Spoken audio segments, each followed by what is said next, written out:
My name is Louis. I slowly opened my eyes, my head pounding from an overwhelming flood of unfamiliar memories.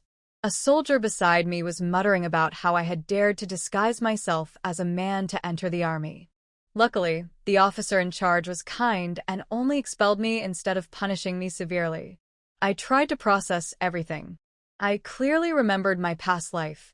I had died in a car accident, crushed instantly. But now I was here. From the memories in my head, I gathered three important things.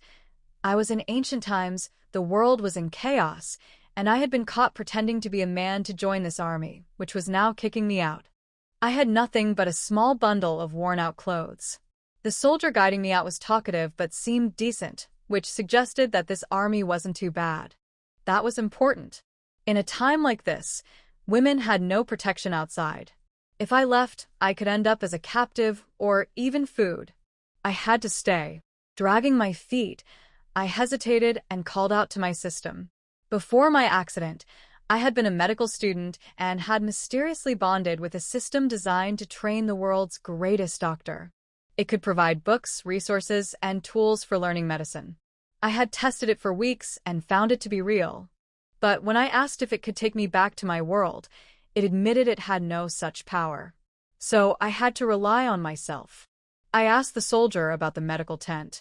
At first, he was suspicious, but after teasing him a bit, he pointed it out. The moment I saw it, I dashed inside. Startled faces turned to me, including a military doctor and a wounded soldier gripping his weapon. I quickly addressed the doctor, claiming I had a secret cure for deadly illnesses. My system was confused. No one here looked seriously ill. But I wasn't lying, I was gambling. In this chaotic world, someone had to be suffering from an incurable disease. And if I could prove my worth, I just might stay. As I spoke to my system, I kept an eye on the military doctors. Their expressions shifted, hesitant but eager. That meant I was right. There was a patient they couldn't cure. The system worried that no one would trust a poor, ragged stranger like me. But I knew better. If I succeeded, they'd get credit too. If I failed and the patient was low-ranked, it wouldn't matter much. If he was important, they'd just use me as a scapegoat. Either way, I'd get close to the patient. 10 minutes later, I was taken to a high-ranking officer's tent. That was a good sign. If I saved him, I wouldn't just stay, I'd gain a powerful ally. The system reminded me I was still a student and didn't even know the disease. But I stayed calm. I could treat it if possible, and if not, I had the system's knowledge to rely on. When I saw the patient, I immediately recognized the condition: back abscess. It formed due to poor skin care and prolonged armor use. Infections spread, leading to fever, weakness, and even deadly complications. Ancient medicine couldn't handle it.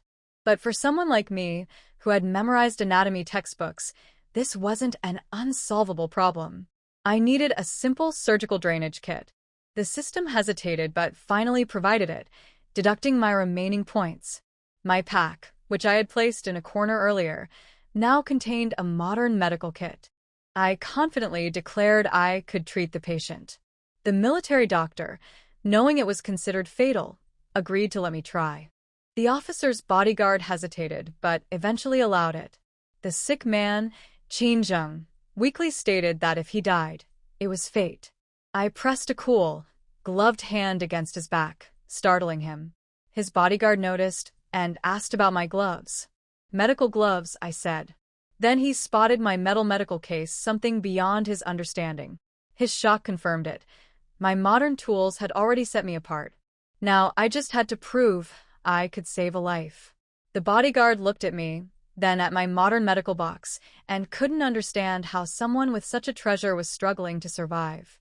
He didn't know that in this world, I was just a poor, weak girl barely getting by. Still, I knew how to play my role. I straightened up and declared that my medical tools were more important than my own life, something I would never sell, even if I starved. Just as I expected, my words worked.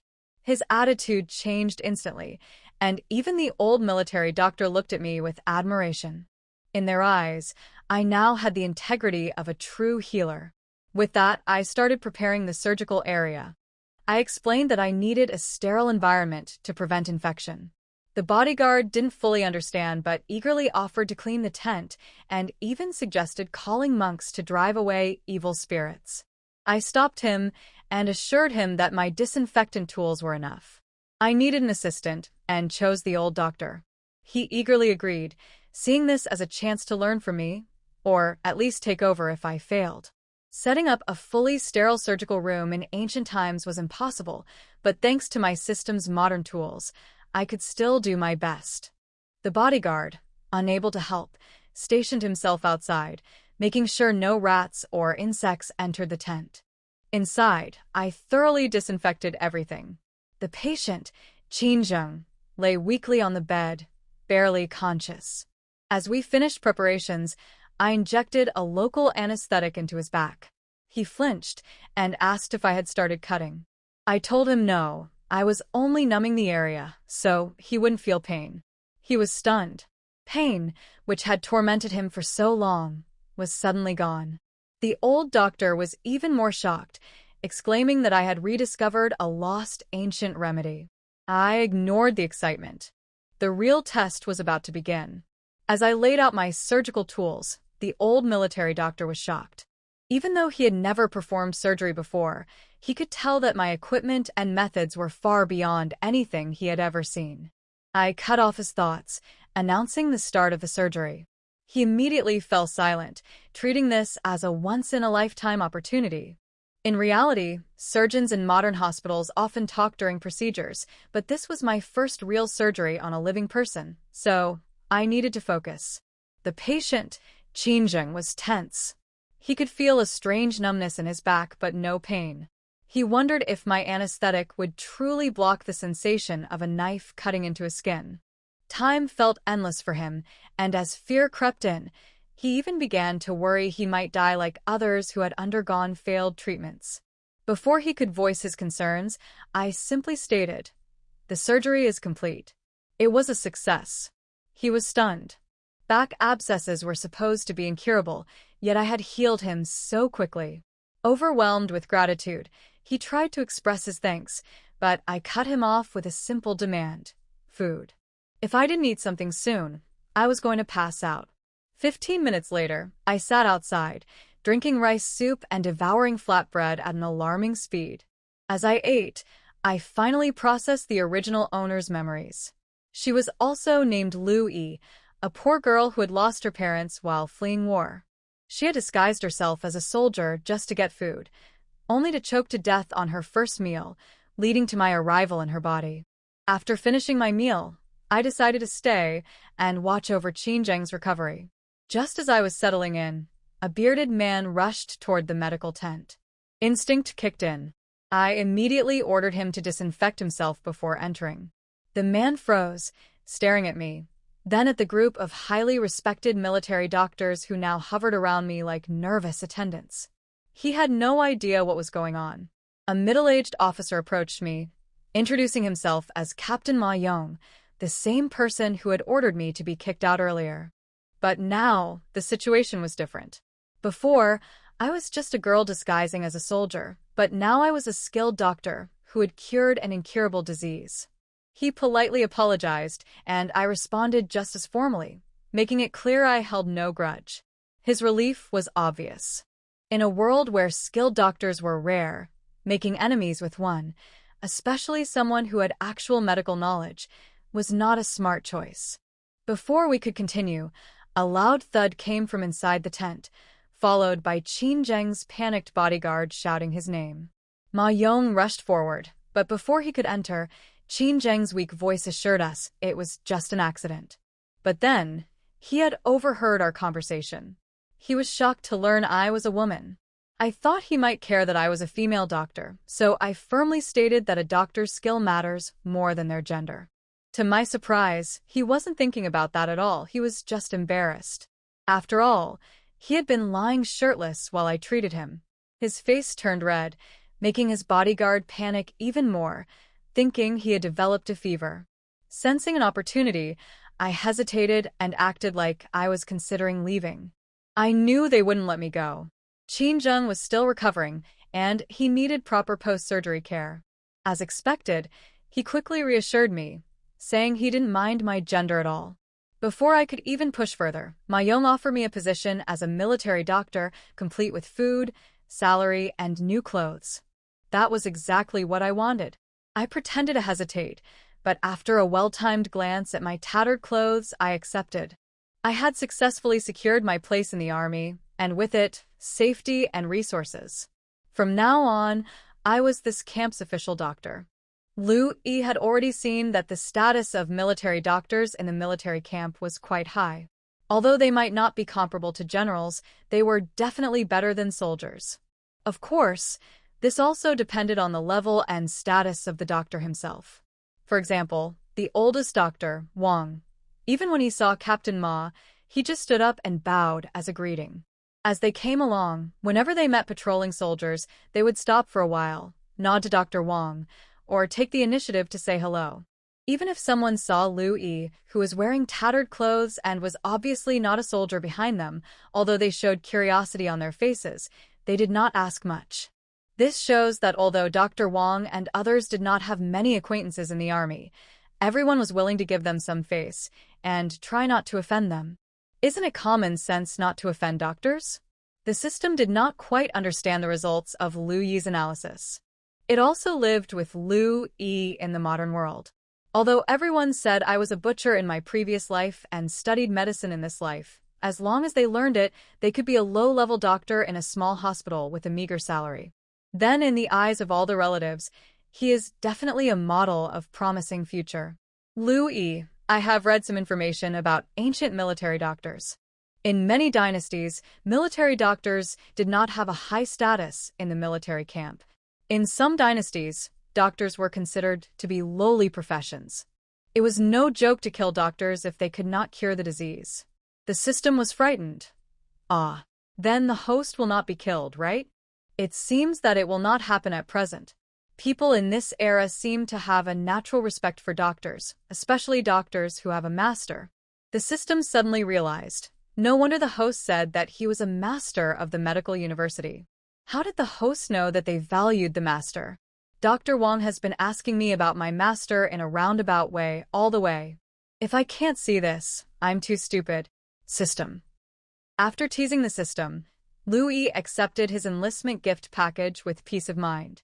The contents of the gift package are as follows: a set of separate tents, although it is small, it is at least a single room. A set of bedding, damp and stuffy, with lice still crawling on it. 2 sets of clothes, shoes, and socks. They were said to be new clothes, but you could tell at a glance that they had been kept in a box, and they also had a damp and strange smell. 3 dough of rice. 1 dough was the salary paid in advance, and 2 dough were the medical fees and thank you fees sent by Qin Zheng. 6 taels of silver. 1 tael was the salary, and 5 taels were also sent by Qin Zheng. To be honest, even Liu Yi was deeply silent when she saw her welfare benefits, especially when the soldier who was responsible for choosing a tent for her opened the small tent and said proudly, "I heard that Dr. Liu likes cleanliness, so I chose this for you." Only 10 people have lived here, and it is close to Qin Dui's tent. There are patrol guards every once in a while, so Dr. Liu can stay here with peace of mind. This is a single room specially selected for Liu Yi, considering her female identity, close to the leader and safe. The soldier was obviously very proud of his arrangement. You know, this tent location is very popular in the entire military camp. If it weren't for the personal order from his immediate superior, Captain Sima, and the special reminder from the guard captain beside Captain Qin, he would not let such a good tent live in a new military doctor. But since this matter has been done, it is natural to brag about herself in front of the military doctor. I heard that she cured the disease that even Dr. Wang couldn't cure. Who knows, I might have to ask her for help in the future. Thinking of this, the soldier hung the curtain very attentively, stepped in on his own initiative, and put on the posture of a real estate agent. Look how spacious this place is. Dr. Liu, you live alone. How many people envy you? Louis smelled the strange smell of foot odor, dampness and earthy smell mixed together in the tent, and then looked at the lice crawling all over the ground, and the straw in the corner that could form a biosphere, and slowly smiled. "Thank you for your trouble, brother. I Like it very much." What could Lu Yi say? It's not like they deliberately mistreat her. Just look at the envy on the face of the baggage soldier, and you'll know that her welfare benefits in the army can really be called very good. As for the lice in the tent, and the wood lice in the new clothes, that's normal. They just picked the best and cleanest ones for her. See that pile of rotten straw? Every straw seems to be covered with grease. The 10 people who lived in this tent before slept on it. If anyone says they want to travel back to ancient times again, I'll throw these lice in his face. Louis sent off the baggage boy in charge of logistics with a friendly smile, and then looked at the tent that looked like a gathering place for bacteria no matter how you looked at it, and quietly withdrew. I have to go buy something useful. These 6 taels of silver came just in time. The system also expressed its support, and it didn't even dare to look inside the tent. Wash the tent too. Otherwise, I'm afraid that if you move in tonight, you will be infected with 18 diseases tomorrow. Lu Yi exhaled, looked down at her frail body. I have to go and get help. In ancient times, there was no DD subway to buy things, and there were not even plastic bags for carrying things. With her current physique, I am afraid she can't carry the things she bought back. The system was puzzled. Call someone? Host, are you going to get those military doctors? At present, in the entire military camp, it seems that the only military doctors who can be shaken by Lu Yi are those who are very attentive to her and want to learn something. No, they are not strong enough either. I have to get some strong ones. Lu Yi quickly locked on the target. Qinzheng. This tent is indeed very close to Qinzheng's tent, and it will be there in a short while. The guard brother was guarding outside the tent, staring sharply at every passerby. When he saw Lu Yi coming, the serious and vigilant expression on his face turned into a smile. "Dr. Lu, you are here to check my master?" He heard Lu Yi say the word check. At that time, Lu Yi explained that more follow-up checks were needed to ensure that everything was fine. The guard was eager for her to come more than 10 times a day. Qinzheng was bored in the room, lying on his stomach reading a military book. After the effect of the anesthetic wore off, the place where the operation was performed was naturally painful. But this kind of pain was much easier than the pain of the back carbuncle that was like being attached to the bone and marrow. Especially before cleaning, Lu Yi specially asked the guard to help him wipe his body. Now Qinzheng was refreshed, and he knew that his life was no longer in danger. In addition, the tent would be opened regularly every day for ventilation. Although it was less than a day after the operation, his whole state was completely different from the numbness and waiting for death before. Suddenly hearing the words of the guard outside, Qinzheng was startled and quickly pulled the thin blanket on his body to cover as much of his upper body skin as possible. After covering it, he immediately pretended to sleep. Qinzheng's wound was on his back. In this medical environment, although he had been treated, he obviously could not wear a shirt. Therefore, after the operation, he was still from the waist up. The former Qinzheng, a real man, what's wrong with being from the waist up? It's not like he can't see people. The current Qinzheng carefully grabbed a corner of the quilt with his hands, trying to cover as much as possible. Don't get me wrong, he naturally couldn't have any thoughts about Lu Yi, who was only 14 years old, and whose face was so dirty that his face couldn't be seen. It's just that the boy, who is only 17 years old now, still instinctively feels shy and embarrassed when facing direct contact with the opposite. Although Dr. Lu said that doctors are not divided by gender, he is not a doctor. Lu Yi didn't know how embarrassed the Qin Due inside was. She had already done the routine checkup and didn't plan to go again. After all, she had just come out of the bacteria culture site. I'm here to thank Captain Qin for the rice and silver. Qinzheng, who was inside, loosened his grip on the corner of the quilt, breathed a sigh of relief, and shouted to the outside, "No need to thank me. You saved my life, and these medical fees should be paid." In fact, if he hadn't come in a hurry, he wouldn't have much money on him, and he could have paid more medical fees, but he could only wait until he got home to get the money to make up for it. "Thank you, Captain Qin." Lu Yi also raised her voice and replied, and then looked at the guard again. "In addition, I'm going out of the barracks to buy some things now. I'm worried about Captain Chin here, so I thought of giving my brother a few more words. The guard got nervous when he heard that she was going out. Captain Ma almost went in just now, and he didn't stop him, but Louis grabbed him and warned him for a long time. Don't let anyone enter this tent. If you have to enter, you must wash and your clothes must be clean and dust-free. The guard, who was deeply educated by Louis that patients who have just finished surgery must not touch dirty things, otherwise they will enter the patient's body through the wound, now wishes that no one would pass by within 10 miles of the tent. If Louis had not been worried at the time, he would have eaten at the door and stopped Captain Ma. He couldn't imagine what would happen if Captain Ma went in and the dirty things entered the adults' bodies. When he went to the tent to take care of the adults, he went to the bathroom and washed himself 3 times inside and out. He was even afraid that his wet hair would be stained with dust, so he covered his head with a towel and tiptoed back all the way. But why did he only care about cleaning himself and forget about others? It was precisely because of this that the guard was afraid that he would make the same mistake again, and he obeyed Liu Yi's instructions.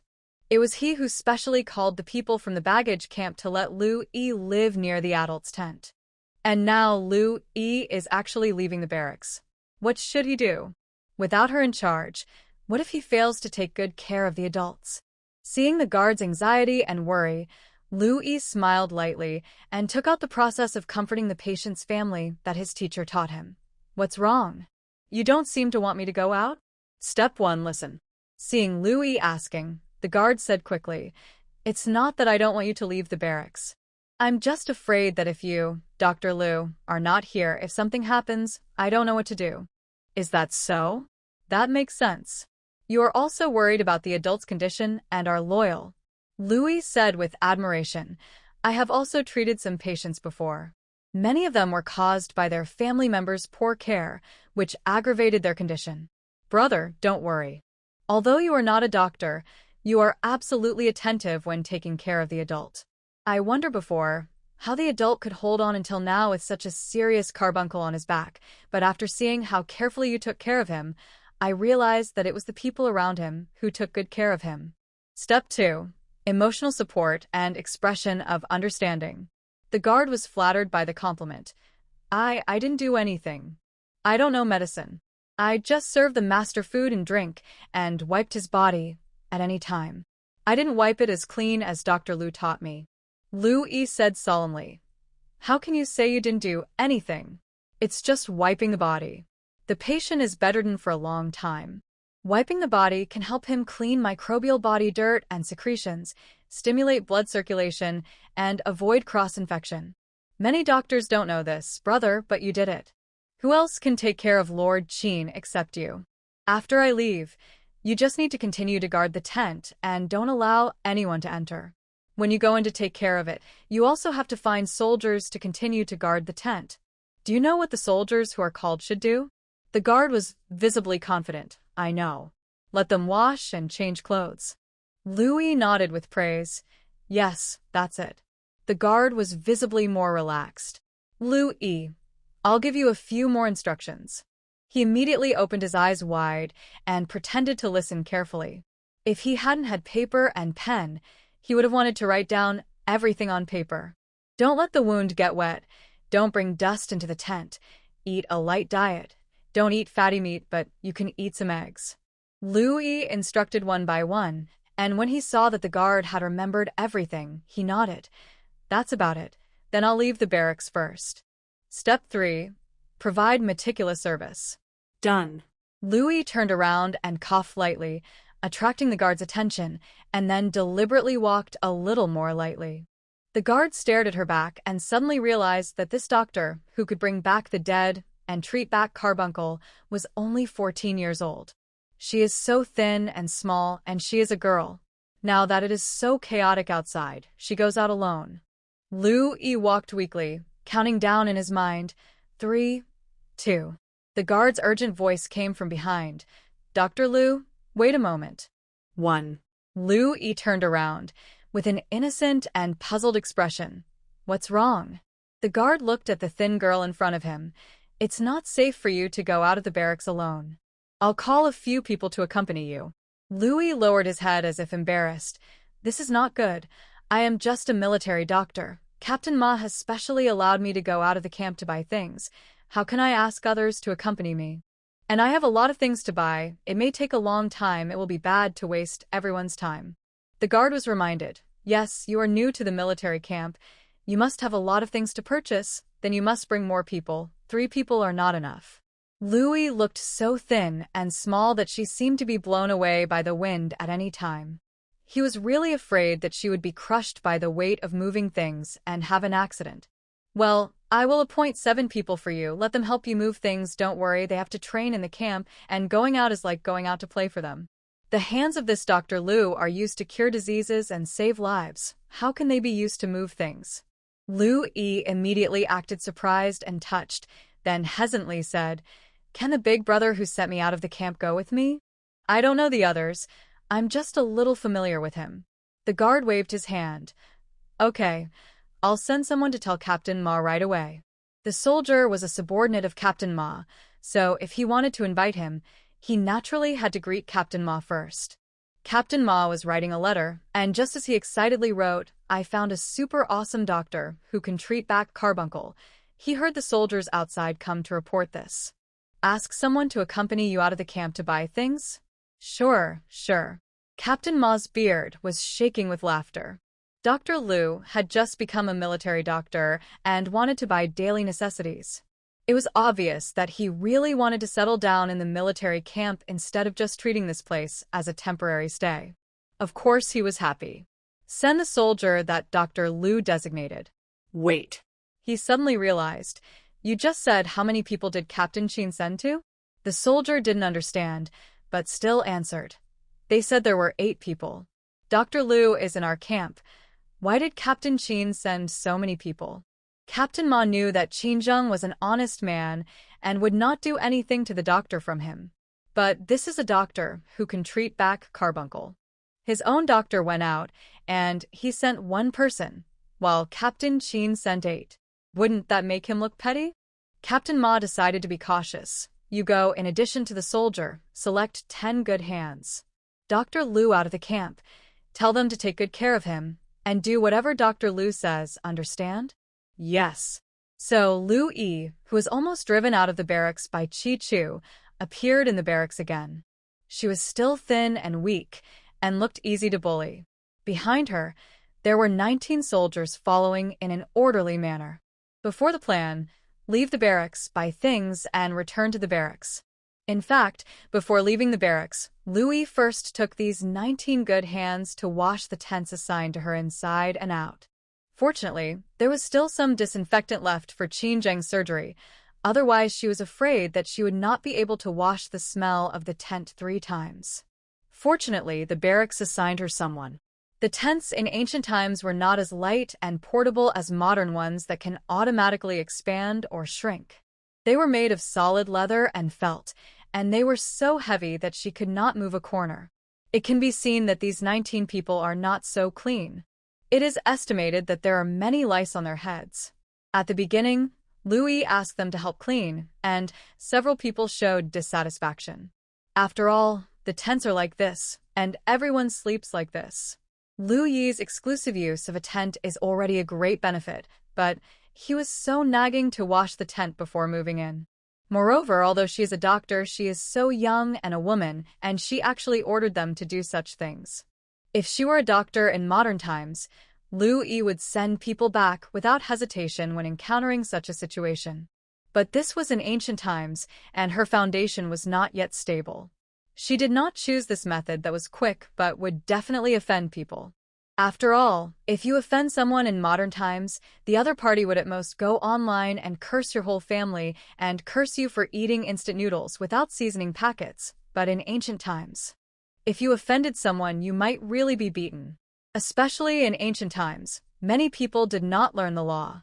The world was so big, and it was very natural for them to run to the mountains and become bandits after committing a crime. Most of the soldiers in ancient times came from poor families, knew nothing, and had a low level of education, so their horizons were naturally not very high. It was impossible for them to see. This is a great doctor. I want to please her after taking a look at Liu Yi.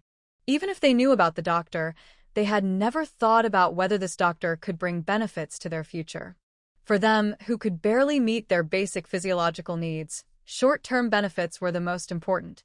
As for long-term benefits, only senior generals who could eat some meat every month and had enough time to think and study could see them. What these soldiers saw now was that they were sent here to do odd jobs for a female military doctor who had just joined the barracks. So, except for a few soldiers under Qin Zheng who still remembered that she had cured their boss and worked hard, and the soldier who had just started to send Lu Yi out with an excited look on his face, I have made it. Captain Ma personally appointed me. The others were obviously slacking off. Lu Yi pretended to be blind and couldn't see anything, so these lazy soldiers naturally became more relaxed and rested more openly. When Lu Yi passed by a soldier with a rag contributed by Dr. Wang, he suddenly said, stopped, and frowned at him. The lazy soldier was immediately startled, thinking that the dwarf had discovered his laziness and was going to complain to someone. But Lu Yi looked him up and down a few times, rolled up his sleeves. Raise your hand. I'll take your pulse. The soldier was even more panicked. The doctor frowned at him and took his pulse. Who could be calm? He stopped being rebellious and slacking off. He carefully handed his hand over. Seeing Lu Yi frown and put his hand on him, he looked solemn and his voice became weaker. Dr. Lu, what's wrong with me? The others also noticed the movement here. They all pricked up their ears and couldn't help looking over here. Lu Yi took his pulse with one hand and pointed at his abdomen with the other. Do you usually feel pain here? The soldier nodded quickly. Yes, it hurts. Do you feel full no matter how much you eat? The soldier opened his eyes wide. Yes, doctor. How did you know? Because with your height and age, the food in the barracks is not enough for you. Lu Yi put down his hand and sighed deeply. Ah. The soldier's legs softened. He was pale. If the soldier next to him hadn't helped him, he would have slipped to the ground. Doctor, what's wrong with me? The soldier's voice trembled, and his face was no longer full of dissatisfaction. He finally remembered that the dwarf in front of him was a great doctor, and he cured Qin Due, who other doctors could not cure. Lu Yi frowned and looked at him for a long time before asking him, Do you drink raw water directly on weekdays? When you travel, have you ever drunk water directly from the river? The soldier trembled. Yes, we all drank it. I knew it was like this. Ancient people didn't care much about whether they drank raw water or not, especially in military camps where they camped everywhere, and they had no scruples. Lu Yi's eyes slowly fell and landed on his abdomen. Have you heard of worms in the stomach? Worms in the abdomen? Just hearing the name is scary. The soldier shook his head with a pale face. I've never heard of it, doctor. What is this? It's good that you haven't heard of it. Lu Yi's face was calm, and he began to fool people seriously. I once heard the commander say that he had seen an old man. The old man was skinny, but his stomach was swollen, bigger than that of a pregnant woman. His stomach was getting bigger and bigger. He felt that he was not full no matter what he ate. At night, his stomach hurt so much that he tossed and turned and couldn't sleep. He held on for many days, but he still couldn't hold on and died. After he died, although he was obviously dead, there was something moving in his stomach. Some people in the village thought it was a ghost, so they cut open his stomach, but saw a bunch of long worms crawling out of it, densely packed, filling his stomach. This is worms in the abdomen. Plop. The soldier could no longer stand and knelt on the ground. He was almost scared to death. Dr. Lu, please save me. Please save me. I don't want to die. I don't want my stomach to be full of worms. Lu Yi supported him and spoke softly. Don't be afraid. There are many kinds of abdominal worms. Some worms are specifically for the gallbladder. Some worms are attached to the outside of the body. Some worms will make people feel excruciating pain. And some worms will sneak out at night. The worms in your stomach may not be the same as the old man's worms. It would have been better if she didn't explain. Once she explained, the soldier trembled more and felt that every part of his body seemed to be crawling with worms. As a result, the others couldn't help but take a big step back, trying to stay away from him, for fear that the worms in his body would run into their bodies. Doctor, please help me. You know that there are worms in the abdomen, so you must have a way to treat it, right? Lu Yi did not bother him about this matter, but only said affirmatively, "I have a treatment method, but I don't have any medicine on hand." "Don't worry, I will go to the medicine shop to get some herbs and boil medicine for you to drive out the worms." The system was quite surprised. "Isn't there anthelmintic medicine for sale in the mall?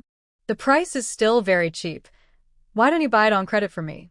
"Lu Yi, because I know the Chinese medicine anthelmintic formula. I can do it myself. It's not an emergency. Why should I spend money to buy it? And if I buy medicine to hang them, they can do things faster."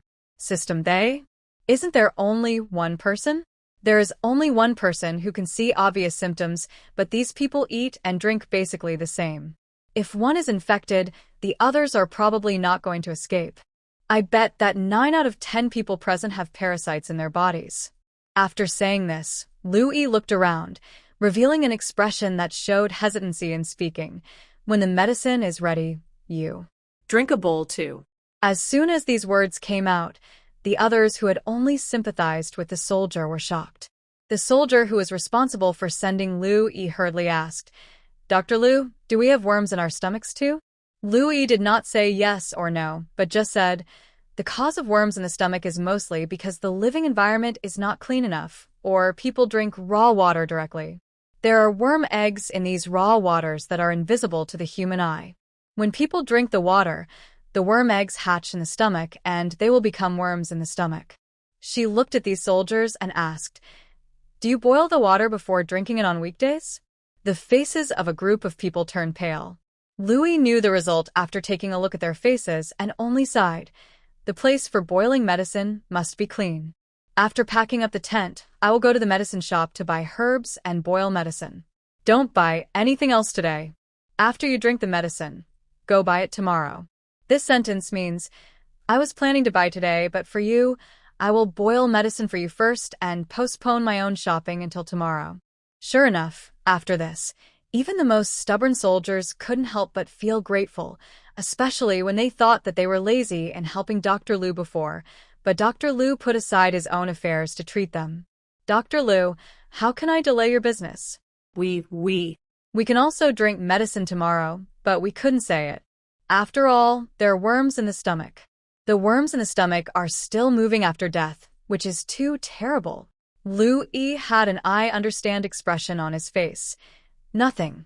A doctor is like a parent. Come on, let's clean up the tent first.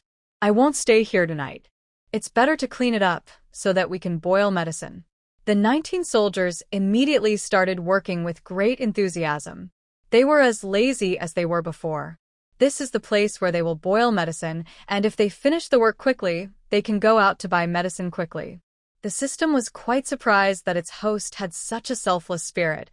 "Host, you let the tent out to boil medicine. Then where will you sleep at night?" "What are you saying?" Lu Yi replied, "This tent can't be dried immediately after washing. Even if I don't stay up late here, I can't sleep here at night." "Then why did you tell them that it was for boiling medicine?" Lu Yi said confidently. "Otherwise, why would they be so grateful to me? I have so many things to buy. If I don't coax them first, who will help me move things diligently in the next few days? Rely on you? System. Sometimes I really feel that my host is a..." Anyway, Lu Yi's new tent was cleaned inside and out by a group of strong men. Now it is summer, and it is estimated that after 2 more days of sun exposure, they can officially move in. As for Dr. Lu himself, he took 19 eagerly waiting soldiers all the way to the medicine shop and bought a lot of medicinal materials under the terrified gaze of the medicine shop clerk who thought they were here to rob. It must be said that ancient medicinal materials are really expensive and scarce. The soldiers behind her must have discussed it on the way and pooled money together to prepare this batch of medicinal materials. From the sound of it, the soldier who was picked out will pay the most. "How can I ask you to pay?" Lu Yi said naturally and took out the money and handed it to the waiter. "I am a doctor in the army. It is my duty to treat you." The soldiers were surprised and moved. Those who were reluctant to pay became generous. "Doctor, you have already thanked us for treating us. How can I ask you to pay? We haven't paid you yet.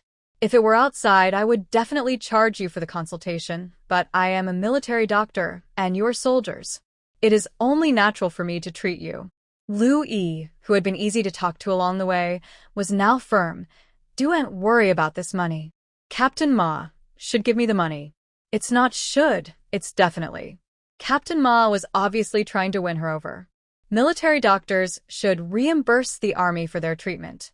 If it weren't for the fact that some medicinal materials were not in stock in the army, no one would say anything if she went directly to the medicine storehouse to get the medicine.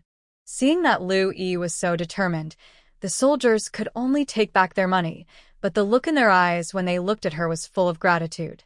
If the system has a favorable impression reminder, Lu Yi will probably be able to hear it and get a favorable impression plus 100. System. Confirmed, the host is a real dog. Lu Yi didn't just come out to buy medicine, he also took the opportunity to chat with everyone on the way to learn about the current era. This place was originally called Dun Dynasty, and it was once prosperous. However, a few decades ago, the emperor of Dun Dynasty suddenly died. Several princes fought for the throne, but no one had the upper hand. After fighting, they lost the country. In addition to these princes, a certain general, a certain prince, and a certain peasant in the peasant uprising of the original Dun Dynasty all joined this big fight. The court just announced the failure of the listing last year and completely withdrew from history. At this moment, it seems that the struggle for hegemony among the heroes has come to an end, and it seems that it has just begun. Fighting everywhere, the people's life is naturally not easy. How they live depends on whether one of the heroes who occupy this area is strong enough and willing to take care of the people. Of course, most of the heroes are still quite good to the people on their territory. This good means that they can rob at will before occupying, but after occupying, they are their own people and will no longer rob. The highest official in the military camp where Lu Yi is now is Lieutenant Ma. It is worth mentioning that the reason why he is stationed here is because he was assigned by the court. Yes, it is the court that just collapsed last year. Lieutenant Ma lost the court and brought a bunch of soldiers with him. In such a chaotic world, it is impossible to disband on the spot, so he began to pay fees everywhere, black eating black, and contact heroes begging. Although the court is gone, the army left by the court is divided by several court bosses, and Lieutenant Ma is the direct descendant of one of the bosses, which is also the biggest reason why he can still lead a group of soldiers to be stationed here. The young and high-ranking Qin Due is a relative of one of the heroes. He became a captain at a young age, which is enough to show how high his status is. So, when he got into trouble, Lieutenant Ma had several blisters at the corners of his mouth. Lu Yi analyzed and concluded from the soldiers who were gossiping. Lieutenant Ma has an orthodox identity, not much ability, good heart, and has a backer behind him. For a while, the situation will not change. This military camp is indeed a place where one can stay for a long time. That night, Lu Yi started to boil medicine. Qinzheng, who she thought was young but had a high position, was lying on his couch that had been cleaned up long ago. He smelled the smell of medicine coming from not far away and asked the guard who was feeding him porridge, "Why is there such a strong smell of medicine?" Dr. Liu is boiling medicine for the soldiers assigned to her. She said that they found worms in their stomachs and needed to use medicine to drive the worms out. Qinzheng was amazed. Worms in their stomachs? That's right, I also find it scary. Dr. Liu said that this is because they only drink raw water and sometimes they go to the creek to drink water, so they eat worm eggs into their stomachs. The guard's hands trembled as he spoke. "Sir, I have also drunk water from the creek. Do you think I have worms in my stomach?" Qinzheng. That's it, he also drank it. To be precise, 99.99% of the people in the entire military camp have drunk raw water. Qinzheng immediately felt a little uncomfortable in his stomach and hurriedly comforted himself. "I have never heard of worms in the stomach." He lowered his head to drink the porridge, but saw that the guard's hands were shaking and shaking, and the porridge was shaken back into the bowl, so he simply took the bowl and drank it. The guard stopped shaking and said excitedly, "Sir, you can drink the porridge by yourself? Everyone is sick now." He has seen many patients. Even if they're cured, they still need to take care of them for a year or two before they can move freely. But now Lu Yi has only been treating Qinzheng for a short time, and he can actually hold the bowl to eat by himself. The guard forgot his fear of worms in the stomach and exclaimed excitedly, Dr. Liu is really a miracle doctor. Xinzheng agreed with him very much, especially after he clearly felt that his spirit was getting better and better and the weakness in his body was gradually reduced. Therefore, Dr. Liu could even cure back carbuncle, so the worms in the stomach must be true.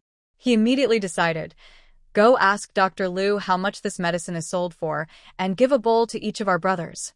The guard was already happy, and he thought it made sense when he heard this. He agreed, took 2 steps, and came back. Sir, we have no money left, and the last 5 taels were given to Dr. Liu. As he spoke, he muttered in a low voice, you insisted before that you couldn't cure it, and you were giving away money along the way, giving money to anyone you pitied, saying that you can't bring it with you when you die, but now you're fine, but you've spent all your money. Xinzheng, didn't you follow me to give it away at that time? Guard, I was doing charity and praying for you, and that was my private money. Xinzheng couldn't argue with him, and gritted his teeth and said, at worst, I can borrow some from Captain Ma. The guard reminded him, Sir, you have to pay back the money you borrow. Xinzheng continued to grit his teeth. Feeling the refreshing feeling on his back, he waved his hand, looking a bit domineering. Bring me paper and pen. Guard, Sir, do you have a way to make money? Xinzheng snorted. I'll write a letter to my family and ask for some money. Xinzheng lay in the tent to study how to write a letter to his family so that he seemed to have a strong attitude to ask for money. Outside, in the originally quiet tent, there was a cry of surprise from everyone. Xinzheng frowned. What's the quarrel? The guard gave him paper and pen and went out. After making sure that he was clean, he hurried into the tent with a look of horror and confusion on his face. Sir, It's out. He's out. Xinzheng didn't understand. Speak more clearly. What did you out? The soldier, who was said to have worms in his stomach by Dr. Liu. His expression showed fear and admiration for Louis. There really is a worm in his stomach. After drinking Dr. Liu's medicine, he really pulled out a long worm. It's alive. It's moving. There are so many people watching now. It was dusk, and it would be dark soon. It should have been a relatively quiet time in the military camp. But now, many soldiers gathered outside the toilet, looking at the yellowish worm on the ground with curiosity and fear. So long. Did it really come out of Feng Erju's stomach? How could it be false? Didn't you hear him screaming in fear after seeing the worm? Look, it's still moving. The worm that was knocked down by the anthelmintic reached its peak of life. It twisted and crawled a little, which attracted a group of people's exclamations. Feng Erju, the soldier who gave birth to it, was pale and covered his stomach and dared not approach, fearing that if he moved a little closer, the terrible worm would drill into his stomach again. He even felt a faint pain in his abdomen, as if there were still worms inside, gnawing at his internal organs. In particular, the few soldiers assigned to Liu Yi before were vividly telling the story that Liu Yi had said, the stomach is full of worms when it is cut open. Although the others were extremely curious, no one dared to approach him, obviously because they were afraid that the stomach worm disease would be transmitted to them. What? No one said that this disease is contagious? Then no one said that this disease is not contagious. Here they come. Dr. Liu is here. Several soldiers came trotting over, followed by Liu Yi. The soldiers who had already heard a round of stomach severance stories looked over and saw a thin and small man who was too thin to be distinguished as a man or a woman. With this height, even if he was not bullied in the military camp, even if he knew he was a doctor, he would be teased by a few mean-mouthed people. After all, people who bully the weak and fear the strong are not uncommon everywhere. But the long worms on the ground were still rolling. But someone who followed Liu Yi to buy medicine said that the stomach worms were caused by drinking raw water. Who among the people present had not drunk raw water? Facing a doctor who could make people pull out worms, even the meanest soldiers were a little scared at this moment. What if there are worms in my stomach? So this picture appeared. As Liu Yi approached, the crowd, which was originally noisy and lively, gradually quieted down until she walked in front of the long worm. It was just like when the teacher suddenly appeared in the classroom during school. Being watched by a group of men taller than her, Lu Yi was not at all stage frightened. She walked slowly and walked in front of the long worm. She stretched out her hand naturally. The soldier who was brave enough to pick the long worm with a branch was stunned for a moment and subconsciously handed the branch over. Lu Yi took the branch, picked up the long worm, and looked at it. Ascaris. It was not surprising at all. After all, the medicine she picked was mainly for Ascaris. As half of the parasites, Ascaris have species all over the world, and the infection rate is as high as 70%. Not washing hands after going to the toilet, eating vegetables and fruits raw, and grabbing food directly with hands, there is a high probability of getting the prize. Eat the roundworm eggs, and let the small eggs grow happily in your body into a healthy long worm. In China, there is a kind of anti-worm medicine called pagoda candy. Many people born in the 70s and 80s have such a scene in their childhood. After eating sweet yellow candy, they pull out long worms like earthworms. That is the pagoda candy-killing parasites. In this parallel ancient time and space, although there is no pagoda candy, the roundworms are as strong as ever. Make way, make way. Dr. Wang received the letter and began to squeeze into the crowd with his little apprentice. He was the oldest and most skilled among all the doctors. The soldiers were more awed and honestly gave up their seats to let him squeeze in. Oh, it's really a worm.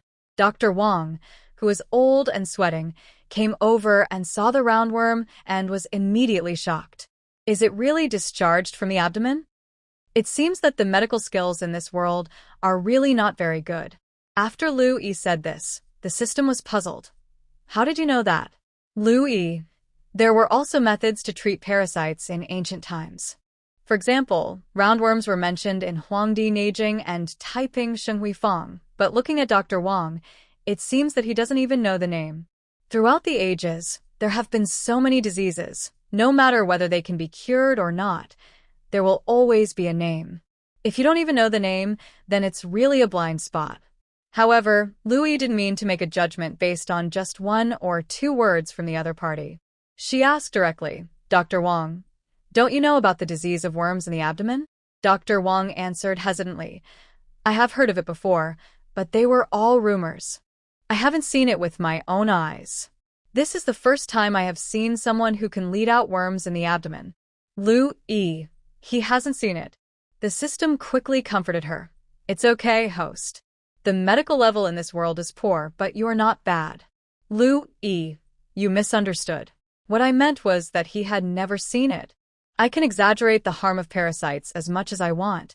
The more powerful the parasites are, the more awesome I am, right? System. I still underestimated the host's dog. Lu Yi didn't care what the system was thinking. In the ancient times when people relied on force and cold weapons, medical skills were her only weapon. Of course, she had to seize every opportunity to arm herself with her weapons. She threw the branch with the roundworm on the ground and said in a light tone, This is a roundworm, also known as a dragon roundworm. Often, people don't pay attention to what they put in their mouths and eat the eggs by mistake. The eggs enter the mouth, pass through the throat and stomach, and eventually grow into adults in the intestines. Dr. Wang's ears almost stood up, and he was instantly very energetic.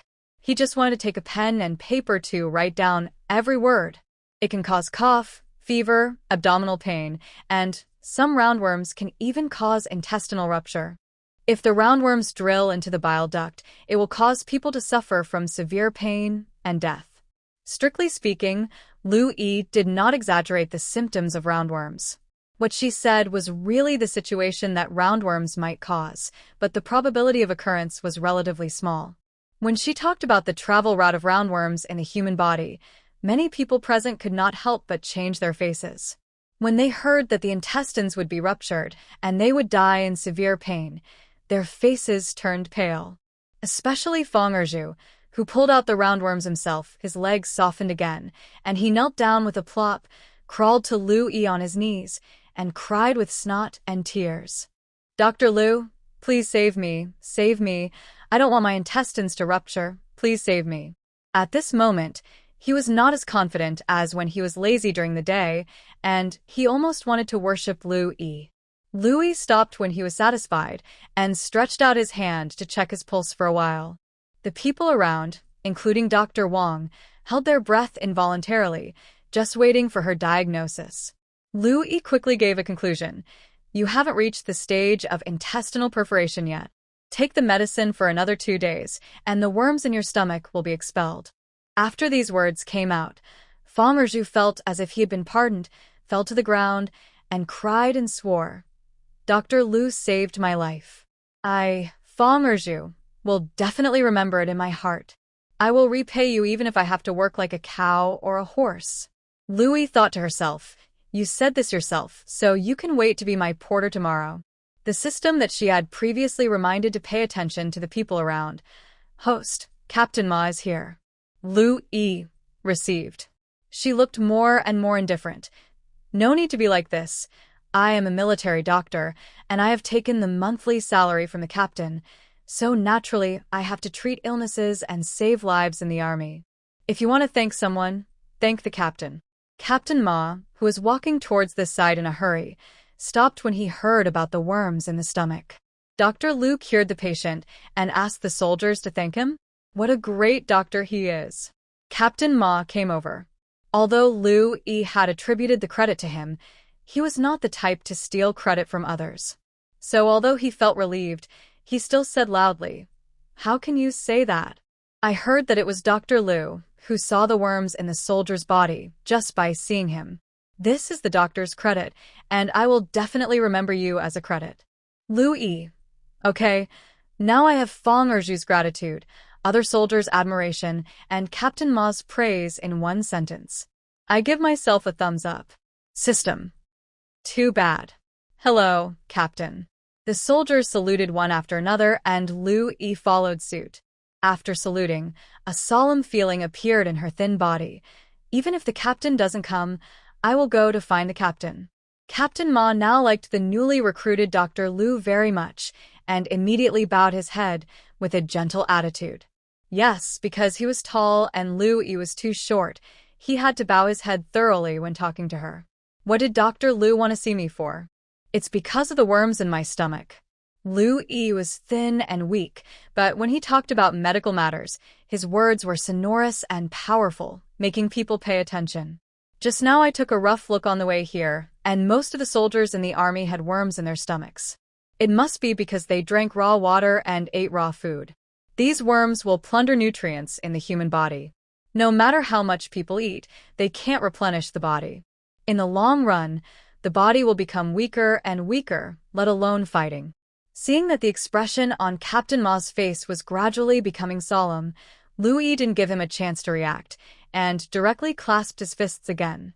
Just now I went to see the medicinal materials in the medical account, and many of them can be used. I want to use them to boil some worm-killing medicine and distribute it to the soldiers in the camp. I hope Captain will agree. Medicinal materials in the medical account? Captain Ma thought about it and remembered that those medicinal materials were issued when the court was still in power. The imperial court was already in a bad state at that time. The food and grass sent by the court were moldy, and the medicinal materials were all strange and did not match the common diseases in the army. There was no use for them to be left, and it was a pity to throw them away.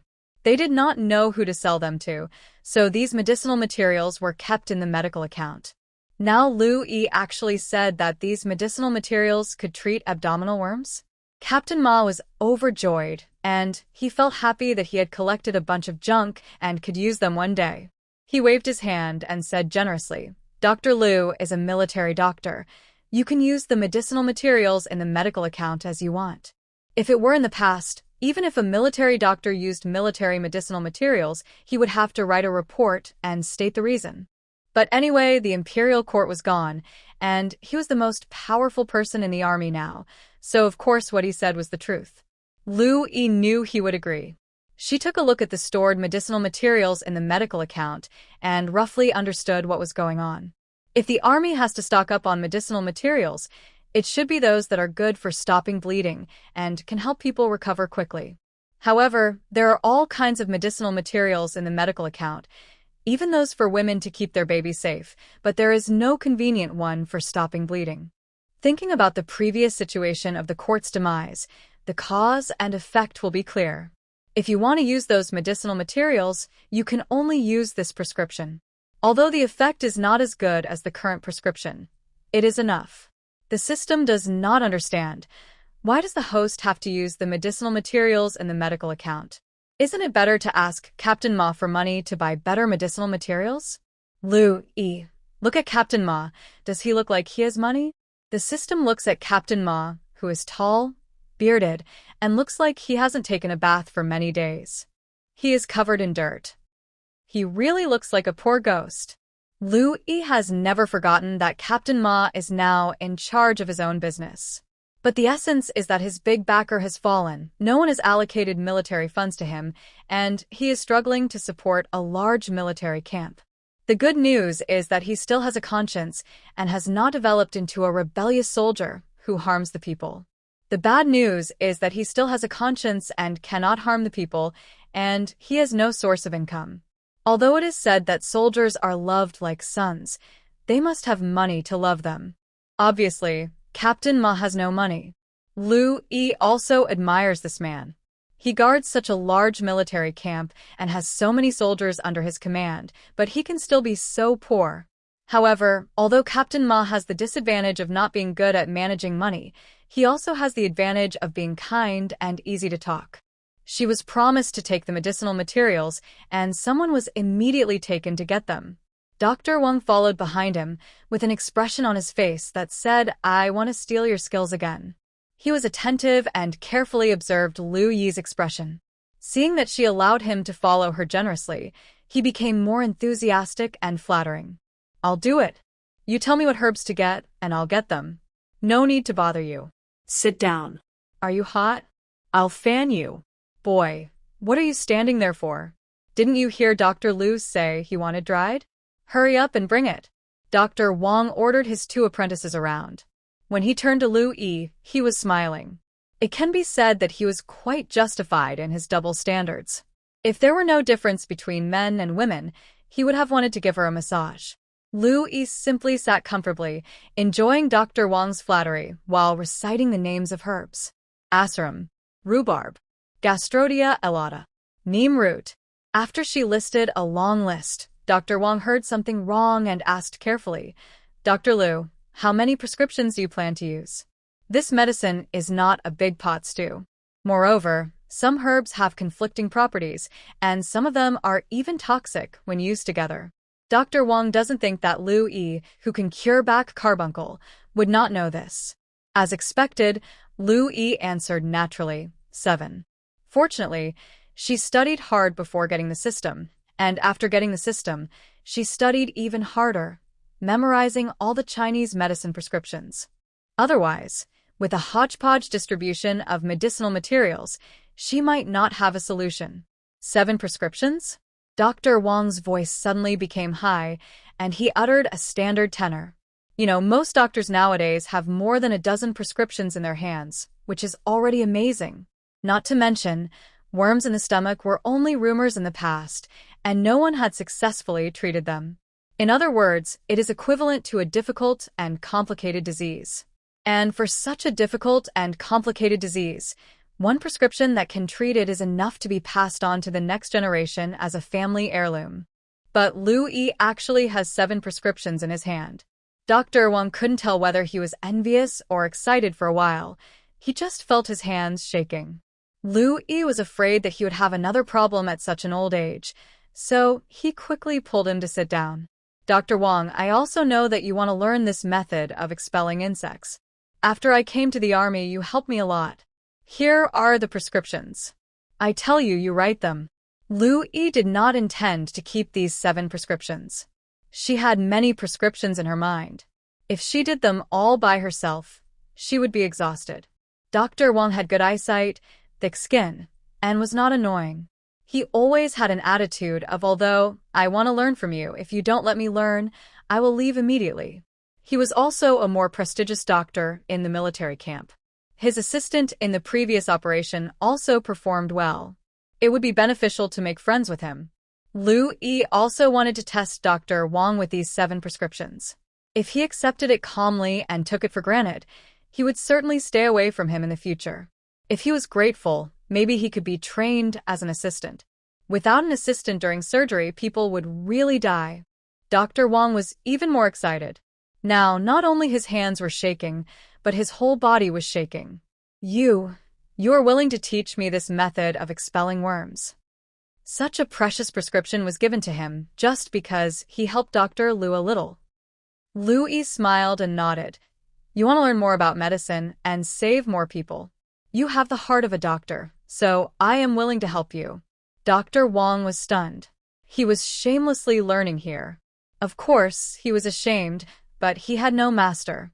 He learned all these medical skills by himself. He was old and his medical skills were good, but he still couldn't change the habit of wanting to steal others' medical skills when he saw their excellent medical skills. But it was the first time that someone didn't call him shameless and taught him the prescriptions so frankly. Dr. Wang burst into tears and knelt down in front of Liu Yi with a plop. A teacher is someone who teaches. Today, Dr. Liu taught me medical skills. I really have no way to repay you, so I will shamelessly accept you as my teacher. Once a teacher, you'll be my father, mother for life. In the future, you will be my second parents. Liu Yi asked Dr. Wang to write a prescription just to test it. Unexpectedly, the effect was unexpectedly good. Dr. Wang actually wanted to become her apprentice, without hesitation. The teacher-student relationship in ancient times was not like that of modern times. Becoming a disciple is equivalent to submitting oneself to the teacher. If the teacher wants to beat or scold, the student must not only endure it, but also cannot complain. For example, there is a similar scene in the original owner's memory. Before the disaster in her hometown, there was a boy about her age in the village. At the age of 7, he was sent to the carpenter's house in the same village to be an apprentice, and became apprentice. It is said that he did some chores in the teacher's house every day, fetching water, cleaning, cooking, and helping the teacher take care of the children. It took 3 years to start learning some carpentry work. If the work was not done well, it was common for the carpenter to slap him or kick him directly. It seems to be child abuse, but in this era, this is the normal treatment of apprentices, and even the boy's parents think it is reasonable. If you don't pay something, why should the carpenter teach you? When the carpenter gets old, the apprentice will have to take care of him in his old age. If he doesn't want to do it when he grows up, his reputation will be ruined. People would rather go a long way to find other carpenters than to customize all kinds of wooden furniture from an ungrateful person who doesn't respect his teacher. From this, we can see how risky and unsecured it was to become an apprentice in ancient times.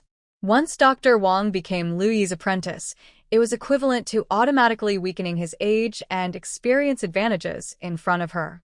According to her original prediction, he should have paid for these prescriptions. He is so old, and it is obvious that he has seen a lot of things. It stands to reason that he should choose the former instead of spending money to buy it out and being tied to someone else with money and having no freedom from now on. Dr. Wang was still kneeling on the ground, and he kowtowed firmly, and it was definitely not a trick. His 2 apprentices were stunned for a moment, not understanding what was going on at all, but since the teacher knelt, they naturally had to kneel down, and they knelt down behind him with a confused mood of, I don't know what's going on, but I have to follow him. Liu Yi, who was kneeled by 3 people, said. She tried to make her tone look surprised. You want to take me as your master? But how old am I? Dr. Wang was determined to take a master's position, and kept bowing his head as he answered. When a doctor takes a master's position, it is based on medical skills, not age. Your medical skills are better than mine, and you are willing to teach me, so how can I not take you as my master? He looked very determined. For Liu Yi, getting a cheap apprentice was absolutely beneficial. First of all, with the ancient master-apprentice relationship as a foundation, she was equivalent to having an extra relative in ancient society.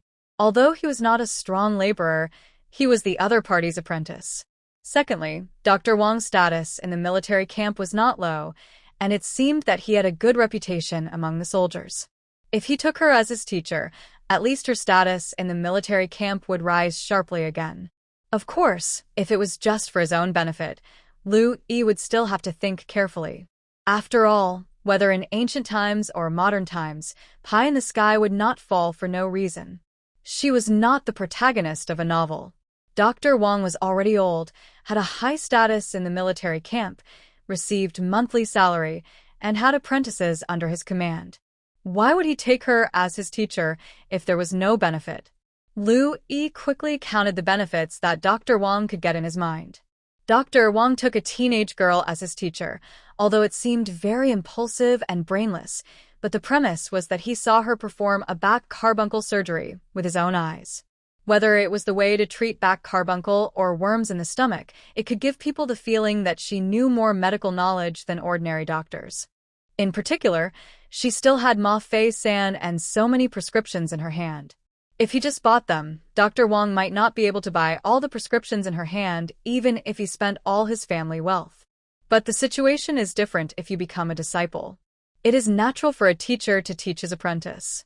And there is another very important point. When she was chatting in front of Qin Zheng's tent before, she had already found out the details of Dr. Wang. He is no master to teach him. He has been exploring all the way. In a place like Dun Dynasty where doctors also need to pay attention to their master, Dr. Wang has the opportunity to become a disciple of a famous doctor at such an old age. He must seize it firmly. For her, becoming a disciple is equivalent to handing her life over to another person. But for Dr. Wang, an ancient man, becoming a disciple is equivalent to having a master. Therefore, this apprenticeship is definitely beneficial to both of them. After understanding this, Lu Yi immediately felt relieved. Note that it is relieved for the most part, not all. She said to Dr. Wang, "I have never accepted an apprentice before. In this case, you'll be my first disciple in the future." Dr. Wang was overjoyed. He really wanted to have a master and learn so many medical skills that he had never seen before. But he didn't expect that Lu Yi would agree so easily. He immediately kowtowed again. "Thank you, teacher. I will go to the town to buy 6 gifts." He hurried out. Lu Yi was completely relieved and said to the system, "It seems that he really wants to become a disciple." System? What do you mean? There are apprenticeship gifts and a set of apprenticeship rules in Din Dynasty. If he just wants to get some prescriptions from me, he can take advantage of my young age and coax the apprenticeship gift over. That can't be considered a serious apprenticeship. I deliberately agreed and pretended not to know about this matter, just to see if he would follow the vagueness. Now, it seems that this cheap apprentice is okay. System. The host will definitely live a good life in Din Dynasty, it guarantees. Dr. Wang really wants to become a disciple. Although he is thick-skinned, he is really doing it with all his heart in this regard. He brought his 2 apprentices with him. Not only did he buy the best tea leaves available in the town, he also specially asked a scholar with beautiful handwriting to write a letter of apprenticeship. After buying all the 6 gifts, he returned to the barracks and asked other doctors to be witnesses. Even Captain Ma, who was passing by, was invited by him to witness the apprenticeship. Captain Ma was usually busy all the time, so how could he have time to witness such things? Moreover, gifts were required to express congratulations when watching the ceremony. To be honest, Captain Ma didn't want to pay for it. But it was too rare for a 50-year-old man to worship a 14-year-old girl as his teacher. In addition, Lu Yi had just treated the soldiers in the barracks for abdominal worms and was very considerate to not let him spend another sum of money on medicinal materials. After thinking about it, he decided to come to watch the ceremony. Qin Zheng also wanted to come, but he was forbidden by Lu Yi to lie in the disinfected tent honestly. In addition, he had no money to send the ceremony, so he had to give up. Some soldiers in the army had a good relationship with Dr. Wang, and some wanted to watch the excitement. For a time, there were dozens of people at the apprenticeship scene. In full view of the crowd, Louis sat on the stool brought from Captain Ma. Dr. Wang Zai had a solemn face. She drank the tea that Wang Zai offered her respectfully first. Wang Zai kowtowed to her. Then he offered her 6 gifts respectfully: dried meat, celery, lotus seeds, red dates, longan, and red beans. Wang Zai kowtowed again. Then he recited a bunch of words which roughly meant that he swore that he would be grateful to his teacher in the future. He would not go east when the teacher said east. He would not chase chickens when the teacher asked him to beat dogs. He would serve the teacher in bed when the teacher was sick, and he would provide for the teacher in his old age, who would provide for whom in the end. After he finished reciting these words, Wang Zai knelt forward and respectfully presented the letter of apprenticeship again. Then he kept kneeling respectfully and took Lu Yi's return gift. Generally, when a doctor becomes an apprentice, the teacher's return gift is some herbs and a pen to encourage the disciple to study hard. Lu Yi did give herbs and a pen, but in addition he also gave a few pieces of paper. The paper was blank. Wang Zai knelt on the ground and took it, a little surprised and confused. Lu Yi smiled at him. I will tell you a few more prescriptions from our medical school later. I told you to write them down. I hope that after you learn them, you can concentrate on medical skills and save lives. The other military doctors who were watching the ceremony quietly widened their eyes instantly. Prescriptions. It's actually a prescription? Prescriptions are so precious. Many prescriptions are carefully passed down from generation to generation in the medical clinic as heirlooms. Even in a master-disciple relationship, it is generally more than 10 years after the teacher begins to reveal some prescriptions. But Wang Zai had just become a disciple, and Dr. Lu actually gave him a prescription as a return gift. This master. They also want to be disciples. Wang Zai was so excited that he burst into tears again, holding the blank paper in his hand. The teacher specially asked him to write, which should be to remind him that he should do his best and do it himself in the future. Teacher, you are teaching him so soon. Wang Zai was deeply moved and knelt down on the ground. Thank you, master. I will not let you down. The apprenticeship process was over. Lu Yi had the first firm supporter of the real one boat in ancient times. Lu Yi quickly realized how much trouble it would take to have an apprentice in ancient times. Just because he could decoct medicine for her, it was worth it to have this apprentice. In most modern TV dramas, when it comes to ancient doctors decocting Chinese medicine, the picture is mostly a neatly dressed doctor in front of a small pot, fanning himself leisurely. But in fact, decocting medicine in ancient times was an extremely tedious job. First of all, before decocting, the medicinal materials must be processed in various ways. Some need to be soaked in cold water for a period of time, and some need to be crushed before being put into the pottery pot. The medicinal materials must also be classified according to whether they are suitable for long-term decocting.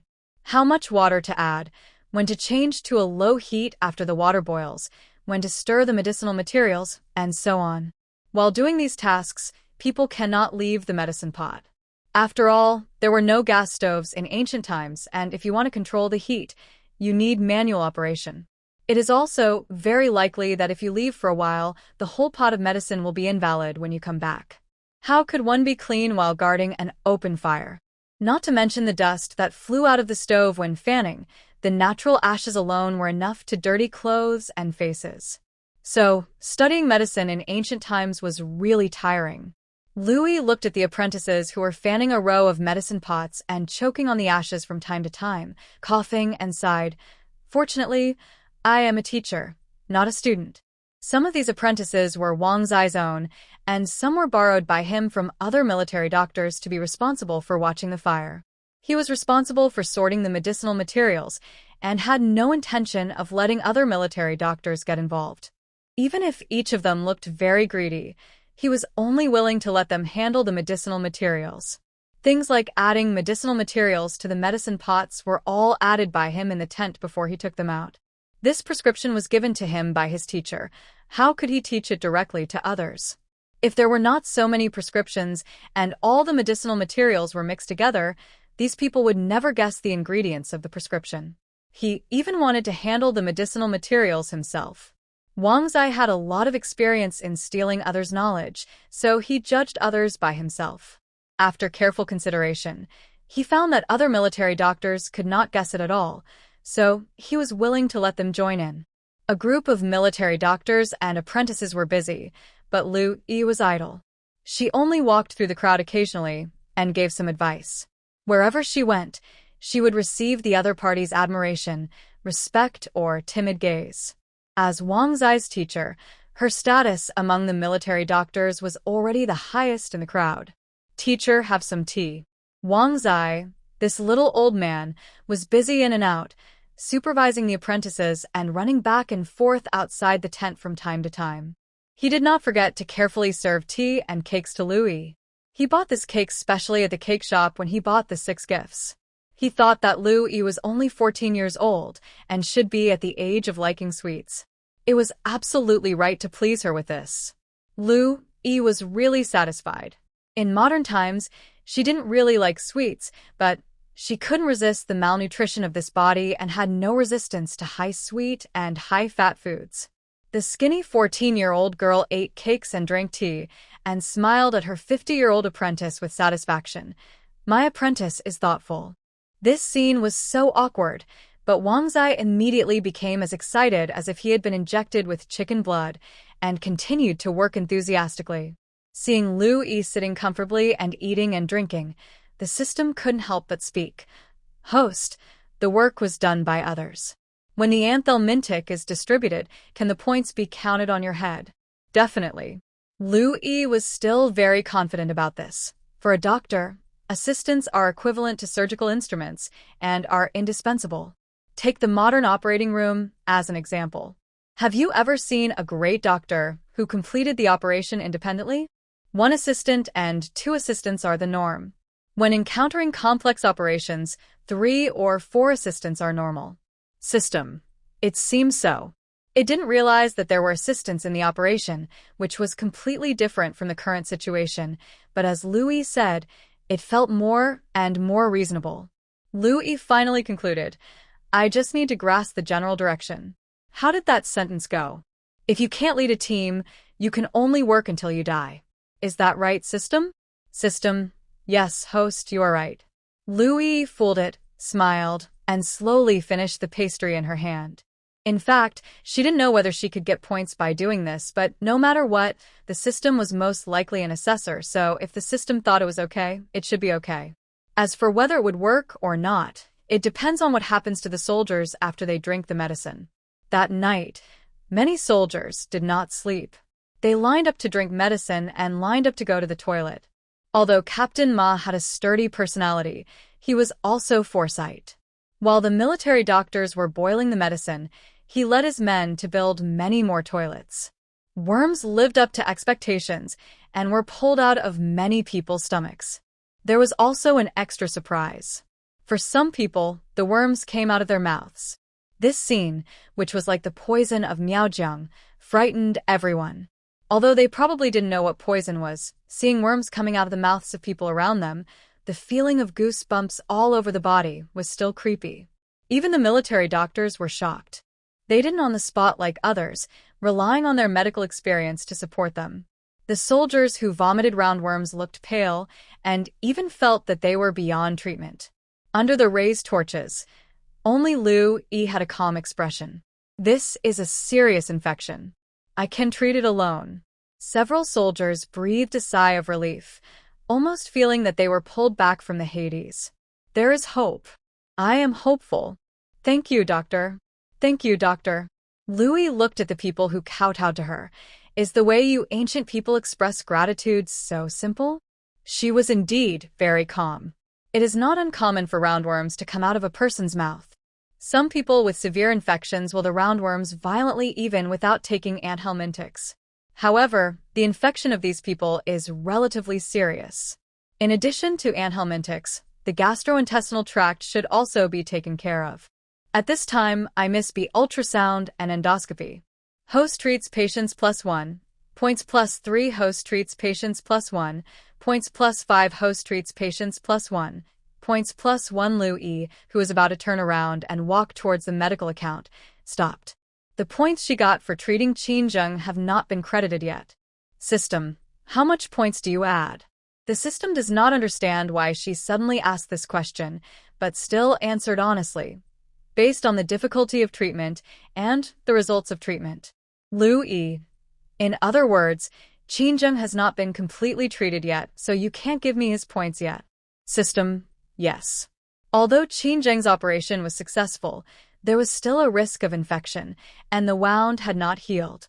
At least the system would not judge the treatment complete until he was able to get out of bed. Liu Yi thought. That is to say, those who were given points have completed the treatment. Those who were not given points have not been completely cured.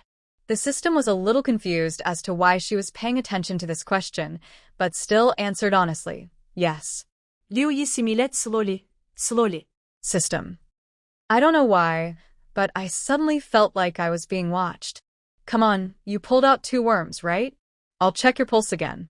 A quarter of an hour later, Liu Yi sat in the medical tent and checked everyone's pulse.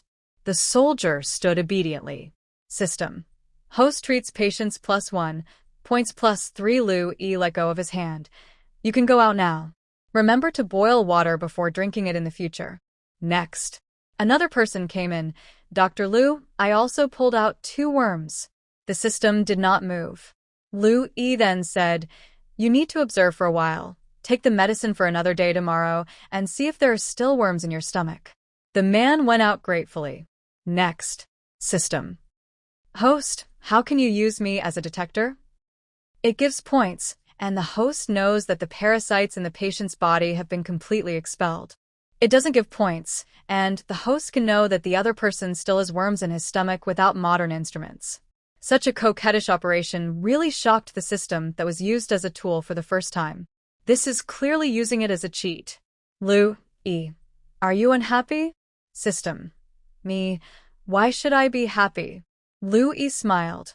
You said, is your goal to train me to become the world's #1 all-round doctor? System was confused. Yes. Liu Yi continued to smile. Now we are in ancient times. Is it only the information in your hands that can allow me to achieve this goal? The system was a little confused. Yes. Liu Yi. Then do I have to earn points quickly to buy information and achieve your goal? The system gradually became firm. Yes. Liu Yi. Now you help me determine whether the treatment is complete, my treatment progress will be faster, and my treatment progress will be faster, and I can earn points faster. With points, I can buy materials, and after buying materials, I can become an all-round doctor, don't you think so? The system said loudly. Yes. So, you help me determine the progress of treatment, which is to work hard to advance the goal. Shouldn't you be happy? The system suddenly realized. Yes. Host, I am so happy, thank you. Liu Yi smiled. You're welcome, come on, next one. No points reminder. Host, he still has worms in his stomach. Liu Yi. I've said it before, if you can't lead a team, you can only work until you die, smile. The system as a detector is not just for the sake of convenience. In order to ensure that the insects are completely eliminated, even if the insects are expelled from the body, the medicine should be continued to be taken to observe whether the insects will be expelled next. But this is the case when there is enough anthelmintics.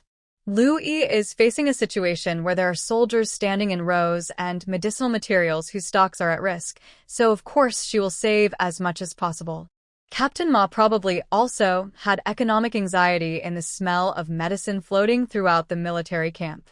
Early in the morning, he ordered 300 people to go to suppress the bandits.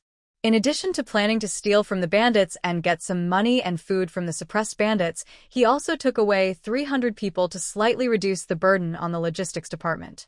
If you suppress the bandits, you can eat the people in the village with a clear conscience. The wealthy families and the villages that have been plagued by bandits will offer food and silver. As for what will happen if you don't offer it, Liu Yi didn't ask. She is not naive enough to think that the soldiers of the Den dynasty are the same as the soldiers in her previous life. The people of this dynasty actually react similarly when they see soldiers and bandits, because they would rob people of their property, burn, and kill people. The bandits are sometimes less lethal than soldiers. Although Captain Ma is a rare good man who can restrain his soldiers and prevent them from doing evil things such as burning, killing, and looting, the premise of doing all this is that he can keep these soldiers from going hungry. When people are hungry to a certain extent, they don't care about orders from their superiors or moral ethics. This is also one of the reasons why Captain Ma has become more and more economically anxious recently. Although they have camps and farmland, what's the use of that little farmland? As the world becomes more and more chaotic, there are more and more refugees. Liuzhou, where he is stationed, is in an awkward position. Liuzhou is located in the north and has a large territory, but it has always been barren and remote. All kinds of troops and horses look down on this land, so they are spared from the suffering of war. Now there is a severe drought in the north, and refugees want to go south and have to pass through Liuzhou City. And they become refugees just to find a place that is not so bad to survive. When they arrive in a place like Liuzhou City, where there is no war, they don't want to leave. As a result, more and more refugees gathered in Liuzhou City, and now the number of refugees has far exceeded the number of soldiers in the military camp. Liuzhou City is not small, but it can accommodate so many people. In other words, it's not so chaotic that everyone will starve to death, but so many refugees are gradually gathering, and sooner or later, hunger will make them riot. Captain Ma only knows how to lead troops. In the past, such matters were handled by the court. Sometimes the court did not respond in time. There were also civil servants in the military camp and local officials in the garrison. It was not his turn to worry about these. But isn't this the end of the court? The civil servants were anxious to return to their hometowns. As soon as the news came, they packed up and left. It was heard that the governor of Liuzhou was assassinated and killed. As for the county magistrate, he had already run away. The refugees were in chaos, but no one cared. As the current largest official in Liuzhou, Captain Ma had no management experience at all. He could only drive the refugees away as much as possible and keep them away. But the refugees were about to die, so they became bolder. Even if they were driven away by the soldiers, they were unwilling to stay away from Liuzhou. Seeing that they were gathering together more and more, Captain Ma came up with a good idea of recruiting soldiers and announced that he would recruit soldiers from the refugees, barely dividing these refugees. But this method is only a temporary solution, not a fundamental solution. Recruiting soldiers is simple, but don't the recruited soldiers need food and drink? In the end, it was still about not having money. The number of soldiers in his hands was also a bit embarrassing, no more, no less, exactly 1,000. It sounds small, right? It's not much. Who made him just a garrison? But to be honest, these 1,000 soldiers are not small in the military system of the Dan dynasty. Equipped with armor and spears, they can fight the bandits without armor and weapons like a game, and it is more than enough to garrison a city. Even now, if he wants, he can also become a small force on his own, but Captain Ma knows his own business, and he doesn't have the brains to be the boss. Then, he can only join other forces. But who to join becomes a problem. In this era, traveling is also a difficult task. It is true that you don't have to worry about banditry when traveling with 1,000 people, but where will the food, drink, and other necessities come from? Now is not the past. In the past, when the army was traveling, there was an entire court behind them to carefully arrange the problem of food, drink, and defecation. Supply stations, grain transport officers, and land reclamation troops. If it doesn't work, the local city will also open granaries under the instructions of the court to make up for the food gap of the army. What about now? Let us not talk about whether there is enough food. If you get sick or even have an epidemic, maybe half of the people and horses will be lost before you arrive.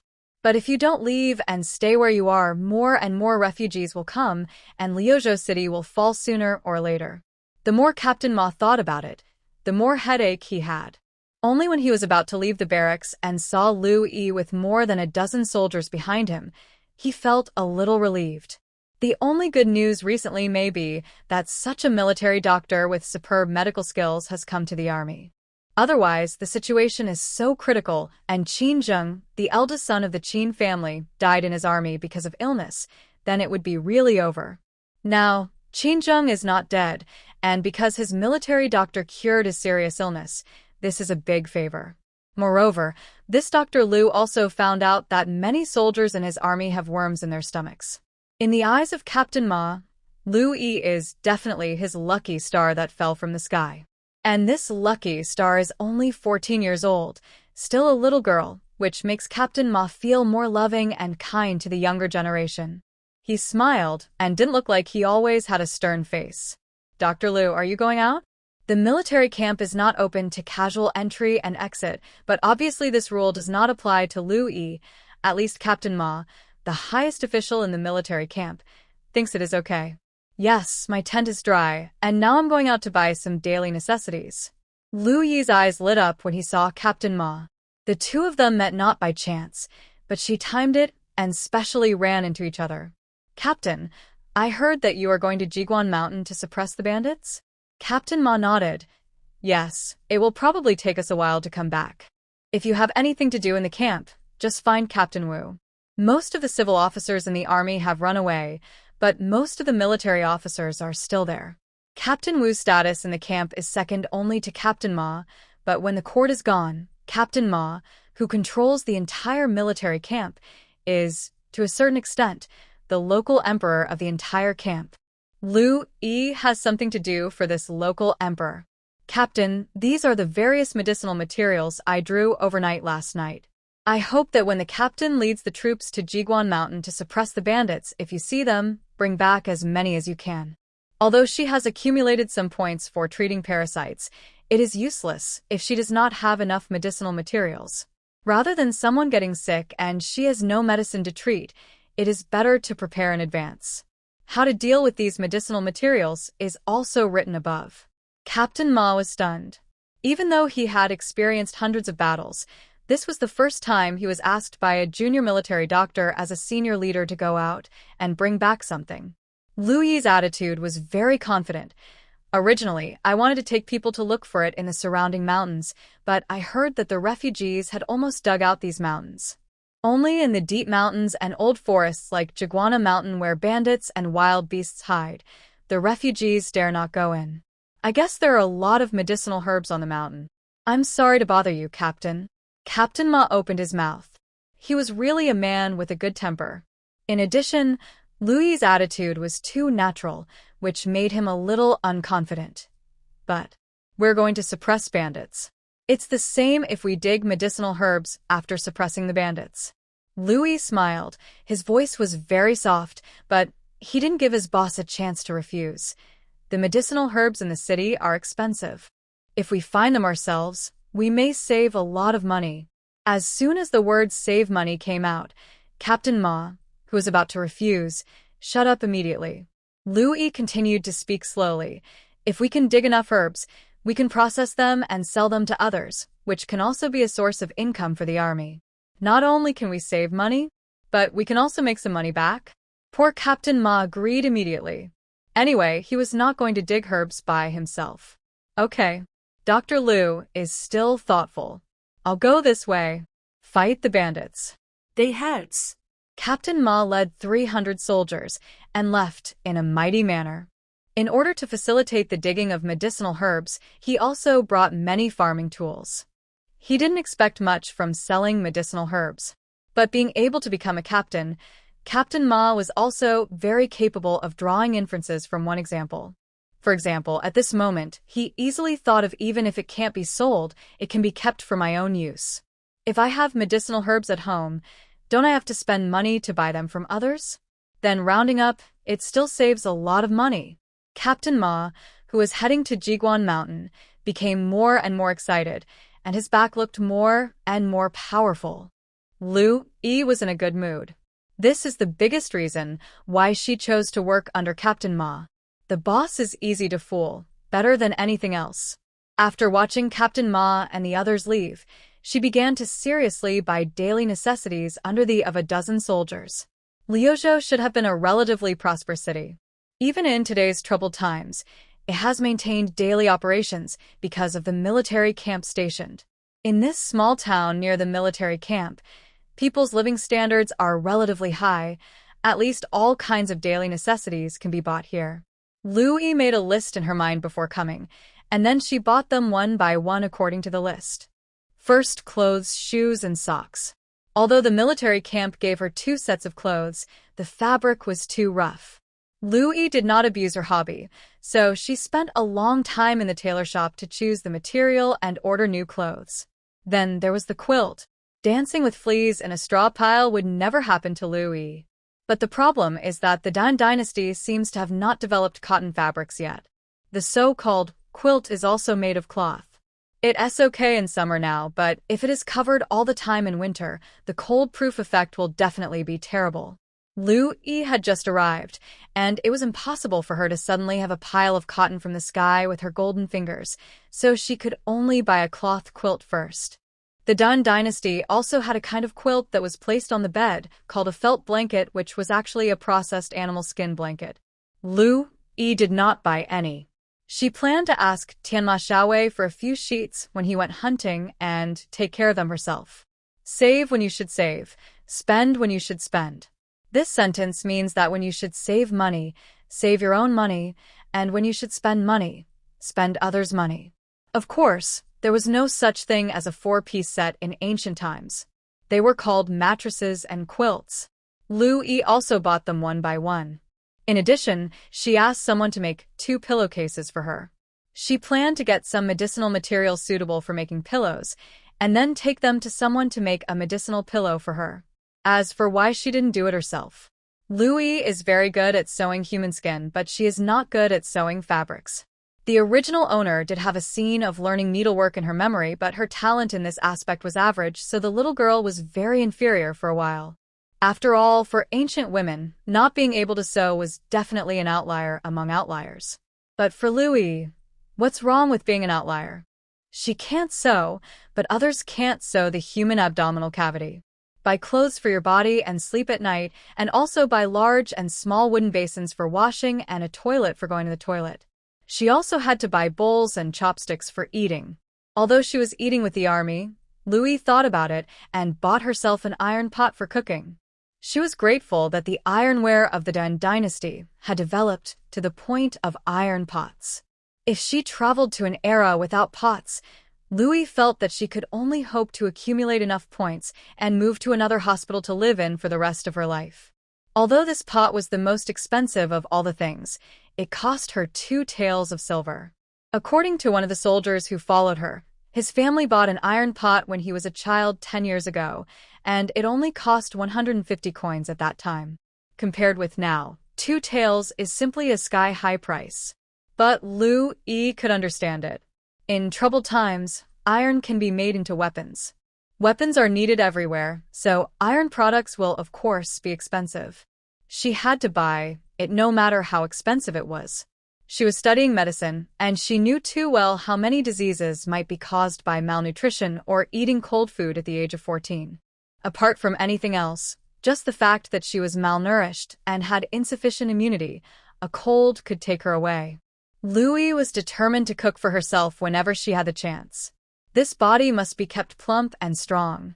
Although iron products are ridiculously expensive, other items are quite cheap, which shows that the purchasing power of silver in the Dan dynasty is still sufficient. To put it bluntly, the world is in chaos, but it has not yet reached Liuzhou. According to the information she found out from Wang Zai, the annual income of ordinary people in the Dan dynasty is only 2 or 3 taels of silver. For example, Wang Zai's monthly silver is 1 tael, the same as Lu Yi, but this is because he was the best doctor in the army before, and he has been in the army for more than 10 years.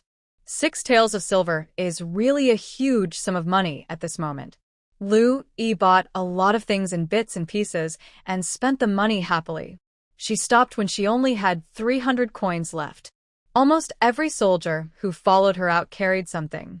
She even bought a new bamboo bed, and the bed assigned to her, which was about to fall apart, was returned to where it came from. After all, the fleas and bedbugs inside were too tenacious, so Lu Yi decided to give up fighting them. Finally, Lu Yi took the 300 coins and treated each of the 13 soldiers to 2 bowls of noodles, with a meat bun for each. The soldiers who originally thought they were just free laborers never thought they could get a meal, and even eat meat. They all smiled immediately. Most people immediately lowered their heads and ate the buns and noodles, slurping as if someone would pop up and them away in the next second. The smarter ones would hold the bowl of noodles, eat while expressing their gratitude to Lu Yi. For example, when Lu Yi first came here, the soldier who was responsible for sending her out of the military camp was eating buns and saying nice things to her. "Dr. Lu, you are so polite.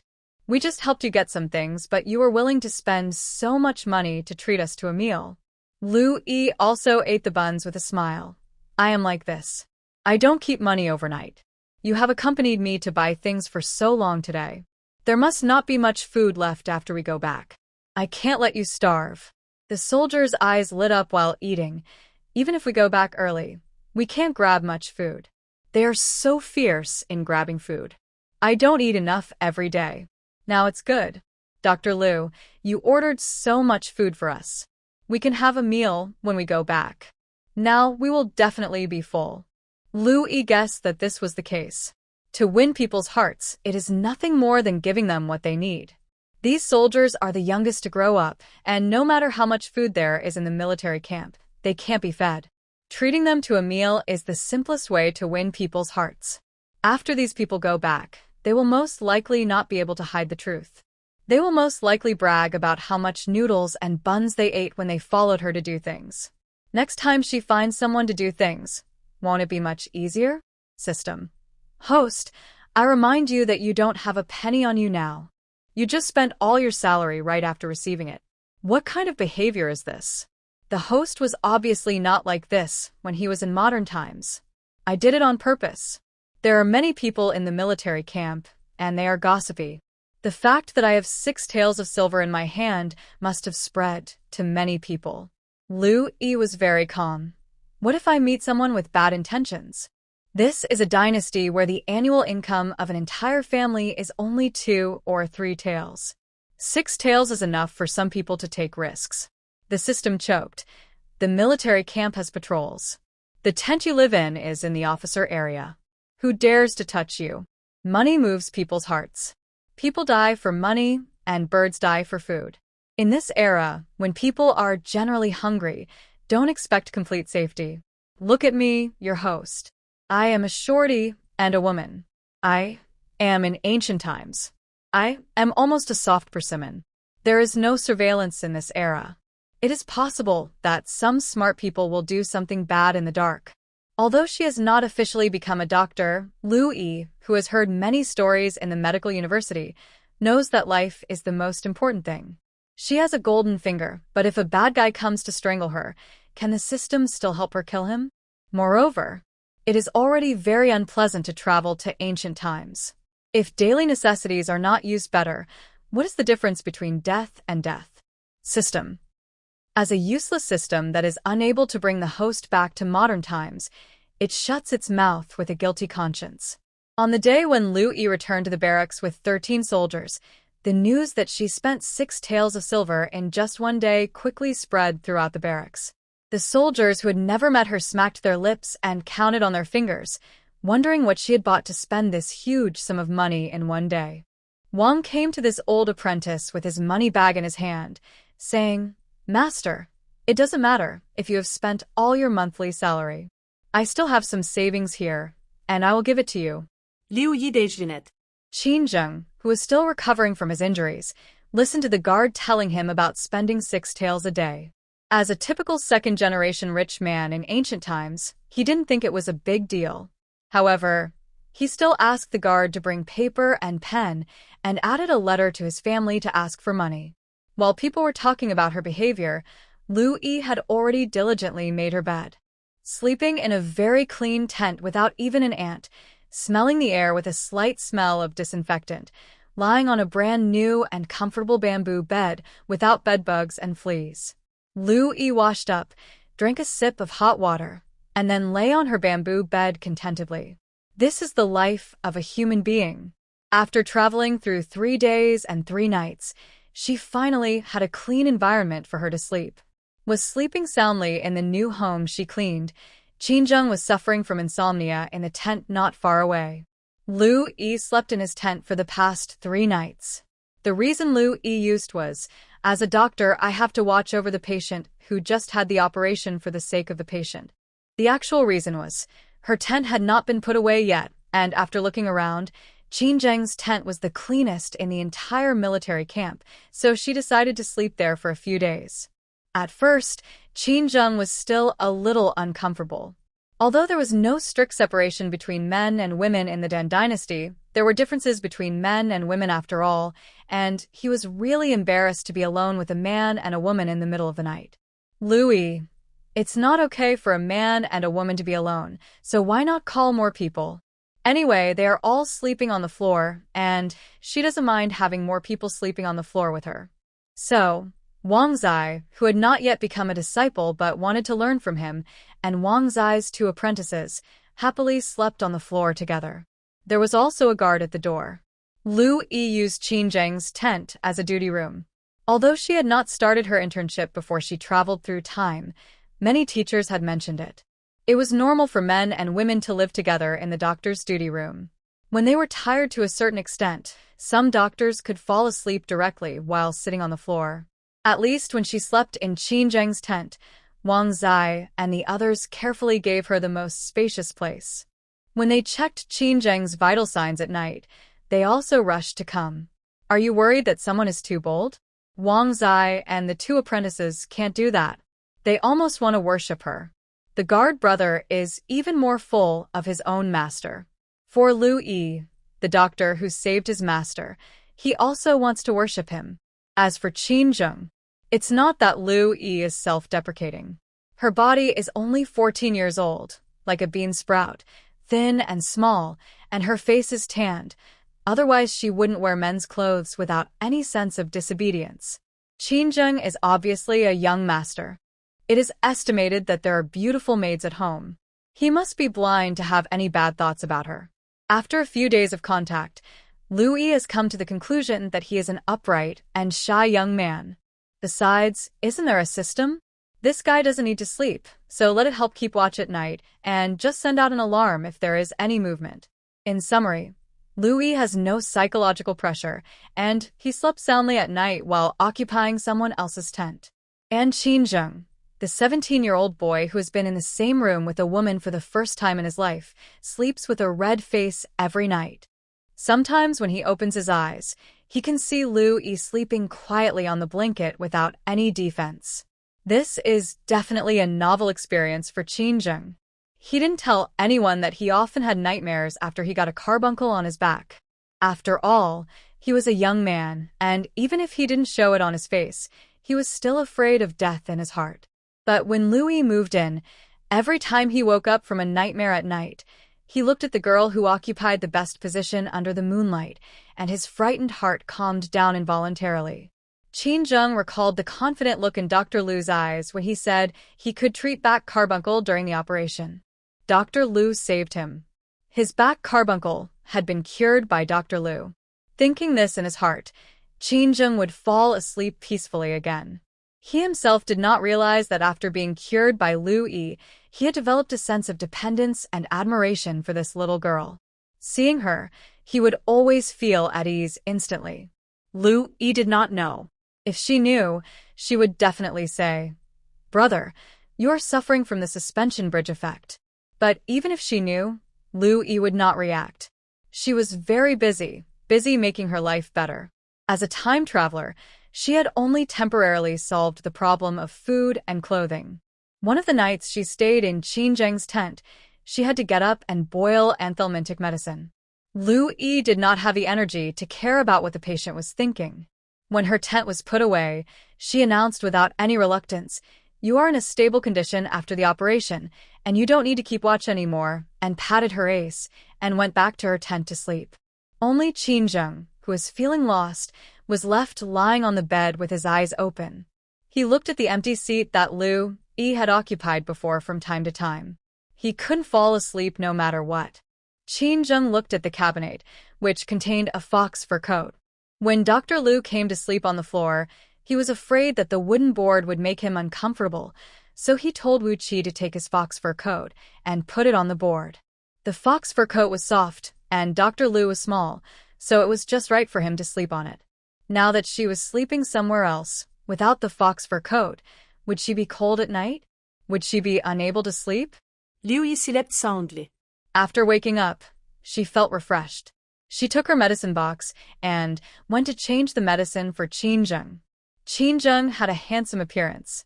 He must have studied and practiced martial arts since he was a child and had a good temperament. But at this moment, there were two big dark circles on this handsome face. Lu Yi frowned immediately. "Sir, your wound has not healed yet." It is time to have a good rest. Don't stay up late. Qin Zheng's face turned red, and he stammered a few words, but didn't say a word. Lu Yi. Staying up all night. What's there to be ashamed of? But if the patient doesn't follow the doctor's advice, it's useless to just talk to the patient. Lu Yi turned to the family members and looked at the guard brother Wu Qi. What did the Lord do last night? Wu Qi looked very puzzled. The Lord didn't do anything last night, just lying on the couch to rest. Lu Yi remained skeptical. Turning her head, she saw Qin Zheng lowering his head. The tip of his ears were red, and he looked ashamed. Did this kid secretly read pornographic books last night?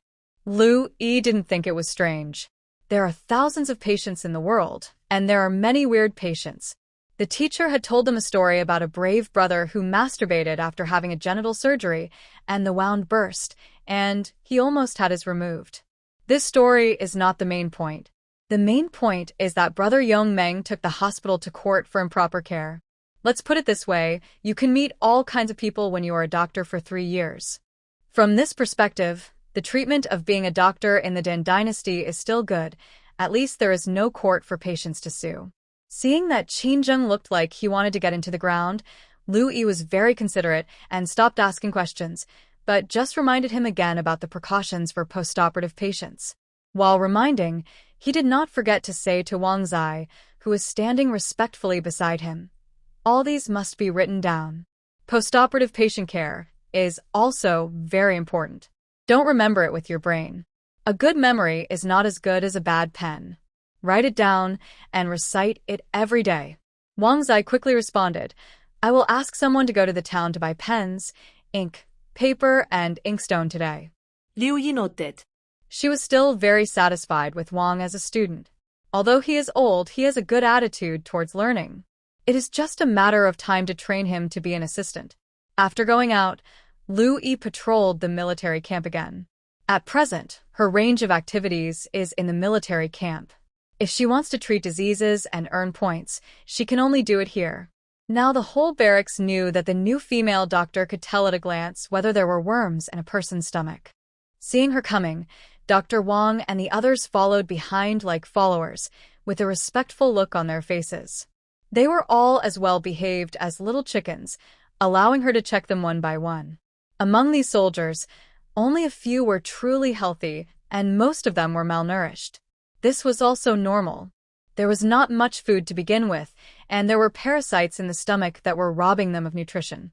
It would be a miracle if they were well nourished. It was also very simple to treat, just let them eat enough. System. Host, you don't have a penny in your pocket. How can you say such a thing? Is it difficult to make money? Lu Yi pointed out a dozen soldiers with severe malnutrition. You guys go out with me today and be responsible for protecting me. The soldiers who were pointed out followed her steps blankly, without any intention of asking, why should I go out with you? Long-term malnutrition not only affects the body, but also affects the brain's reaction. In layman's terms, it means low reaction speed and intelligence. Although no one said that the status of military doctors was higher than that of ordinary soldiers, everyone respected Lu Yi so much, and Lu Yi used the tone of commanding his subordinates, so they instinctively felt that the other party had a higher status than themselves. Moreover, the people who went out with Dr. Lu yesterday said that Dr. Lu treated them to noodles and meat buns after they came back. The attraction of meat buns is really too strong. Although Dr. Lu did not say that there would be meat buns to eat today, the dozen soldiers who were named were trying to show their obedience. The others looked at each other, but seeing that no one stopped them, they decided to observe and see. In theory, the military camp is an important place, and if you want to go out, you must have the approval of your superiors. But Captain Ma has the final say in the army, and he has already removed all the troublemakers. Everyone can see how much he values Dr. Lu. Lu Yi went to chat with Captain Ma when he set out, which was a good thing. Captain Wu, who was in charge of the army, also knew that Captain Ma had chatted with Dr. Lu for a long time before he left. Maybe it was during that chat that Captain Ma gave Dr. Lu the right to select people and leave the camp at will. The main reason was that Lu Yi's attitude was too natural, and she didn't seem to be acting on her own initiative. She was only 13 or 14 years old. If Captain Ma hadn't told her in advance, would Dr. Lu dare to be so bold? Captain Wu got the news, hesitated for a moment, and decided to let the other party go. As the saying goes, people eat grains and cereals, so it's inevitable that they will get sick. If it's not necessary, he didn't want to offend a doctor with superb medical skills. So Lu Yi went out of the barracks again smoothly, with the 13 soldiers before, the dozen newly selected soldiers, Wang Zai and his apprentices, and more than 30 people. The rest of the soldiers saw this scene and confirmed Lu Yi's status in the camp. So, no one gave Lu Yi an official position. But she was self-righteous, and she showed that the sky is the first, the earth is the second, Captain Ma is the third, and I am the fourth. She raised her status in the barracks above everyone else. Lu Yi walked on the street, followed by 35 soldiers. The nearest military camp was Liuzhou County, which was more peaceful. This time, she did not go to the rich area where she bought things last time, but came to a street where ordinary people lived. What does it mean to have 35 people on this ordinary street? It is no exaggeration to say that she can walk sideways. Did she see the thatched houses of the residents on the street? If Lu Yi wanted to rob them, none of them would be able to escape. The reason for giving this example is that everyone who saw them showed an expression of, "Oh my God, I'm so scared. Are you going to rob us?" Compared with the slight fear of the residents in the rich area, the ordinary people in Hu County were afraid of them like a tiger. Although the soldiers were still wearing military uniforms, it was obvious that for ordinary people in Den Dynasty, soldiers and bandits were not much different, and even soldiers were more difficult to deal with than bandits because their robbery was completely legal. If the military camp wanted to, they could not only rob food and drink, but also rob people. There is a term for this kind of robbing people, catching able-bodied men. Especially now that it is a chaotic time, all armies have the phenomenon of catching able-bodied men. The refugees who are about to starve to death are scrambling to join the army for a bite of food, but for the local residents who have houses, thatched houses and land, barren land, being caught and sent to the battlefield is not a good thing. So, after walking on the street for a while, all the people on the street ran away. Lu Yi was not interested in robbery, and she really couldn't see what was worth robbing in these thatched houses. Let's put it this way, the residents on the street seemed to be extremely poor. Most people didn't even have a pair of shoes. Even if a few people had them, they were wearing straw shoes. And the tattered straw shoes seemed to be an important household item. When a man saw them turning around and running, he was so panicked that a straw shoe flew out. How to describe the expression on his face? When he found that the straw shoe flew away, it was like a gem flying out. He struggled for several seconds, and then with a look of despair on his face, he stopped running, turned around, and picked up the straw shoes. Lu Yi believed that at this moment, he turned back with the thought that he might be caught. When he found that Lu Yi and the others had no intention of taking the opportunity to catch him, the man immediately showed his desire to escape and ran away holding the shoes, leaving them with only his back in a panic. Liu Yi. Although she had been mentally prepared, the poverty of ordinary farmers in ancient times still exceeded her expectations. She subconsciously felt that the miserable scenes in the original owner's memory were because of her identity as a refugee. It is reasonable for refugees to live a miserable life without homes and fields. As a result, these ordinary farmers did not seem to be much better than refugees. "Dr. Lu, what are we doing here?" The soldier beside Lu Yi asked curiously. He was the soldier who was ordered to take Lu Yi out of the camp, named Zheng Sanhe. In just a few days, Lu Yi's status in the military camp was visibly elevated. Even the captain treated her with a friendly attitude, and she also accepted Dr. Wang in the army as her apprentice. Logically, she could have anyone she wanted to follow her. In the eyes of Zheng Sanhe, a small soldier, Lu Yi was now a big shot in the army. But Lu Yi said that they were familiar with each other. He was picked by Lu Yi the first time he went out of the camp, and he was picked again this time. Zheng Sanhe, a small soldier, was naturally flattered to be told by a big shot that he knew him and took him out of the camp twice. Because of Dr. Lu's appreciation, the captain knew him.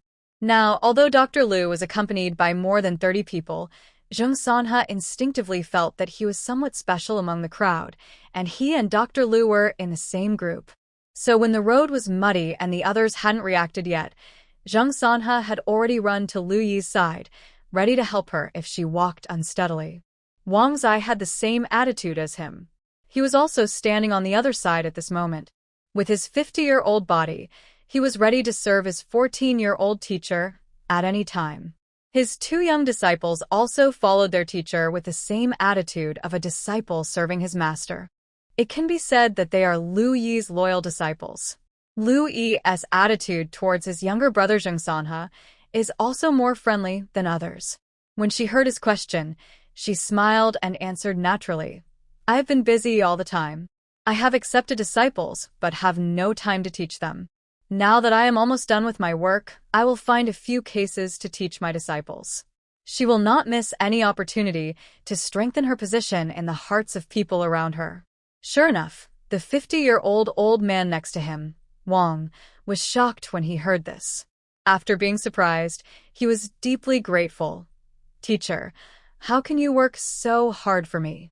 As a doctor with many experiences of stealing teachers and having apprentices himself, Wang Zai is very clear about the relationship between teachers and disciples in Dan Dynasty. Generally, teachers who are willing to teach theoretical knowledge are very good.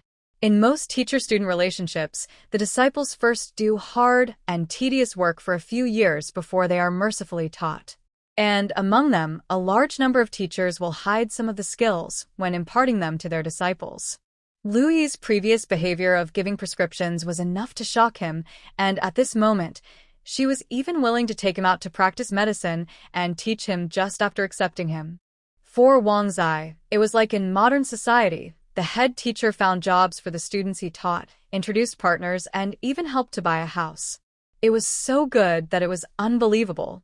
He was even moved to tears, feeling that he had been looked down upon in the first half of his life, and wanted to study hard but couldn't find a way, just to wait for this moment.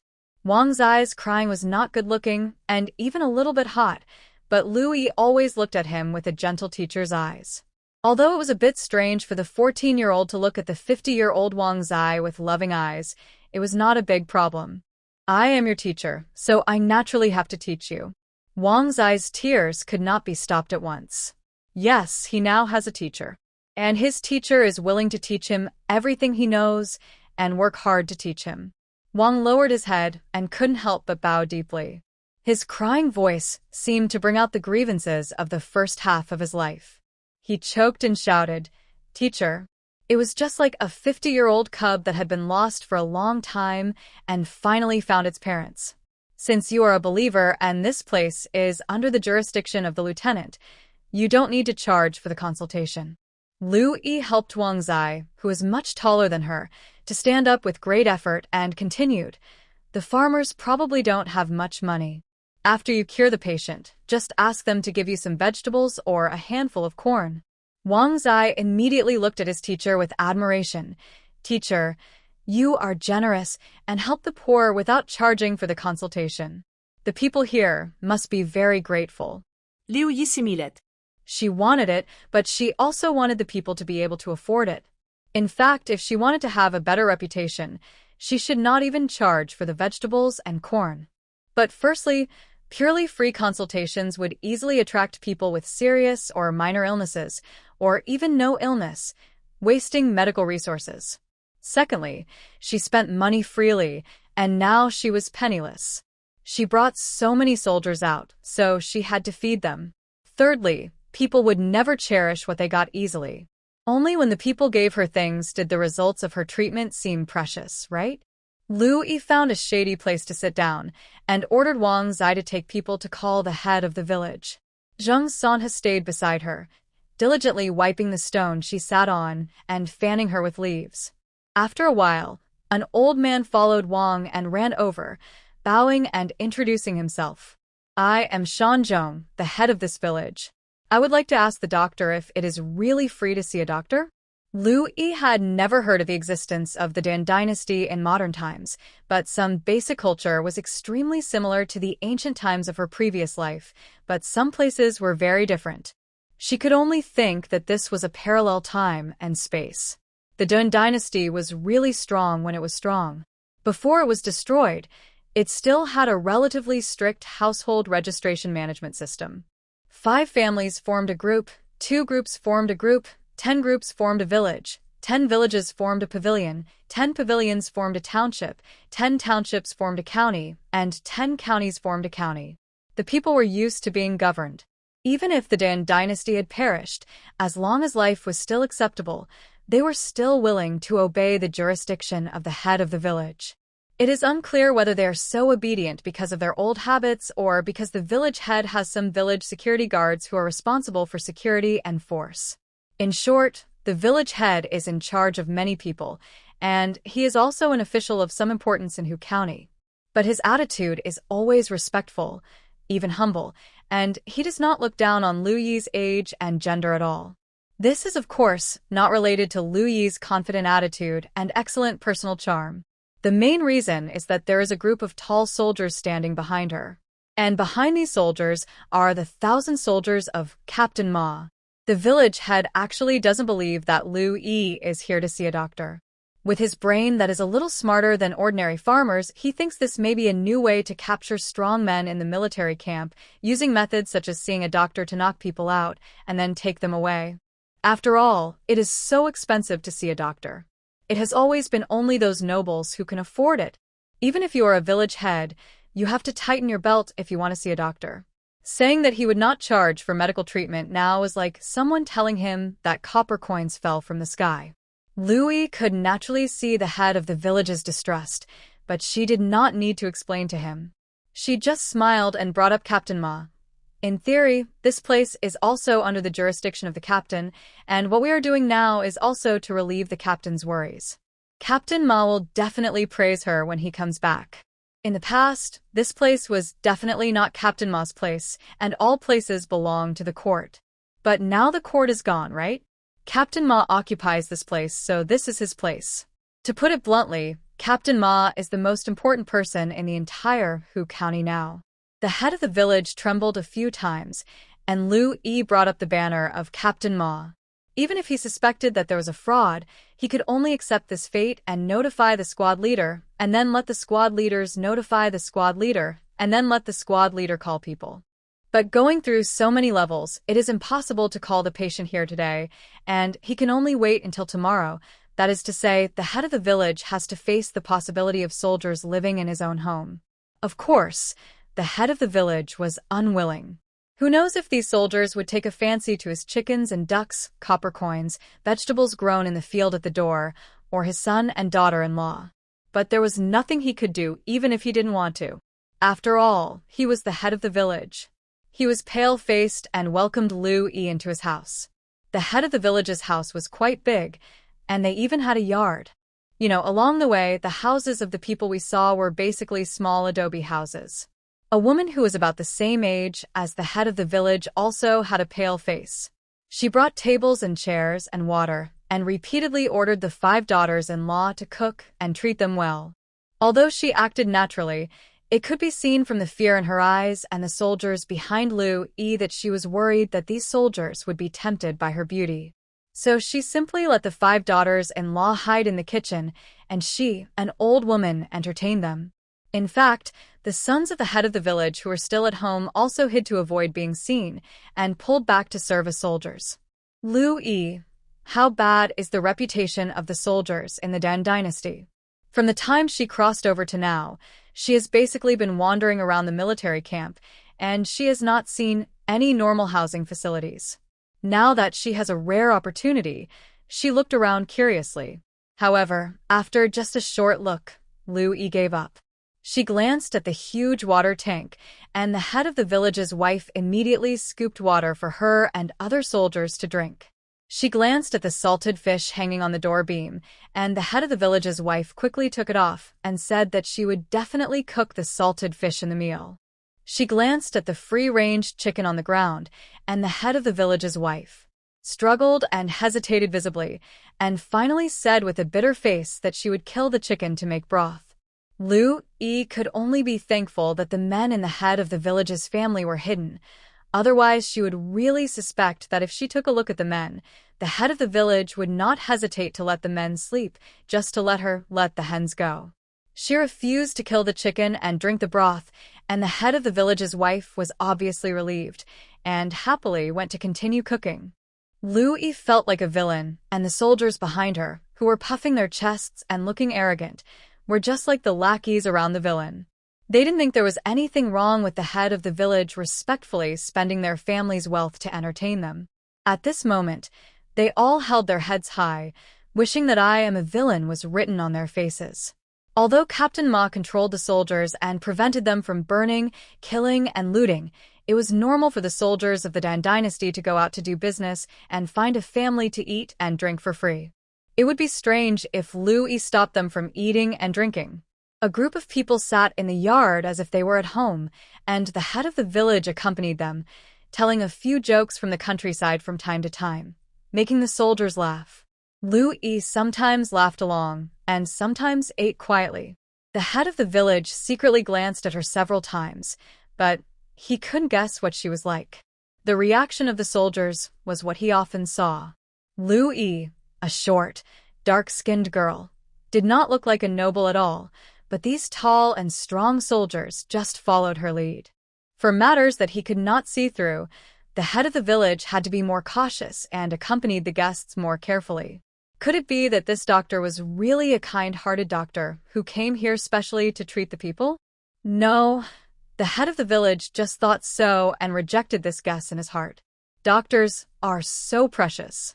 They can't even treat nobles, so how could they treat them? Lu Yi didn't care what the head of the village was thinking. Anyway, no matter what he thought, it had no effect on her. There was a baby crying in the house, but the soldiers didn't react. Which of them didn't have at least 3, 5, 7, or 8 brothers and sisters in the family? There were too many cases of brothers and sisters and nephews and nieces crying on the couch since childhood. Only Lu Yi put down his chopsticks and listened carefully. Just when the head of the village was a little panicked, thinking that the crying of the child disturbed her, she had already said with certainty, "This crying baby is sick." The head of the village was shocked. How did the girl know? The child was inside the house and Lu Yi was outside. Just by hearing the crying, she could tell that the child was sick. What a god! The system was also shocked. How did the host know? Even this system can't scan that the other party has a disease. Lu Yi, the crying of babies can express needs, which can be roughly divided into 3 types: physiological needs, psychological reactions, and pathological conditions. You can distinguish them if you listen carefully. The system was greatly shocked. The host has only learned the theory and has not practiced it, but can hear it? Could it be that the host of this family is really a genius? It's not entirely based on crying. Lu Yi, they enshrine Zhang Pasen in their home. If you listen carefully when Wang and I are chatting, you will know that in the Dan dynasty, Zhang Pasen is a protective god who specifically protects children from illness and pain. I specifically asked Wang Zai to find out clearly that Zhang Pe was a midwife before her death. She learned many ways to treat pregnant women and children by herself. After her death, she was worshipped as Zhang Pe god. Generally, only families with sick pregnant women and babies would worship her. System. It thought that the host and Wang Zai were chatting about various statues of gods and were just chatting or gossiping or something. Look, from our location, we can just see the shrine of Zhang Pe god. The head of the village just said that we have seen his 5 sons and 5 daughters-in-law, and none of them are pregnant. So, who do you think this statue of Zhang Pe god is worshipped for? System. Lu Yi. That's right, there is only one answer: the crying baby. The system began to suspect that its host was not a medical student, but a famous detective. Not a famous detective, just likes to observe. Lu Yi explained, if you listen to the teacher talk about various medical disputes every day, you will also develop a good habit of keeping observation at all times so that you can quickly run away when you see someone holding a kitchen knife. In fact, Lu Yi has been looking for patients since she stepped into the small courtyard of the village head. It's a pity that the able-bodied men and daughters-in-law of the village head have hidden themselves, and the village head and his wife do look relatively healthy. Fortunately, She has sharp ears and can tell that there is a child in the house. When the system was completely shocked, she added, "By the way, there is another reason why I am so sure. If the child is sick, everything will be fine.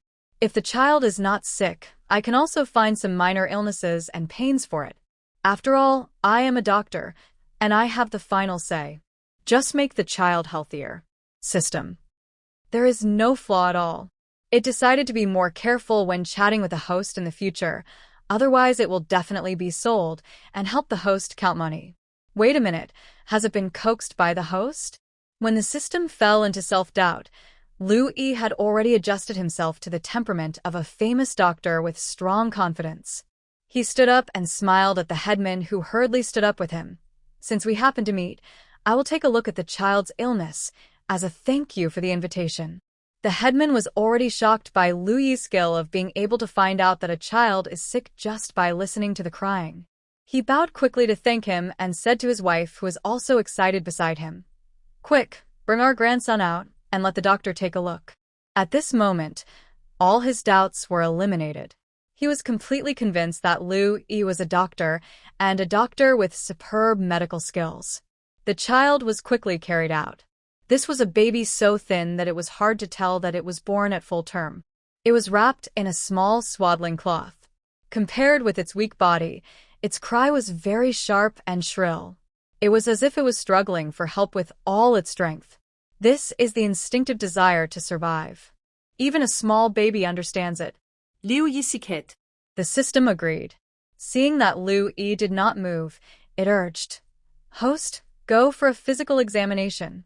Liu Yi still did not move on the surface, but stared at the crying baby in her grandmother's arms with an unfathomable look. "I want to go, but I have never held a real child." She was very honest, a little shy. When she was in class, the babies she held were all baby models. Once the school got a batch of silicone simulation babies. Because they were too real, the price was also quite expensive. Sometimes there were few models and many students, so the teacher would disassemble the models into arms and legs and distribute them to everyone. Yes, it was the kind of situation where you held an arm and I held a vase. Liu Yi was usually fearless, but facing this baby, who was so fragile that she could twist his arm off with just a slight movement, she could not help but be cautious. Of course, no matter what she thought in her heart, on the surface, Dr. Liu remained calm and looked very confident. She said to the wife of the head of the village, "Hold the child well, I will check it out." The wife of the head of the village quickly held the child firmly, and with a little expectation and a little caution, she brought the baby to Liu Yi. Liu Yi also moved lightly, carefully lifted the baby's head, and carefully gave him a full physical examination. Because of a lack of equipment and the child was too young, Liu Yi could only weaken some steps. After the examination, she thought of an example that a teacher had told her. The teacher once went to a small African country to provide foreign aid. There were scarce resources there. The lack of medical resources also blocked the hope of new doctors to learn from old doctors. But she met a middle-aged doctor there who had no teacher, no teaching materials, and no medical qualification certificate. But he is the most famous doctor in their village, and people from other villages come from afar. Liu Yi's teacher watched the middle-aged doctor's treatment and found that although he did not understand a lot of knowledge, he could really solve most common diseases and a small number of difficult diseases with his accumulated experience. This result was achieved on the one hand because the middle-aged doctor was always recording and learning, and on the other hand, because the people of that small country were too poor. Because of poverty, there was no money to see a doctor with a more expensive fee, so they went to find a village doctor with a cheaper fee. Even if the treatment was not good or there was an accident during the treatment, the poor life made them unable to pursue responsibility. The middle-aged doctor also killed people, but the patient's family did not blame him, and the people in the village did not stop looking for him for treatment because the middle-aged doctor was their only choice. Therefore, in such an environment, the doctor was piled with a large number of patient resources and trial and error opportunities. Therefore, although he had no theoretical knowledge, he still got continuous training and improvement in medical skills through practice. When Liu Yi heard the story at that time, she never thought that one day she would become the same situation as the middle-aged doctor. But she is different from the middle-aged doctor. She has a golden finger. When I accumulate enough points, I will upgrade the physical examination related. Louis said and carefully opened the baby's mouth again to confirm. Is he crying and refusing to drink milk? The head of the village wife nodded frantically. That's right, the child was only 2 months old, and he was fine before, but suddenly one day, he refused to drink milk. We made soup with corn, but he still refused to drink. As she spoke, her face became anxious. What can we do if he always refuses to eat?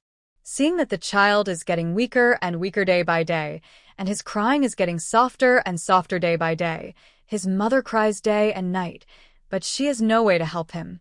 Lu Yi and the soldiers listened to the child's sharp howling. Is this voice considered small? It is hard to imagine how loud he would be after eating.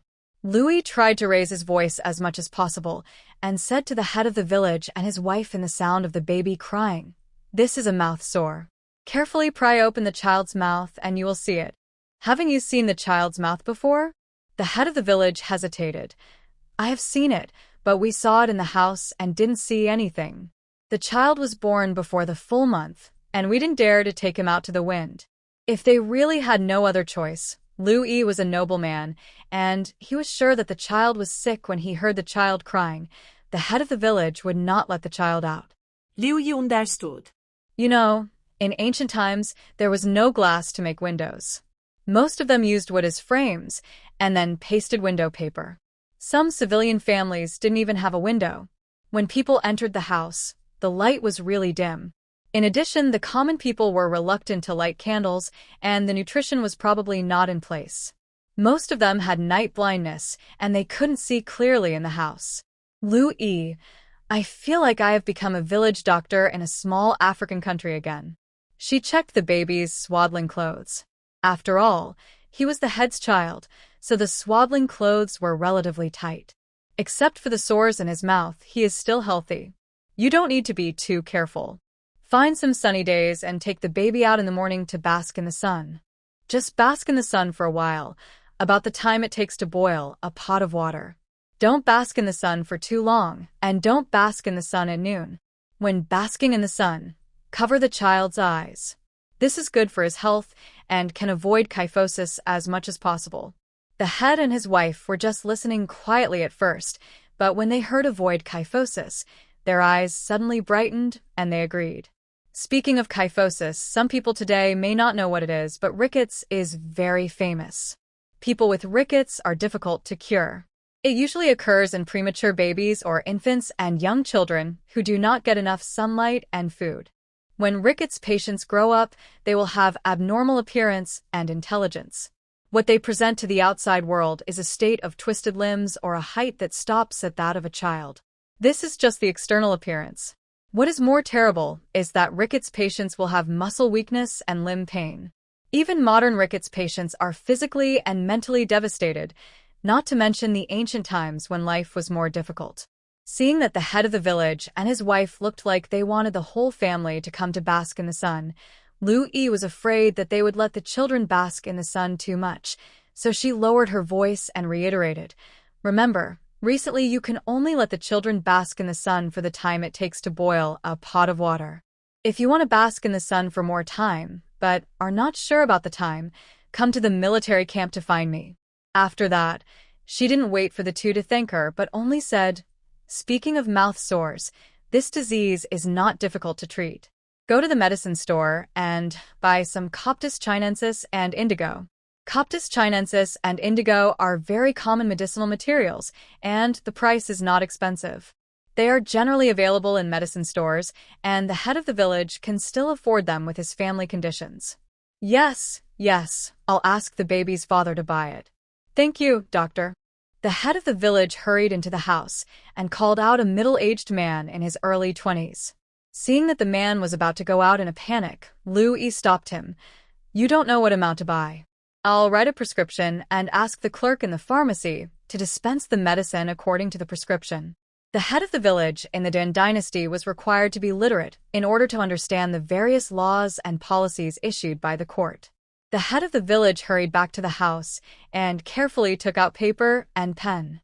The paper was the most common rough paper, and the pen was the cheapest chicken feather pen. The head of the village carefully spread it on the stone table in the yard, and he was very diligent to grind it by himself. The problem arose. Lu Yi didn't know how to write traditional Chinese characters. Fortunately, this didn't bother her. She just needed to keep a calm expression and said to Wang Zai behind her in a casual tone, "Disciple, I said you write it." Wang Zai immediately stepped forward excitedly. For him, this was the opportunity for the teacher to give him to learn. Another new prescription. The head of the village and his wife looked at Wang Zai, who looked like an old man and was respectful to the teenage Lu Yi, even calling him teacher. At this moment, no matter how stupid they were, they had no doubts about Lu Yi's medical skills. The head of the village was even more annoyed that he had doubted him before. A doctor who can tell that a child is sick by crying and has an apprentice so old, how superb his medical skills must be. Lu Yi was not surprised by the sudden change of the head of the village's attitude. The prescription for treating children with mouth sores who can't drink milk is very simple. It is in the 1,000 gold prescriptions. Lu Yi can only be thankful that she is a bookworm. She memorized the entire 1,000 gold prescriptions early, and she doesn't need to go to the system to spend points to buy learning materials. Who said that there is no point in rolling? Look, as long as you roll enough, you can save more points after you have the golden finger. System. Host, let me remind you that you haven't found a place to stay tonight. 12 Coptis Chinensis and 18 Dacheng. Lu Yi was not affected at all. After talking about the herbs she needed, she said to the head of the village, "When the herbs arrive, grind them, boil them with 3 liters of water and take 1 liter and 2 he of medicinal juice, twice during the day and once at night, 1 he each time." The head of the village hurriedly wrote it down, fearing that he would miss a single thing and make a mistake in operation, which would cause his grandson to be treated poorly. "This, doctor, could you please tell me again? I'll write it down on paper, so I won't forget it." Louis showed a look of realization. "Yes, you are not good at medicine, so I'm afraid you may have missed something." She seemed to think for a few seconds and then made a decision. "Forget it. Save the life to the end. We will stay here tonight and wait until the child's condition improves before returning to the barracks. But there are too many of them, and the people are afraid of the soldiers, so they may not be able to find a place to live. Even the head of the village probably wouldn't welcome so many tall and strong soldiers to live in his house. But now, the situation has reversed. It's not that Lu Yi and his men have to live in the head of the village, but that the head of the village needs them to live in. The village head and his wife were really delighted and said gratefully, "Thank you, doctor. Thank you very much. Please stay at our home. We will definitely entertain you with all our heart." Lu Yi, look, accommodation. System. That night, Louis lay on a table, thinking that books are the best. Look, isn't she now able to sleep in a mud house with the medical knowledge she has learned? Don't ask her why she doesn't sleep on a wooden bed or sleep on the floor with Sheng Sanhe and the others. The reason is similar to the previous one. There are lice on the floor and on the bed. When I read time travel novels before, why did the heroine never mention the problem of lice in ancient times? This thing is really everywhere. When she was talking to the head of the village, she could see a louse crawling in his hair. At this time, it showed how smart she was to let someone carry her new bedding all the way. She carefully sprayed the big table of the head of the village with disinfectant and then spread her bedding on it. This move made the head of the village more respectful to her. After all, in their opinion, only noble people would be so particular. In addition, the soldiers obeyed Lu Yi's orders, and the head of the village began to guess whether Lu Yi was born into a powerful family. Even if her appearance looks no different from that of ordinary people, or even thinner, ordinary people would not be so particular. Louis could guess what the head of the village was thinking by looking at his expression, and she was happy to let him guess. The better he guessed, the harder he would work with her. Before going to bed, Louis checked the crying baby. She had to say that this child was really crying. Most children would have cried too much without milk, but this child slept for a while and cried when he woke up. He cried until he was tired enough to sleep and continued to cry when he woke up. The room was dim, and the head of the village lit a candle distressfully. Louis looked at it by candlelight and confirmed that the mouth ulcer had subsided a lot. She also secretly breathed a sigh of relief. With a calm look on her face, "It's almost done. Let his mother try to feed him." The head of the village's wife hurriedly ran into the side room with the child in her arms. It was called a side room, but it was actually a narrow and small space without windows, but in such a small space, a family of 3 had to squeeze in on a daily basis. There was a rustling in the side room, followed by a woman's surprised cry. "He ate it. He ate it." The head of the village's wife ran out again with a face full of joy. "Doctor, the baby is willing to drink milk. You are really a great doctor." The system did not prompt the crediting of points, and Louis was not surprised. After all, the disease was cured, and now the child's mouth ulcers have only slightly subsided, and he can drink milk vigorously. His mouth ulcers are not completely gone, and he still needs to continue taking medicine. Louis originally wanted to remind the child's mother to avoid spicy food, but when the words came to his lips, he remembered that there was no chili in the Dan dynasty, so he swallowed them again. Try to give the mother more fish soup and bone soup, and if conditions permit, let her eat more eggs. The head of the village and his wife were visibly embarrassed. With their family conditions, they could certainly afford these things, but the problem was that they had 5 sons and 5 daughters-in-law in the family. If they only gave them to the youngest daughter-in-law, the other children would definitely not be happy. But if the whole family has them, even for the head of the village, buying these things is not a small amount. Here is another misunderstanding in the time travel novels. Louis has read many time travel novels in which the heroine bought unwanted pig bones and took them back to make big bone soup to amaze everyone. But the pig bones of the Dan dynasty were not something that no one wanted. During the famine, the people even ate the soil, let alone the bones. Even for farmers, these bones are treasures, because meat is unaffordable, and the bones can be cracked open to the bone marrow inside. After the bone marrow, the remaining bones can be used to make soup.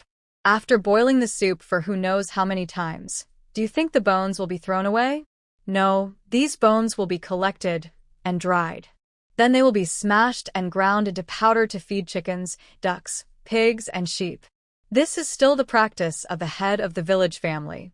For those poorer families, the bone powder is for themselves to eat, which really achieves the goal of scraping bones and marrow without wasting a penny. When Louis first crossed over, she was able to drink that pot of chicken soup because her medical skills were so amazing in the eyes of others. The military doctors in the barracks were so eager to learn a trick from her, and they were grateful to her for taking over the big pot of treating Qinzheng, and they just pooled money to buy her a chicken. If this were placed in modern times, it would be equivalent to setting a table of dishes worth thousands of yuan for her. So how can modern people be happy when they cross over to ancient times? Even the powerful class in ancient times probably can't compare with an ordinary modern person in terms of quality of life. Fortunately, she has a hang. Louis, who has a golden finger, was relieved. The head of the village and his wife had gone through a round of careful consideration and finally decided to listen to the doctor's words and buy pig bones that were more suitable for the whole family to make soup. In the side room, the child with a loud voice finally drank enough milk and also quieted down, clenching his little fists and sleeping soundly. Not only did the head of the village and his wife finally feel relieved, but Louis and others also breathed a sigh of relief. It was okay to hear it from across the house when we were in the yard, but now that we live in the house, it is really torture to hear this loud-voiced baby crying. The child is fine, and Louis also returned to his desk bed, lay down on it, and fell asleep in less than 3 minutes. After a dreamless night, the next morning, there was a noisy sound outside. Louis slowly opened his eyes, with his hair that was too dry and yellow, so it was tangled together after sleeping, and sat up to look outside. Have the people who came for the free clinic come? Yes, the head of the village went out early in the morning to urge them, and many people have come. Wang Zai was in high spirits. He was originally standing at the door frame looking out. When he saw Louis get up, he quickly stood by the desk bed with a wooden basin and a towel. The water was still hot and steaming, and the towel was also brought by Louis. He also carefully prepared willow branches for Lu Yi to clean his teeth. Wang Zai stood respectfully holding these things and explained to her why so many people came. Not many people came originally because they were afraid that we were pretending to be a free clinic, but in fact we were here to recruit soldiers. But after knowing that the village chief's grandson was cured, more people came, but not many were strong men. Most were the elderly, weak, women, and children. This is the advantage of accepting older disciples. Lu Yi is not very clear about some of the ancient master-disciple interaction modes, but Wang Zai can arrange it clearly. Lu Yi rinsed her mouth and washed her face, feeling more energetic, and then said, "It doesn't matter if there are no men. When we cure these people, the sick men will come naturally." He stood up and looked outside. Sure enough, he saw a crowd of people, and Lu Yi felt relieved. With so many people, he can always accumulate some points. As soon as he saw Lu Yi getting up, Zheng Sanhe immediately ran over with the warmed food. As for the idea of patients first seeing a doctor first and then eating, people in the Dan dynasty didn't have this concept. It was good enough to see a doctor who would be picky about these things. But Lu Yi still tried to speed up his eating as much as possible. After filling his stomach, he straightened his clothes and walked out in a mighty procession, surrounded by Wang Zai, Zheng Sanhe, and a large group of soldiers. There were indeed about a dozen people standing outside the headman's house, basically women and old people who were not eligible for conscription, and some young children climbed on trees, stood on walls, hid behind straw, and peeked in to watch the fun. Seeing Lu Yi coming, the headman greeted him enthusiastically. His grandson was still fed today, and finally stopped crying. He would laugh happily when he was held in his arms. "Sir, these are the sick people under my jurisdiction. There are 17 of them. This is the list." As the head of a village, his workability has been recognized by Da On Chao. Although his handwriting is a little ugly and crooked, he is still very dedicated to write down the patient's name, gender, age, appearance, household registration, and place of residence clearly. Even the patient's self-report of where he feels uncomfortable is carefully written on it. This is almost like a small medical record book. Lu Yi was a little surprised. She did ask the head of the village to simply record the patients who were going to see the doctor yesterday, but she didn't have much expectation. She just thought that knowing the patient's name and age would be enough. Unexpectedly, the head of the village did such a good job. The head of the village was very proud of the praise from the nobleman who cured his grandson, and he said in high spirits, "I've seen it when the village was catching thieves and murderers in the past, so I learned to write it this way." Liu Yi. So the head of the village wrote the medical record book in the form of a wanted order? Although the format of the medical record book is similar to a wanted order, it is still very useful. Lu Yi asked someone to move the table out and sat down by herself. Wang Zai followed her instructions and sat respectfully on the other side, holding a pen in his hand, ready to record at any time. Zheng Sanhe took the cattail leaf fan from the head of the village diligently and fanned Lu Yi gently, occasionally serving tea and pouring water. The remaining soldiers stood behind her to act as a deterrent. Although the possibility of these old, weak, women and children making trouble in the hospital was almost zero, in this ancient time when it was too late to rescue the injured, Lu Yi still cherished his life and made a foolproof decision. A free clinic that was a bit rough but complete and even had bodyguards was completed. Lu Yi held the list in her hand and raised her voice. "Come over when I call your name." The old, weak, women and children all looked at her timidly. They used to talk quietly, but since the group came out, they didn't say a word and dared not breathe. When the village head told them that there was a free clinic, that is, a doctor who would help with medical treatment for free, no one in the village believed it. How expensive is it to see a doctor? Lu Gui's family was sick a few years ago, so they gritted their teeth and went to the county to see a doctor. As a result, the money was spent like water. In the end, the money was spent and the patient was not cured. Lu Gui's family is still the poorest family in the village. If the village head had not sworn that his grandson was cured by this doctor, and that this doctor also brought a dozen tall soldiers who looked difficult to deal with, they would not come. If they annoyed him, even these women, children, and the elderly would not come. Lu Yi called out the name, Wang Cui.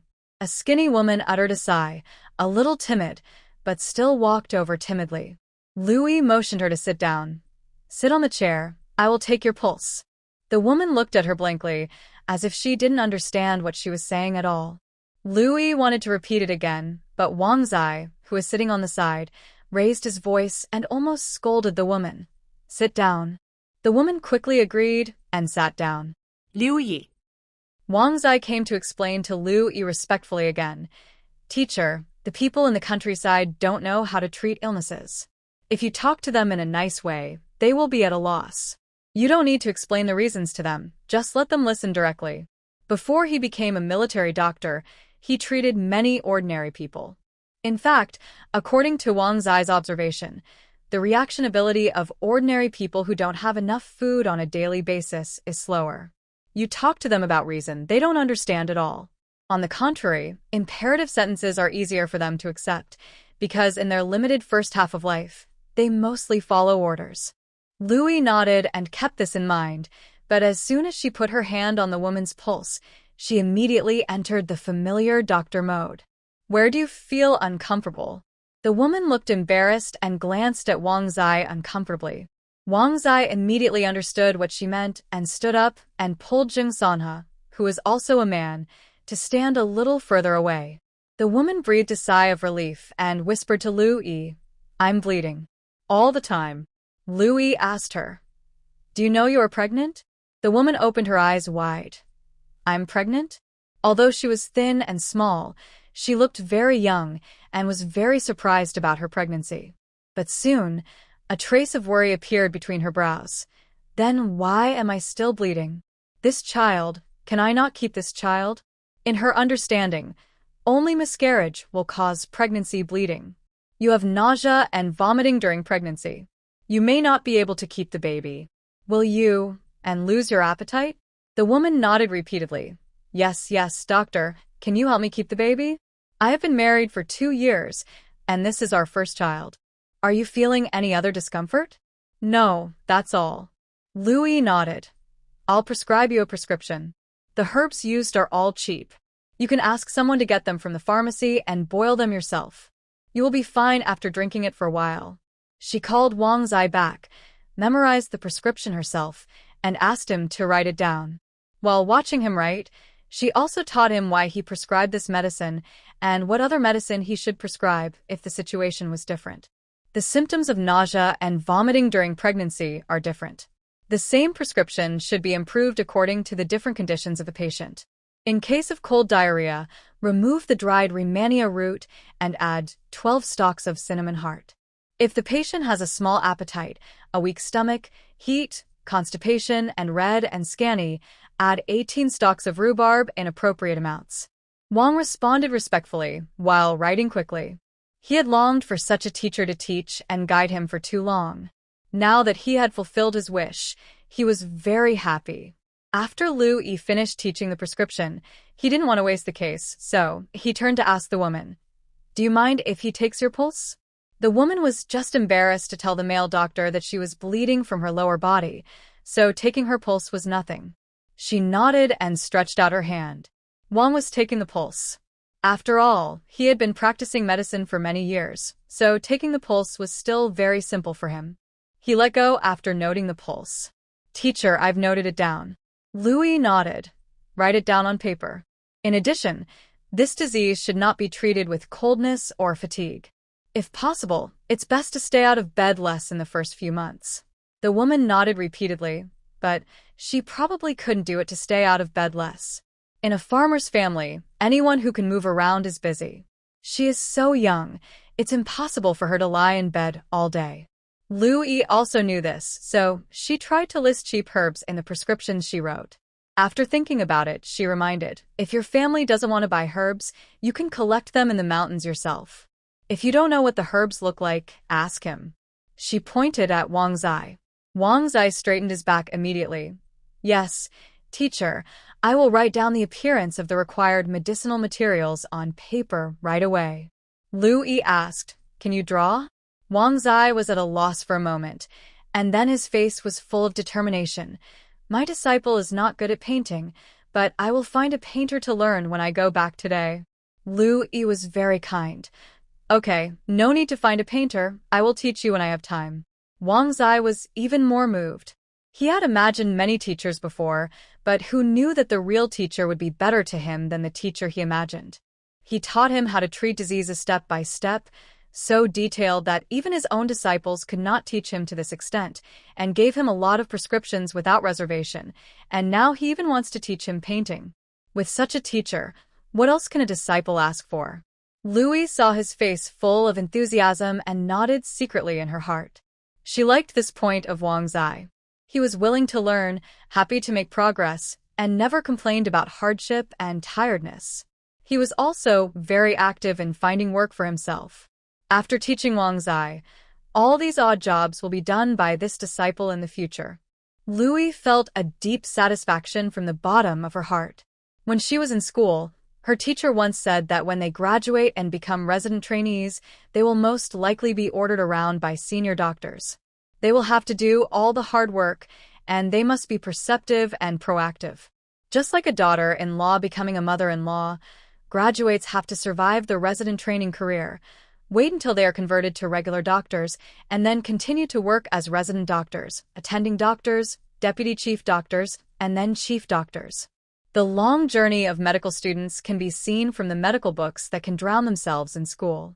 As a result, she has now skipped the first few steps and directly has a resident trainee. Think about it this way, and then look at Wang Zai, who is busy classifying patients with his apprentices. This resident trainee also has a few little apprentices under him. Lu Yi. It seems that time travel still has some benefits. The first patient finished the consultation smoothly and left safely. Before leaving, he thanked Lu Yi profusely. Then the rest of the people were not so nervous.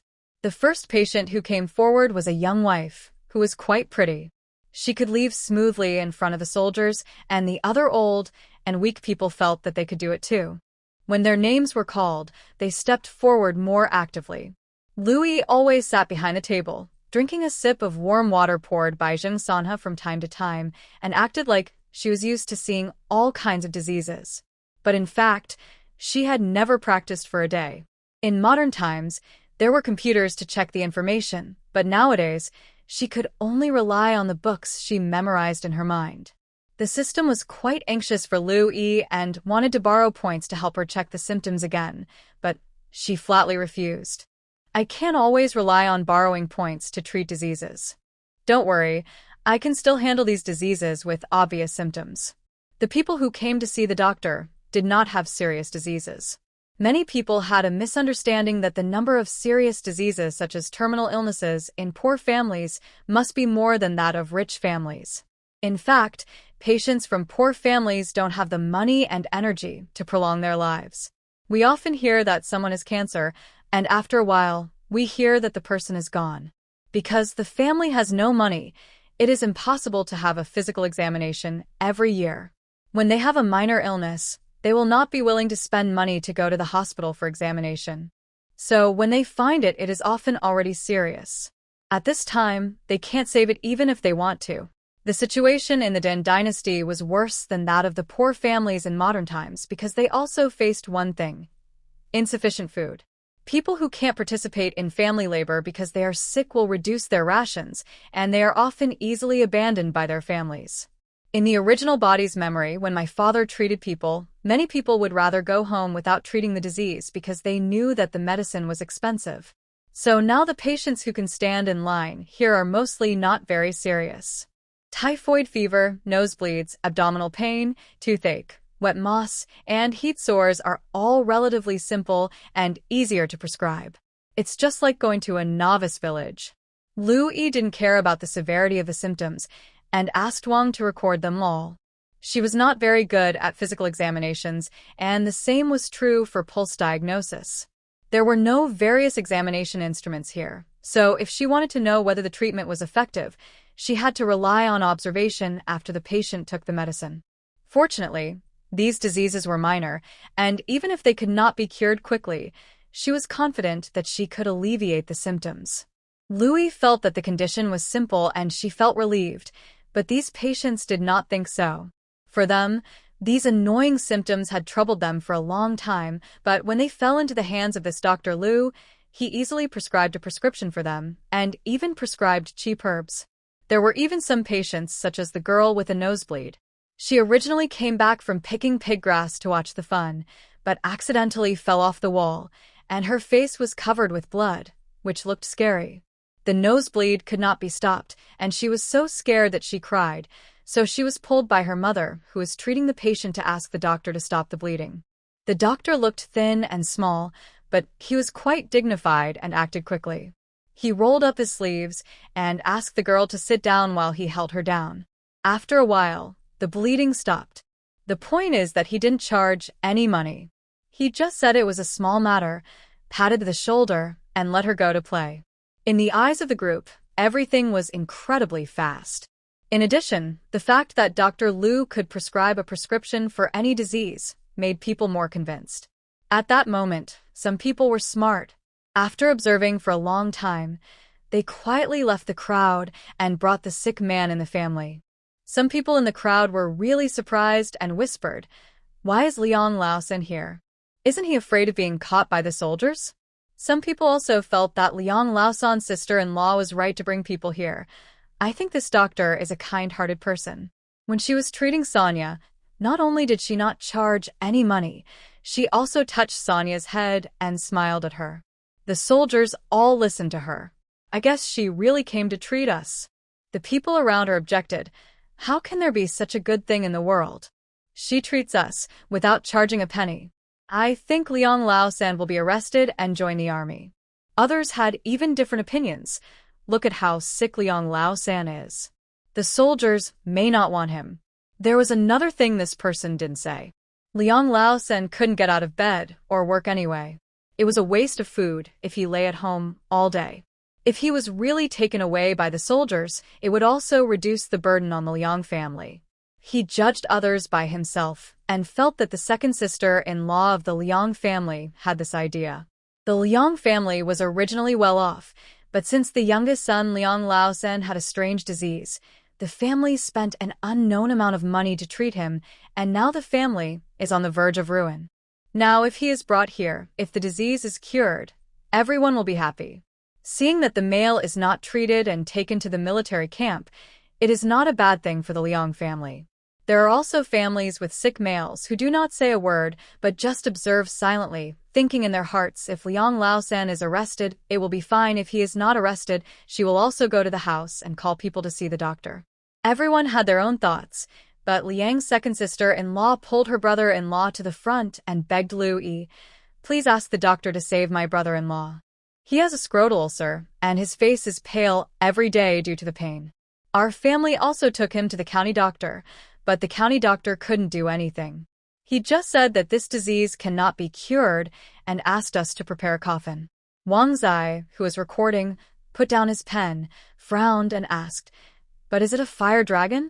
Liang Laosan was indeed so pale in pain that he couldn't speak, and his second sister-in-law kept nodding beside him. "That's right, it's a fire dragon." Louis looked at the person in front of her.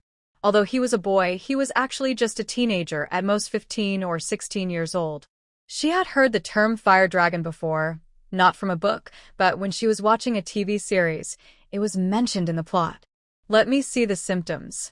As soon as Liu Yi spoke, Liang's second sister-in-law quickly turned Liang Laosan around. The Dan dynasty was very flexible about the differences between men and women. The rich and powerful might pay attention to it, but ordinary people didn't care so much. In the summer, men working in the fields were shirtless because of the heat and they didn't want to sweat on their clothes. The girls who came to deliver food and drinks could see it, and no one would take it seriously. Liang's second sister-in-law lifted a corner of Liang Laosan's clothes, and the dense red chickenpox on his lower back was exposed. The crowd of onlookers exclaimed, "Oh! This is the fire dragon wrapped around his waist. I heard that if this fire dragon is wrapped around a circle, the person will die. Isn't this fire dragon almost around a circle? No wonder his sister-in-law brought him to see a doctor. Anyway, he is going to die, and it is better to try than to wait for death at home." Liang Laosan was already in pain, and now when he heard what others said, his eyes turned red. who is not afraid of death. The famous fire dragon wrapped around the waist is that if the fire dragon wraps around it too much, the person will die. Every day, he would ask his family how much the fire dragon has wrapped around it, and his family said that it is not too much. Now it seems that they were just fooling him. Liang Laosen felt that this was his fate, and was ready to wipe his tears and go home to wait for death. But he heard the young doctor's confident voice. This disease is easy to cure. Louis looked at the densely packed chickenpox, feeling a bit amused and helpless, thinking I thought it was a serious disease, but it turned out to be this. Liang Laosen almost thought he had heard wrong, and turned around with a look of disbelief on his face. Can it be cured? Can my disease really be cured? In modern times, doctors have been warned not to give patients definite promises. But now in ancient times, no one cares about her, and Louis nodded with certainty. It can be cured. Liang Laosen was extremely excited, with tears in his eyes, and he felt like he had escaped death. Could it be that the county Chinese medicine doctor misdiagnosed me, and my disease is not a snake around my waist? Louis shook his head. You do have a fire dragon around your waist, but I can cure you. When this was said, not only Liang Laosen, but also other people, including Wang Zai and his little apprentices, were shocked. The fire dragon around the waist is not a very common disease, but because of the horror legend that the fire dragon will die after circling around, this disease has always been very famous in the countryside. But I have never heard that waist-wrapped fire dragon can be cured. Lu Yi is indeed standing on the shoulders of the giants of modern medicine at this time. Waist-wrapped fire dragon is what we call zoster in modern times varicella virus. The severe pain it brings is because the virus invades the dorsal nerve root. During the attack, the virus continues to replicate, causing inflammation and damaging neurons. If the sensory nerves are also affected, the pain will be more severe. Compared with the pain it causes to the patient, it is very simple to treat. In modern times, zoster is a minor disease that is easy to solve.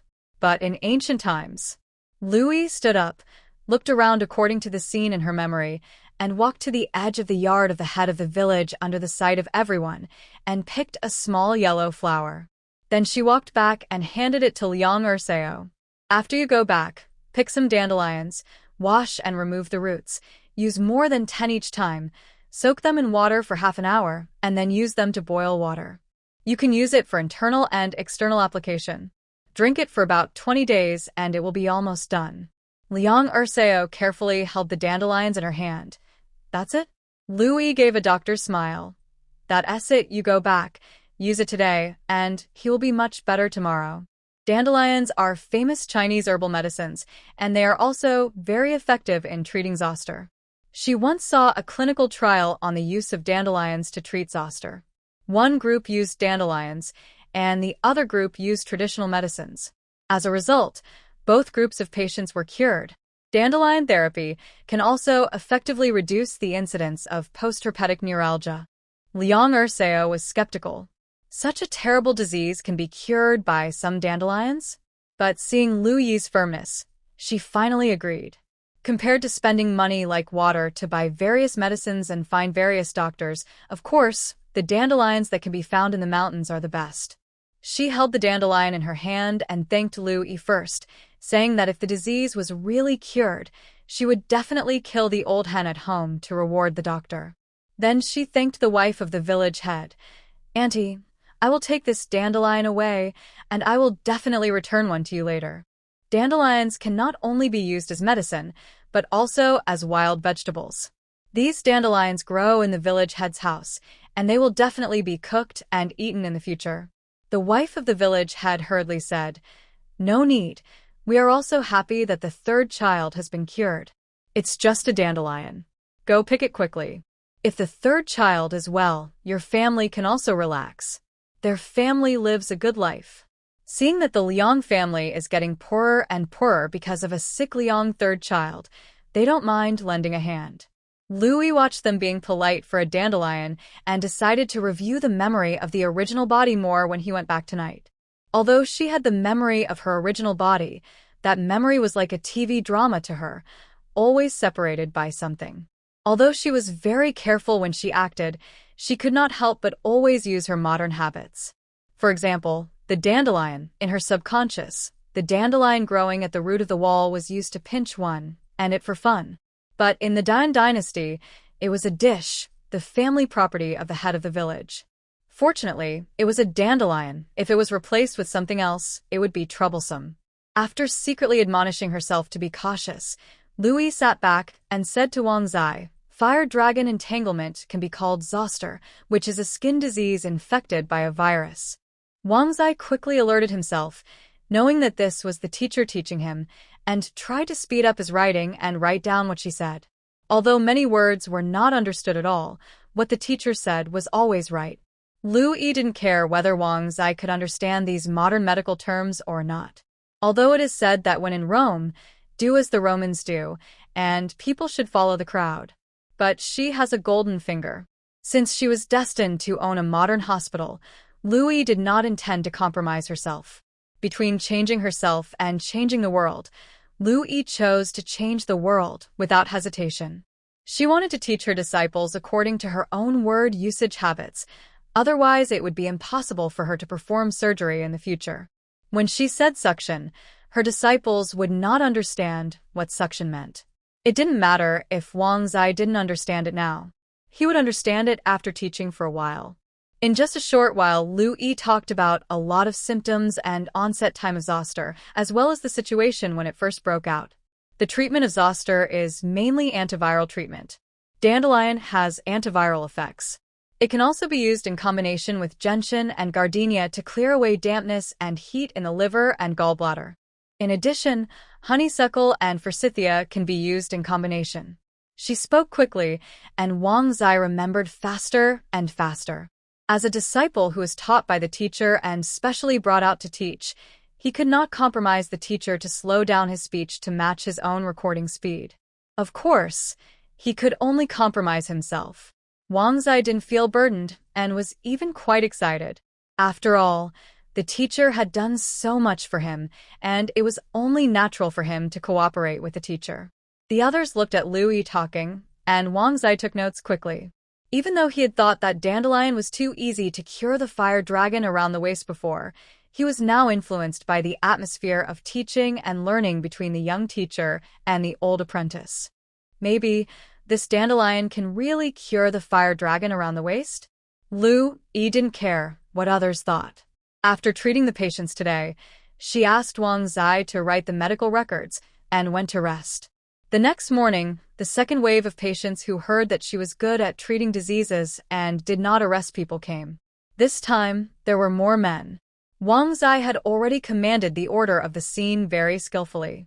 When everyone was queuing, Liang Erseo, another woman, and an old lady came happily carrying an old hen. "Doctor, thank you so much. The fire dragon on my third child's waist. It really disappeared a lot." The fire dragon on Liang Laosan disappeared. It disappeared a lot on the first day. The Liang family was overjoyed and insisted on giving the old hen to Lu Yi. They also tried to give out a few strings of copper coins as consultation fees. After a family member was sick, the Liang family realized the importance of doctors, especially doctors who can treat serious illnesses, and naturally wanted to make a good relationship with Lu Yi as much as possible. Although the Liang family used to live a good life, since Liang Laosan got sick, the family has spent a lot of money on buying medicine and inviting doctors. These copper coins are the most they can take out. Lu Yi refused with words and preached that if it is a free consultation, I will never charge money, which moved the Liang family.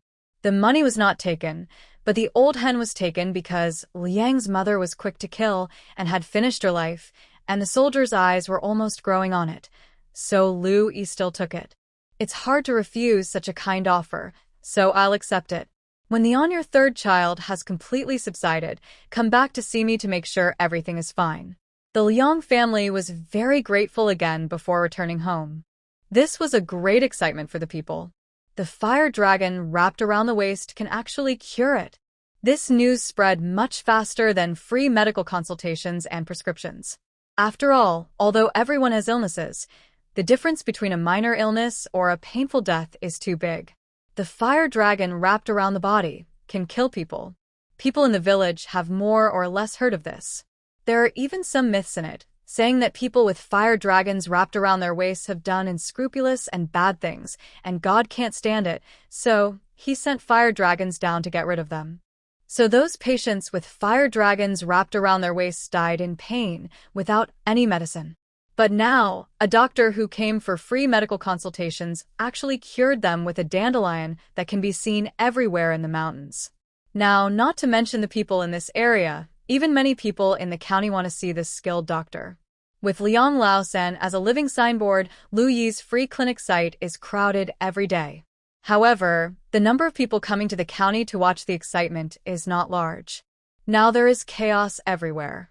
Hu County has a military camp and barely maintains the original order. The surrounding roads may not be safe.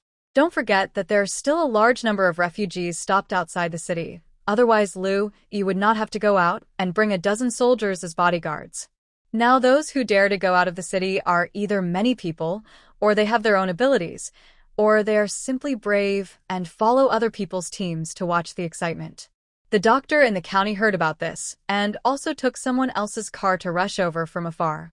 Liang Laosan was taken there for him to see, and he said that he was unable to treat him and asked the Liang family to prepare a coffin. As a result, it was suddenly heard that Liang Laosan was cured.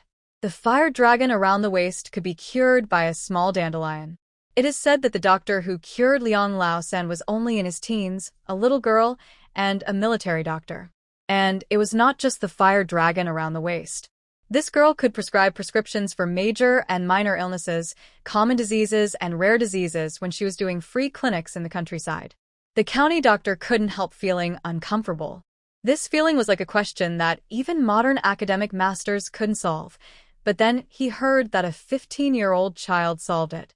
He didn't believe it at all. People who have studied medicine know how difficult it is to study medicine. When he first became an apprentice, he memorized medicinal materials and medicinal properties for 5 years and then learned meridians, internal organs, and diagnosis. It was not until the last step that he learned to prescribe medicine. He became a disciple at the age of 7 and could prescribe medicine at the age of 21. Even so, when he first prescribed medicine on his own, he still had to be careful, fearing that the dosage of the medicine would be wrong.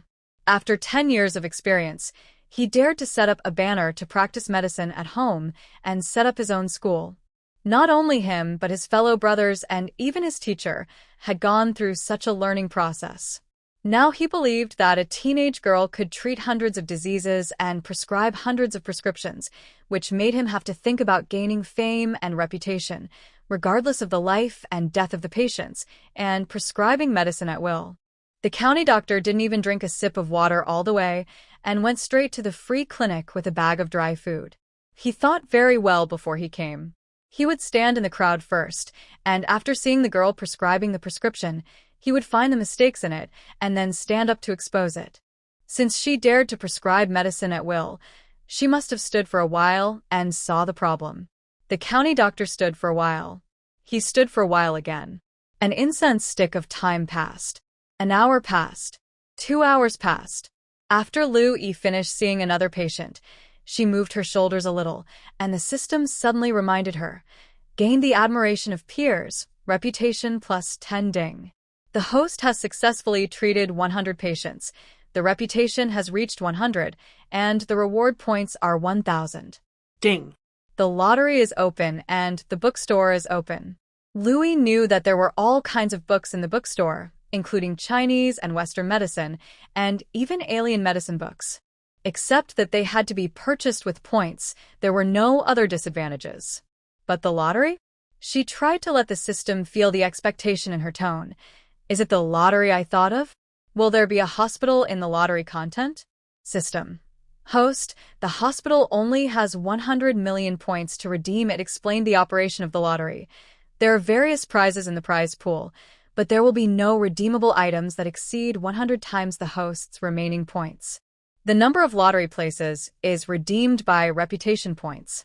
10 reputation points draw a common prize once, 100 reputation points draw a mid-level prize once, 1,000 reputation points draw a high-level prize once, and so on. The system is also a little proud to take credit. According to the original plan, the host's prize pool should be opened after treating 10,000 patients. The system speculates that the host's current living environment is too bad, so it will be opened in advance after treating 100 patients. Liu Yi was indeed very surprised. Well done. Thumbs up for you. In ancient times, it was difficult to travel by car and horse, and the population was small. If she really treated 10,000 patients before opening the lottery, it would really take a long time. Can this reputation value only be increased through the admiration of peers? System, not really. The calculation method of reputation is very complicated. The gratitude of patients and even the shock of non-patients by the host's medical skills can be calculated, but only the reputation given by peers' admiration is higher. Liu Yi, how many peers' admiration have I gained now? The system immediately reported the number. Liu Yi calculated the number of military doctors in the army. There is one more. She looked at the queue in front of her, which means that there is a doctor here. And he also gave her a peer admiration silently. Liu Yi did not look for the doctor hiding in the crowd. Anyway, it was enough to have a good reputation.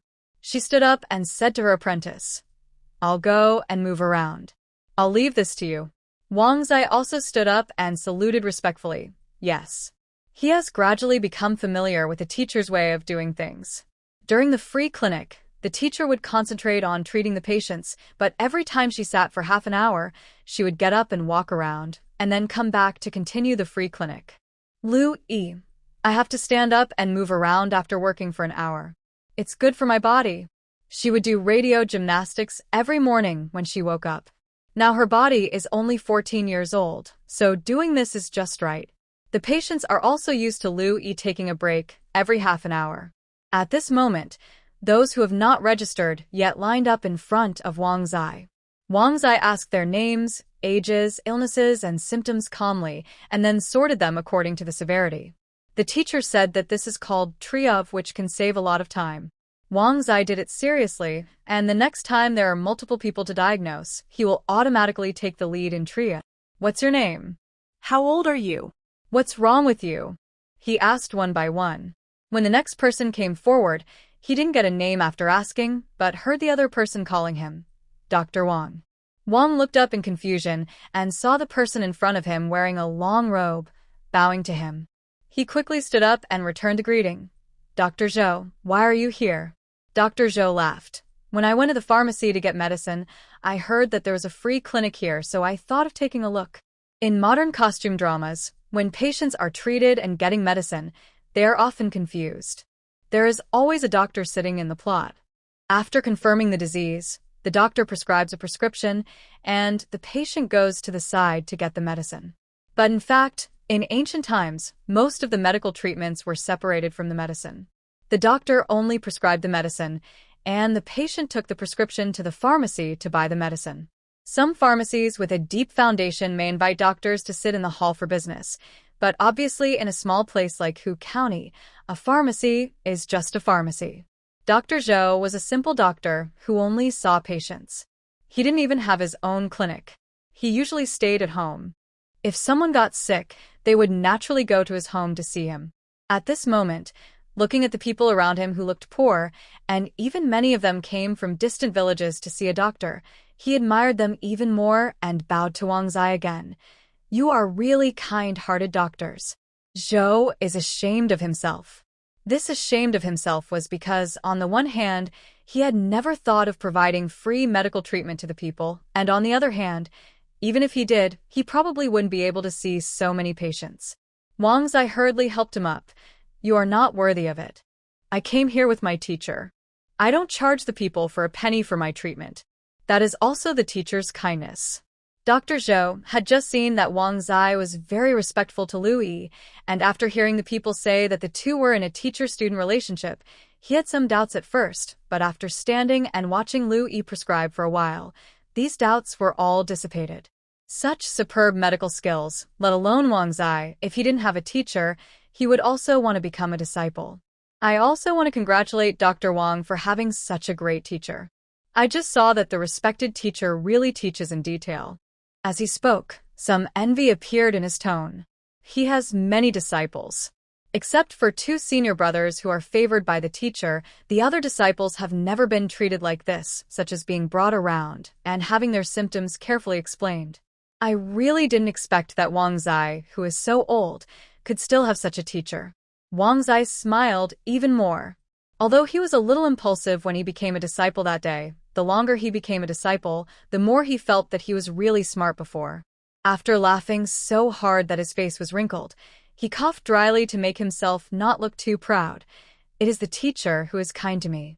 Looking at the 50-year-old old man with gray hair in front of him and thinking about the girl who was only in her teens just now, Dr. Zhou couldn't help but twitch his eyes when he heard the word kindness.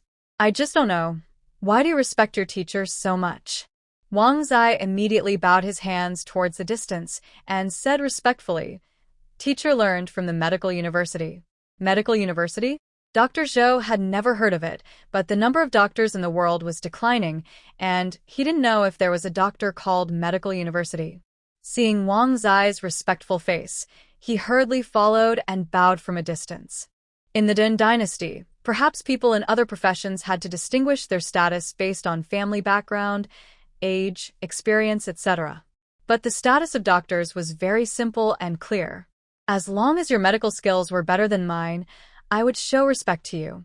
Compared with other professions where it was difficult to distinguish merits, doctors only needed to see whether they cured the disease or not.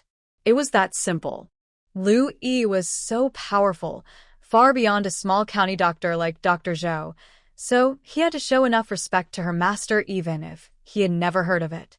When Lu Yi came out, he saw the two people bowing to the air. She stepped forward, and Dr. Zhou, who was bowing to the air, quickly bowed to her again. Hello, Dr. Lu. I'm Zhou He. Wang Zai, who was standing by, introduced Lu Yi. Teacher, Dr. Zhou is a doctor in the county. Most of the patients in the county come to him for treatment after they get sick. Lu Yi nodded and bowed to Zhou He as an equal. Zhou He didn't dare to accept it and quickly lowered his body. Dr. Zhou, why are you here? Zhou He's face froze. He couldn't say that he came here to catch Lu Yi's mistakes and ended up being impressed. This sounded a bit too embarrassing. He immediately organized his words. Zhou heard about Dr. Lu's righteous act and admired her in his heart. He came here to pay his respects. Paying respects? Paying respects now, before it was probably to see if she had real skills, right? Lu Yi guessed it right in her heart, but she didn't show it. She just smiled and said a few polite words to Dr. Zhou. She didn't mind his presence and continued to ask questions while teaching Wang Zai. She had no intention of keeping the prescription secret. First, these patients all had common diseases, and the prescriptions were almost the same. She had many of them, so they were not rare. Second, Wang Zai was a military doctor after all, and she did not go out in the army all year round.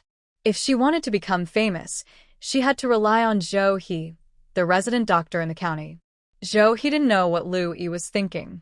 Seeing that the other party had no intention of hiding the prescription in front of him, he felt even more ashamed.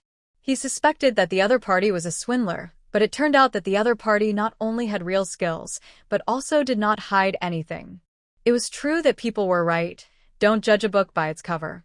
Although Lu Yi didn't mind him watching, Dr. Zhou was embarrassed to keep watching, lest he be suspected of stealing his skills. He stood for a while, and then left. He asked the people living nearby, and found out that the medicine prescribed by Lu Yi could really cure the disease, so he returned to the county. Lu Yi saw him leave, and he knew it was safe. Doctors who have been stationed in the county for a long time always have a few cases that they cannot cure, and they keep them in mind, but they have no way to deal with them, right? Sure enough, the next day, a servant came to invite her, saying that Mr. Lu from the county had invited her. The key point was that when they invited people, they brought 2 5-liang silver ingots. A mere 2 hours of pain? If it were modern times, it would be like telling a passerby that he would trade 2 hours of pain for 100 million yuan. Do you think he would trade? But now is definitely not a good time to take the medicine. Resisting the urge to take the gene-strengthening medicine right now, Lu Yi calmed down and asked the system, will the prizes in the intermediate prize pool be upgraded when I have enough points? Will the normal version of the gene medicine appear in the prize pool in the future? Yes, the system answered straightforwardly. These prize pools only appear because of the harsh living environment. In fact, even if it is a defective version of the gene-strengthening medicine, it will not appear in the intermediate prize pool now according to the normal process. The system took credit for itself and was a little shy. Because the host is in a harsh environment, I used my authority to adjust the host's prize pool. Liu Yi praised it generously. It turned out to be you. Thank you, system. I'm glad you are here to help me. If you weren't by my side, my current development would not be so smooth. The system was even happier to be praised. Although it was a mechanical voice, the tone sounded a bit smug. Wait until the host treats 10,000 patients. The prize pool will become a real prize pool. Classified from 1 to 9 levels, the prize pool will be richer after 10,000 patients. Liu Yi understood. No wonder she saw that the prizes in the primary prize pool were sphygmomanometers, thermometers, and stethoscopes. This is not to say that they are not good, but their role in medical treatment is too basic. But basic also has its benefits. For a doctor, these medical instruments seem to be not very precious, but they are indispensable. If the sphygmomanometer is a good helper for doctors, then the stethoscope is one of the most commonly used tools for doctors during the diagnosis process. In ancient times, it played a greater role. Liu Yi could use it to detect the sounds of the patient's heart, lungs, and chest. It can hear the heart rate, heart rhythm, heart sounds, heart murmurs, etc., and even detect whether there is fluid or gas accumulation in the chest cavity. Not to mention the thermometer, just the accurate measurement of human body temperature was a small leap in ancient times. There is also a solar flashlight, which is the most surprising. In medical work, it is mainly used to check vision, cavity, and throat.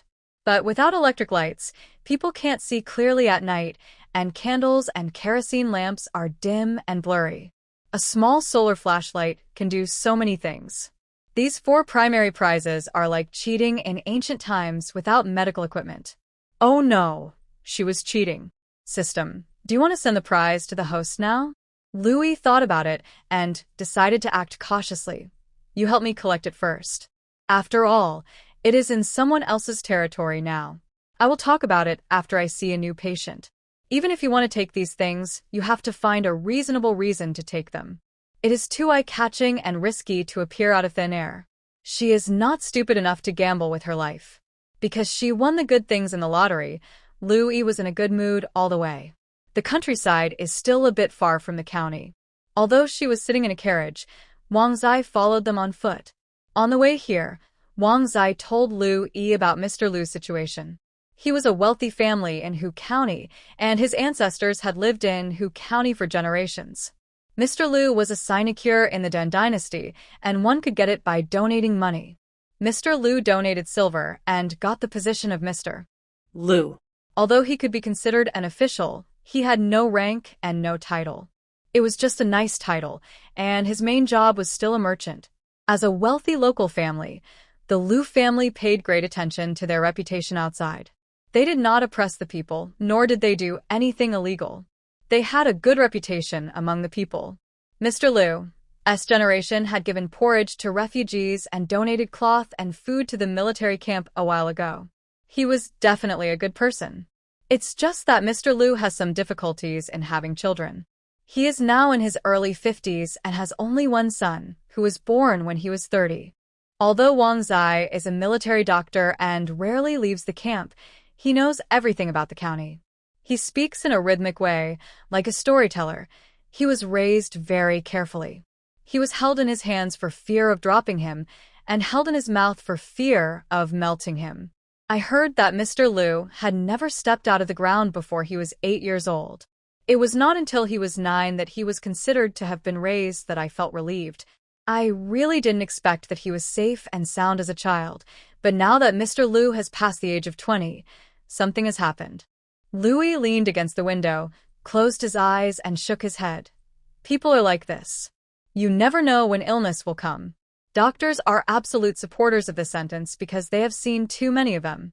The cases in textbooks and the examples given by teachers are mostly those where people are fine one moment and then die the next. As the master and his disciple talked, the carriage swayed, and arrived at the Liu family. Liu Yi got off the carriage, empty-handed, and Wang Zai behind her carried the medicine box for her. She was still young and malnourished, and she would not do such heavy things by herself if someone helped her. The gatekeeper wanted to come up and ask, but when he saw that Liu Yi was so young and followed by so many soldiers, he immediately became timid. The gatekeeper was the best at observing people's expressions and serving them according to their appearance.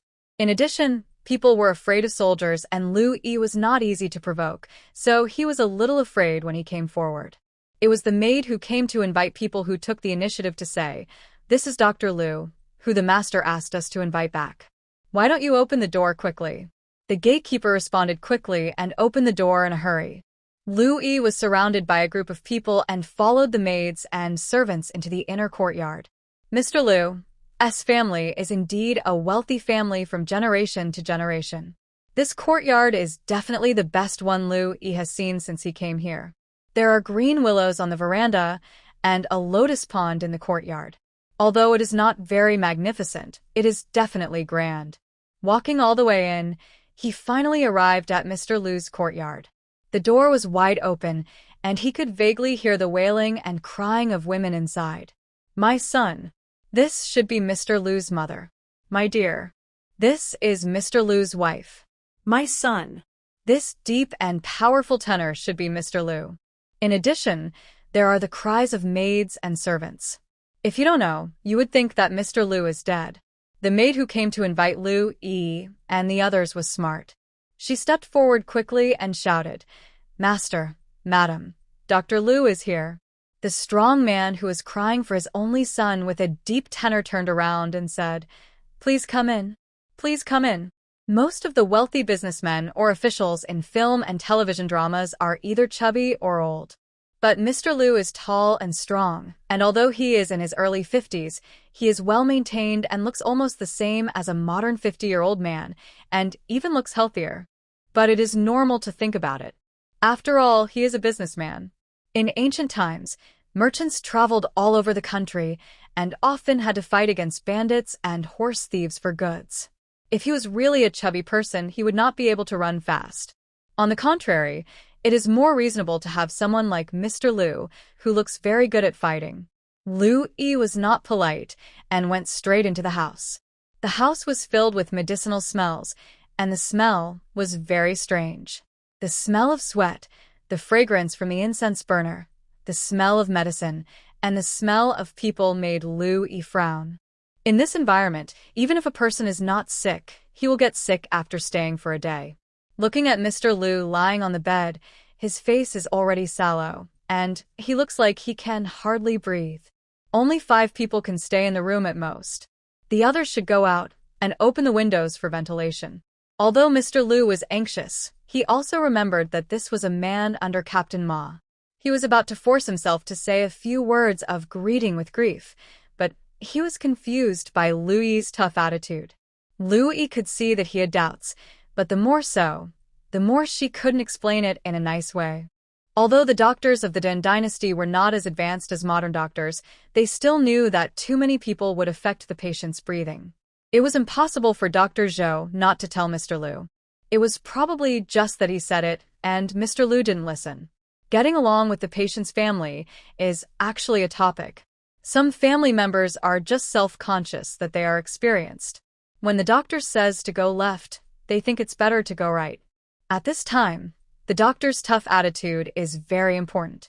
Sometimes, when the doctor is tough, the patient's family will be obedient. She thinks Mr. Liu is this type. The patient has intercostal pain and unstable breathing. There are so many people standing in the room, which will only make it more difficult for him to breathe. It's just nonsense. Merchants are originally a profession that requires people to read people's eyes, not to mention that they are asking for help now. Seeing Liu Yi frowning as if he was very dissatisfied, Liu Yuanwei himself became a little angry and hurried to drive people out. "Quick, the maids and servants go out. Only my wife and the doctor stay.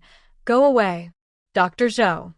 He said 2 days ago that there should not be so many people in the room, but Liu Yuanwei and his friends just agreed, and people who came to see the patient still came in and out. As a result, Why did Lu Yuanwei listen to what Dr. Lu said? Could it be that his tone was too good? Lu Yi didn't care whether Lu Yuanwei was from a wealthy family or not. When doctors treat patients, the most feared thing is that the patient pretends to obey but disobeys. Now that Lu Yuanwei listened to her and drove people away, her face looked much better. In the end, only Lu Yuanwei and his wife, Dr. Zhou, Lu Yi, and Wang Zai, who was carrying a medicine box, were left in the room. The maid opened the window a little, and fresh air flowed out from outside, sweeping away the foul air in the room. The face of Mr. Lu on the bed looked much better, and his breathing was not so heavy. Mr. Lu was overjoyed. It is true. The doctor is really skilled in medicine. Lu Yi nodded indifferently. If the weather is not cold and it is not raining, you can open the window for ventilation, which is also good for the patient. Mr. Lu agreed repeatedly. Yes, I remember, I must ventilate when the weather is good. Dr. Zhou, who had told him to open the window for ventilation, was rejected by Mr. Lu, saying that he was worried that his son would have evil wind enter his body. Autism. How can the same doctor have different fates? Louis felt the pulse of Master Lu, and Dr. Zhou did not shut himself up for too long. He stood beside her and told her about her current condition. He learned this from Wang Zai, and he learned it instinctively. Master Lu fell off his horse 5 days ago. He was not seriously injured at the time. He had no external injuries when he fell off the horse. But after returning home, he had constant pain in his left abdomen. These are the prescriptions I wrote before, and they are all useless. He took out the prescription, and Wang Zai took it and handed it to Lu Yi carefully. Both of them looked respectful, which made Mr. Lu and his wife have more confidence in Lu Yi. What they thought was very straightforward. If Lu Yi was not a skilled doctor, would she be so tough and impolite? If her medical skills were not better than Dr. Zhou's, would he be so respectful and careful? Lu Yi put down her hand and asked, "Are you sure that Mr. Lu had no external injuries when he fell off his horse?" Mr. Lu stepped forward quickly and said, "I have checked inside and outside, and there are indeed no external injuries." Lu Yi nodded. His pulse is stringy, rapid, and astringent, and his pulse is wiry and rapid. Her practical experience in traditional Chinese medicine was all gained through these days of practice. She was able to treat diseases by relying on the various case examples she memorized in her mind. Insufficient practical experience? It doesn't matter. There are so many cases recorded in medical books. Just remember them in your mind. Of course, it is useless to just look up books. When treating a disease, you can't leave out the 4 methods of observation, auscultation, and palpation. Mr. Lu didn't understand and asked eagerly, "Doctor, what do you mean?" Lu Yi turned to ask the couple. Mr. Lu's illness is probably not caused by the fall from the horse 5 days ago. Has he fallen from the horse before? It must have been a long time ago. Yes. Mrs. Lu said quickly. My son also fell from the horse a year ago, but it was not serious at that time. That's it. Lu Yi felt the pulse again. Mr. Lu's abdominal pain was not caused by the fall from the horse 5 days ago, but the hidden danger left by the fall from the horse a year ago. Dr. Zhou didn't know what happened a year ago, so he couldn't prescribe the right medicine. So, how important is patient communication? Lu Yi told the truth, and Zhou, he was instantly grateful. His medical skills were not good, and he couldn't find the cause of the patient's illness, which was nothing to say, but the doctor who came to the rescue found the cause, and even spoke well of him. No wonder Wang, at this old age, still shamelessly worships a teacher who is only in his teens. This Dr. Lu is really a famous doctor. Mr. Lu was surprised and asked, "The hidden danger from a year ago? Can it be cured?" Of course, Mr. Lu. As symptoms should be dead blood disease. Take a dose of Didong pills to get rid of the black blood, and then take good care of it, and it will be fine. Upon hearing that his son could be saved, Mr. Lu was overjoyed and quickly agreed. Okay. What is this Didong pill? Is it sold in the pharmacy? I will send someone to buy it right away.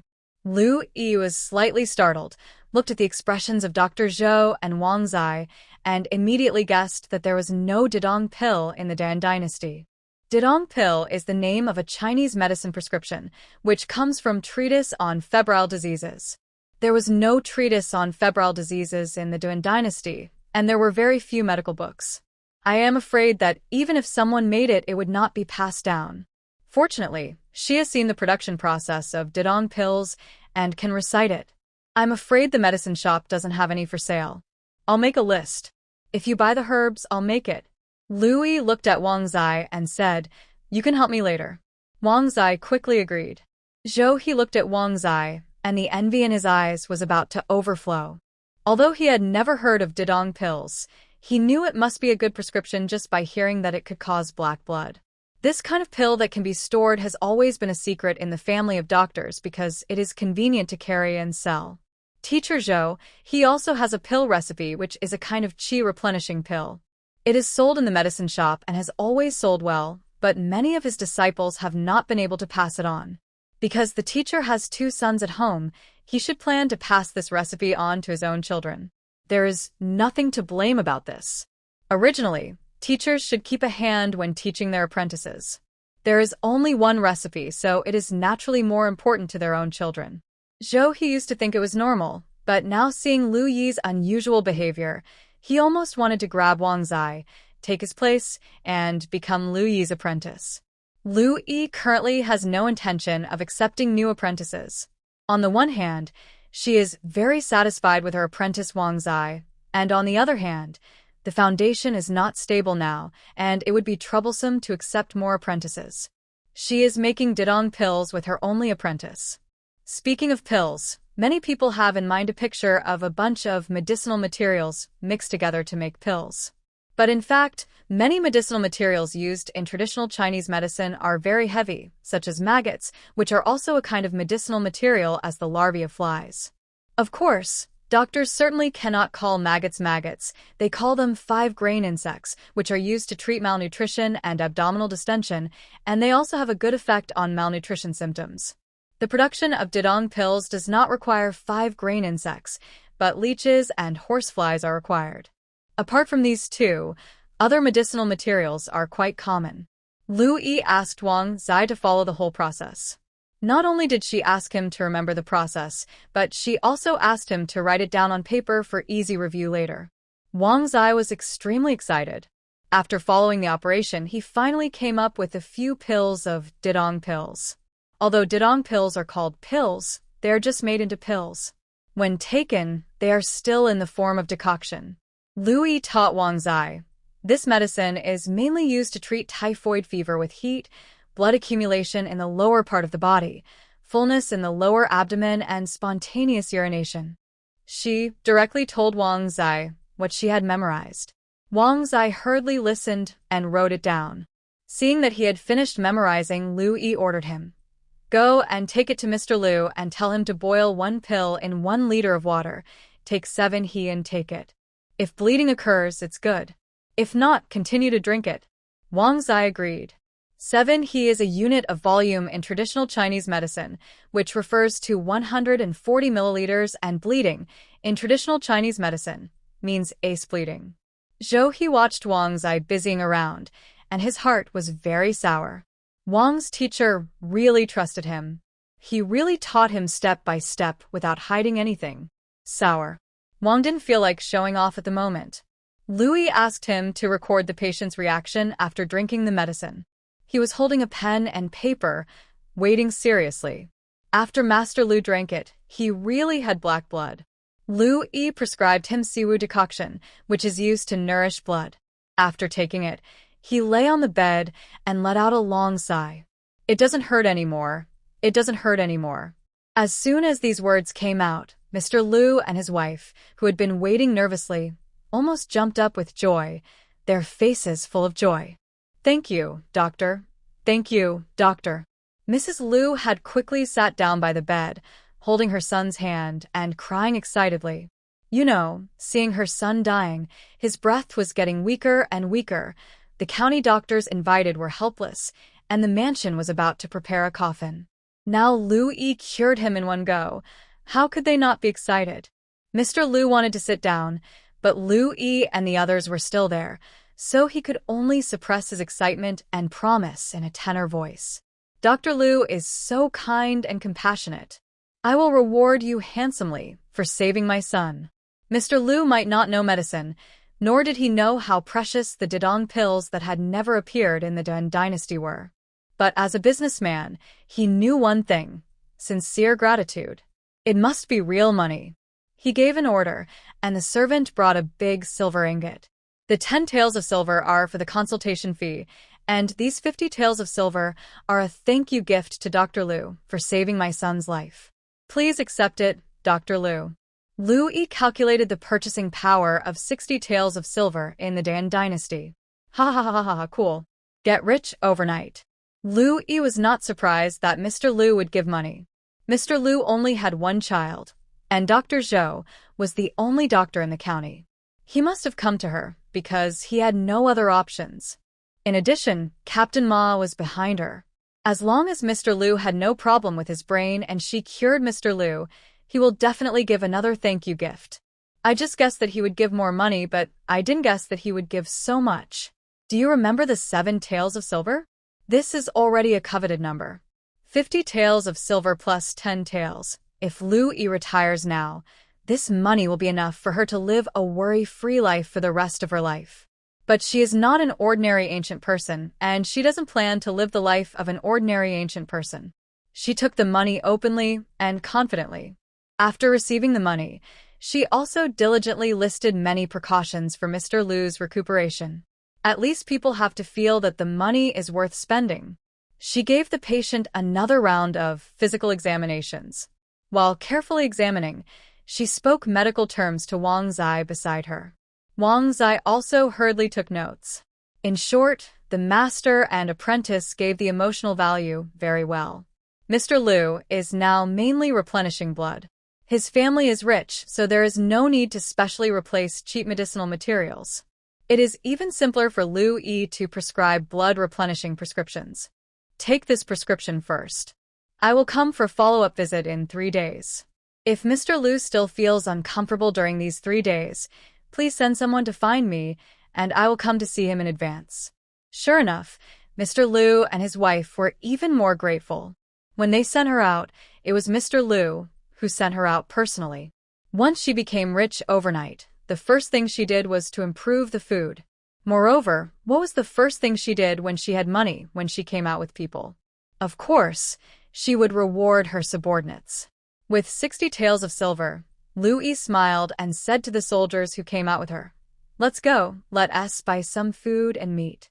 You have worked hard to come out with me, and you must keep up with the food and drink." It would be a lie to say that the soldiers did not envy the 60 taels. But now Liu Yi is no longer the Liu Yi who first came. She has an apprentice, Wang Zai, an apprentice of an apprentice, connections, Ma Xiaowei, Qin Zheng, and now Mr. Liu, and a loyal person, Zheng Sanhe, around her. In particular, everyone can see clearly that Liu Yi earned this money by her medical skills, and even the dumbest people can understand that her medical skills will make her more money in the future.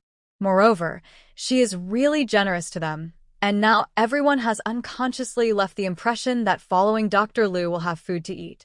The idea that Liu Yi was worried about before, someone will be tempted by money, is now unlikely to happen. Of course, this probability is not 100%, so Liu Yi decided to eat more and eat better. No matter what to do next, it is always right to fill your stomach first. In the end, she took them to buy enough corn for so many people. From this, it can be seen that the order in Hu County is well maintained, and the grain store is still trading normally. Along the way, Zheng Sanhe maintained an unbelievable mood and asked Liu Yi several times, "Are all these corns for us to eat? So much. All for us?" As mentioned before, if the soldiers are civilians at home, the amount of food they need is 10, so they can eat at most 3. After arriving at the military camp, because the military camp requires them to be strong enough, ordinary soldiers can eat 5. If they want to eat more, they need to become officers. Otherwise, how did the saying that ancient people had short lives come from? Isn't it because they didn't have enough food for a long time, had to do all kinds of work, and had no way to treat their illnesses, so they had to shorten their lives?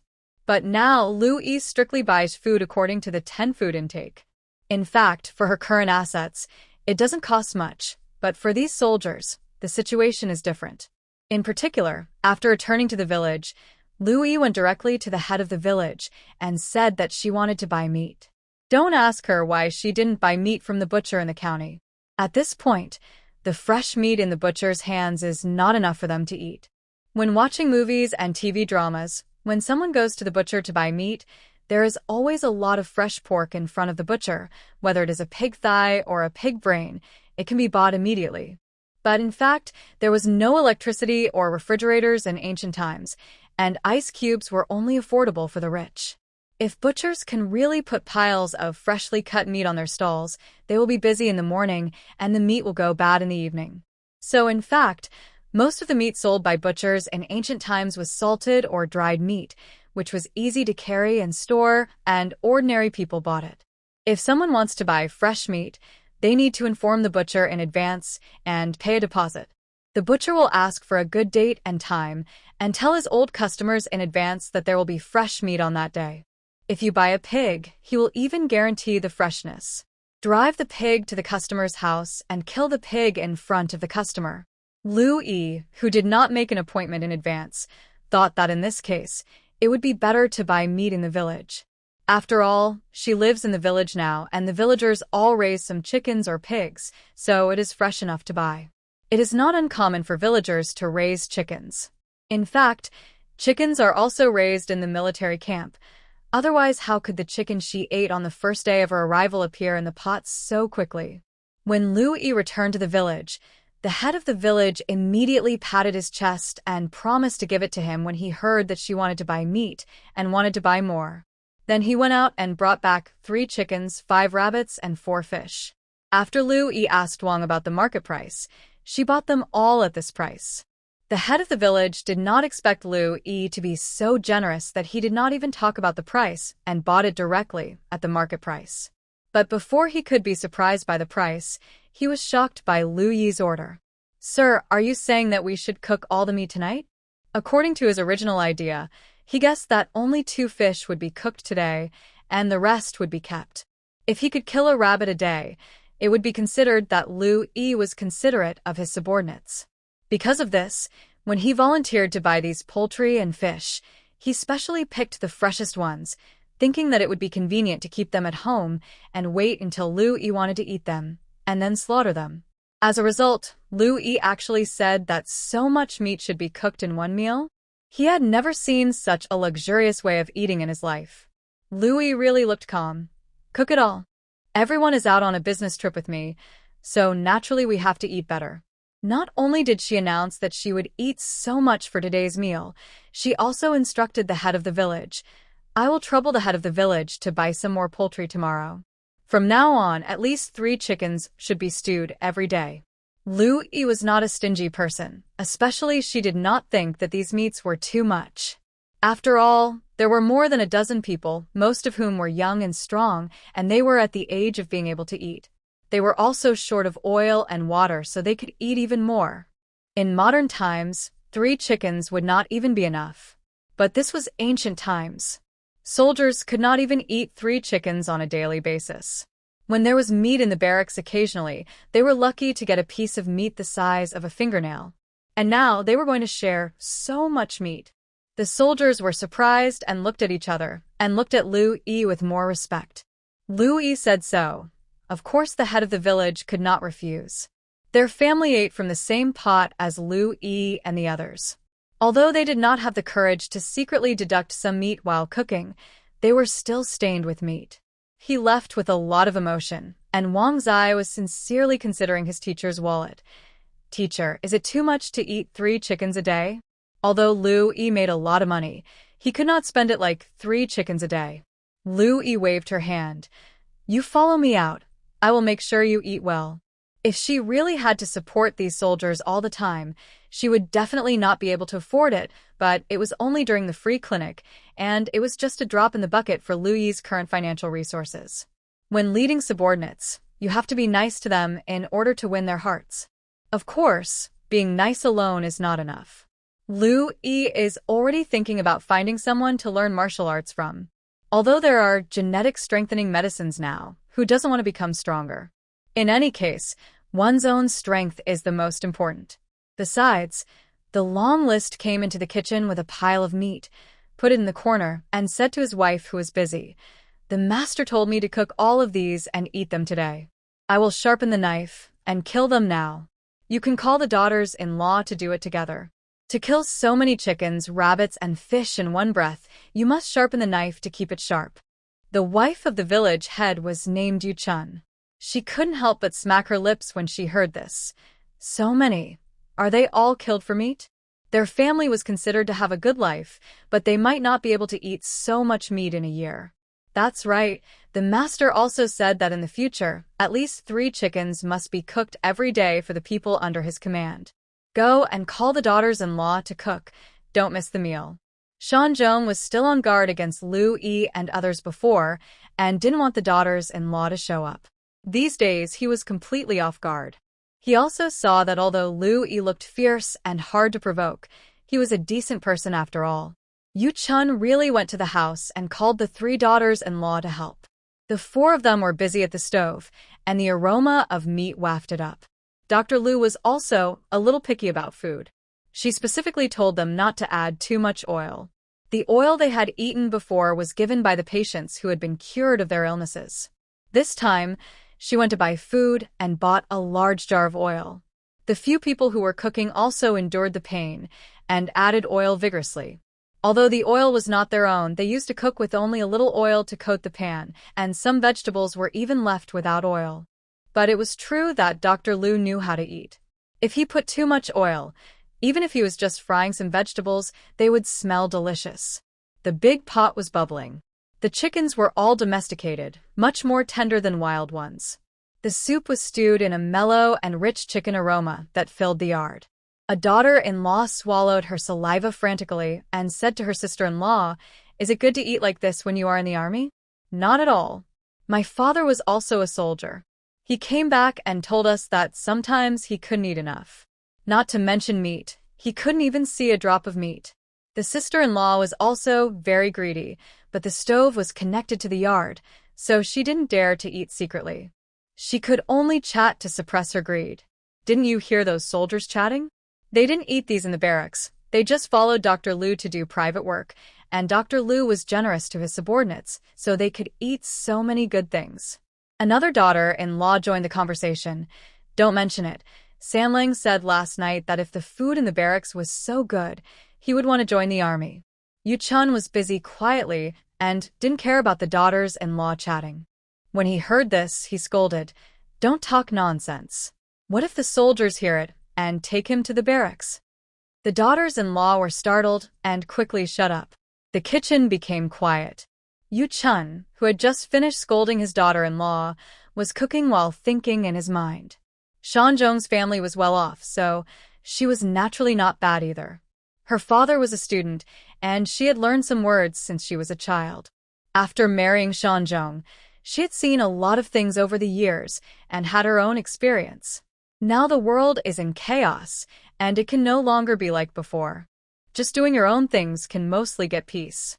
The family needs to find a backer. It is definitely not possible to join the army. She knows very well that the people in the barracks are very good. Life is not so easy. But it would be different if she could help Dr. Lu. Although she is a little younger, doesn't this also indicate her future prospects? She is only in her teens, but she already has such a status in the military camp. When she goes in and out, there are always a dozen soldiers around her to listen to her orders. What will happen in the future? What's more, Dr. Lu is generous and kind to his subordinates. Her husband has been busying around since Dr. Lu came. Didn't the family's food get much better?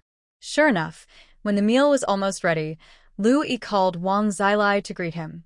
"The teacher said that you have worked hard to help cook so much meat. The meat is cooked in 3 pots. You can scoop out 3 bowls of meat as a reward." "Thank you, Dr. Lu. Thank you, doctor." Sincere and incomparable thanks came from the stove. In the past, when Lu Yi ate meat, he would also let them scoop a bowl. Unexpectedly, now there is more meat, so they are asked to scoop more. Although they were asked to scoop by themselves, Yu Chun was very sensible. In front of Wang Zai, she took a wooden spoon and scooped out chicken butts, chicken wings, chicken feet, fish tails, fish heads, rabbit heads, and other parts with less meat. She is not stupid. She can clearly distinguish between one meal and another. Sure enough, Wang Zai didn't say anything, but he was very satisfied with this family in his heart. The teacher was kind, but if some people wanted to take advantage of the teacher's kindness and be too greedy, his disciple would not be a vegetarian. After the meal, the 5 sons of the Shan family, who came back from farm work, were surprised to find that they could eat meat together again at home.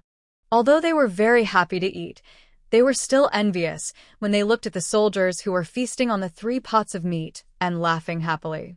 At this moment, I am afraid that if Louis said that he wanted to recruit people, they would immediately rush over to recommend me. Louis also she ate a lot. In modern times, she was actually quite indifferent to meat. She ate it often and she didn't like or dislike it. But when she came here, she immediately understood why the older generation would advise the younger generation to eat more meat. If a person doesn't touch meat for a long time, then his mind will really be full of meat. After eating, Louis began to think about when to take the gene-strengthening medicine. You must find a safe place to take the medicine, and you can't bring anyone with you. After all, Louis didn't know what she would do when she was in pain. That night, she resisted drinking the medicine. The next day, she went into the room alone on the pretext of taking a shower and took out the bottle of medicine from the system space. It was indeed blue with green, green with purple, and purple with a bit of colorful black, trying to show its ugliness in all aspects. This thing looks just like the instant noodles with the root of Exiled. Louis brainwashed herself, for the sake of powerful force, to up passers-by with one punch. She closed her eyes and swallowed it in one gulp. Burp, it really tastes like the instant noodles with the root of Exiled. As soon as she drank it, she only had time to taste the flavor of the Exiled root instant noodles before the pain came over her. This pain did not come from the flesh and blood, but seemed to come from the bones, which made the dysmenorrhea less lethal. Louis said nothing, holding the edge of the bathtub tightly and waiting for the pain to pass. It was worth it. The temporary pain could bring absolute power, which was absolutely worthwhile even in modern times. The pain made time seem very long, but when everything was over, Louis felt relaxed. The original body was a malnourished little girl who suffered all the way. There were always some hidden diseases in her body which was definitely not healthy. But now, she can clearly feel the lightness of her body. The places that used to feel heavy and the occasional dizziness have disappeared. Then she was hungry, extremely hungry. Although she came in after eating a full meal, it was obvious that the body with power needed more energy supplements. It felt like she could eat a cow. The water was already cold. Louis simply wiped off the cold sweat from the pain and pushed open the door to go out. It was not completely dark yet. In the yard, everyone was taking advantage of the last light to sort the medicinal herbs sent by the people under the command of Wang Zai. She said she wanted to eat, and she wanted to eat meat. The wife of the head of the village didn't care that she had just finished her meal and quickly slaughtered a rabbit to cook. Now Louis' benefit to their family is not only that she can let the family eat and drink for free, she has become the god of wealth in their area. Louis had money and immediately said that she wanted to buy medicinal herbs and asked Wang Zai to draw various appearances of medicinal herbs. To be honest, medicinal herbs are not easy to find, especially in the mountains, but if many people go to find them, the situation will be different. Wang Zai is not good at painting, but the good thing is that he is willing to practice hard and is familiar with the appearance of various medicinal herbs. Although the appearance of the paintings cannot be said to be exactly the same, in just one day, some people have successfully dug back many medicinal herbs with these paintings. Although some people brought back useless weeds, the common people were the group that could accept working in vain, without any results. Not to mention, it was not all ineffective. Those who brought back weeds also mixed some medicinal herbs. They needed to depend on the weather for their daily meals.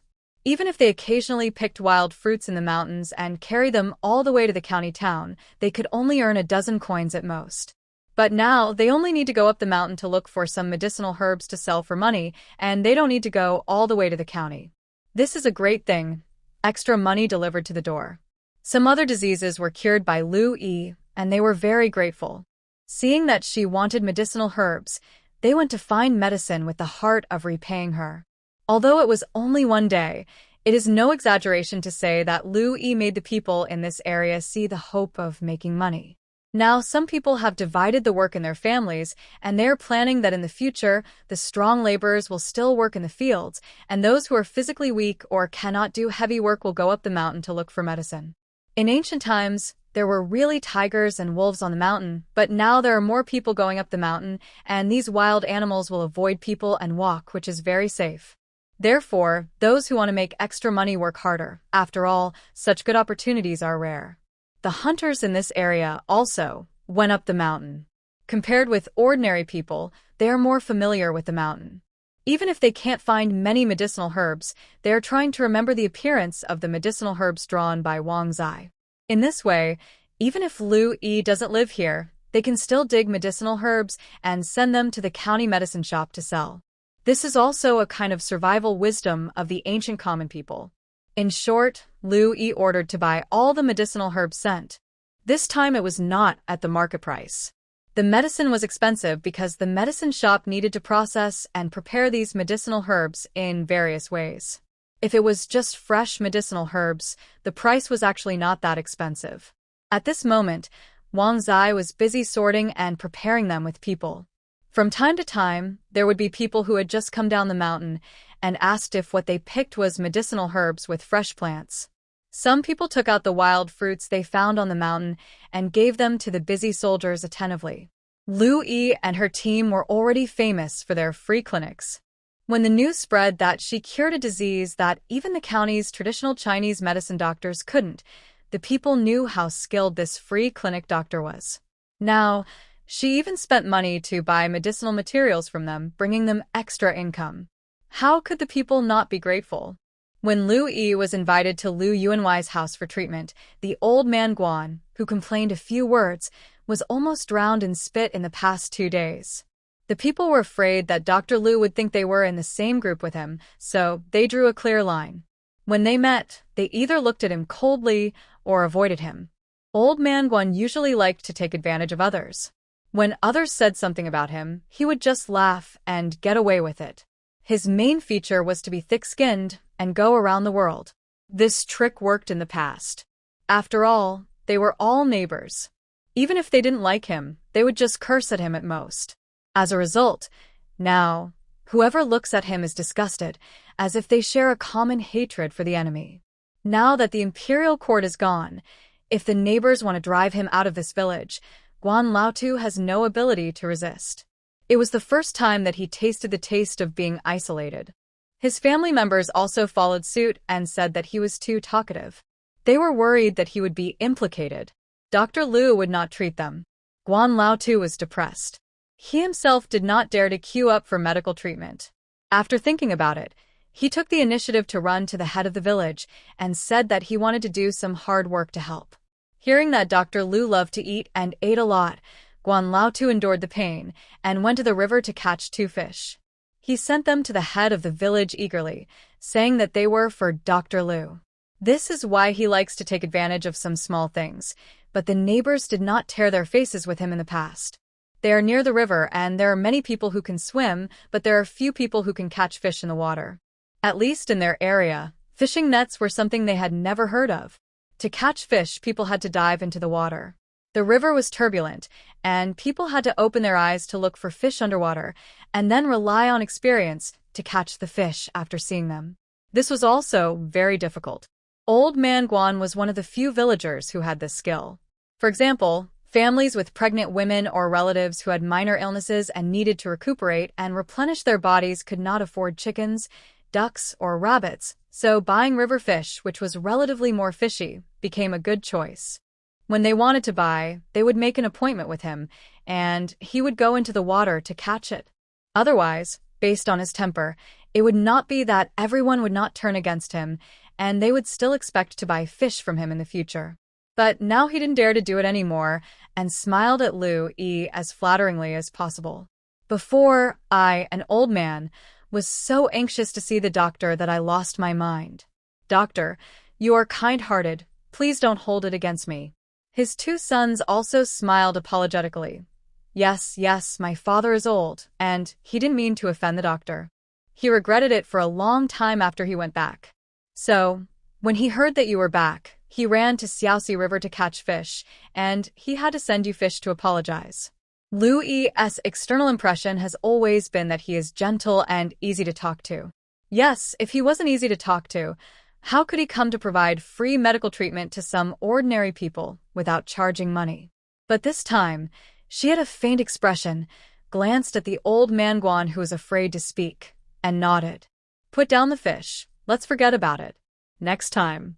She didn't say the consequences, but this rare cold expression had already made the people in the yard subconsciously raise their hearts. Especially old man Guan, his waist was bent down a little. Yes, I won't dare to do it again. The system didn't quite understand. Host, aren't you creating a gentle and amiable personality? He has come to give you a gift and apologize. Do you still need to be cold to him? You don't understand this, right? It's our human nature that being nice to others will basically not get any good results. This is not Lu Yi's own lesson. She has liked observing people since she was a child and has seen all kinds of people. Human beings have a bad nature, bullying the weak and fearing the strong, and they have to think twice before they think twice. Teachers teach students from a young age to be kind and sincere, but in fact, kind and sincere people will only make some people think they are easy to bully.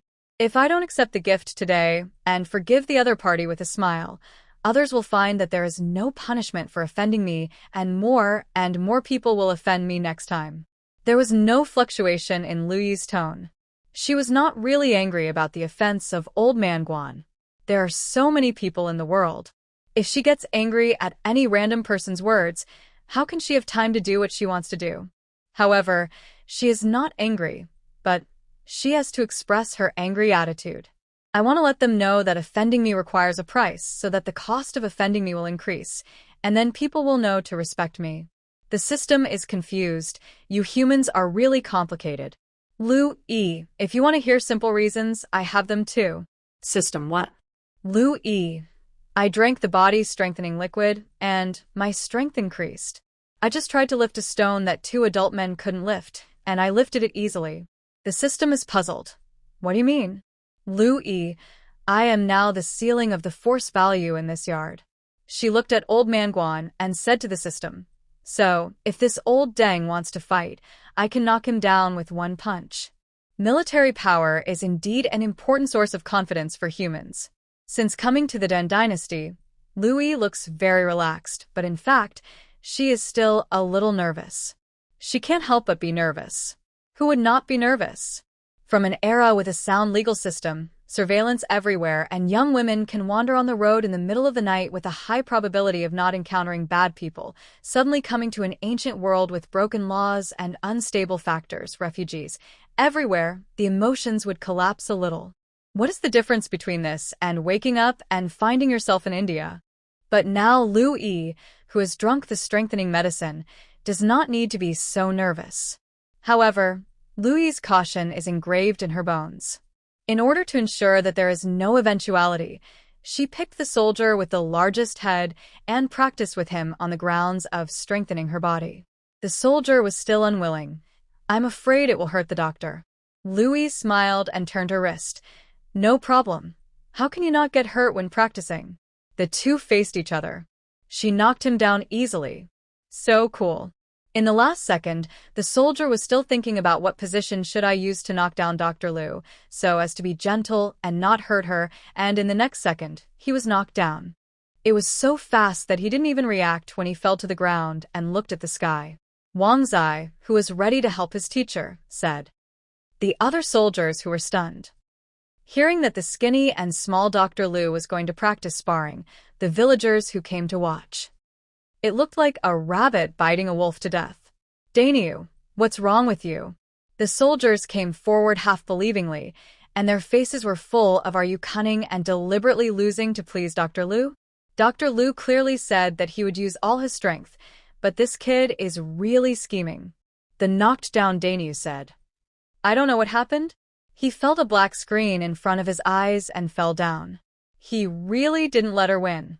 Louis looked at the other soldiers again. You guys come and try it too.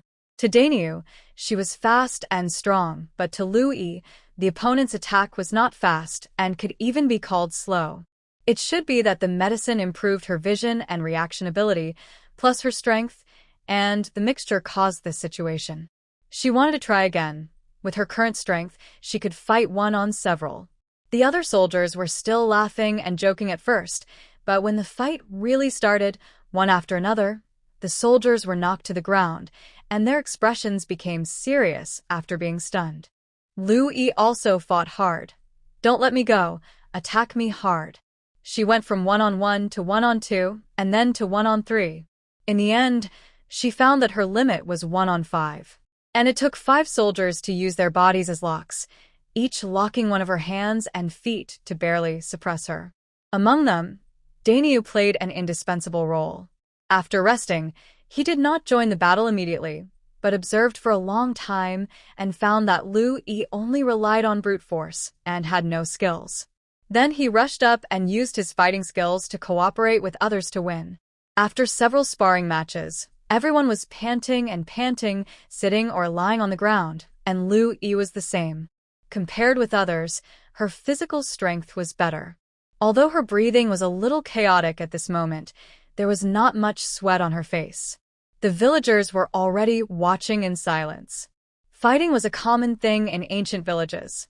These soldiers could be picked out by Liu Yi. Even if they were placed alone in the village, they would be good fighters. But even for them, it was as easy as fighting a cabbage in Liu Yi's hands. For them, this scene was simply too magical. Especially a little girl with 2 little pigtails, about 7 or 8 years old, watched without blinking, and when it was over, she turned around and asked the parents who were also watching with great anticipation. Mother, when Sanyu grows up, will she be as powerful as the doctor's sister? The little girl's mother. Liu Yi was sitting on the ground. When she heard this, she turned her head and replied with a smile. Then you should run more often so that you can be very powerful when you grow up. The little girl nodded happily. Old man Guan was also in the crowd. At this moment, his legs were trembling. He could only thank himself in his heart that he lowered his head quickly and gave a gift. Otherwise, if Dr. Liu was really annoyed, wouldn't he be picked up and thrown out like the little soldier? He is not tall. The little soldier, Zheng Sanhe. He rubbed his buttocks and climbed up with difficulty. Dr. Liu, your strength is too great, isn't it? I was lifted up just now. Liu Yi smiled and stood up, patting the dust on his body. I have been stronger since I was a child, but I didn't have strength because I didn't eat enough. I have eaten more these days, and I feel that my strength has also increased. This is a reasonable explanation. The rest of the people suddenly realized that there were not many people with natural supernatural powers in ancient times, but there were some. Hu County had never heard of it, but there were still legends passed down from generation to generation, such as Xiangyu. It's outrageous. There is also Xiangyu in this world, with the same natural supernatural power, the same strength to pull mountains, and the same courage to see the elders of Jiangdong again. Of course, this kind of supernatural power on a woman seems a bit abrupt. But Liu Yi doesn't care. The power is most reliable only when it belongs to oneself. If she caters to the current impression of women as virtuous and obedient and weak and chaste, anyone can knock her down. Rather than becoming a weak girl, she wants to become a female warrior who can fight a group of people alone. At least now she can finally sleep in a room alone. If someone dares to come in, she can twist the other person's arms and legs, and then hang the other person on a tree to castrate his bird. But she is not very satisfied with stopping now. If 5 people can subdue her together, it is still not stable enough. During the sparring just now, not only De Zhuang was observing her, she was also observing De Zhuang, and found that this tallest and strongest soldier was obviously more methodical than the other soldiers. During the first sparring, he was thrown to the ground because he underestimated the enemy and didn't react in time, but when he joined the second time, he was much more difficult to deal with. In fact, If he hadn't used the force to twist Lu Yi's hands, making it difficult for her to break free for a while, she wouldn't have been subdued by 5 people in the end. Lu Yi was interested and asked immediately, De Zhuang, how did you practice this martial art? It's amazing. De Zhuang's name is Niu De Zhuang. There are always 3 or 4 people named De Zhuang among 100 soldiers.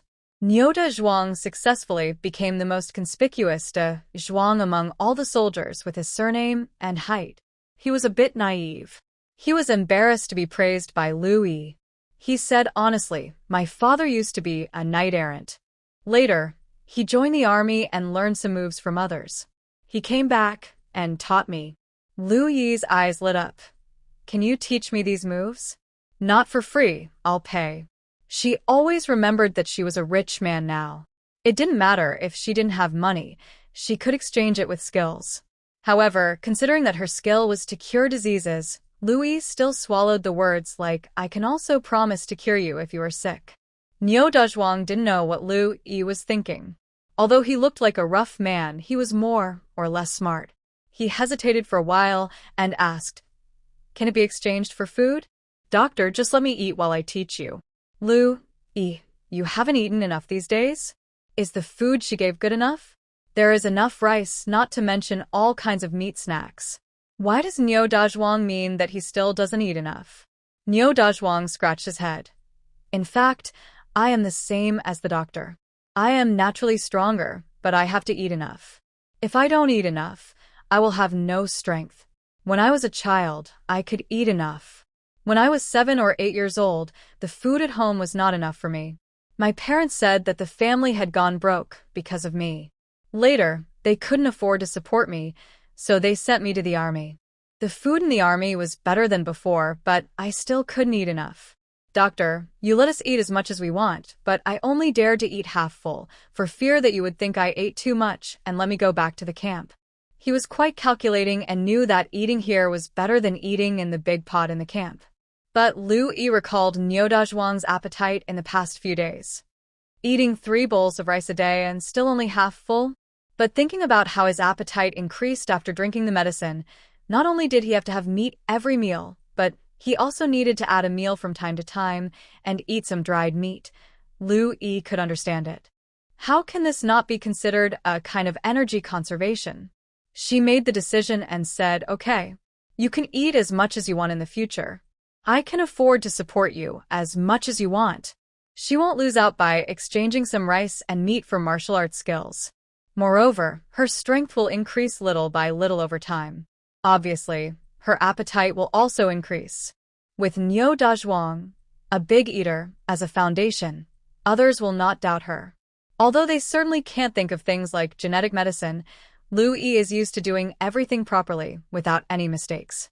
Niu De Zhuang is a pleasant surprise. A soldier who is stronger than others and has martial arts skills is definitely a talent. Lu Yi secretly thought about poaching him. Captain Ma valued her and would definitely be willing to let her go. As for whether Niu De Zhuang himself would be unwilling, she didn't believe that Niu De Zhuang could have a full stomach every day with her, and after returning to the barracks, he could still endure the life of hunger as before. From that day on, Lu Yi began to learn martial arts whenever she could. It was not known whether it was because of her strong learning ability or because she drank the strong gene medicine, but her speed of progress not only shocked Niu De Zhuang, but also shocked the other soldiers. Zheng Sanhe was quite shocked. No wonder you wanted to join the army, doctor. If you hadn't found out that you were a girl, you might have become a general. Lu Yi. In fact, the original body joined the army to fill her stomach. The rapid progress was also due to her hard work. Lu Yi did not feel complacent because her overall physical fitness was better than that of ordinary people. She was the kind of person who would try her best to maximize her advantages. Fables like the tortoise and the hare race would never apply to her because she was definitely a rabbit and the kind of running rabbit that went all out and would not give her competitors the slightest possibility of surpassing her. Since she had talent, why not do her best? Not to mention that this talent was earned by her enduring 2 hours of pain. In the morning, Lu Yi got up at 5 o'clock. When it was just light, he ran around the river with Niu De Zhuang for an hour and a half. When he went back to rest and waited for dinner, he stretched and studied the medical teaching in the system. After dinner, he rested for a while and then elbowed the wooden stakes with Niu Dezhuang, standing in a practical posture, constantly changing his posture to hit the wooden stakes with his upper arms alternately left and right to exercise his tolerance. At about 9 o'clock in the morning, the door can be opened for free consultation for patients. After lunch at noon, after digesting for a while, he continued to hit the sandbags. This time, not only the upper arms but also the legs were used. 2 hours later, the free consultation continued. It was almost 6 o'clock in the evening when the free consultation ended.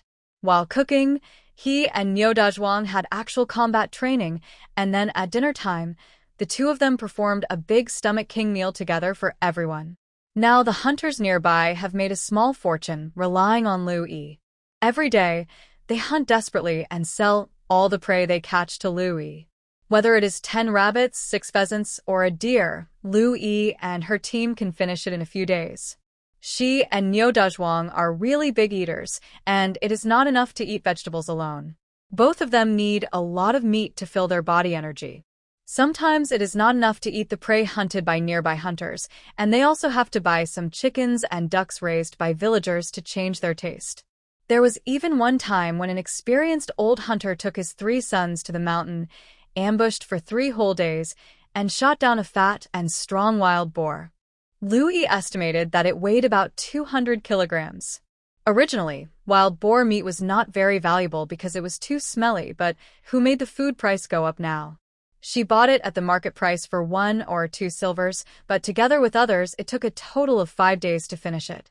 Niu Dezhuang ate so much during this period that his face was flushed, and he even grew taller and stronger in just a dozen days. Lu Yi was surprised and asked him how old he was. It turned out that this man, who was nearly 1.9 meters tall and had a full beard, looked like a 40-year-old strong man, was only 16 years old this year. Strictly speaking, he was 15 because people in the Dan dynasty counted their age based on their virtual age and would add 1 year. Liu Yi. He had grown so tall even though he didn't have enough food since he was a child. If he had been able to eat every day before, he would have grown to 2.2 meters. She looked down at herself and saw that she had gained some weight, but her arms were still a little thin. The good news is that she doesn't have to worry about her height in the future. The bad news is that if she continues to eat like this, 60 taels of silver will definitely not last for a year. Fortunately, after Lu Yi's reputation spread, people came to her house one after another to ask her for medical treatment. Although she was not as generous as Lu Yuanwei, she had earned 10 taels of silver for medical treatment after a few times. On this day, after another 2 hours of shallow training, Lu Yi wiped the sweat from her head and looked at Wang Zai. He had been in the military camp for a long time and was relatively familiar with the existence of Captain Ma. It's about time for the lieutenant to come back, right? Wang calculated the time. It should be in the next few days. The lieutenant is always fast in suppressing bandits, so it should take about a month. Lu Yi nodded and threw a punch. The wooden stake was beaten violently for 4 days. It was beaten during the day, and sometimes when she got up to go to the toilet at night, she would rush up to beat it violently. The wooden stake could no longer hold on and broke into pieces in an instant. The patients who were queuing outside the hospital and could see the scene directly. Is this really a doctor? A doctor with superb medical skills came to Hu County. He was willing to provide free medical treatment to the people without charging any money. He even offered some fruits and vegetables as medical treatment fees. The news spread more widely than Lu Yi expected. The most important thing was that he didn't charge any money. The patients only had to consider the travel expenses and the money to buy medicine. Therefore, people from the whole Hu County, and even those counties around Hu County that were relatively poor and had no powerful doctors, came one after another to ask her to treat their illnesses. Of course, Lu Yi couldn't really cure all diseases. No matter how hard she tried and how many prescriptions she memorized, she was essentially just an intern who traveled through time before she even started her internship. Those who have been doctors know that some patients don't follow the symptoms in the books when they get sick. In reality, illnesses don't follow the standard procedures in the books step by step. In modern times, There are medical examination instruments to assist doctors in making judgments. In ancient times, doctors can only rely on their experience. Looking down the road, with her current level, she can only diagnose and treat 7 out of 10 patients. The other 30% always leaves her helpless for various reasons. Fortunately, Lu Yi was not frustrated by this situation. Patients in this era are also brave enough to try. You will not prescribe medicine for him, and he will turn around and tell you that Baidu says to take another medicine. With experience in her mind and the help of the system, although she has no points, Lu Yi is still very confident in slowly exploring. If it can't be cured now, can't she cure it later after she learns more? But in the eyes of the ancient people, 7 out of 10 patients can be cured? Miracle doctor. Most of the people who come to see a doctor are the kind who can only wait quietly to die if they get typhoid fever. The appearance of Lu Yi is simply too surprising. However, the rules of this Dr. Lu are also a bit strange in the eyes of everyone. Every patient from outside the place is required to line up, fill out medical records, and be examined in various strange ways. Some people naturally don't want to do it, but in the end they still do it honestly. Among them, the figure of Lu Yi practicing martial arts in the yard played a great help. After seeing her knock down 5 strong men by herself in the morning, shattering thick wooden stakes at noon, and lifting boulders to train her strength in the afternoon, no one would look down on Lu Yi's thin body. Lu Yi had basically seen all the patients in this area, but she was becoming more and more famous. At this moment, Lu Yi was checking the 213th patient in her free clinic career. Few of her patients came for multiple checkups. Basically, after taking the medicine, they would come for a checkup once to make sure they were well, and would not come again. When she came for a follow-up visit, the long queue outside was so long that it could almost reach the river.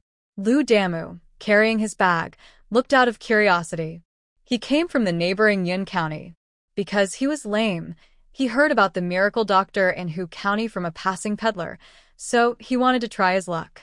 Originally, I thought the miracle doctor was an old man with gray hair, but when I saw Lu Yi checking patients slowly, I was a little confused.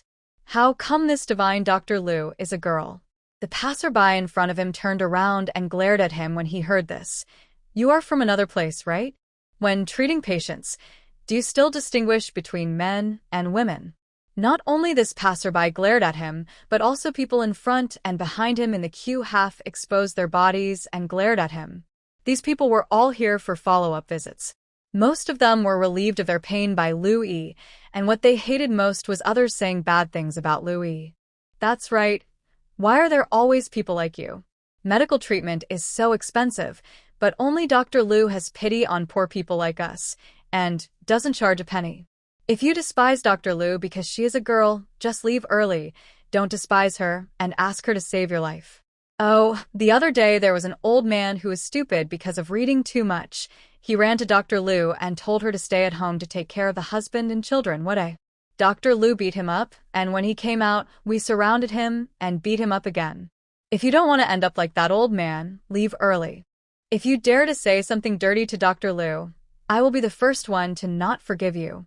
The man said, and in order to show that he was not just talking, he clenched his fist and shook it in front of Lu Damu a few times. Lu Damu suddenly became the target of public criticism, and he was so scared that he quickly shrank his head and apologized to the people around him. I don't mean to dislike the miracle doctor. I just heard about the miracle doctor from passers-by. I only heard 2 or 3 sentences. I didn't know that the miracle doctor was a girl. I was a little surprised and asked, I don't mean anything else. My daughter is also a girl. I love her very much. Seeing his repeated explanations, the faces of the patients waiting in line for follow-up visits eased. Some people snorted and continued to queue. Some people were good-tempered. Seeing Lu Damu's pale face, they explained to him, "They are not targeting you. It's just that Dr. Lu has become famous these days, and there are always some people who can't stand others doing well and come to point fingers. You say, what's wrong with girls? The other doctors are men, but I haven't seen them come to treat people like us for free." There was even a shameless person who said that Dr. Lu ignored the distinction between men and women and treated men, and he would not be able to get married in the future. Maybe those rich families who can eat well would have the leisure to care about these things, but the villagers who can't even afford to live, who cares about these things? As this person spoke, he became angry again. Bah! He has no conscience. My father is a man, and he was saved by Dr. Liu. If it is really as he said, does he want my father to die alive? Next to him was an old man with a cane, and his face was also full of indignation. Who wants to die when they can live? Lu Damu himself is a patient. If he were in her shoes, he would imagine that he got sick and there was a doctor willing to treat him for free. But out of nowhere, a man came out and said that men and women should be separated and refused to let the doctor treat him. He immediately got furious. Bah! What a joke! Is everyone in his family safe and sound? Are there no sick relatives? How can you say such things? The men in the mountains would fight to the death if they were not convinced. Maybe he also wanted to show that he was on the same side as everyone else. In short, Lu Damu also began to roll up his sleeves. Where's this guy? I'm going to teach him a lesson. The man was really satisfied with his attitude. He smiled and said, "You don't have to teach him a lesson. Dr. Liu is a military doctor with more than a dozen soldiers around her." She gave an order, and the man was beaten and driven out. He's just a poor scholar. He has lost his job in the court, but he is still dreaming of getting a good score on the imperial examination. I heard that now. The neighbors in the county hate him, and the shopkeepers in the bookstores are unwilling to sell books to him, saying that he has defiled the books of sages. The shopkeeper had caught typhoid fever before and had a high fever. His family members harnessed a carriage and hurried over to ask Lu Yi for help. Lu Yi was not vague either. He rushed all the way there.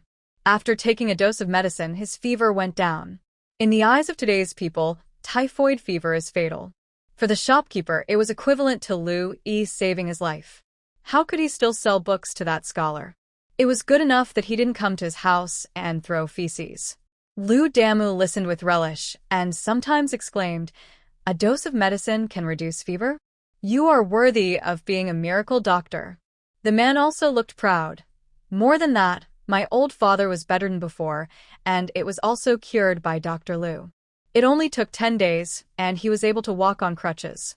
Lu Damu nodded repeatedly, thinking that Dr. Liu was really capable, otherwise he would not have such a great prestige in Yun County.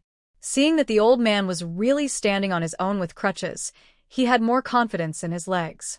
Just when he was expecting that his leg might really be cured, he heard a commotion behind him, and there was a woman crying. The people in the queue also looked back. What's wrong? What happened? It seems that a child fell into the water. Lu Damu looked over and saw a man who was soaking wet, holding a young child and running towards him, followed by a crying woman. "Doctor? Please help me. Please help me." The woman's cry was so shrill and desperate that it made people tremble in their hearts. The child was soaking wet, his face was as pale as a dead person, and he lay unconsciously on his father's shoulder without any reaction. Is this a child drowning? Ah. Isn't this a dog? It's really a dog. The dog fell into the water? Children drowning is very common in the countryside. Parents are busy and have no time to take care of their children. Children are naturally naughty. Even if they can swim, they may be swept into the undercurrent or drown due to cramps. They were all from the same village, even those from other places. Seeing this scene, they all made way for Goer's parents to squeeze in with their children. A group of people leaned over to look, and Lu Damu also stood on tiptoe, trying to use his height to see what was going on inside. He saw that the child was placed on the ground, and an old man in his 50s came forward, checked the child's breathing, and shook his head. The child is no longer alive. Go's father's legs softened, and he collapsed beside his son. Son. Go's mother cried miserably, and Lu Damu's nose was also sore. Parents Ca and bear to see this. He had an older son, who also drowned in the water. Although 3 years have passed, he still remembers the pain in his heart when he held that little body. Some villagers have advised Goer's parents, take the child back and bury him properly. Go back and pray to the Bodhisattva, and ask her to bless Goer to be reborn into a wealthy family in the next life and grow up safely. How could Goer's parents accept that the child who was still alive and kicking in the morning was now dead, and he was separated from the world forever? He just cried and refused to get up. In the chaos, Lu Damu saw a relatively thin figure quickly coming to the child. It was Dr. Lu. When was this child found drowned? Where was he found? How long did it take you to get here? Before Goer's father could react, the head of the village quickly pushed him. Hurry up and tell me. Go's father came to his senses and said quickly, just now. In Xiaoxi River, right at the entrance of the village, when I saw him, he was still struggling in the water, but when he was pulled out. He was dead after being pulled out. The person is dead. What's the point of asking these questions? Lu Damu was puzzled, but he saw that Dr. Lu had taken action. She seemed to check the dog, then moved the child to a different position, letting him lie flat on the ground, then overlapped her hands, stretched out her arms, and began to press the dog's body. What was she doing? Could it be that Dr. Lu wanted to save the child who had already died? Lu Yi really wanted to save the person. As we all know, if a person who has stopped breathing due to drowning is rescued within 4 minutes, the chance of success is very high. And if rescued within 1-2 minutes after drowning, the success rate can almost reach 100%. Xiaoxi River is very long, but the distance from the village entrance to the headman's house is not far. Seeing that the parents were sweating profusely while running, they must have run here. In terms of time, they should be in time. Lu Yi no longer paid attention to the outside world, and only focused on giving the child chest compressions and artificial respiration. This was also the first time in her life that she gave first aid to a living person. She thought she would be very nervous, but when she really did it, Lu Yi was unexpectedly calm. 1, 2, 3, 4. Wang Zai, wipe your sweat. Wang Zai was stunned for a moment. Although the teacher had never made such a request before, he quickly agreed. Hey, yes. He took out a handkerchief and carefully wiped the sweat from Lu Yi's forehead. Lu Yi counted silently, and her hands moved in a standard and regular manner. The frequency ratio of artificial respiration to chest compression was 230. She also had to pay attention to the strength and not break the patient's ribs. 1, 2. 1, 2, 3, 4. There seemed to be more and more people watching, but they were all driven away by Wang Zai. After learning from the teacher for many days, he also realized the importance of whether a person can breathe smoothly when being treated. However, this child has no breath. Can he really be saved? Not only Wang Zai thought so, but the onlookers also saw that Lu Yi was trying to save people. This dead person can still be saved? That's breathing, right? The person is dead. How can breathing be useful? Everyone could only understand that artificial respiration was related to breathing, but they didn't understand what the point of doing so was. Only the child's parents saw hope and looked at the thin girl doing actions they couldn't understand, holding their breath, hoping to see a miracle. Cough. Cough, cough, cough. The dog, who was already like a dead person, suddenly coughed and spit out a mouthful of water. He opened his eyes and cried, Mom. The dog's mother could hardly believe it, and her brain didn't react.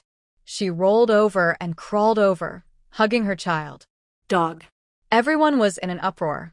Even though they had guessed that Lu Yi wanted to save people, they were still shocked when the person was really saved. Alive. Really saved. How can a dead person be saved? Miracle doctor. Lu Yi stood up and shook his hands, which were sore as if he had just hit 10 wooden stakes. But she was in a good mood. Treating illnesses was one thing, but it was also a good feeling to bring someone back to life. The system, which had been quiet as a chicken, as if afraid to disturb her first aid, also popped up. Ding. Successfully rescued a patient whose heart had stopped breathing, points plus 300. Ding. At the same time, received 112 compliments from others, reputation plus 112. After finishing the business, the system began to express its own thoughts. The host is awesome. Lu Yi also felt that she was pretty awesome, but the onlookers who saw her save the dog with their own eyes felt that the word awesome was not enough. She was able to save a dead person. She was like a living god. You can even save the dead. You must be a god. My elder brother was drowned when he was a child. It would have been great if Dr. Lu was here. Go dig your elder brother out. Maybe he can be saved. My wife has just passed away for 5 years. Can Dr. Lu save her? I am willing to exchange all my property for my wife. Isn't all your property just 3 chickens and a broken thatched house? Dr. Lu, my father has only been dead for a year. It is easier to save him. If you can save my father, I am willing to offer you a cow. Someone immediately praised the person who said this. Third brother, your family only has a cow left now, which is still valuable. You are very filial. The man said righteously, I can still tell which is more important, my father or the cow. This remark attracted another round of praise. Liu Yi. Not only these people, but even Wang Zai, who had been following her, looked at her as if she were a god. She actually saw with her own eyes that the dead were resurrected. Wang Yi was so excited that he almost fainted when he thought about how he had just wiped the sweat off his teacher who had revived a dying person. He clenched the handkerchief in his hand and decided to treasure it for the rest of his life. At this moment, he even thought about how he would brag to his disciples in the future. But Liu Yi didn't give him more time to imagine. Goer's parents had already knelt down and kowtowed to her. It seemed that if she didn't speak again, she might see her statue on the shrine in a few days. In order not to be worshipped as a deity and to avoid groups of people sending corpses to her in the next few days, she had to do some popular science for everyone. You can admire her, but you can't deify her. Everyone be quiet and listen to me. She often heard the teacher say this in class. She thought she would use it one day, but she didn't expect it to be used so soon. But the people gave Liu Yi face. When she opened her mouth, everyone quieted down, and some adults covered their children's mouths for fear of disturbing the gods. Liu Yi began to popularize science. This is not to revive the dead, but to revive those who are not yet dead. The people were still fascinated. In their opinion, the difference was not big. The child has no breath because he drank too much water when he was drowning, which caused the glottis to close tightly, which is a kind of pseudo-death. Liu Yi didn't care whether they could understand these terms or not. After all, she always asked others to understand her, not to use terms to make it easier for people to understand. His parents found him early and sent him to the hospital in time. At this time, I used cardiopulmonary resuscitation on him to provide blood flow to his heart and brain. Artificial respiration is to artificially establish the pressure difference between the intrapulmonary pressure and the atmospheric pressure to maintain lung ventilation and restore his oxygen supply so that he can be revived. Of course, the people didn't understand. Everyone opened their eyes and looked at Liu Yi with an expression of although I don't understand. It's really amazing. In this long string of words, they understood the dog's parents sent him to the hospital in time. Then the man who wanted to exchange his father for a plowing ox asked with regret, Dr. Liu, if that's the case, then people who have been dead for a year can't be saved? Liu Yi nodded. The dead can't be resurrected. The child can be saved because he is faking his death and was sent to him in time. If he was sent to him a moment later, I might not be able to save him. Goer's parents began to be afraid, hugged their son tightly, and the expression on their faces seemed to be crying and laughing. Then they began to kowtow to Liu Yi again. Thank you, Dr. Liu. Thank you, Dr. Liu. Goer, kowtow to Dr. Liu quickly. If it weren't for her, you would never see your parents again. Liu Yi quickly stopped them. The child is fine. Don't let him get tired. Keep warm, and let him rest for a few days. The young parents hurriedly took the child back, fearing that because of their recklessness, he would die again in the next second. Although they didn't understand most of what Liu Yi said, they also understood what Liu Yi meant. If it was a little later, Goer would not be able to be saved. Fortunately, after they found the child drowning, they immediately ran to find Dr. Liu for help. If it were in the past, the doctor was far away in the county, and even if they ran over, the child would probably be dead. The young parents were ordinary villagers, and they didn't say anything nice. They just held the child and kept thanking Liu Yi. Although the man who planned to exchange the old cow for his father had lost hope, there were still people who asked, if it's not okay if it's been dead for a year, what about half a year? What about a month? Or a day old one? Why are you asking, Wu Laowu? Your family is fine. Where can you find a day-old one? I was thinking, what if my father died one day? Wu Lao. What nonsense are you talking about? How dare you curse me? Louis looked at these people who started arguing with each other and thought that those who think that ancient people were numb and serious should really come and see. Those who don't have enough food to eat really don't have the energy to do anything else, but the normal way ancient people get along is actually similar to modern people. She clapped her hands, and the originally lively crowd immediately quieted down. It was a good feeling to have so many people listening to her. No wonder there were so many official fans throughout the ages. It is difficult to revive a person who has lost his breath, and not everyone who has just lost his breath can be revived. Seeing that someone else opened his mouth to ask, Lu Yi waved her hand. She had saved a person who had lost his breath on the spot, and her reputation was already high enough, and she didn't need to take the initiative to make a name for herself. Then, this troublesome matter of chatting and dealing with people from all walks of life, let others do it. There is still a free clinic today, so don't delay everyone's medical treatment. In the next 2 days, I will teach my apprentice how to revive a person who is just drowned. If you have any questions, go and ask him. Diverting trouble to others is as useful as ever. Wang Zai, who looked at Lu Yi with admiration on the side, said, Me? Teach me? Teacher is willing to teach me this kind of immortal method? With a plop, Wang Zai also knelt down. Wang Zai knelt firmly and kowtowed sincerely. Even that night, the red mark on his forehead had not disappeared, but others were just envious. Although they were not doctors, this was a way to revive the dead. Who wouldn't want to learn it? It's no exaggeration to say that after Wang Zai learned this trick, he would be treated as a guest of honor wherever he went in the future. Although Dr. Liu also said that not every dead person can be saved, only those who are in cardiac arrest. Although they don't quite understand this term, they only know that the heart suddenly stopped beating, may not be able to be saved, but who is not afraid of death. If there is such a doctor around, you'll feel safe doing anything in your daily life. Zheng Sanhe looked at Wang Zai enviously as he kept rehearsing his movements. If I had known earlier, I would have studied medicine. A soldier who was eating wild fruits in his hand laughed at him when he heard this. Your family is so poor. How could there be money to send you to study medicine?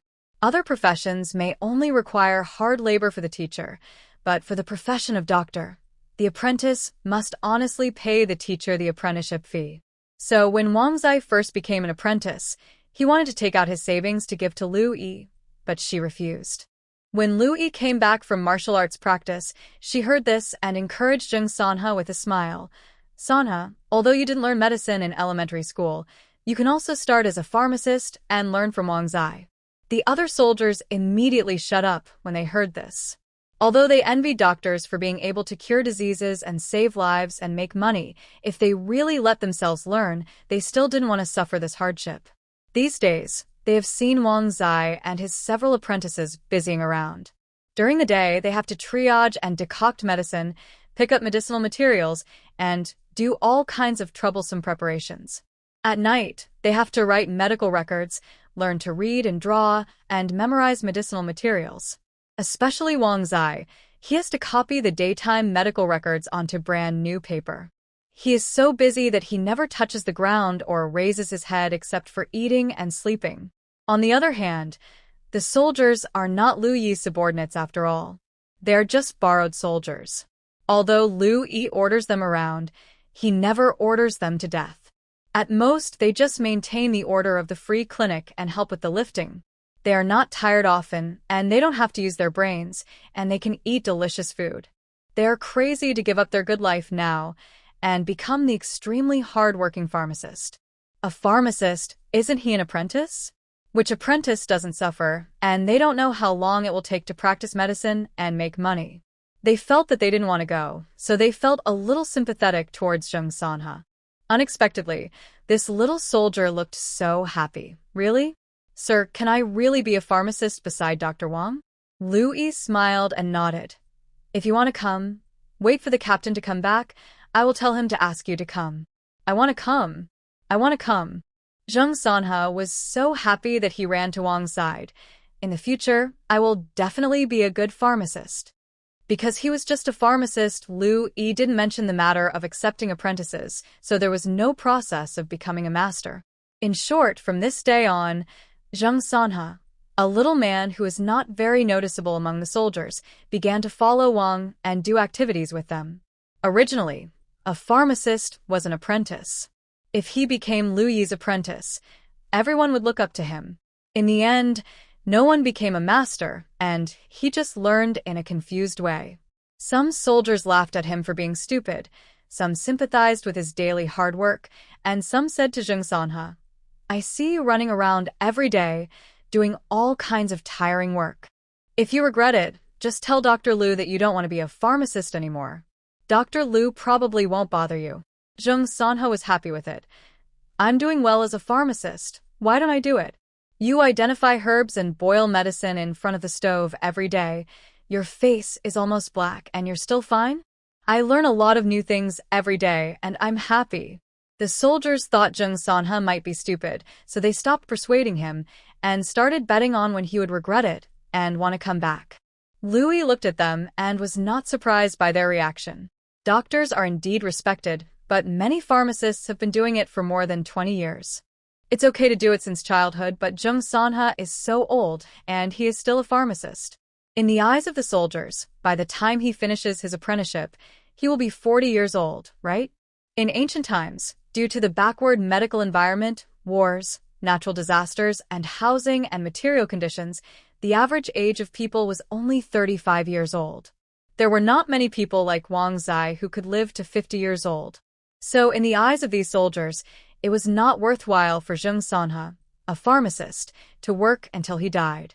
Lu Yi asked Wang Zai, "How is Zheng Sanhe doing?" Wang Zai didn't know what the teacher planned for Zheng Sanhe, and answered carefully, "He is not very talented, but he is not without talent. The good thing is that he is willing to work hard, and he is qualified to be a pharmacist."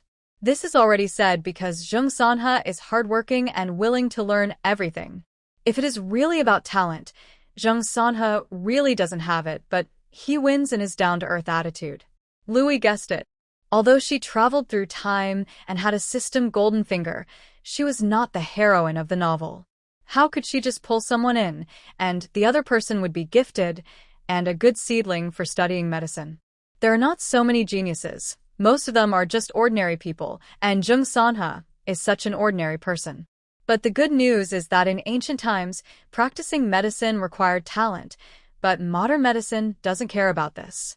The cramming teaching of modern medicine is enough for Zheng Sanhe. But there is no rush to do these things now. Lu Yi only said to Wang Zai, "These days, there are many people who want to send their children to be apprentices. I intend to take some apprentices like Zheng Sanhe. You can do this." Although it is possible to recruit people from the military camp, there are few people who are really willing to give up their military careers to be apprentices. Secondly, it is not good to poach the captains. You still have to be self-reliant. Wang Zai is not surprised to recruit apprentices.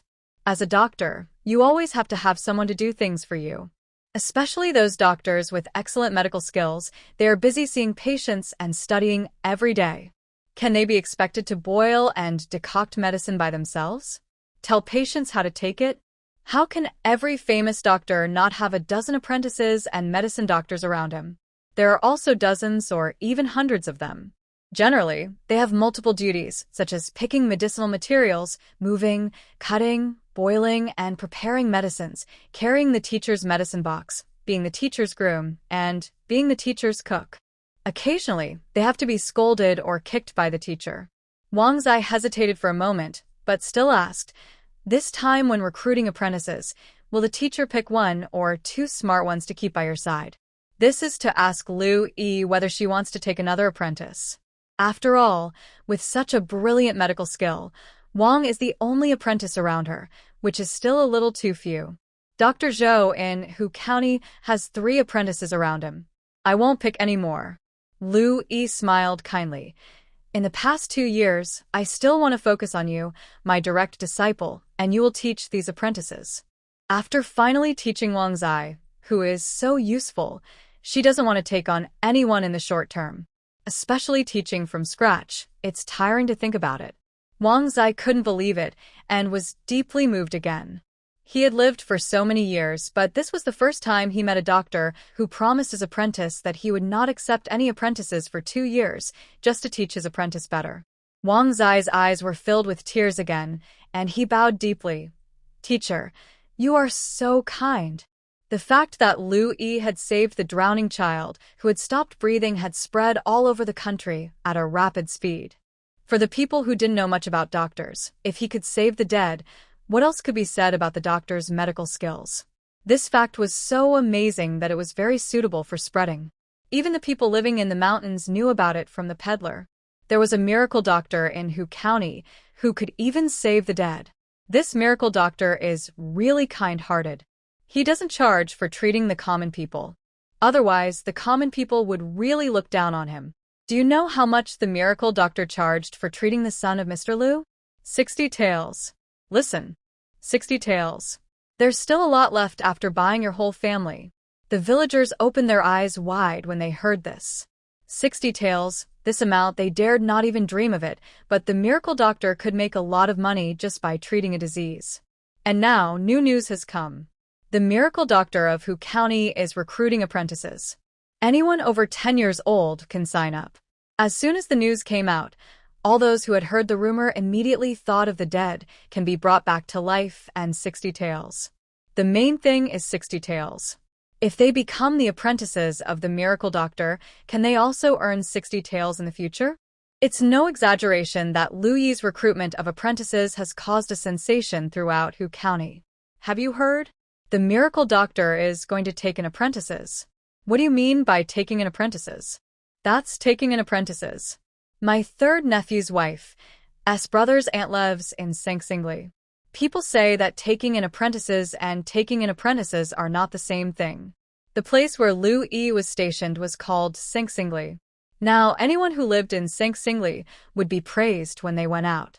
Everyone wanted to hear what they had to say about the temperament of the miracle Dr. Lu and what kind of apprentices he liked, so that they could let their children learn from him. I know, but an apprentice is still an apprentice. The excited old lady who passed on the news clapped her hands.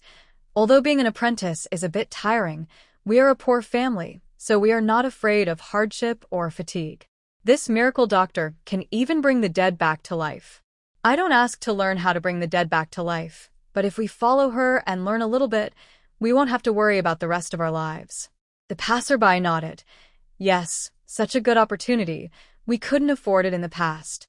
There are few doctors in the profession and medical skills need to be taught. Therefore, even if you are an apprentice, your family has to raise money as tuition. But now, the miracle Dr. Lu does not charge tuition and recruits apprentices for free. How can the people in Hu County not be excited? For them, being able to learn such a profession for free is equivalent to changing their status. Did they say how many apprentices they are going to recruit? My grandson is very smart. I'll take him right away. Another passerby's eyes sparkled when he heard this, and he looked like he wanted to run home and take his grandson to Singli. The old lady who was talking vividly called him. Hey, old man too. Your grandson can't go. The miracle doctor said that he won't accept children who are too young, only those who are over 10 years old. Old man too stopped and was very puzzled. Over 10 years old? That old? His grandson is only 7 years old this year. No matter how much he wants to report his age, he can't even be 10 years old. Yes, the miracle doctor said that it's hard to teach those who are too young, and only those who are over 10 years old are accepted. Originally, if he took his grandson there and he was not accepted, it would be fine. But now he can't go because of his age, and old man too has a sense of loss of missing a great opportunity. Why don't you want a younger one? My grandson can do everything, including washing clothes and collecting firewood. Although the adults at home don't let him do it and take good care of him, if he can learn medical skills from the miracle doctor, what does it matter if he suffers a little? This is a lifelong event. Seeing him so disappointed, the old lady smiled and said, although your grandson can't go, your Lunyang is just the right age. Old man too was shocked. Lunyang? But she is a girl. How can a girl be an apprentice? If he and the old lady had not been neighbors for many years and knew that she was not that kind of person, he would have thought she was talking to him. The old lady did kindly remind him. You don't know this, right? The miracle doctor is a girl. This time, it is specifically stated that apprentices are recruited. Both men and women are welcome. As long as they are old enough, they can go and try. Another passerby was originally walking by in a hurry, but was attracted by what they said. Now he heard the sentence and immediately came over. A girl is really okay? As long as she is over 10 years old? The old lady nodded. Really? Yes, but the girl is an apprentice. I am afraid that when she becomes a master in the future, people will dislike her for being a girl and will not let her treat patients. The old lady's face immediately showed an unhappy look. As a girl herself, she was not happy to hear such words. If it were usual, although she was angry, she would definitely not know how to refute it. But now, she scolded with confidence. What you said is really unreasonable. The miracle doctor is a woman.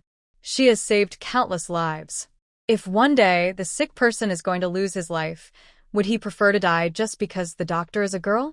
These words were unpleasant to hear, but among the people who had just gathered together to listen to the old lady's bragging, there were still many people who showed expressions of agreement. That's right, what you said is true. We are a poor family, so why would we care about these things when seeing a doctor? If there was a doctor to see my father when he was sick, I would kowtow to her no matter if she was a man or a woman. The passerby was embarrassed by the scolding, but he did not argue. He just hurried home with doubts. He had an only daughter in his family. For some reason, no matter how hard he and his wife tried, they could not have another child. Ordinary families, who have no money to take concubines, may only have this one child in this life, and at most they can adopt their brother's children in the future. This is the way it is these days. A girl cannot afford the family business, and she cannot keep the land. If you want your only daughter to have a good life, you can only hope that the adopted child has a conscience. There are those who have no conscience. They adopt a child and then drive the adoptive father's wife and daughter out of the house when the adoptive father dies. This is not uncommon. Although he was annoyed at first that he had only one daughter, people are all made of flesh and blood, and since she was his own flesh and blood, he had raised her from childhood to the age of 10, so how could he not make plans for her? In the past, his brothers had advised him to adopt a child, but he had been dragging his feet because he was afraid that the adopted son would treat his daughter badly. But he was also afraid that after he died, his daughter would have no one to support her. If so, what if he sent his only daughter to study medicine? Even if he died in the future, his only daughter would have the ability to support herself with such a skill. Others would probably respect her more because she knew medicine. The passerby returned home, and his wife was cooking. She was a little surprised to see him rush in. The girl who was helping her ran out. "Dad, why are you back so early? You're sweating all over?" But her father, who was getting more and more excited the more he thought about it, grabbed her arm. "Auntie, come with me quickly. Let's go to Singli. Let's go to the master." The same scene happened in various places in Hu County. This day was definitely the day with the most young girls appearing on the streets in the history of Hu County. A merchant passed by Hu County and was resting in his guest house. He heard the noise outside, opened the window, and saw many parents followed by 1 or 2 or 3 teenage children hurrying out of the city. The merchant had just arrived in Hu County and asked the waiter in surprise, "But what are the customs here? Why are there so many young men outside? Hey, there are so many girls?" The waiter smiled and told him about the county's miracle doctor recruiting apprentices, regardless of gender. So, now all the families in the county who are old enough are rushing to Singli. The merchant traveled far and wide and was knowledgeable. He didn't think it was strange that the miracle doctor was a woman. He once passed through a town. Because the third prince recruited soldiers, 9 out of 10 houses were empty.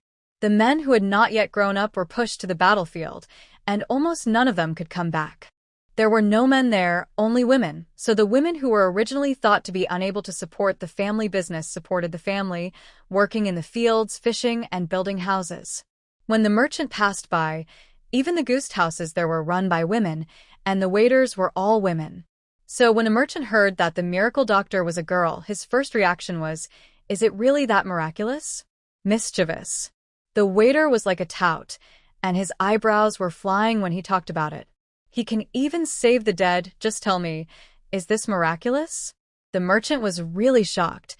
He can even save the dead? How long has he been dead? The waiter immediately told the story of the dog that drowned and died and was rescued. The merchant's parents were still alive, so he didn't have the imagination to dig out his relatives and ask the miracle Dr. Liu to save them. What he was thinking was, this miracle doctor has such ability, and the business trip is hard, and the risk of getting sick is huge. If he could get some medicine from the miracle doctor. Hey, how do I get to Sing? Can you take me there? Don't worry, you will get a reward. Hu County is not his hometown, and the world outside is chaotic.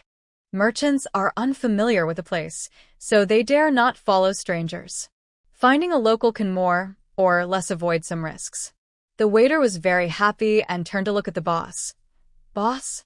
For a guest house, the guests are naturally the most important, especially in these years. It's hard to have a guest, and the boss doesn't want to spoil the fun, so he nodded to the waiter. The waiter was so excited that his voice changed. Okay. Sir, please come this way. He just wanted to go to the scene to watch the excitement, so he encouraged so hard. Since he couldn't go because he had to work, wouldn't it be better to encourage the guests to go? The guests didn't know the way, so they still needed him to lead the way. It really paid off. What a lively scene. We have caught up with them. The merchants followed the waiter and went out of the city. They could see many people walking ahead of them from a distance. Looking more carefully, they found that some of them were in tattered clothes and covered in dirt. Is this refugees? They immediately became alert. In troubled times, refugees were very fierce in order to survive. Sometimes they would even risk their lives to a piece of steamed bread. The waiter was more relaxed. Don't worry, sir. We have a military camp stationed in Hu County, and these refugees dare not mess around. Besides, this is already the territory of Sing, so they dare not do anything. The merchant was puzzled. Why do you say that? The waiter explained with some pride. It's because of Divine Dr. Liu. Divine Dr. Liu is a kind-hearted doctor. She doesn't charge money for free medical treatment for the people. Some people sent some wild fruits as medical fees, and she also accepted them. There are many sick people among the refugees, and their families asked Divine Dr. Liu for help. She really took people to see the doctor. Now Divine Dr. Liu is very famous among the refugees. They are honest in front of her. Divine Dr. Liu lives in Sing, and they will not steal in Sing. The merchant was very yearning to hear this. He has traveled to many places along the way, and he has heard stories about talented celebrities who are admired by local people and even made the local security much better. Unexpectedly, famous doctors have the same effect. The refugees were ferocious, but they could be influenced. The world is so big that nothing is impossible. The merchant praised. It must be that Divine Dr. Liu is so skilled and kind that he influenced the refugees. That's not the case. The clerk told the truth. When Divine Dr. Liu led people over, refugees immediately wanted to rob. The merchant became nervous. Is the Divine Doctor okay? He thought that the Divine Doctor was only in her teens, a girl and a doctor, so she sounded very fragile. Waiter. The miracle doctor caught the 3 refugees who were looting the most violently and cut off their arms with a few snaps. Merchant. Oh yes, you don't know. This miracle doctor in our Hu County is born with supernatural powers, but it doesn't matter. A miracle doctor is a miracle doctor. She can put back the arms she cut off. That day, the miracle doctor took off their arms and put them back on, and then took them off again, and then put them back on again. I heard that the screams of those people could be heard from far away. Merchant. He stammered. Well, then what? The waiter said in a tone of pride for the miracle doctor. Then, those 3 people were converted by the miracle doctor. Merchant. The waiter continued. He was not converted all at once. There were other refugees who didn't believe in it, and they were converted several times. Later, when the miracle doctor treated patients again, they were as obedient as chicks. The waiter said, seeking recognition, Sir, isn't the miracle doctor amazing?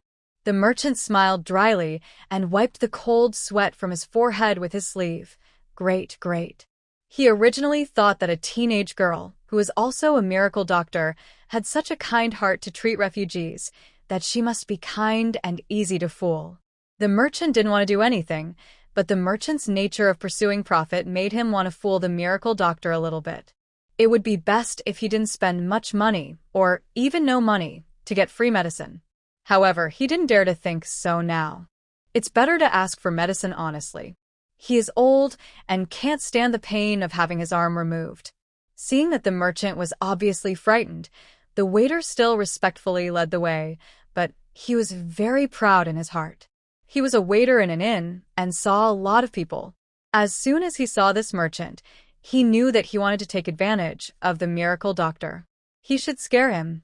Otherwise, what if the miracle doctor was really deceived by him and stopped providing free medical treatment in a rage? The closer you get to the inner circle of Singli, the more people there are. There are even 3 layers of people inside and outside. Some people are accompanied by young men and women. Obviously, they are here to ask to be disciples. Some people are carrying bamboo baskets, and their straw sandals are about to fall apart. It can be seen that they have walked a long way to get here. Of course, there are also many people who are just here to watch the fun. But no matter who they are, everyone tries to keep quiet. Men, women, old and young, all talk in low voices and dare not disturb the people in the courtyard. This alone shows the status of the divine Dr. Liu in Hu County. The merchant was expecting it at first, but then he was scared, and now he is expecting it again. He can't wait to see what kind of person this divine Dr. Liu is. Open your mouth. Ah, that's right. Liu Yi took a small flashlight and looked at it, then turned off the power and said to Wang Zai beside him, "Ulcer, prescribe medicine for him." Yes. The medical record book in Wang Zai's hand is now very thick. He only needs to turn to the page of the ulcer patient that his teacher had treated before, and he can prescribe medicine according to the record below. This saves Liu Yi a lot of time and gives Wang Zai more opportunities to practice. Wang Zai opened the case book carefully and cherished it.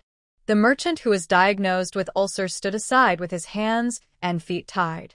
He originally wanted to come directly to ask for medicine, but when he saw the huge crowds of people here, he inexplicably was just a coward. It just so happened that he had a pain in his mouth recently, so he simply queued up to see a doctor. The merchant couldn't help but look at the small flashlight. It was no longer emitting light at the moment, but he had just seen with his own eyes that this small object actually emitted a dazzling light when it was pressed. It was so bright during the day, but at night. He is worthy of being a miracle doctor with such a treasure in his hands. His evaluation of Liu Yi's background soared again. The merchant quietly raised his eyes to glance at Liu Yi and just opened his mouth to say something. Liu Yi said in a light voice, "Next." She didn't need to speak loudly, because after she finished speaking, an apprentice with a loud voice immediately shouted, "Next." Liu Yi leaned back in his chair and drank a sip of warm water brought by the apprentice. Although he looked young, there was a kind of oppression that made people dare not speak. The merchant immediately dared not speak. An old woman in tattered clothes came forward timidly, and he could only make way. Wang Zai called him, "Zhao Dong, come here, I will prescribe medicine for you." The merchant was not used to being called by his full name. Generally, when people called each other, they would either call him Brother Zhao or Boss Zhao. But he had been queuing here for an hour and a half, and it could be seen that the doctors here called the patients by their full names. It should be to prevent mistaking the patients, right? He stood over honestly and asked in a low voice, "Doctor, is my illness serious?" Wang Zai seemed to be familiar with it. "It's not serious. You will be almost cured after taking the medicine for 3 days." He finally turned to the page about ulcers and carefully placed the book on the table. He first memorized the prescription in his mind, and after confirming that it was correct, he hurriedly copied it down. The Dan Dynasty had paper, and the quality of the paper was different, and the price was also different. Wang Zai specially bought the best paper in the county, strung it together with a thread, and densely recorded the patients and various cases he had seen when he followed Liu Yi to see a doctor. Many doctors also have the habit of writing medical records. Wang Zai also wrote when he was young, and knew that the casebook and medical records have similar functions. However, the number of cases the teacher has seen is really amazing. It is no exaggeration to say that in the more than 1 month of following Liu Yi to see a doctor, the number of cases Wang Zai has seen directly overwhelmed the number of cases he had seen in the past year or even 2 years. Diseases, ear diseases, internal organs, stomach, poisoning, children's diseases, heart, liver, and gallbladder, all kinds of diseases, all parts. Liu gave full play to the diligence of medical students and the rights of senior doctors and used the hospital's division of labor. The responsibility was on Wang Zai, Zheng Sanhe, and the apprentices. She only needed to concentrate on treating patients, and other chores would naturally be done by others. Sure enough, once this medical treatment model matured, Liu Yi could see at least 60 patients every day without any effort. It was almost as good as the doctors in modern tertiary hospitals. And she was a free clinic, so those people who looked down on it would come over mountains and rivers, so naturally there were more different cases. For example, the merchant's ulcer, if it were in the past, it would be very expensive to see a doctor, but it was just a pain in the mouth and inability to eat, which happened to save some food. For ordinary people, they can get through it if they can endure it, and if they can't, it's their fate. Even Zhao Dong, a businessman with a small business and little savings at home, usually just endured it. It's different now. Liu Yi diagnosed the case and gave an order. Wang Zai found a prescription for past cases. Zhao Dong took the prescription and was led by the apprentice to the yard to get the medicine. Wu Miaoying, the third daughter-in-law of the head of the village, took an abacus in her hand and calculated. Licorice, Pinellia, jujube, coptis. Your herbs cost 12 cents in total. Do you have the money to buy them? Zhao Dong was of course rich. 12 cents was nothing to him. He took out a copper coin and asked curiously, "Didn't you say that the consultation fee was free?" Wu Miaoying had been doing the accounting here for several days. She was no longer embarrassed to speak like she was the first day. She answered clearly, "The consultation fee and prescription are free, but the medicine still needs to be paid for. We can't let the doctor pay for the medicine for you." Zhao Dong thought so too. With so many patients, if Dr. Liu really paid for the medicine himself, even the richest people would be impoverished. Wu Miaoying continued, "These medicines were collected by our Dr. Liu from the people. We sell them for whatever price we pay. If you don't believe me, you can go to the county drugstore to compare the prices. These medicines are at least half cheaper than those in the drugstore. We don't make money from you." Zhao Dong believed this. Merchants like him, who often travel outside, always have to carry some medicinal herbs with them to prevent diseases that cannot be cured on the road. The prices of these medicinal herbs are indeed cheap, as if they were picked up for free. But Zhao Dong has also seen many families who can't even take out a dozen copper coins. After giving them the copper coins, he asked, "What if some people are really poor and can't afford these cheap medicines?" Wu Miaoying pointed to several people who were pounding medicine in the yard. "You can ask your relatives to work to pay for the medicine, or you can go up the mountain to dig medicinal herbs to make money. If you are really seriously ill and have no relatives, then you can get treatment first and then work to pay for the treatment." Zhao Dong suddenly realized, and he said, "Why are there so many people working in this yard?" Before, he thought that they might be the disciples of the miracle doctor, but looking at their clothes, they don't look like that. Now he finally understands. The merchant thought about it, but still couldn't resist his curiosity. If the disease is cured, what if they can't do other work for a while because of the illness? Wu Miaoying looked him up and down, and saw that he was of strong build and not too old, and suddenly there was some joy in her eyes. Of course there are other ways. Zhao Dong was looked at by this look, and he took a step back and protected himself with his arms. What way? In broad daylight, this woman would not think of him as a male? Fortunately, Wu Miaoying didn't know what Zhao Dong was thinking and said immediately, "If you don't want to spend money to buy medicine and don't want to work to pay for it, you can also use your body as a medical tool to help new apprentices understand the human body. For example, for your medicine money, you only need to stay here for 3 days. It happens that your medicine is prescribed for 3 days. After taking the medicine, the disease is cured, the money is paid off, and 1 meal is provided every day." Zhao Dong didn't quite understand what medical tools were. It wasn't until Wu Miaoyin pointed to the room that he turned his head and saw an old man standing with his upper body. There were words on his body, which were the names of various parts of the human body. Many of them were only in their teens. Male and female apprentices were standing around and watching. While watching, they were carrying something on their backs. Although it was the first time he saw this scene, Zhao Dong still understood. Oh, it turned out that he was providing himself for the apprentices to learn. He would definitely not do such a thing, but it was different for those who were too poor to eat. Going to the fields meant going, and ordinary people would not care about these things. If standing as a doctor for a few days can pay for the medicine, there must be many people willing to do it. Even a meal is provided. Zhao Dong finally gave the copper coins. With Wu Miaoyin's expression of "it's a pity that you haven't been a doctor at your age," he followed another apprentice to the backyard. There was a house in the backyard, and two people in white clothes came out. Zhao Dong handed over the stamped prescription under the instruction of the apprentice. The two people took the prescription and a bamboo basket in their hands, wandering between the wooden racks with various medicinal materials on them. Soon, they took all the medicine for Zhao Dong, handed it to him, and instructed him. If you want to boil it yourself, here is how much to take for one dose and how to boil it. If you want to boil it here, you can spend a penny and ask the people in the pharmacy to boil it for you. A medicine shop? Is there such a convenient place? Zhao Dong is from another place. Although he brings a pot with him when he goes out, it is used for eating. How can he eat after boiling bitter medicine? He immediately expressed his willingness to pay someone a penny to boil it. The man in white shouted loudly, "Come here, take him to the medicine shop." A girl in white, who was about 10 years old, trotted over and said to Zhao Dong, "My dear, come with me.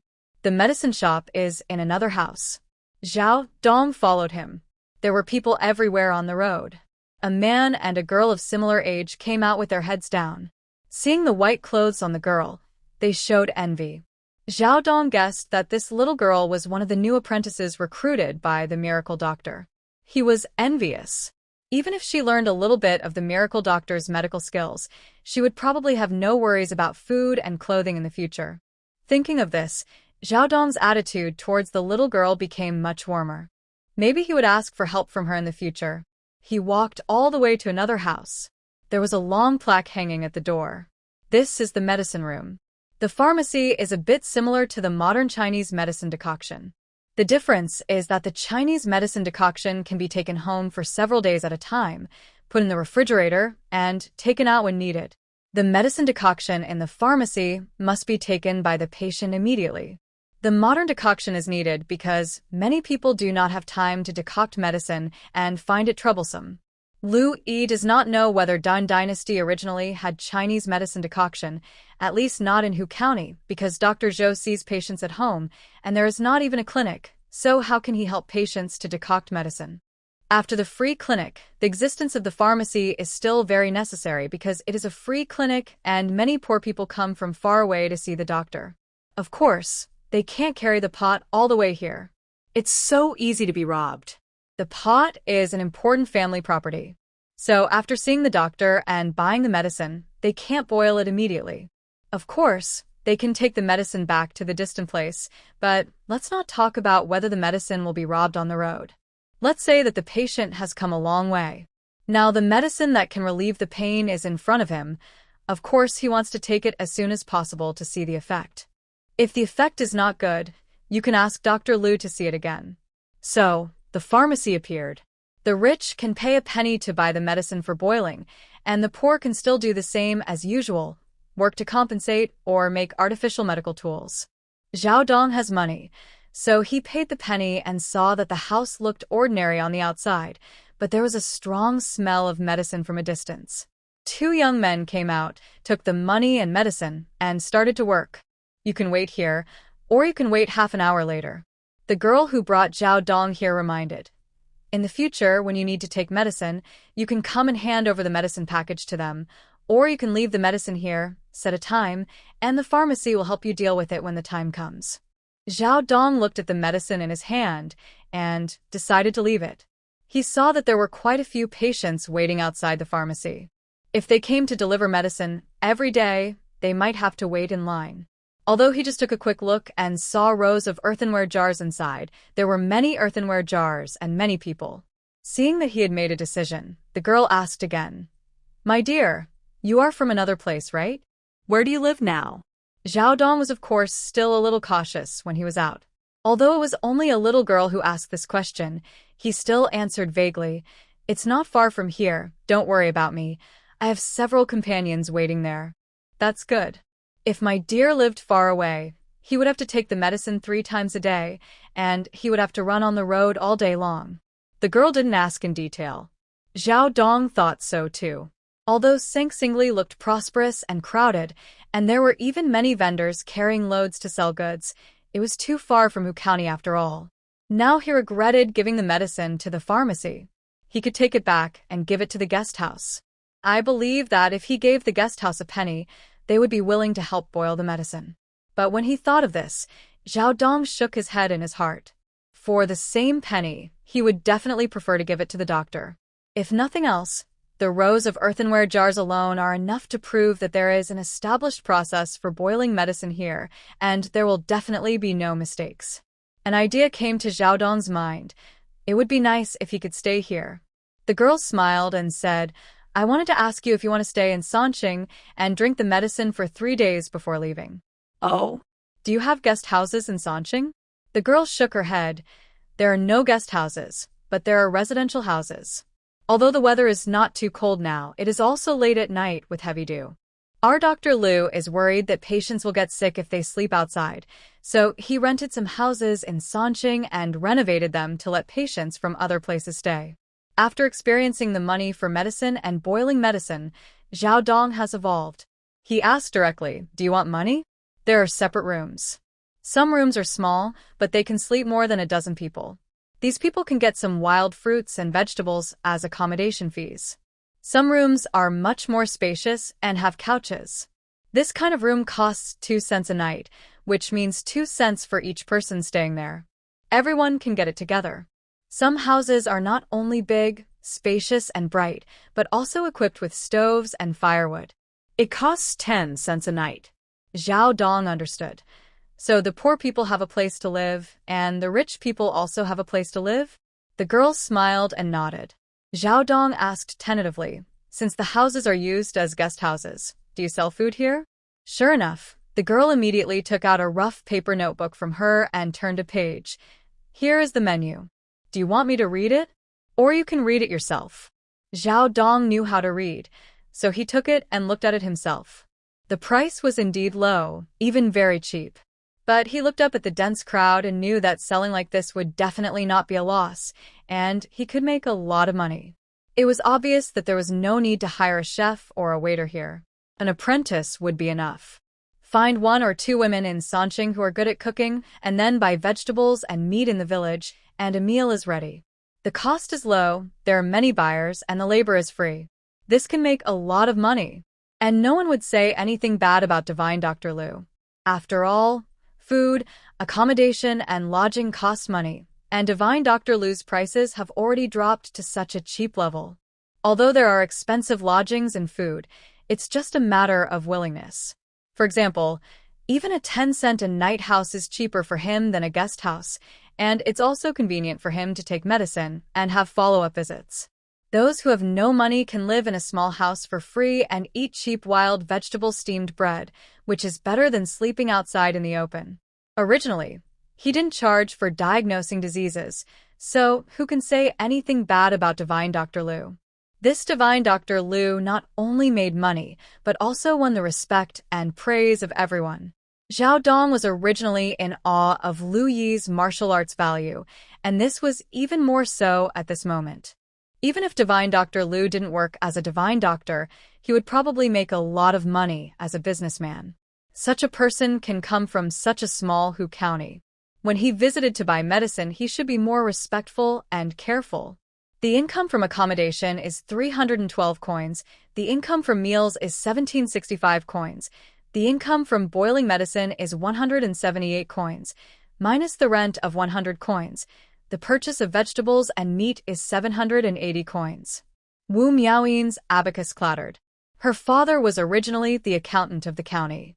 Before she got married, she also learned to use an abacus from her father. She was only interested in arithmetic at first, but after marriage, she became one of the ordinary women in the Dan dynasty, doing only housework every day.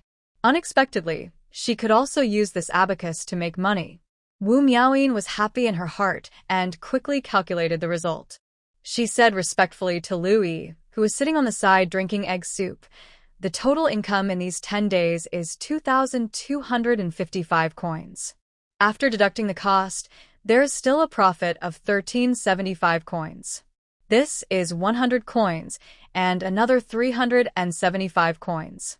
1,000 copper coins can be exchanged for 1 tael of silver in the Dan dynasty." When this was said, everyone in the room except Lu Yi was surprised and happy. This is nearly 1.5 taels of silver. It only took 10 days to earn it. After deducting expenses, ordinary people can only save 2 or 3 taels of silver at most in a year, and this is when the weather is good and there are no unexpected expenses at home. Hunters who are recognized to make more money but also have higher risks can only save 6 or 7 taels at most after a year of hard work, and this is when there are people who want to hunt prey. Because he is a big meat eater, Lu Yi is very familiar with the prices of various hunters. A pheasant can be sold for about 60 won, and a hare for about 35 won.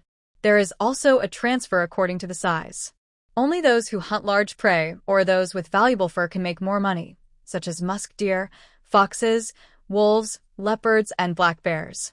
Yes, there are leopards in Singli, and it is said that there are also tigers. These protected animals are relatively rare in modern times, but they were everywhere in ancient times, and their numbers were so large that they endangered the people living in the mountains. When the Dan dynasty was still alive, the local government would form a hunting team to hunt these large carnivorous beasts that would endanger the people and farmland. Now that the government is not here, private hunters dare not go too deep into the mountains. Otherwise, they will not hunt, but be hunted. For example, this year, hunters in the surrounding area have made enough money because there is Lu Yi, a buyer who loves to eat meat and is willing to spend money to buy meat. The hunter who killed a wild boar and sold it for 1 or 2 taels of silver is the one who made the most money. But even so, his family can only save about 10 taels of silver this year, and even with this, they can be regarded as an upper-middle-class family in Sanqing. So it only took 10 days to earn nearly 1.5 taels of silver. Even if it was placed in the county, it could be regarded as a wealthy family. If you continue to earn, wouldn't you make dozens of taels of silver a year? Wu Miaoyin's eyes lit up. She couldn't wait to see Lu Yi, but she saw that Dr. Lu still had a calm face and didn't seem shocked by this way of making money. Lu Yi was indeed not surprised. She had already calculated it in her mind, and it was about the same as before. However, this way of making money can't last long. First of all, the reason why so many people in Singli need accommodation and food is that she does not charge money for medical treatment. She can't just sit here and treat people all the time, right? Even if she is willing, the whole Hu County is so small, how can there be so many patients?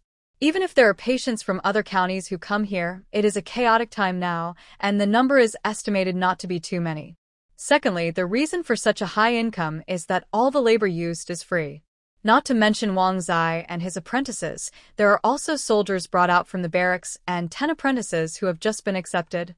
Although it is very normal for them to work for free in the ancient social environment, she must also provide food and accommodation. There are 10 apprentices, 6 women and 4 men, who are not very old, and it is not good for them to live in the head of the village, mainly because there is no room for them.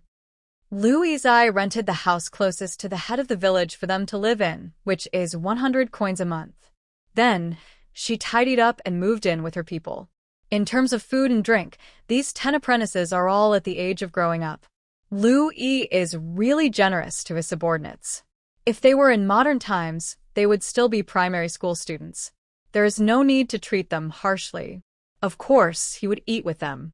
With 10 more mouths, plus other people, 2 taels of rice can be spent in a month. Of course, if Lu Yi continues to make money like this, he will definitely not lose money. If he is willing to continue to see patients, his income will definitely exceed his expenses. But The system listened to the host calculating a lot of accounts in his mind and became curious. But, Lu Yi, but I want more. She turned her head to look at Wang Zai. The patient with ulcers who wants to see me. Is he a merchant? Yes. Wang Zai quickly stood up and answered.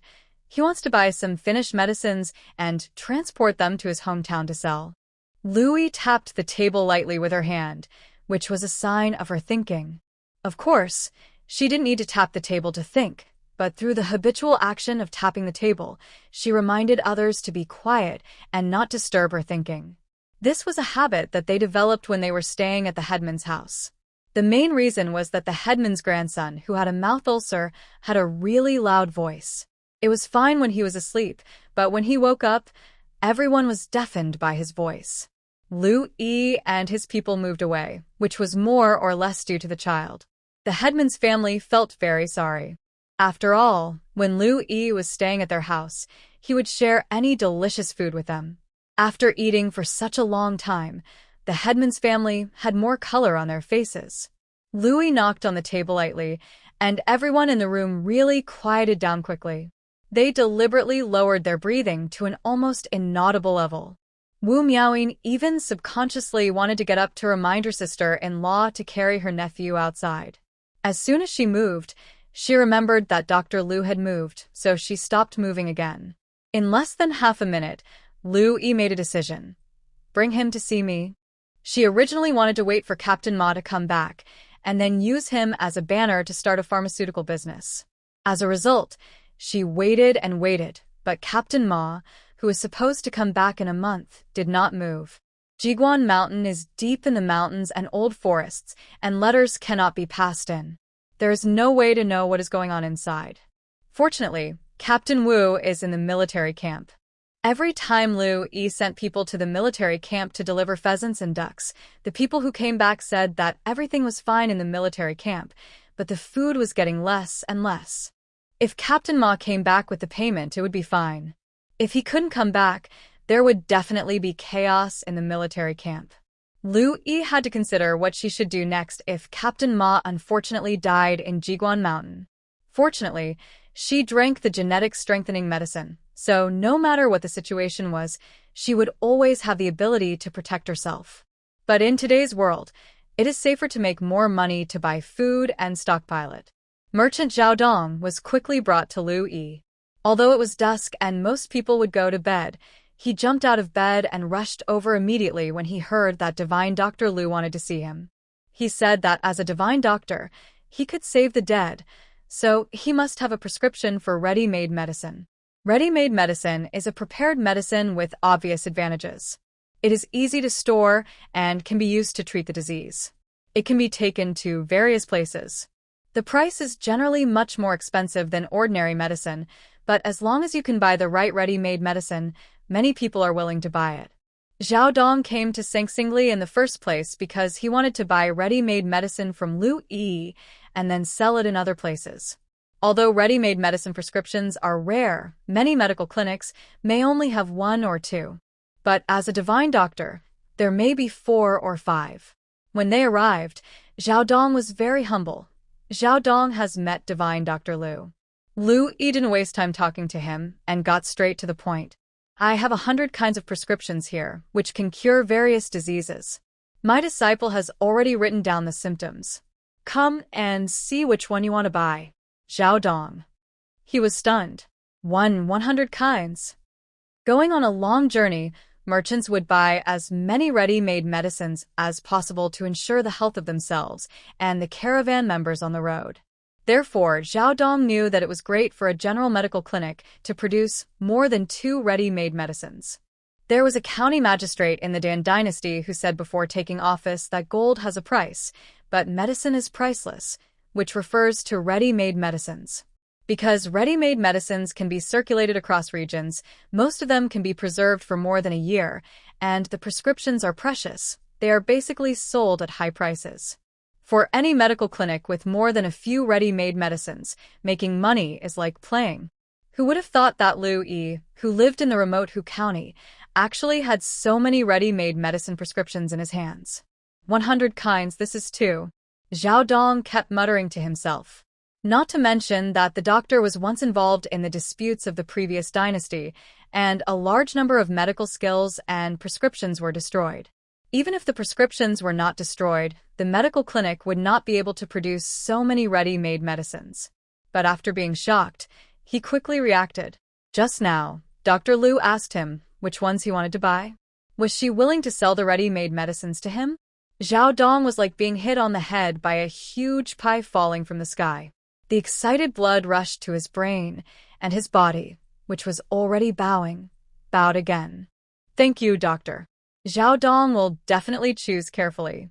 Although his head was buzzing because of this good luck, he still thought about it. The price of finished medicines is expensive, and the curative effects of each disease are different. It is impossible for him to buy all of them. Therefore, as Liu Yi said, it is better to choose a few that are the most popular and the most suitable. Liu Yi motioned Wang Zai to come forward. Wang Zai opened the book in his hand, with shaking hands. The names and effects of the 100 kinds of finished medicines were all read by the teacher just now, and he wrote them down. Even though he had long been accustomed to the countless prescriptions in the teacher's hand, it still caused a huge shock to Wang Zai to write down the names of the 100 kinds of finished medicines by himself. Seeing Zhao Dong bowing forward and taking the book of finished medicines with a cautious and respectful look, Wang Zai felt proud of his teacher in his heart. This is his teacher. Although he doesn't know where the medical school of his teacher is, the existence of the teacher has already shown that the teacher's foundation is rich and how powerful the inheritance is. Zhao Dong didn't care how proud Wang Zai was. In his opinion, even if Wang Zai was so proud that his chin was raised to 90 degrees, it was reasonable. 100 kinds of finished medicines. If he were the apprentice of Dr. Liu, he would have to hold a stone when he went out. Otherwise, he was really afraid that he would float into the sky. Of course, 100 kinds is really too scary. It's like in modern times, a passerby was asked how much balance he had and said 100 billion. Without seeing the balance with his own eyes, the interviewer would definitely not believe it. What? I picked up a random passerby on the street, and the other party is a 100 billionaire? Is there such an outrageous thing in the world? But when Zhao Dong carefully read the names and effects of the medicines in the booklet, the little doubt that had just risen in his mind was immediately eliminated. There really is such an outrageous thing in the world. 100 kinds of finished medicines, clearly classified, and the appearance of the finished medicines are pills, powders, pastes, pills, medicinal wines, etc. And the efficacy is varied.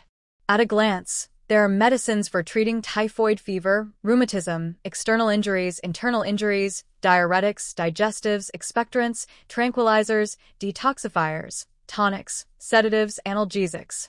If it is not true, even if it is made up, it would take a long time to make up the names of these medicines, right? Zhao Dong was dazzled by it. He wanted this and that. How is this different from putting a mountain of gold in front of him? But the capital he has is definitely not enough to buy all the medicines, let alone 1/3. But let him choose from them, and any one of them is fine. Zhao Dong gritted his teeth, forced himself to move his eyes away from the medicine book, and took out a piece of gold from his messenger bag. No, it was a piece of gold that looked heavy at first glance. Liu Yi. TV dramas are really deceiving. Although ancient people also carried burdens, they were more likely to carry all kinds of messenger bags and backpacks.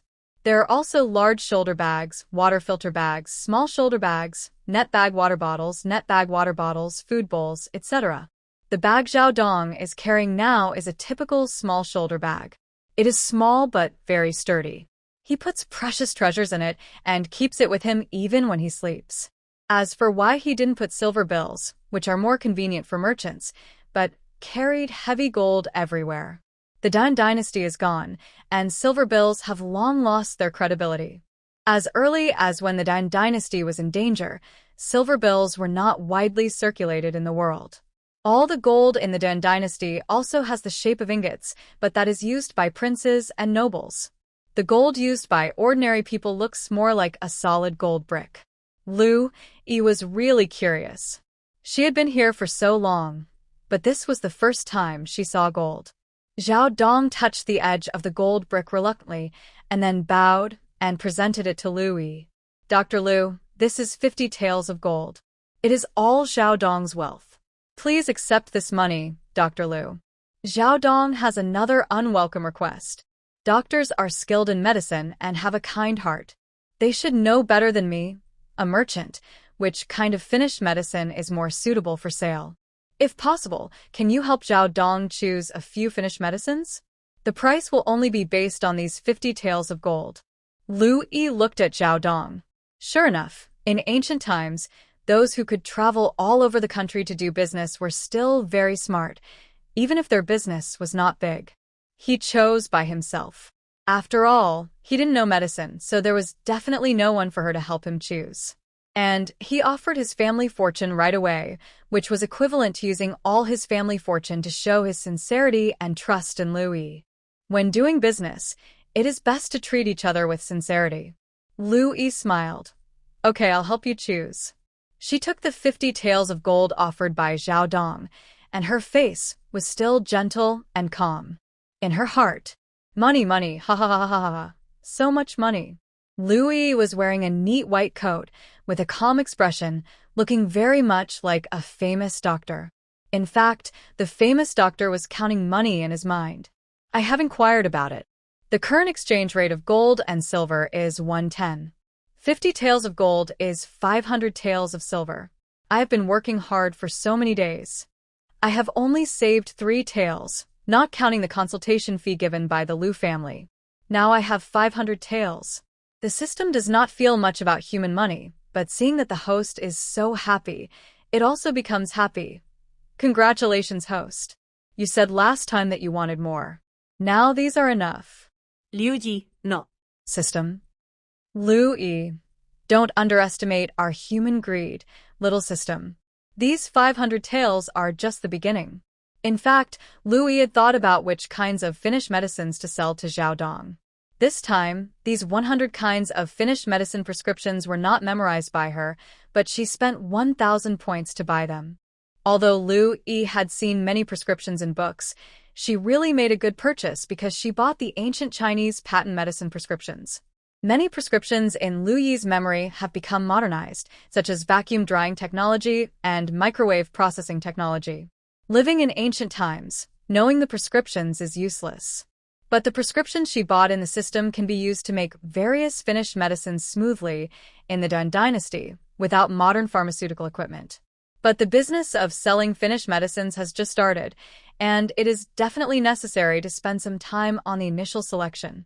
For many days of free clinics, although the symptoms of the people are different, there are several diseases that are most common. Lu Yi's clinics are not in vain. On the surface, she is collecting fame, but in fact, this is also equivalent to a survey of the basic symptoms of the Dun Dynasty. Wind cold, abdominal worms, leg pain, weak qi, and blood. These are common symptoms among the free clinic patients. Abdominal worms are needless to say. As mentioned before, leg pain is most likely due to calcium deficiency, and weak qi and blood is even simpler. If you don't have enough food and often don't eat nutritious food, how can you not be weak? Wind cold is called a cold in modern times, but in ancient times, there is a high chance of death from wind cold. These symptoms are common, and secondly, they are effective after taking the ready-made medicines. The 4 corresponding ready-made medicines are Ganfeng pills, Xiaocheng powder, Rongyang pills, and Ichi pills. Zhao Dong hurriedly responded respectfully and listened to Lu Yi continue. Moreover, the corresponding finished medicines are cheap to make. Even ordinary people can afford to buy them after they get sick. Lu Yi said, looking at Zhao Dong with a light look, but with a sense of unquestionable, I will sell these finished medicines to you at a low price, but you must also promise to sell them according to the price I give. If you raise the price of the medicine behind my back. She smiled lightly and stretched out her hand to the side. Zheng Sanhe, who had been prepared for a long time, immediately handed over a piece of white pig leg bone with the meat scraped away. Lu Yi took it and easily broke the forearm-long pig leg bone into 2 halves, revealing the bone marrow inside. Zhao Dong. He swallowed his saliva, feeling the pain in his thigh bone, and nodded frantically. Yes, yes. Zhao Dong will listen to the words of the miracle doctor. I will sell it at whatever price you ask me to sell it at. After thinking for a while, he quickly added, As long as you let me make some money. Lu Yi, of course, you have to make money in business, Zhao Langjun, please rest assured. Although the finished medicines I just mentioned are all affordable medicines, I have another emergency life-saving medicine here, and its price will not be too low. Zhao Dong's eyes lit up, and the pain in his legs was a little lighter. He looked at Lu Yi expectantly. Lu Yi returned the pork bone to Zheng Sanhe again.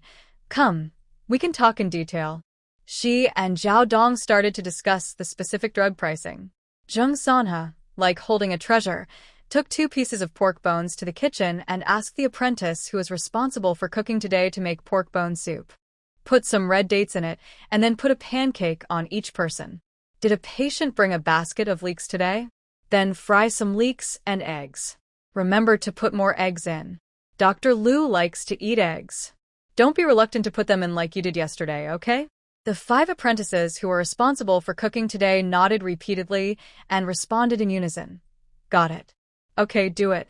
10 years old is no longer considered a child who knows nothing in the Ding dynasty. Zheng Sanhe left with peace of mind after giving instructions. As soon as he left, the 5 apprentices immediately got busy. The fire in the stove never went out, which saved the effort of burning the fire. Some carried firewood, and some carried red dates. 2 apprentices worked together to pour water into the pot, and the other apprentice went to prepare the dishes. They were busy with things on their hands. Although they still had to cook late at night, they didn't feel tired at all. Instead, they all had smiles on their faces and were as happy as they could be. Because these bone soup pancakes and scrambled eggs with leeks would also have their share. The apprentice who was preparing the dishes smacked his lips, nostalgic. I've had pork bone soup. It was delicious. Bone soup is the best, but scrambled eggs are definitely better. I've never seen so many eggs at home. Another apprentice, holding a small basket of eggs, couldn't help but sigh. My parents used to say that being an apprentice is hard, tiring, and not enough to eat. They must have heard it wrongly. Being an apprentice is so good. I didn't have such a good life at home. The apprentice who added firewood to the stove retorted, That's because we are apprentices with our teacher. Wang Dalong in our village was an apprentice to a carpenter. He didn't have enough to eat every day and was beaten. Ah? Beaten? The young man who thought being an apprentice was good was shocked. Apprentices are beaten? But the teacher never beat us. That's because the teacher is kind. Many apprentices have to be beaten. There are 2 apprentices in our village who go to be apprentices. They have endless work to do every day and are so hungry that they stagger when they walk. When they sleep, if there is no extra room in the teacher's house, they can only sleep on the floor. The young lady who knew the unspoken rules of the apprentices said crisply, So, you know how good the teacher is. Not only does he not beat or scold us, but he also lets us eat with him. There is often meat in the meals. The day before yesterday, I even had a piece of chicken leg. Me too, me too. My mother came to see me, and I told her that the teacher gave us meat, but she didn't believe it. I used to wake up in the middle of the night because of hunger, but after I came to the teacher's place, I never woke up because of hunger again. The teacher also bought us clothes, and the clothes are so white and beautiful. The apprentices were just gossiping at first, but as they talked, they started to talk about the good things about being an apprentice here. They were all children of ordinary people. If their families were well off, they would not send them out to be apprentices. When they came to Lu Yi, it was like falling into a blessed nest. At this late hour, they could still have a midnight snack. It's just a little harder to recognize the acupuncture points, but that's nothing. It's better than being beaten. My grandfather said that in the past, even if I wanted to study medicine, my family didn't have the money to send me to study. The more they talked, the happier they became. They didn't feel tired while working, and soon served a table of supper that many people considered sumptuous. Zhao Dong, who had already negotiated how much to buy various finished medicines, was invited by Lu Yi to have a midnight snack. Eating so late? No wonder the people around divine Dr. Lu were all rosy-cheeked and looked very healthy. Although he felt strange in his heart, it didn't stop him from eating together. After all, after today, he would go from a rich man with 50 taels of gold to an ordinary merchant who needed to carry a large amount of finished medicines to sell. This was definitely the biggest gamble Zhao Dong had ever made in his life. What prompted him to complete this gamble might be the legend of Lu Yi resurrecting the dead, or he might have seen Lu Yi cure various patients with his own eyes, or more likely, he had a dream of getting rich. At this moment, he was a little nervous, but he didn't know that the decision he made today would change the ordinary life of the merchant Zhao Dong. Zhao Dong was worried all night, but Lu Yi slept soundly with the gold in her arms. Lu Yi's principle is, if you get the money, you have to do it well. After getting up from a good sleep, she immediately organized people and started making Chinese patent medicines. The cheap and common herbs needed were listed and slightly increased in price. Expensive herbs or herbs that were not produced locally had to be purchased in the county or even in Liuzhou pharmacies. Students and apprentices must be used to make these patent medicines.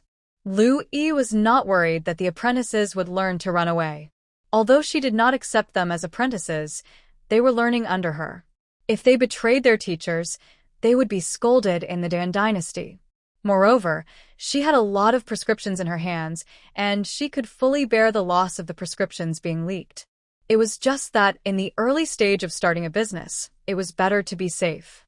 So she asked Wang Zai to write and fiddled with a confidentiality agreement. After Wang Zai read the contents above, the apprentices signed their names and pressed their fingerprints obediently. Most of them were illiterate, and they learned to write their names after becoming Lu Yi's disciples. The people in Xingli and even the surrounding areas were all very happy. They were originally collecting herbs to sell to Lu Yi. Now that the price of herbs has increased, many people have seized this opportunity to make a small fortune. Some are happy and some are worried. For example, the beekeeper Ma who lives in the mountains has been a beekeeper for generations. Although it is very dangerous to go to the mountains or cliffs to collect honey, and there is a high possibility of losing one's life, it has been passed down from generation to generation, and there are also their own protective skills. As long as you are careful and go with your family, it is still okay. Honey is precious and rare. Although Hu County is a small county, there are several wealthy families who buy honey. Therefore, the Ma family lives a very good life, and their children's marriages are also very smooth.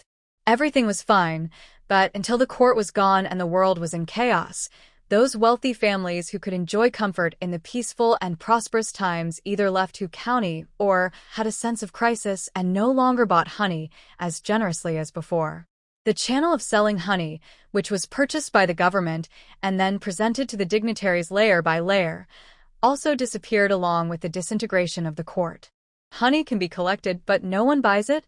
Old Man Ma was always frowning. His family had been beekeepers for generations. Every male member of the Ma family had learned to collect bees since they could remember, and they didn't know anything else. Now that the honey couldn't be sold, his family couldn't find a way to make a living. Moreover, they lived in the mountains without any land. If they wanted to go down the mountain to farm, it would be like leaving their hometown. One day, he was checking the preserved honey, and he sighed while checking it. He thought that there were more and more people collecting herbs in the mountains recently. It was said that there was a miracle doctor buying herbs at the foot of the mountain.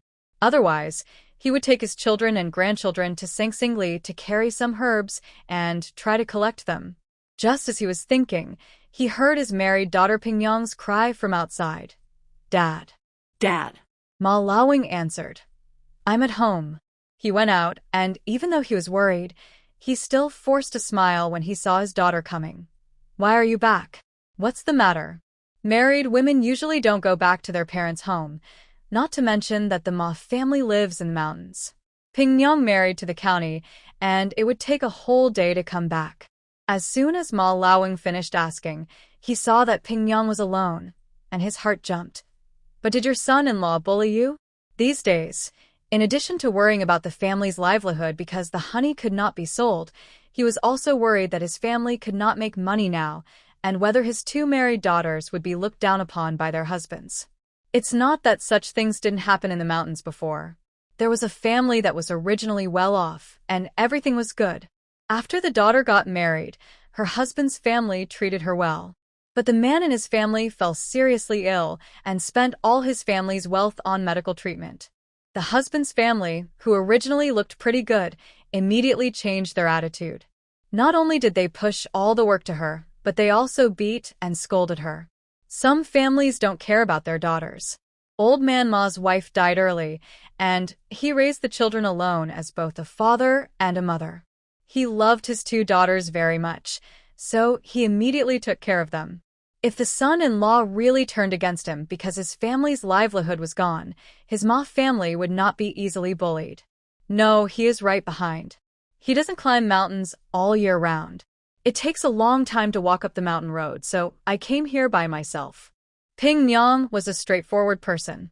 She quickly answered her father's words and held her father's arm with a happy face. Dad, I came to tell you good news. Knowing that nothing happened, Old Man Ma breathed a sigh of relief, but he couldn't help but feel sad. It's not good if the honey can't be sold. It's just that the honey has a buyer. Ping Nyang said with a smile. Dad, have you heard of the divine Dr. Liu, who lives in Sanqing? She wants to buy honey now. Old Man Ma was shocked. Really? Of course it's true. Ping Nyang had inquired for several rounds, and now she was talking about it. It is said that they want to use honey to make pills and buy honeycombs to make beeswax to preserve the pills. The pills are going to be taken out of the county to sell. I asked the merchant, and he said that if they sell well, he will come back to buy pills from divine Dr. Liu. In this way, we can always sell our honey to divine Dr. Liu. Old Man Ma's face gradually became filled with joy. That's great. I just don't know how much honey that divine doctor wants. No matter how much she wants, Dad, there must be honey and beehives in stock at home, right? Let's take them down the mountain to find divine Dr. Liu first. If the divine doctor thinks our honey is good, he can order the honey for the future. If he thinks it's not good, we can also collect better honey and beehives according to the divine doctor's needs. Before Ping Nyang got married, she was a person with her own ideas. Along the way, she also made a lot of calculations for her natal family. Now she was going to pull her father down the mountain. Although we are the only beekeeper in Hu County, there are also people in the neighboring Yun County who come to see the divine doctor for treatment. There is no guarantee that other beekeepers will come to see the divine doctor. We have to settle this matter quickly before we can feel at ease. Let me tell you, the divine doctor is very capable. You know my second sister-in-law. She has been infertile for many years, and it was the divine doctor who cured her. The pills she made will definitely sell well. Old Man Ma's blood boiled, and he nodded repeatedly. Okay, I'll go back to the house to get the honeycomb. You call your brothers and ask them to look after the house. As for the son-in-law, Sinsiling, his eyes were dizzy from climbing the mountain road. He finally climbed up. Just after taking a breath, before he said hello to his father-in-law, he was led by his wife and father-in-law to climb down again. Siling, hurry up, let's go down the mountain before it gets dark. Sinsiling, who had just climbed up the mountain. What can he do? His wife's family has always been very good to him. His father-in-law always generously sends him honey that only rich families can afford. Now, it's his turn to work. Even if he is exhausted from climbing the mountain, he has to climb. Lu Yi was very surprised by the arrival of Old Man Ma. In ancient times, mountain roads were blocked and communication was inconvenient. She thought she would have to wait for some time before getting any news about honey. Pills cannot be made without honey, especially when precious medicinal materials are added. Honey is a natural adhesive and has its own medical value, which can adjust the efficacy of the medicine.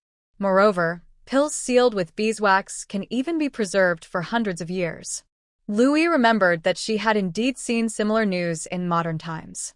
She didn't know whether it was true or not, but the prescription she bought from the system clearly stated that the pills could be preserved for at least 50 years using the beeswax sealing method described above. This is absolutely shocking for the pill market in the Dan Dynasty. While Lu Yi was directing the apprentices to refine honey, he slowly drank the honey water in his hand. Sure enough, pure natural ones are delicious. But drinking honey alone is a bit monotonous. Louis looked at the sky and decided to have afternoon tea.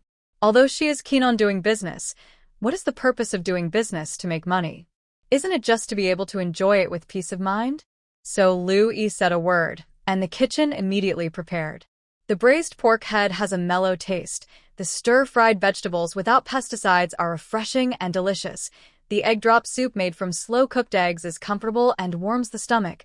And finally, the braised wild duck meat is served, which is protected in modern times but is abundant in Dan Dynasty. Wang Zai ran over attentively to serve Lu Yi rice, and Zheng Sanhe also worked hard to wipe the chair she was going to sit on. After everything was ready, he said respectfully, "Teacher, you can come and eat." Lu Yi took the honey water and sat down leisurely again. What a perfect ancient afternoon tea. The preparation of finished medicine was much faster than expected, and the round pills were packed in boxes. Each box was covered with paper with the effects of the pills written on it. Seeing that all the pills were almost ready, Zhao Dong began to worry again. The main reason was that he was not the only one in his traveling business team. The others were pessimistic about Zhao Dong using all his wealth to buy a bunch of pills. The Divine Doctor's medical skills are naturally good, but no matter how good they are, you don't have to spend all your money on these pills, right? Yes. What will you do in the future if you can't sell them? It's not like one person feeds the whole family, Brother Zhao. You did it impulsively this time.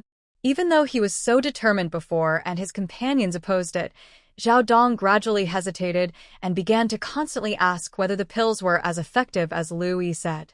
In a short period of time, those apprentices who had completely become Lu Yi's true fans and followed her lead were a little indignant about this. Teacher is a miracle doctor.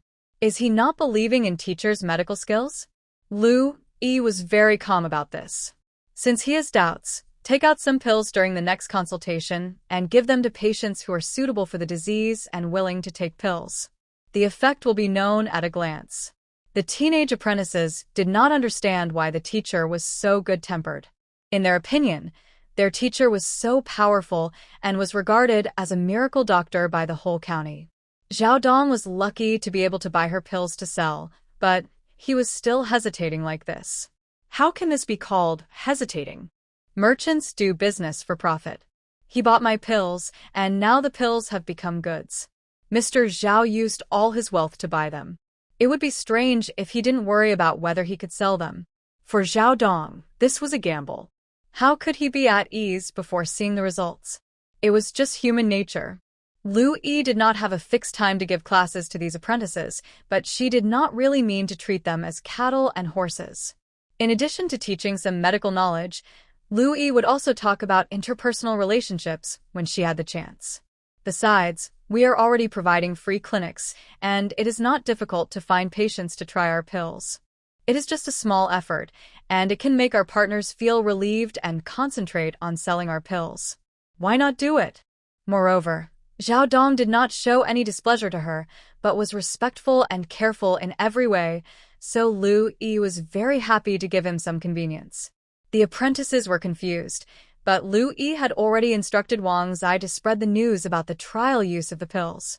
Zhao Dong learned about this and ran all the way to Lu Yi's residence, bowed deeply, and his eyes were a little wet with gratitude. "Thank you, doctor." He was under a lot of pressure these days, and Lu Yi's asking someone to try the medicine definitely gave him a reassurance. Lu Yi did not forget to say a few nice words after he did the work. Too much worry may hurt your body.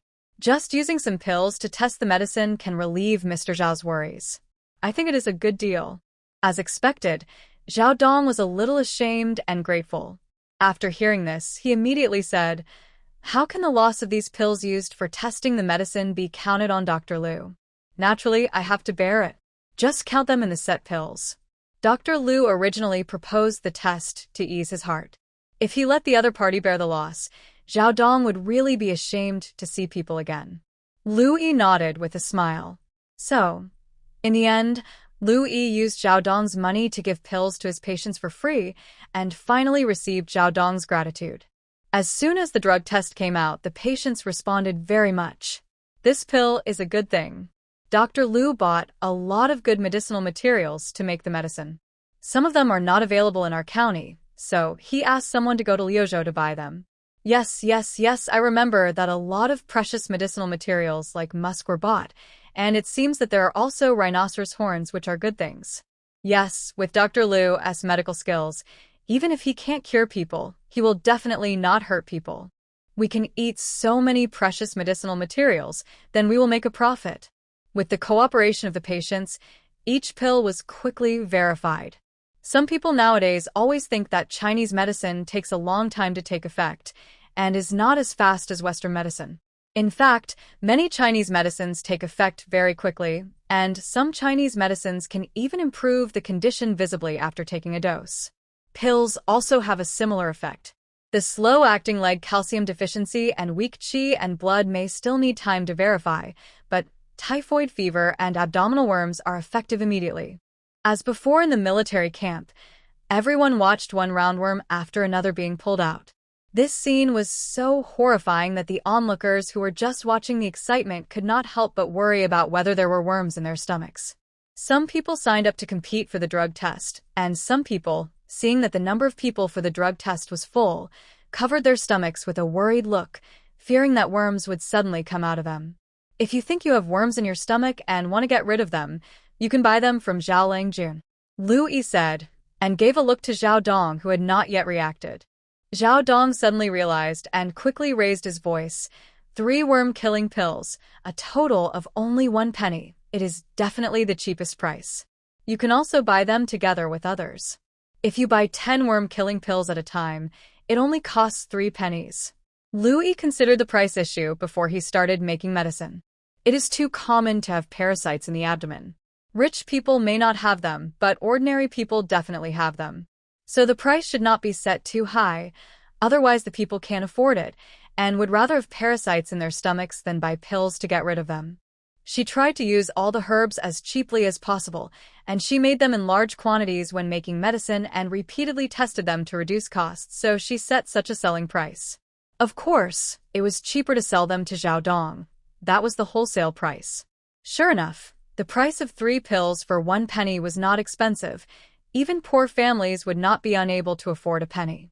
Moreover, many people made money by collecting herbs, and they were willing to take better care of their bodies. I want it. I want 3 pills. My family of 5 wants 5 pills. Is there anyone willing to buy with me? I want 10 pills.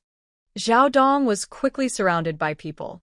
He smiled from ear to ear, and while busying himself, he signaled his companions to move the goods.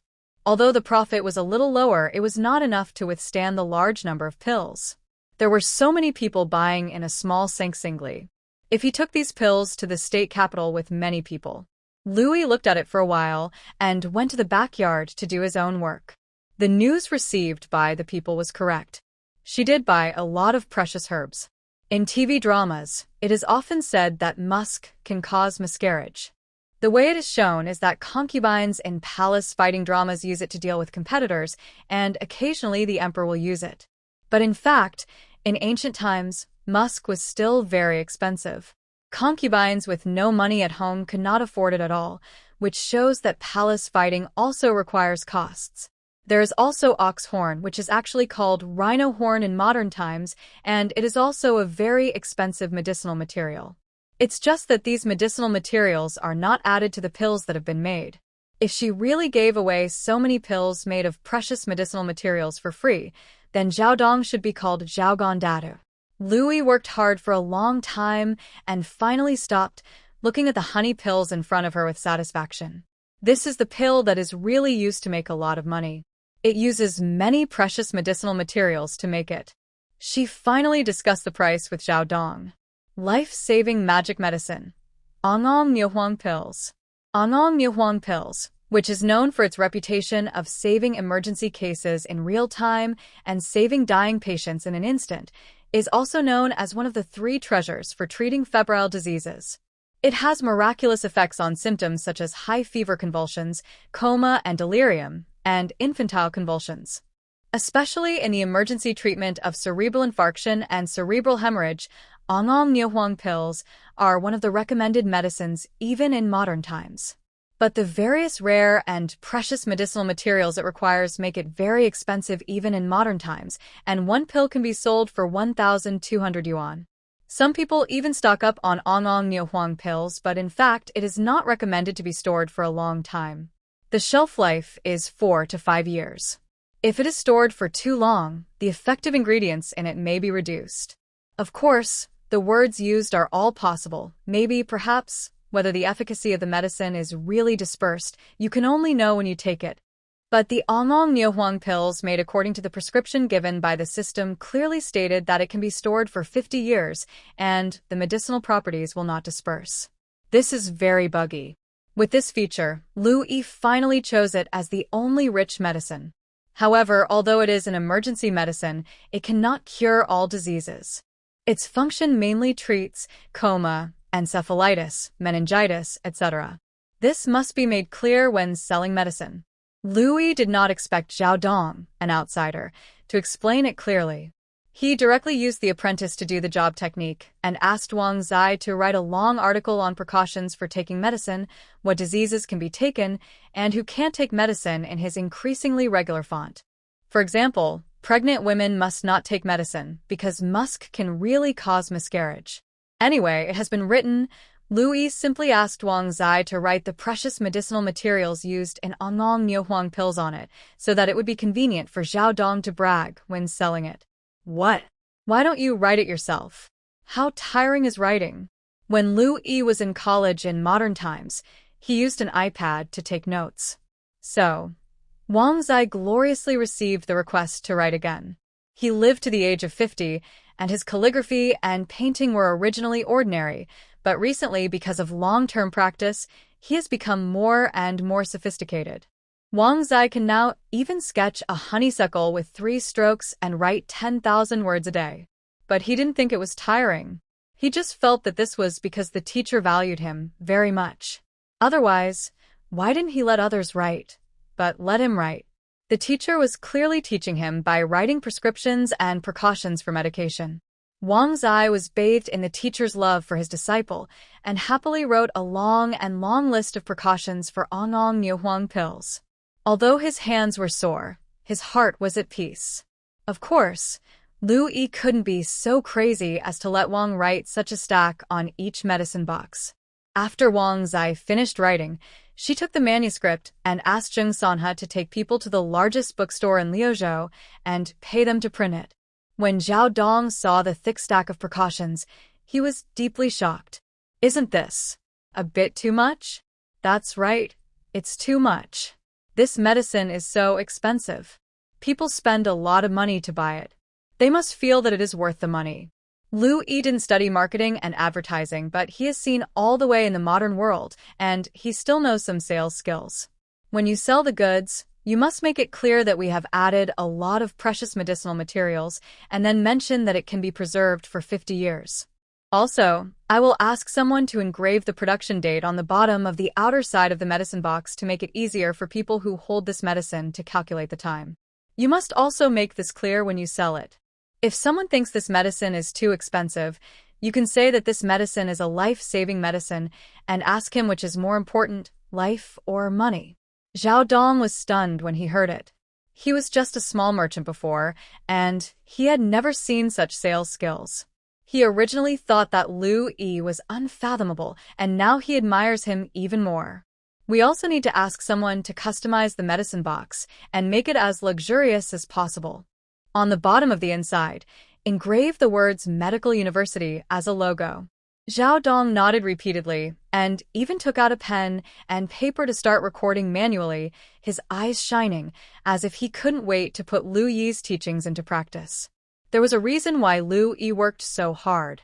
Onglong Nyohuang pills were precious, and Zhao Dong's 50 taels of gold could not buy 20 pills, so after the conversation, Zhao Dong gave up buying at the purchase price and turned the sale of Onglong Nyohuang pills into a partnership. A formal contract was signed. If Zhao Dong couldn't sell them, he could bring all the pills back to Lu Yi. If they could be sold, the profit would be 8 to Lu Yi and 2 to Zhao Dong. It sounds like Zhao Dong paid a low price, but 20 pills, mixed with those cheap pills, including the medicine box, did not even take up 1/10 of the space in the carriage, and Zhao Dong did not have to pay a deposit, and he could take away these extremely expensive pills, which was definitely a great trust given by Lu Yi. It was equivalent to Zhao Dong not having to take any risks. If the Nyohuang pills were sold, the 20% profit would be enough for him to make a lot of money. If the Nyohuang pills could not be sold, he would not lose anything. He even felt that he had taken advantage. After a flurry of activity, all the pills were loaded onto the car, and Zhao Dong and his brothers set out on the road to Hu County. Louis did not see him off, but just stood at the door and watched him go away. Wang Zai was a little worried. "Teacher, aren't you worried that Mr. Zhao will not get the money back after selling the medicine?" The price of the Ongong Niuhuang pills was extremely high, let alone 20 pills. Even if only one was sold, the profit would be enough to make people tempted. "He will come back." Lu Yi was very sure. He could have bought this medicine from me at 20% of the price. If he sold it, he would have made more than 3 times the profit, but he didn't have enough money and didn't dare to take the risk. He could only settle for the second best and take a 20% commission for selling the goods for me. If it can't be sold, everything is fine, but once the Ongong Niuhuang pills can be sold, he will regret why he didn't bite his teeth and buy and sell them for me himself. Zhao Dong is not the kind of person who can live out his life in peace after making a fortune. He has the greed that most merchants have. If he makes 1 tael, he wants 10 taels. If he makes 10 taels, he wants 100 taels. If he makes 100 taels, he wants 1,000 taels.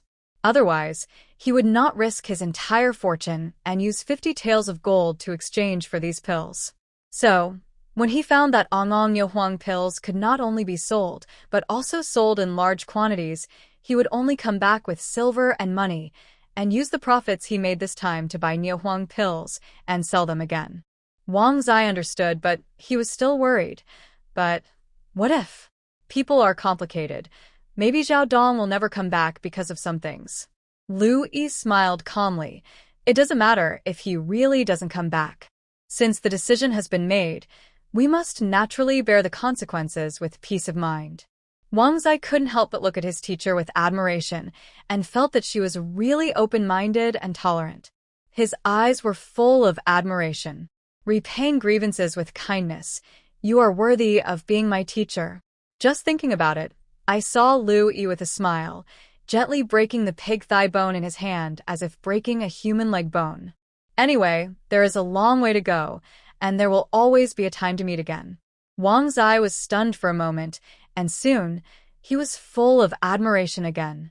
That's right. Repaying grievances with kindness. How to repay kindness. You are worthy of being my teacher. Lu Yi sent Zhao Dong away. He continued his free clinic life, occasionally asking Captain Ma if he had returned.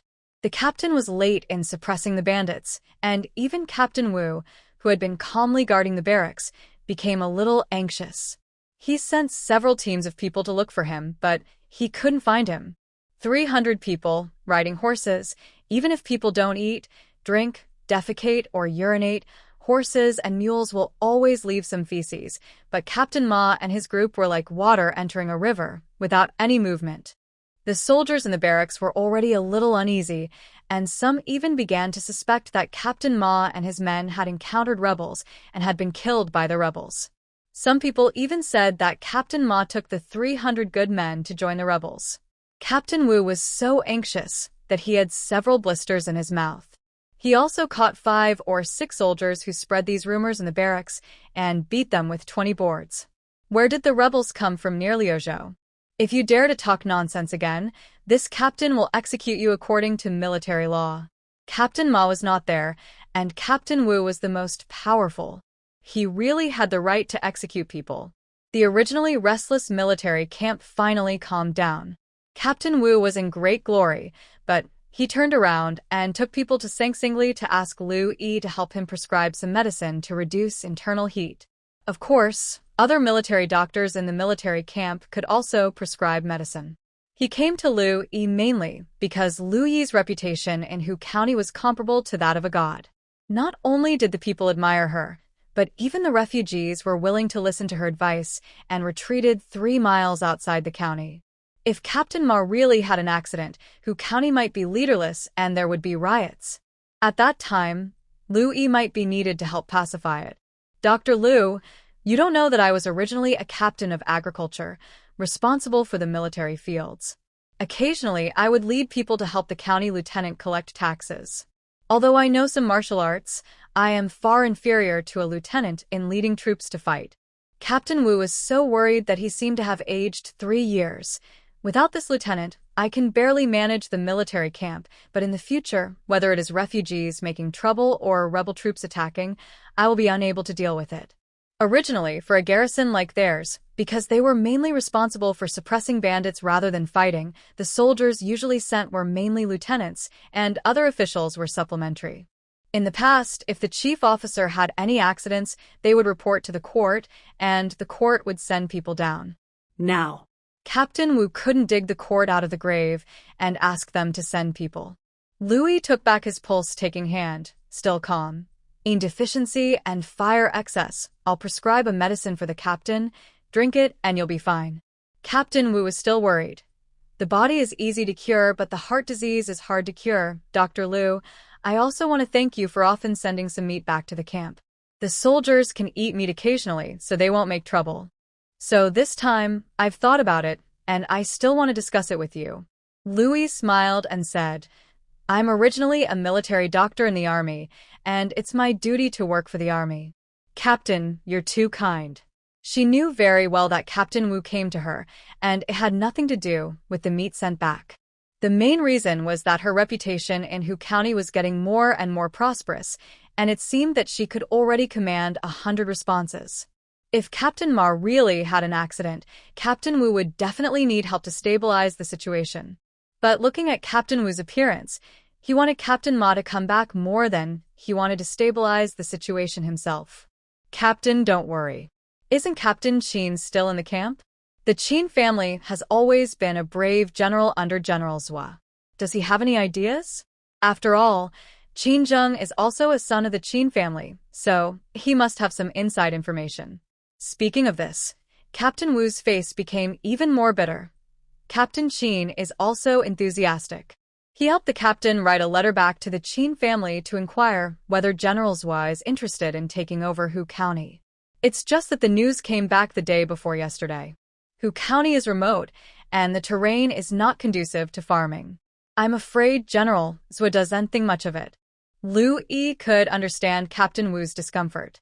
Maybe in the eyes of some people, the main general disappeared, and he became the boss from the second in command, directly managing 700 people, which sounds very cool. But the problem is that these 700 people have to spend a lot of money on food and drink every day. There are also refugees and rebels outside Hu County. Who knows if they will come to attack the city and occupy the land one day. Captain Ma was brave and good at fighting. With him around, they could still stop the enemy. Captain Wu, who was in charge of farming logistics, didn't know where to run away without being attacked. His only good news might be that Qin Zheng was sick after all and had surgery. He didn't dare to rush on the road and was now recuperating in the barracks. The presence of such a son of the Qin family more or less comforted Captain Wu's injured heart. If Hu County was really attacked at that time, Qin Zheng would have to help with advice. Although he was not old, he had some reputation on the battlefield, which was better than himself. Captain Wu complained for a long time before returning to the barracks. He didn't dare not go back. Now there was no news from the captain for a long time. If he didn't go back, there might be a mutiny in the barracks tomorrow. After he left, Liu Yi fell into deep thought. Captain Ma had suppressed the bandits until no one was left. Although they didn't spend much time together, she could see that Ma Yong was not the kind of person who would abandon the entire barracks and leave. There must have been some accident, which forced him to stay away for a long time. But Hu County is all remote. To put it bluntly, even if they are bandits, they don't have much money in their pockets, and they certainly can't develop into a powerful force. If they are not bandits. Liu Yi found the map of Den Dynasty that he drew, looked at it for a while, and pointed his finger at Lingzhou, which is adjacent to the north of Liuzhou. Jiguan Mountain is a continuous mountain range. One end leads to Hu County, and the other end leads to Lingzhou. Captain Ma led his men to chase the bandits, and it is very likely that they chased them all the way from Jiguan Mountain to Lingzhou. But Lingzhou is the territory of the third prince, and has always been stable. Now it seems that there is a problem in Lingzhou. While seeing patients, Liu Yi ordered people to buy food and exchange gold for small silver coins that are easy to carry. Not only did he train every day, but he also took Wang Zai and the apprentices to train together. Fortunately, the situation was not as serious as expected. On the 7th day, a line of soldiers first rushed into the city and went straight to the military camp. Lu Yi welcomed her first patient who was seriously injured by an arrow, Captain Ma. When she first saw it, to tell a joke, she thought she saw a human hedgehog. Captain Ma was shot by 13 arrows in total, but he was still alive. The personal soldiers who sent him back were dusty and full of grief. We chased those bandits into Lingzhou, but Lingzhou was in chaos. The captain led us to fight all the way and finally got out. But the captain was seriously injured and was afraid that he would not survive. He managed to come back with all his might. Fortunately, the captain listened to Dr. Liu and collected herbs along the way so that he could use those herbs to suppress the injury after being injured. Otherwise, I'm afraid he would die on the way. Captain Ma was really a tough guy. He was stabbed like a hedgehog, but he was still riding a horse all the way. Now he is still conscious, holding his usual weapon, the silver hook spear, tightly in his hand. He said his last words to Captain Wu and others who came over with his last breath. The gold and silver I brought back were escorted by my personal soldiers. 30% was given to my family. The remaining 70% and the food and fodder were distributed to the officers and soldiers. Everyone got a share. Captain Wu's eyes were moist, and he held Captain Ma's hand. Yes, yes, I will obey the captain's order, and everyone will get a share. Wang Zai, who was standing by, also wiped his tears. Captain Ma might not be a very reliable officer, but he was really good to his subordinates. Even when he was about to die, he still remembered his soldiers. Before Captain Ma finished speaking, he exhaled with difficulty and looked at Captain Wu. You are all trash, you can't fight, you are bandits, you can't rob the bandits, divide the money, and then disband. Captain Wu, who was called Trash, nodded in agreement very tragically. Also, if I die, my silver hook spear will be buried with me. Remember, no one is allowed to use my silver hook spear. You are not allowed to use my. Captain Wu burst into tears and sobbed uncontrollably. He held Captain Ma's hand and kept promising, "We won't use it, Captain. We absolutely won't use it. Don't worry, I will watch with my own eyes as the spear is buried with you." Captain Ma's face was pale, but he looked relaxed. Okay. No one is allowed to touch my silver hook spear. Before he could finish his words, the silver hook spear he had been holding had been picked up by Lu Yi with one hand. Captain Ma, who lost his spear. Captain Wu, who watched him lose his spear. Lu Yi didn't care what they thought. Captain is seriously injured. How can he still hold a heavy object? Captain Ma trembled his lips and grasped at the void twice weakly. I'm doing. Give me back my spear. My spear. A dying person can't say such a long last words. I think the captain can still be saved. Louis took out the operating box he had just exchanged with points. Wang Zai, clear the people, disinfect, and prepare for surgery. Before he was anesthetized and lost consciousness.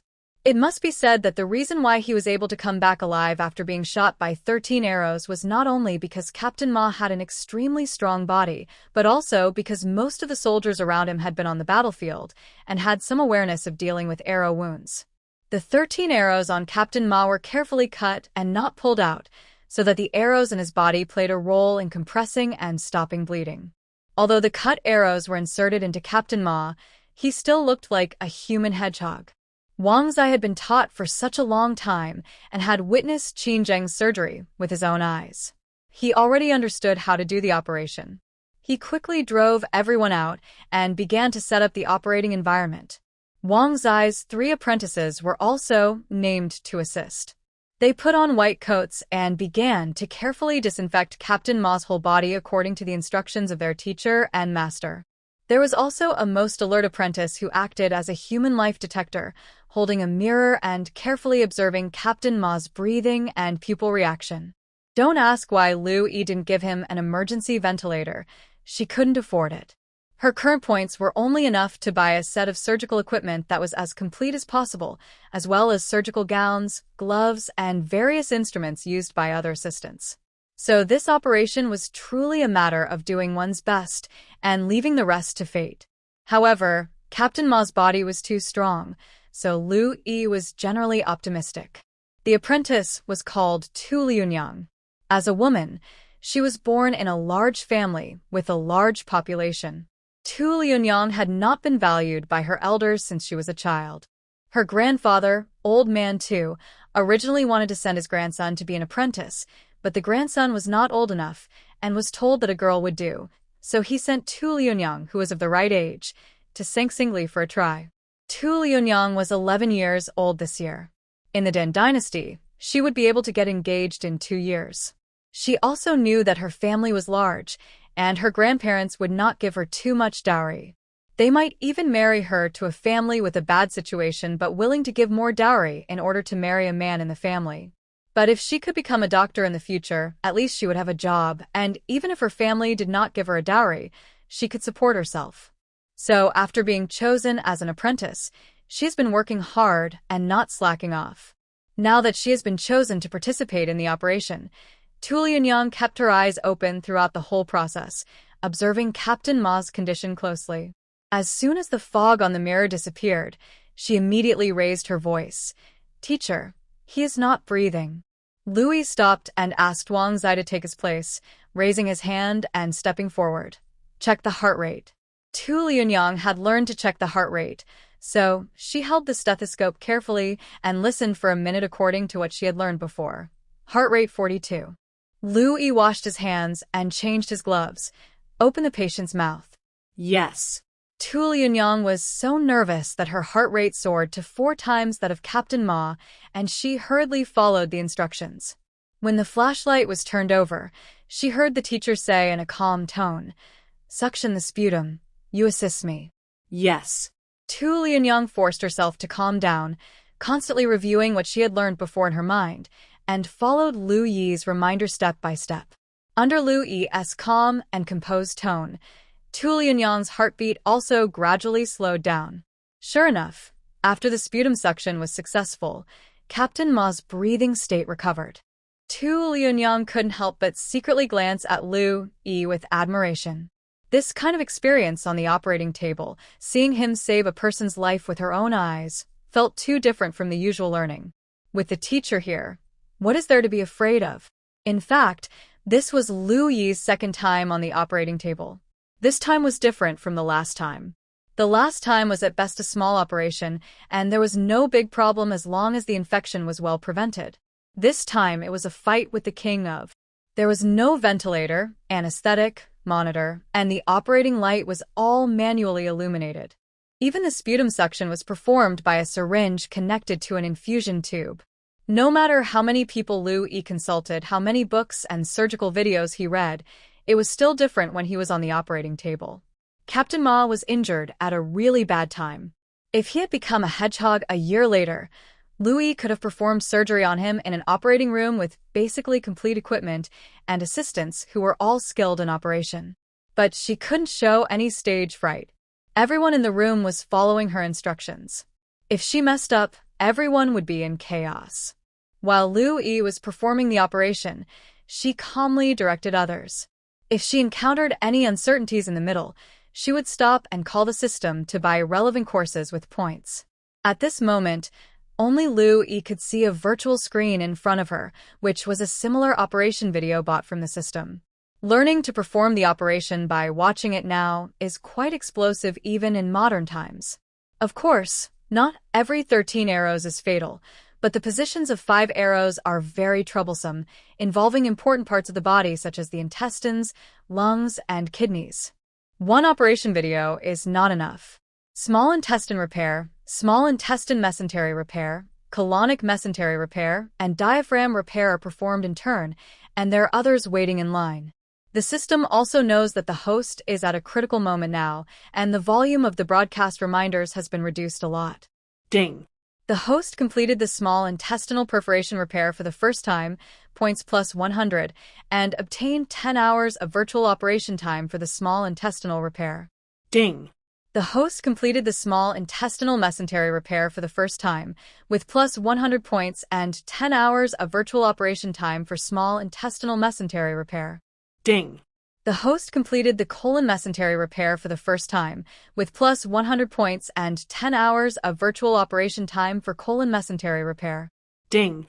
The host completed the diaphragm repair for the first time, with plus 100 points and 10 hours of virtual operation time for diaphragm repair. Captain Ma was in tatters, but Lu Yi would always mend his clothes. After one operation, he contributed 2,000 points alone, plus various small rewards. He rescued the patient twice and got 2 more successful rescue rewards. Lu Yi didn't care about these rewards and points at the moment, but sank into his mind, concentrating his mind to the point where he didn't feel tired at all. The operation lasted for 7 hours and was still going on. The people outside watched the time pass by little, and gradually became discouraged from waiting for a miracle. After such a long time, can the captain still be saved? Captain Wu asked Qin Zheng, who came after hearing the news. Captain Qin, did you need such a long time for this operation last time? Qin Zheng certainly didn't need such a long time last time, but when he thought about it carefully, he felt that they were not comparable. I had a carbuncle on my back last time, but Captain Ma was shot by an arrow. Although both were operations, the process must be different. Captain Wu thought so too, and could only continue to circle around anxiously outside. The soldiers who escorted Captain Ma back still looked sad. They had all been on the battlefield and knew clearly what kind of injuries could be survived and what kind of injuries could not be survived. 13 arrows hit his body, and several arrows entered his internal organs. No matter who judged, even the experienced veteran, they would only shake their heads and say that there was no medicine to cure him. Otherwise, Captain Ma would not have ordered them to ignore his injuries and ride all the way to bring him back. He rushed back not to find a doctor to save his life, but to come back to say his last words, so as to avoid a big mess in the military camp and Hu County after he left. A personal soldier sat on the ground dejectedly, his face full of unshaven beard, his eyes red, and his expression listless. This was caused by traveling day and night and exhaustion. Captain Wu felt bad when he saw this. To be honest, although Captain Ma was a little reckless, a little impulsive, a little too fond of fighting, too careless to spend money, and even went to Captain Wu's chicken coop to steal and roast chickens when he was hungry in the middle of the night. And so on. But in general, the two of them got along very harmoniously and happily. At least Captain Ma would give him a roasted chicken leg after stealing the chicken. He stepped forward and patted the shoulder of the personal soldier. Don't worry too much. Dr. Lu is a skilled doctor. Maybe he can really save the captain. The personal soldier just shook his head numbly. He can't be saved. The arrow has entered his lungs. Even gods can't save him. Captain Wu comforted. Don't say that. I heard that Dr. Lu can even save people who have drowned. Captain Ma is still alive. Maybe he can really be saved. A glimmer of hope flashed in the eyes of the personal soldier, and he said in a firm tone, if Dr. Lu really saves the captain, I am willing to serve Dr. Lu and be Dr. Lu's horse servant for the rest of my life. The other personal soldiers on the side also had tears in their eyes, and they also swore, we do the same. We only hope that the captain is safe. Captain Wu. Hey, you guys, you are impulsive. At least save one person, right?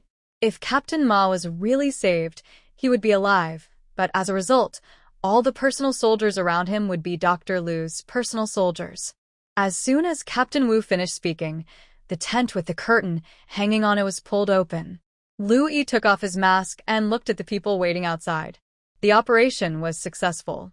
The captain's life is safe for the time being, but we need to continue to observe him. He was seriously injured this time and will definitely need to rest for a long time. During this period, I will not go to Sing Sing Li and stay in the military camp to take care of the captain. In such an environment, Lu Yi still felt a sense of accomplishment for successfully saving the seriously injured patient who was stabbed like a hedgehog. In particular, Captain Ma was like a bug. During the operation, he kept repeating the process of critical, just save him, critical again, just save him again. After Lu Yi finished the operation, she found that a lot of points were used up just for successfully saving the patient's life. Originally, she almost redeemed all her points in order to save Captain Ma. As a result, after an operation, not only did she get all her points back, but she even had a lot of surplus.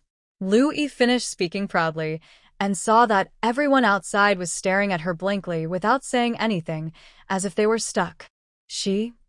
Just as she opened her mouth to ask, the stuck screen fluctuated, and the personal soldier who was slumped on the ground suddenly climbed up with his hands and feet. Did the captain really save him? Oh, it turned out that he was not stuck, but too shocked. Lu Yi corrected. He was temporarily saved, and he needs more care in the future. Oh, speaking of this, I want an intensive care unit. Fortunately, although she did not have an intensive care unit, there were definitely enough available staff, 24-hour testing, and everyone could take shifts together. As she was thinking, she saw the personal soldier in front of her suddenly burst into tears, crying like a 28-year-old child. Saved. The captain is alive. He knew clearly in his heart that with the captain's ability, if he had escaped alone at that time, he could have been unscathed. But because he had to bring them all out, he returned several times to save people during the period, which was seriously injured. And he was one of the ones saved by the captain. At that time, he watched the captain being hit by 3 arrows. The guards were relieved and excited. Captain Wu and his men, no matter how much they comforted the guards, were almost looking at her as if she were a god when they heard that Lu Yi had saved the dying Captain Ma, who was shot by 13 arrows. 13 arrows. Many people could not be saved after being shot by 1 arrow, but Captain Ma was shot by 13 arrows, and Dr. Lu actually saved him alive from the hands of the king of. Captain Wu looked at Lu Yi with awe. He was happy that the captain survived, and he thought about building a good relationship with Dr. Lu in the future and not offending her. Although he is fine now, he may have some illnesses in the future. At that time, with such a miracle doctor who can save the dying, he may be able to save another life. The guards did not forget their oath. After being excited, they knelt down to Lu Yi with a plop. Thank you, Dr. Lu, for saving the captain. I cannot repay you enough. I, Yi Qing, am willing to be loyal to Dr. Lu. Another guard also knelt down excitedly. I, Yu Hongyuan, am willing to be loyal to the doctor to express my gratitude for saving the captain. The rest of the guards also knelt down neatly. The sound of their knees hitting the ground was as if they were not their own patellas. They did not care. I Pushin. I Manhwa. Lu Yi looked at the captain's guards kneeling down to him, and his thoughts were connected with Captain Wu. You all pledge your loyalty to me, so what about the captain? The guards. When they swore, they only thought about using themselves to ask God to save the captain's life, but they did not think too much. Captain Wu felt that heroes think alike. Right. He said that there should be 1 or 2 left for Captain Ma. Finally, Lu Yi announced that everything would be decided after the captain woke up. After such a major operation, she was exhausted. She couldn't relax next. In order to prevent accidents, she had to keep an eye on Captain Ma all the time. Whether as a doctor or as a person, Lu Yi hoped that Captain Ma would wake up. At least with him, Hu County would be stable. If he woke up, everything would be fine. If he didn't wake up, Hu County would really no longer be a safe place. The captain was temporarily out of danger, and the few remaining officials in the army could get together to ask the soldiers what was going on and why Lingzhou was in chaos. Also, how could they accidentally enter the battlefield while chasing a bandit? Lu Yi was among them, holding a cup of warm water and drinking slowly, while Zheng Sanhe on the side fanned her diligently with a fan. The other soldiers did not have this treatment, but no one thought there was anything wrong. In fact, for Lu Yi, who saved Captain Ma, if she said that Zheng Sanhe's fan was not strong enough, they would be willing to stand aside and help fan together. The personal soldiers said angrily, "It seems that the 3rd prince died, and his men were divided and fighting each other. At that time, we chased the bandits into Lingzhou and happened to encounter 2 teams fighting fiercely. There was some food and grass piled on the side. There was no food in the army, so we took the food and grass away. In short, The two sides were fighting, and the food and grass were placed aside. Captain Ma and his men saw this pie in the sky, and they couldn't resist the temptation and ran away with the food and grass. As a result, the two teams found something wrong and chased after them. Captain Ma relied on his high martial arts value and asked someone to take the food and grass away first. He led a team of personal soldiers to lead away the pursuers. The arrow in his body was shot when he was leading away the pursuers and escaping. The personal soldiers' eyes were red. We all fled to Jiguan Mountain, and they still chased us. The captain was also to save us. Otherwise, Captain Ma was famous for running fast. Even if his warhorse was shot by an arrow, he could still outrun the pursuers on his two legs. Lu Yi. I thought I had strayed into the battle and met with misfortune, but it turned out that I was being chased and beaten for robbing someone. But obviously, the thinking of ancient people is different from her modern thinking. The generals and soldiers in the army were all angry. It's just some food and grass. It was their own negligence to not watch the food and grass, and they even chased them into the mountains. Yes. How much food and grass can there be when two armies are facing each other? Is it worth it for such a small amount of food and grass? Hey, the captain is too worried about the army, and he took a risk for a little food and grass.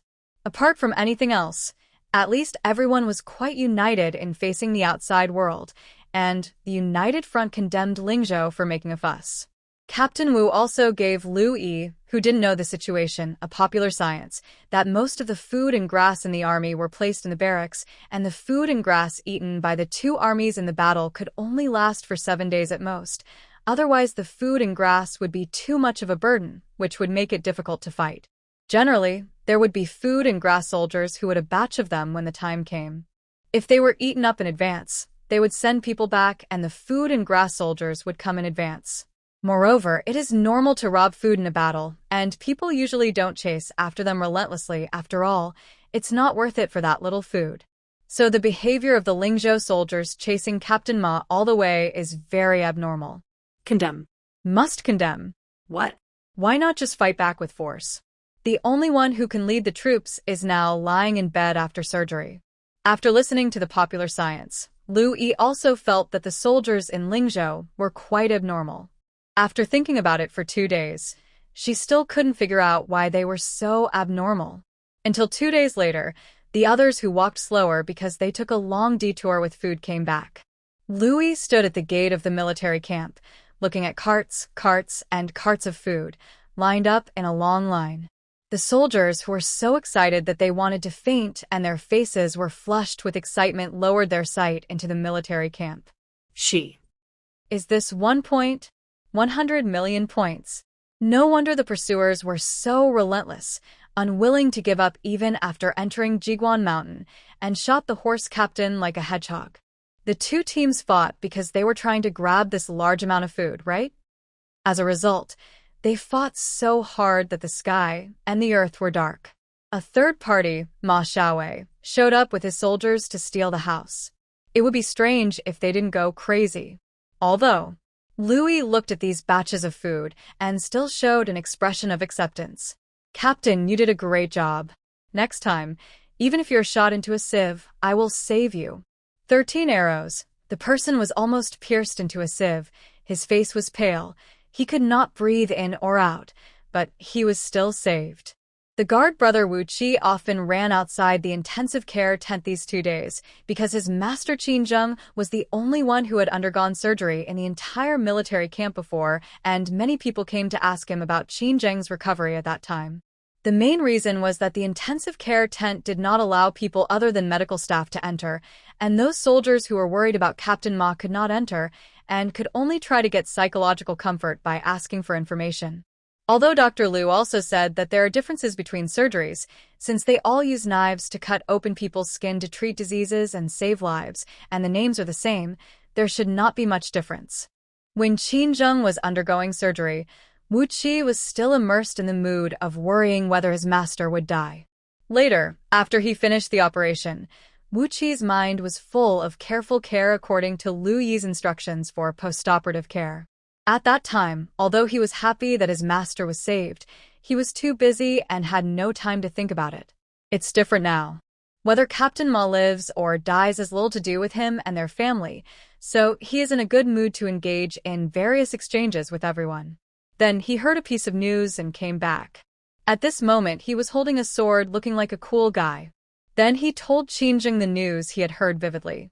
I heard that Captain Ma almost died several times in the past 2 days. Dr. Liu stayed in that tent day and night, no, in the intensive care tent, and saved the man alive. And there was one time Wang was even asked to give Captain Ma mouth-to-mouth breathing. Dr. Liu is so young, but his medical skills are so superb. He can cure back carbuncle and this serious injury. I don't know where the medical school is. I have never heard of it before. Even if it is a hidden medical school, it is too hidden, isn't it? He talked for a long time, and Qingjing extracted a sentence. Dr. Liu is also guarding Captain Ma day and night? Wu Qi was at a loss. What's wrong? Qingjing was a little disappointed. It turns out that Dr. Liu will stay by the side of those who have undergone surgery. Wu Qi didn't understand, and changed his position to hold the sword. What does the Lord mean? Qingjing paused, and a bit of embarrassment appeared on the handsome face of the young man. I thought. Ever since being rescued by Liu Yi, even if she was not in the military camp, he was still paying attention to her movements. He knew that she was doing free medical treatment, that she saved drowning children, and that she bought herbs from the people, which made many people earn money. With more attention, Qingjing gradually had some inexplicable feelings in his heart, especially when he was seen by Dr. Liu. Qingjing's face flushed, and he felt even more embarrassed, and his voice became much smaller. I thought that being in the same room with Dr. Liu was the only treatment I had. Wu Qi suddenly realized and understood what his master was thinking. Don't worry, sir. He immediately comforted. There were 4 people sleeping on the floor in your tent, but there were only 3 people taking turns around the captain. In the end, you still win. Qingjing. Wu Qi felt that he had comforted his lord very considerately and looked at him confidently. Qingjing. He finally said, you should go out and chat with them. Wu Qi. Okay. He held the sword and withdrew, with a cool look on his face. What Qingjing, the second-generation official in ancient times, was thinking, Liu Yi had no idea. After all, the 10 apprentices she had just started learning, and Wang Zai was too old to stay up late, so the main job of taking care of Captain Ma could only be done by her. It felt like going back to the days of the college entrance examination and working day and night. Captain Ma woke up several times, but soon fell asleep again. Captain Wu and his personal soldiers were very worried, but Liu Yi was as calm as ever. He is conscious and can still weakly answer questions. He knows who he is and what happened. He also remembers to look for his gun. There is nothing to worry about. Of course, this is the case when he can wake up after sleeping. If he cannot be woken up after the operation, in modern times, the anesthesiologist will start to go crazy. Under normal circumstances, the captain lost too much blood and had such a major operation. Although his life was saved, his body is very tired and weak. Getting more sleep is also good for his body's recovery. I don't know if he really recovered some energy by sleeping, or if Captain Ma is really gifted. On the 3rd day, he was no longer so sleepy, and his thinking was obviously much more flexible, unlike before when he spoke incoherently. He spoke very neatly and clearly. Where is my silverhook spear? Louis came over to check his condition, and replied after making sure that there was no problem. It's in your own tent. When your wound is healed, you can go back to the tent to check the spear. Maybe because of the pain of the wound or his weak body, Captain Ma spoke very slowly. He turned his head with difficulty, and looked at Louis. You saved me. This kind of injury Can be cured. Louis was not modest either. He just smiled and looked at Captain Ma, who was almost covered in wounds on the bed. I saved the captain, but the captain saved the entire Hu County. Captain Ma suddenly realized, those food and grass have been transported back? Yes, enough for everyone to eat for a year. The food and grass that the captain brought back with great effort stabilized the morale of the army. At least for 1 year, there will be no major chaos in Hu County. Hu County is too poor, so poor that even the rebel army doesn't care, so it is very safe. But it is also because of the poverty that once the only military force in the county, the barracks becomes chaotic. The hungry soldiers will immediately turn into rebel soldiers, and then into bandits. From soldiers to bandits, it all depends on whether the people above can feed them. With this ration that is enough for a year, the soldiers will be willing to continue to be obedient and wait until this year's grain harvest. Hu County should not be in chaos in the next few years. Captain Ma gave a weak smile. It's worth it.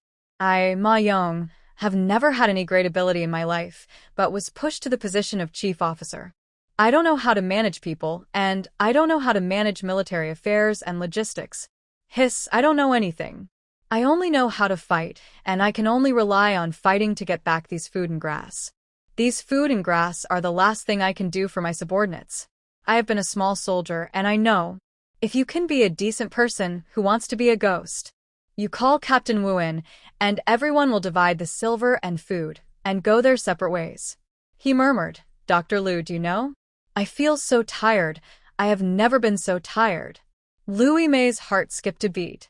Captain, your next sentence will not be such a good sunshine. I am afraid I will never see it again in the future, right? Captain Ma looked at her blankly. Louis coughed dryly and changed the subject. But Captain, don't we have food and grass? Why are you talking about going your separate ways again? Captain Ma had a bitter expression. I can't go to the battlefield in my current state. How can a captain who can't go to the battlefield convince the people? Captain Wu is too soft-hearted. He can't control his subordinates. So, why not disband the barracks now? Everyone will have money and food in their hands and won't make trouble. Liu Yi, who said, Captain, you can't go to the battlefield again. Captain Ma, Dr. Liu, you don't have to comfort me. I have seen those who were shot by arrows and were rescued. They would die within 3 years. You don't have to worry about me. I have made preparations. I am lucky to be alive. I won't ask for anything else. Liu Yi understood. No wonder Captain Ma changed from a neat and cheerful man to a sensitive emo after he woke up. It turned out that he thought he would be a weak patient for the rest of his life. She interrupted Captain Ma's emo output. Captain, let me remind you of one thing first. You said that you will die within 3 years after being shot by an arrow. It should be because the arrowhead was not removed, but I have treated all your wounds well, and there is no residual arrowhead left in your body.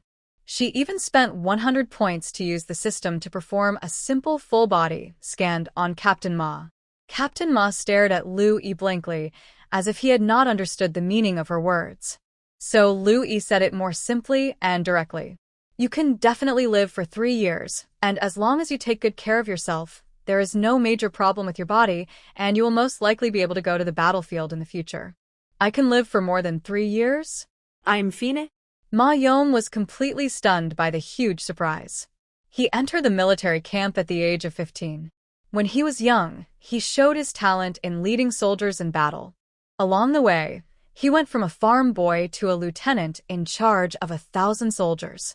Although he was always excluded and looked down upon by other generals with good backgrounds because of his civilian background, he had also felt unfair and resented the world, and fantasized about his future if he had a good family background. But all this became less important when he was shot by several arrows and was about to die. When people face death, their thoughts will change. Ma Yong had asked for a lot, official positions, gold and silver, status, but when he found out that he was going to die, he only wanted health. Ma Yong looked at Liu Yi eagerly, hoping to get a positive answer from her.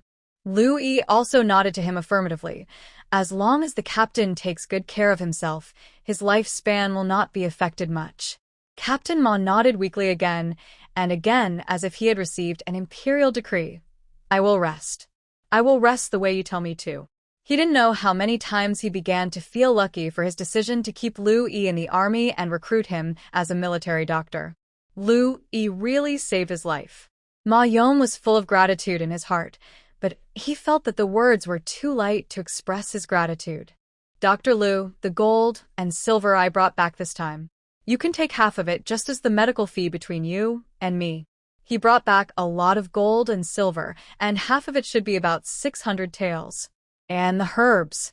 The herbs we picked before were either used or left behind on the way. Fortunately, when we were robbing food and grass, there were 2 boxes full of herbs. They are all yours to deal with. Lu Yi went to see the boxes that were carried back. The herbs in those 2 boxes were all valuable. For example, the musk she bought before weighed 5 kilograms. The other boxes contained not only gold and silver, but also jewelry and various expensive fabrics. Some of the jewelry was stained with dried blood. They should be the assets of the rich families robbed by one of the 2 groups of rebels. Lu Yi did not think deeply about the fate of the robbed families. Anything could happen in troubled times. In such a world, power is the most important thing. She first bowed to Captain Ma and thanked him for his kindness. Thank you, Captain. I will accept the 2 boxes of medicinal herbs. Then she stood up and continued, but there is no need for half-finished gold and silver. The army has a large population to support. It is better to keep the gold and silver in the army than to give it to me. What's more, to be honest with you, Lu Yi wants an official position more than gold and silver. When Ma Yong heard this, he thought that his ears were not working well after being seriously injured. What do you want? Lu Yi looked at him firmly, an official position. Ma Yong. He heard it clearly this time, but he was even more confused. But you are a woman, and there has never been a woman serving as an official in the Dan dynasty. Lu Yi, there were no female doctors in the early days of medicine, but nowadays, although there are few female doctors, they are not rare. In the past, women were not allowed to enter the military camp in the Dan dynasty, but didn't the captain make an exception and recruit me as a military doctor? There was another sentence she didn't say, but Ma Yong could understand it. The court was gone. No matter what it looked like outside, at least in this small Hu County, Ma Yong had the final say. As long as he said that women could be recruited as officials, other people in Hu County would listen to him, and no censor would suddenly pop up to impeach him. Ma Yong hesitated. Have you thought it through? It's okay to be a female doctor, but if you become an official, there may be a lot of rumors. He really couldn't figure it out, and he was sincerely for Lu Yi's sake, so he persuaded, if you have always been a doctor with your medical skills, cough, you will be a guest of honor wherever you go, but if you want to be an official, there may be many difficulties in the future, and the people below will not accept your female identity. Do you really think it can work? Lu Yi smiled. When the captain became the chief officer as a commoner, there must have been a lot of rumors, and some people did not accept the captain. Did the captain think of giving up at that time? Ma Yong's eyes were shocked, and he remembered all the hardships he had experienced in the past, but no matter what, looking back now, he didn't regret it at all. If he didn't fight on the battlefield with a burst of momentum, but stopped striving for the first time when he was looked down upon as a commoner, he would only be a mediocre soldier forever. Ma Yong began to see Lu Yi seriously for the first time. Before, Lu Yi was just a doctor under him. He could treat her well, but they didn't need to get along with each other as equals. Later, Lu Yi saved his life. He was extremely grateful and treated Lu Yi more politely, but he just wanted to thank her with gold and silver. Now, when he made eye contact with Lu Yi, he found that Lu Yi had a familiar tenacity, which was exactly what he had when he was young. He refused to admit defeat, was unwilling to be relegated to the current situation, but wanted to keep climbing up. Lu Yi saw that Ma Yong's expression fluctuated, and she knew that what she said was effective. Of course, she couldn't make Ma Yong look at the problem from her perspective, but she could use her words to make Ma Yong and her seem to be in the same predicament, so as to generate empathy. Lu Yi continued. The captain wouldn't, and neither would Lu Yi. Although a doctor is a good one, he has no real power. Big shots may treat me as a guest of honor because I cured the disease, but if one day I fail to cure their disease, they may easily kill me to vent their anger. Your life and property must be in your own hands after all. Ma Yong was shocked. Yes, at the beginning he thought it would be good to be a young general who could fight and make breakthroughs, but soon he found out that it was not possible. After all, a young general was only an auxiliary general. His life was all entrusted to his superiors. If his superiors were incompetent, even if he knew that he would die if he rushed forward, he would have to obey orders and rush forward. From then on, he understood that his life and property must be in his own hands to be able to sleep peacefully, so he fought hard, endured his nature, bowed his head to please General Zhua, and found a backer for himself. But he was already 25 years old at that time, and he had learned the lessons after 10 years of fighting on the battlefield. The young girl in front of him was only in her teens, but she was so insightful. Ma Yong's eyes became complicated, with appreciation, memories, worries, and a hint of regret.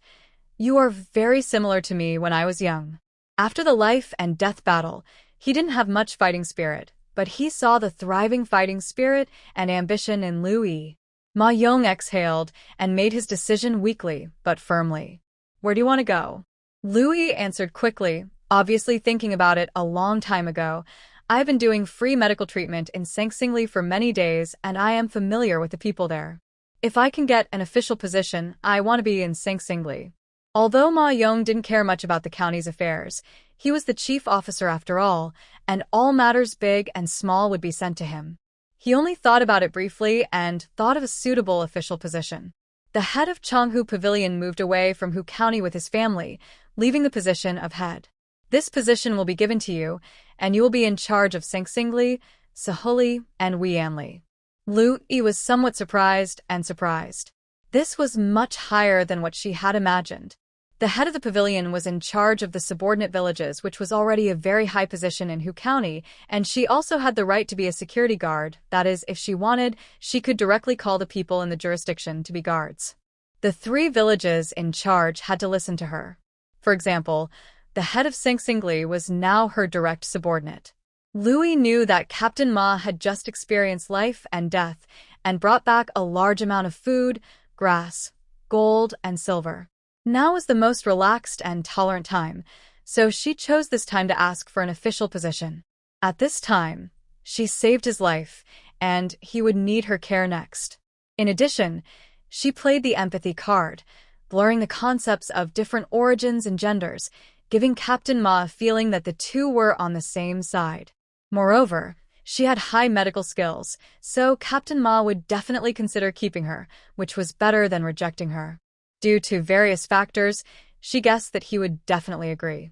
But she didn't expect that Captain Ma not only agreed, but also gave him a good official position so readily. Liu Yi immediately thanked him with a sincere and grateful tone. Thank you, Captain. I will definitely do a good job as the head of Changhu Pavilion in the future. Captain Ma looked at her with a happy face, and his heart was relieved a lot, as if he saw himself at that time. If someone was willing to help him at that time, he would not have been frustrated for half his life. What about civilians? What about women? He had suffered injustice in the past, and he could not change the world. He still had the final say in a small Hu County.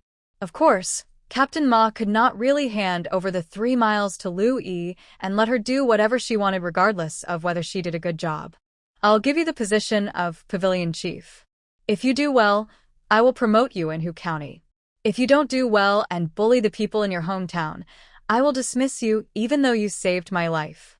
Do you understand? Liu Yi immediately said, I understand. Captain Ma thought about it and was grateful to Liu Yi for saving his life. He added, you are allowed to take the soldiers who followed you during your free clinic to Changhu Pavilion to take up the post. It will be more convenient to do things with your own people. This was an absolute pleasant surprise. This time, Liu Yi gave Captain Ma a sincere and deep bow. His eyes were full of joy and gratitude, and his emotional value was directly maximized. Thank you, Captain, for considering me like this. Liu Yi will definitely not let you down. Captain Ma felt more comfortable. Although he got this position because of the life-saving grace, who would not like others to be grateful to them. He was not a procrastinator. Since he had already made a promise, he did not waste time and immediately asked Liu Yi to call his personal soldiers to write and stamp the official seal. Liu Yi took the thin document with a smile on her lips. From then on, she was the head of Changhu Pavilion. A good start, isn't it? Speaking of pavilion chiefs, what do modern people generally think of?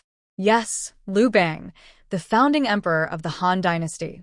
Liu Yi once watched a TV series with Liu Bang, in which his status as a pavilion chief was described as a small official.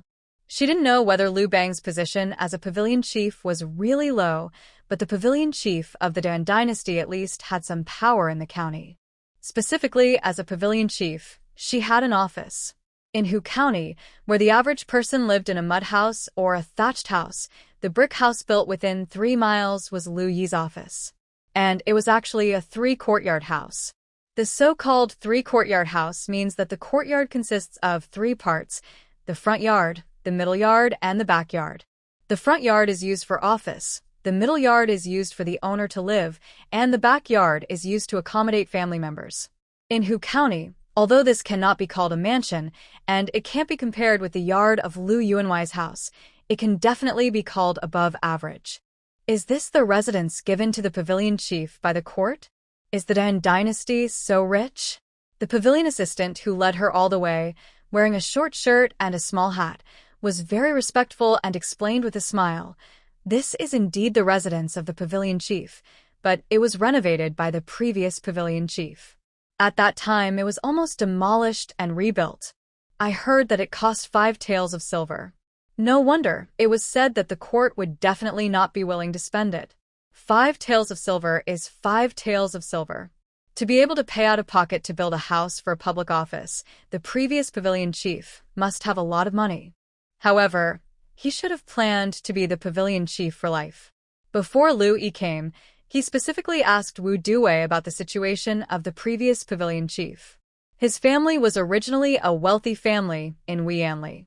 In the Dan Dynasty, officials could be donated, so his family donated the position of pavilion chief to him.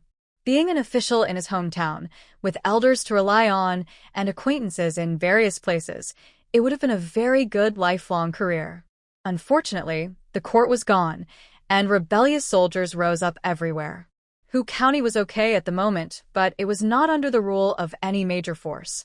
Although Hu County was poor and those soldiers and bandits might look down on it, the family of the previous head of the pavilion was rich. At that time, the bandits in Jiguan Mountain spread the word that they wanted to make a big deal, which frightened the rich families in Hu County. Captain Ma had soldiers under his command, but not enough to deter the bandits. To put it bluntly, even if the bandits in Jiguan Mountain really killed their family in the middle of the night and took their money, it would probably take until noon the next day for Captain Ma to receive the news. So the family of the previous head of the pavilion also ran away with the rich families in the county, saying that they were going to seek refuge with relatives in Wuzhou. As soon as the people sent by the captain told us the good news yesterday, we cleaned the house well. As the pavilion trooper said, he secretly glanced at the dozen soldiers behind Liu Yi, raised his voice, and shouted to the house, "The head of the pavilion is here. Why don't you come out to greet him quickly?" Some people came out of the house one after another. According to the system of the Dan Dynasty, under the head of the pavilion, in addition to the pavilion trooper who assisted the head of the pavilion, there were also pavilion marquises, quest thieves, pavilion fathers, and pavilion soldiers. There is no need to say much about Tingzuo, which is equivalent to the position of assistant secretary. Tingho is responsible for security and public security. The name Qiudao is quite self-explanatory, which is to catch thieves. Tingfu is responsible for the internal affairs of the pavilion. Tingzu has the lowest status and the largest number. The positions above can use them. Of course, the highest officer is still the Tingzhong, Liu Yi. Changhu Pavilion originally had 20 Tingzu. When the Tingzhong moved, 5 of them left with him, so now there are 15 left. Each of them is tall and thin. Although they have the status of Tingzu, they look only slightly better than ordinary people. A group of people saluted Liu Yi sparsely, with different expressions. Tingzuo has always been smiling and very flattering. I have just told the Tingzhong about myself, but now that everyone is here, I will tell everyone my name and position again. My name is Bao Dong, the Tingzuo of Changhu Pavilion, and I am 48 years old this year. After saying that, he winked at the others, indicating that they should introduce themselves quickly. Tingho was a big man who looked like he usually ate well. He was also dressed in shorts. He frowned and saluted Liu Yi reluctantly. "My name is Ximing. I am the Tingho of Changhu. I Am 25 this year. He spoke briefly and perfunctorily. What's the tone of your voice? Zhang Sanhe was the first to be unhappy and was about to stand forward. Louis gave him a look, and he held his breath and stood back. A man who was short but very strong, even giving people a brick feeling, came out, smiled and flattered. I am Zhan Wang, a thief seeking thieves in Changhu Ting. I am 31 this year. I hope the Ting Changer will take care of me in the future. Tingfu was a young man, well-mannered, and spoke softly. I am Lu Ji, 20 years old, Tingfu of Changhu Ting, in charge of the sundries in the Tingchang. These 5 people were the minor officials under the Ting Changer. Louis looked at them one by one, and the situation was much better than she had expected. Among the 5 people, only Tingho Shiming expressed dissatisfaction with her taking office. She looked directly at him and asked, Tingho, do you have any opinion on me as the Tingzhong? Tingzuo Baodong quickly pulled Shiming's sleeve, motioning him to lower his head, and he smiled at Lu Yi. He has a bit of a strange temper, and he is not targeting the Tingzhong. Shiming himself did not take this step at all, but waved away Tingzuo's hand holding his sleeve, and said with an unhappy face, You are a woman, worse than a scholar, and you are powerless. How can you become the Tingzhong of Changhu Pavilion? I just don't submit to you. I never want to be dispatched by you in the future. If the plot develops according to the development, the next step should be that Lu Yi shows a strong strength, subdues Shiming through various means, and makes him convinced. But after hearing this, Lu Yi just nodded lightly. In this case, it is not easy to force you. Shiming was a little surprised that Lu Yi was so easy to talk to, but he still snorted with a defiant look on his face. The others looked at Lu Yi in surprise, but only the dozen people she brought with her remained unmoved. Sure enough, Lu Yi's next sentence was, Then I will give up your position as the Marquis of the Pavilion. The defiant look on Shiming's face froze. He looked at Lu Yi in disbelief, but Lu Yi stopped looking at him. She had inquired about it and knew that Shiming was good at fighting, so even though his personality was not very good, the former pavilion chief still treated him well. But Shiming's skills were a bit useless to Lu Yi, not to mention that Captain Ma sent all the dozen soldiers who followed her to her. Even if these soldiers were not good, she could just go back to the barracks and pick another capable one. Lu Yi finished speaking lightly, and then said to Niu Dazhuang, who was 2 meters tall and strong behind him, Dazhuang, the position of Changhu Tingting Ho is now handed over to you. Niu Dazhuang showed a happy expression on his face. Tingho was still an official, better than an ordinary soldier. He saluted respectfully. Yes. Thank you, Lu. Thank you, Tingzhong. Lu Yi nodded, continued to lead the people forward, and walked directly past Shiming. Conquer? Her time is very precious, and she has no time to waste it on an ordinary strong man who is brainless and reckless. Since he doesn't obey her, of course, he can't do anything for her. Tingzuo looked at Lu Yi and his group who had already entered the house in front, and then looked at Shiming with a stiff face, and sighed at him with regret. You have such a temper. Then, he put on a flattering smile and trotted to catch up with Lu Yi, with a much more attentive attitude than before.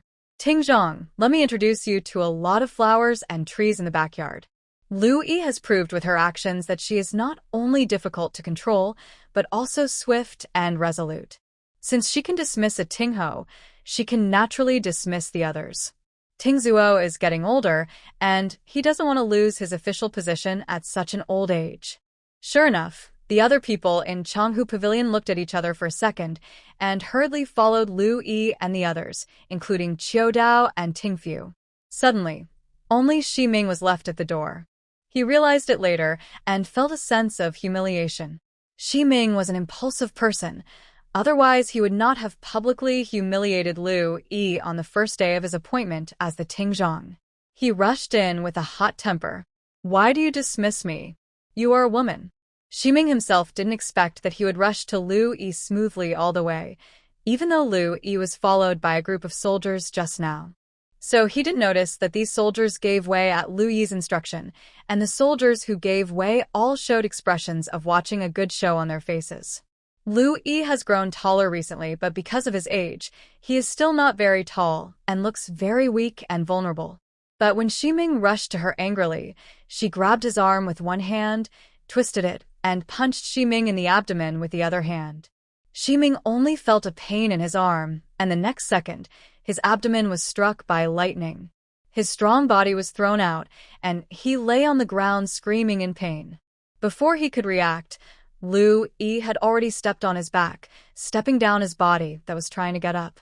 Ximing couldn't help but scream. Ah! This kick was like a 1,000-pound boulder pressing on his back, making him unable to move.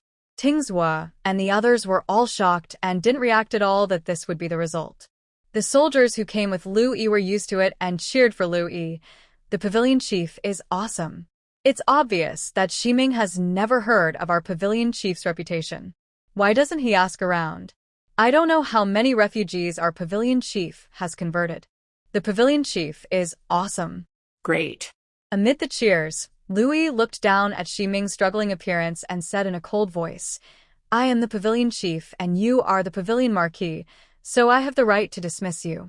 Who do you think you are? How dare you bark in front of me? What about being courteous to the wise and humble? What about slowly closing the gap? What about explaining to others why a woman can become a pavilion chief? She is both the people and the power now. Only a madman would waste time on such things. Lu Yi stepped hard and watched coldly as Ximing's screams gradually weakened. It was not until the frightened pavilion guards and others came forward to plead for mercy that he snorted and retracted his legs. Drag him away. The 15 pavilion guards were a little stunned and did not react for a while. It was not until Lu Yi's eyes swept over that they hurried forward and dragged Ximing away.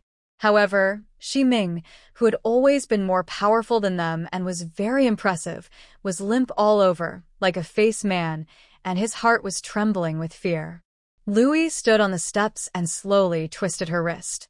Wherever her eyes swept, the people in Changhu Pavilion were silent, and they did not even dare to look her in the eye. They only heard the pavilion chief at the top say, Listen, from now on, the Changhu Pavilion will be under the control of me, Lu Yi. This is the fate of anyone who dares to oppose me. Lu Yi was in a good mood when he just took office, and there were idiots who wanted to be killed by him as a warning to others. With the previous experience of Ximing, the officials of Changhu Pavilion really expressed their loyalty. Even the pavilion father Lu Ji, who looked like a scholar, said a few nice words in a not very skillful way. The new official could not tolerate any grain of sand in his eyes. No matter whether there was any grain of sand on them, they would naturally rush to pick it out at this moment. Hu County was poor, and most of the families of small pavilion-level officials like them did not have much money. At most, they were only a little better off than ordinary people. If they lost this position, the whole family would have a hard time in the future. They were not like Ximing, who had some brains. Lu Yi looked at them one by one, and seeing that everyone had expressed their submission, he no longer pretended to be cold and stern and smiled again. Come, let's continue to look at this office. The others naturally agreed with a smile. Yes, please come this way, Pavilion Chief. Bao Dong was more in awe of Lu Yi. He could be kind to others or cold and stern. This superior was definitely not a simple person. No wonder a woman got the position of Pavilion Chief. In his opinion, this Pavilion Chief's official position might have to be promoted in the future. He was instinctively a little timid. After all, this person could make a strong man weak if he annoyed her, but he also felt that this was an opportunity. Pavilion Chief Lu could promote the people who followed him to Pavilion Chief, which showed that he was not bad to his own people. If he could also become one of the Pavilion Chief's own people. Thinking of this, Bao Dong lowered his posture even more. While introducing the uses of each house, he would also take the initiative to talk about the things that needed to be paid attention to in the 3-mile room. Zhan Wang, the thief, was short and felt that he was not as imposing as the soldiers around Lu Yi. He was a little worried that the new head of the pavilion would replace him. Therefore, although he said some good things, he was worried in his heart. Lu Ji was in charge of internal affairs and was a rare scholar in Hu County. He was not worried that he would be replaced, so he was naturally more relaxed. Louis took in everyone's expressions and knew everything in his heart. With a smile on his face, he looked inside and out the 3-story courtyard that cost 500 yuan to build. The previous head of the pavilion did put in some effort. The details of the house were in place. He even hired someone to dig a well in the backyard, which was all directly given to Louis. She only brought soldiers with her this time, not Wang Zai and the apprentices. Originally, she had no place to live, and she wanted to arrange everything in Changhu Pavilion before calling people. Now it seems that the place is big enough, and she can directly call the apprentices to live here. It is more than enough for the people she brought to live in the middle courtyard. The backyard can be used as a warehouse or pharmacy, and the front yard is used for office work. With an idea in mind, Louis returned to the front yard and looked at the piled-up official documents. The official system of the Dan dynasty was very similar to the Qin dynasty in her memory, but the details were very different. For example, the position of the pavilion chief in the Dan dynasty was equivalent to the entire Changhu Pavilion being her territory. Although there were superiors, they only met once a year during the official performance appraisal, and they hardly interfered with the work of the pavilion chief. For example, the daily security of Changhu Pavilion, civil land, arresting thieves, assigning corvée labor, and collecting money and grain were all under the jurisdiction of the pavilion chief. However, there was no pavilion chief for half a year, so there were not many piled-up official documents, and there were 2 large boxes of processed ones next to it. Louis flipped through it roughly, and with the reading speed developed from reading novels in modern times, it only took her an hour to finish reading all the processed or unprocessed official documents. After reading, Louis nodded. Who handled the documents for the past 6 months? Bao Dong was a little nervous, afraid that Louis would think he was overstepping his authority, so he stepped forward with some uneasiness. It was me. Louis showed an admiring expression. You handled it very well. The Changhu Pavilion has not had a pavilion chief for half a year, but it can still operate normally. The pavilion assistant should be credited with the first merit. Moreover, she could see that not only were the documents for the past 6 months handled by Bao Dong, but most of them were also handled by him when the previous pavilion chief was in office. This is a good assistant. Bao Dong did not expect this development, and he felt relieved, and could not help showing a happy expression on his face. Louis said again, "If you do not do well, you will definitely be punished, but if you do well, you should be rewarded." She looked at Zheng Sanha, who was standing on the lower right side. "Sanha, give 100 yuan to the pavilion assistant." Louis had just made a fortune by selling pills, and got a lot of food from Captain Ma. He had plenty of money, and was willing to give some to his subordinates. She wanted people to know that going against her would lead to a dead end, but working for her would bring many benefits. Zheng Sanha was well prepared. He immediately took out 100 taels of silver from his bag, walked up to Bao Dong, and handed it to him. Bao Dong did not expect that there would be a reward, and it was such a high amount of 100 taels of silver. He was extremely excited. He stretched out his hands with trembling hands and took the 100 taels of silver. "Thank you, Pavilion Chief. Thank you, Pavilion Chief." The Dan dynasty was stingy. The salary of the Pavilion Chief was not high, only 500 won a month. Although rice was distributed, it was barely enough for the family to eat. Even so, the salary was still in arrears from time to time. This 100 taels of silver was equivalent to twice Bao Dong's monthly income. Bao Dong was extremely excited. He thought that the new pavilion chief's use of both kindness and power was really great, but it had to be said that this was a good thing for Changhu Pavilion, and for him as well. Zhan Wang and Lu Ji on the side were very envious. 100 taels of silver meant more to them. Lu Yi did not leave them behind. "And Zhan Wang, I've looked through the files of the past 6 months. Bandits appeared 3 times, once in Sengsingli and twice in Wianli. You led the guards to drive them away and arrest them in time. Although you didn't catch the bandits, you also protected the people. Sanha, give 800 coins to stop the bandits." Zhan Wang was overjoyed. Although it was 200 coins less than Bao Dong as a guard had more things to do than him, and he was very convinced by this. Zhan Wang also took the 800 coins with both hands. His face was full of excitement. He couldn't imagine how happy his wife, children and parents would be when he returned home and took out the money. Thank you, guard. Thank you, guard. Lu Ji, you have also been diligent in housework in the past 6 months, so you should have 500 coins. Lu Ji also took the 500 coins with a happy face. Thank you, guard. Lu Ji will be loyal to his duties and serve the guard in the future.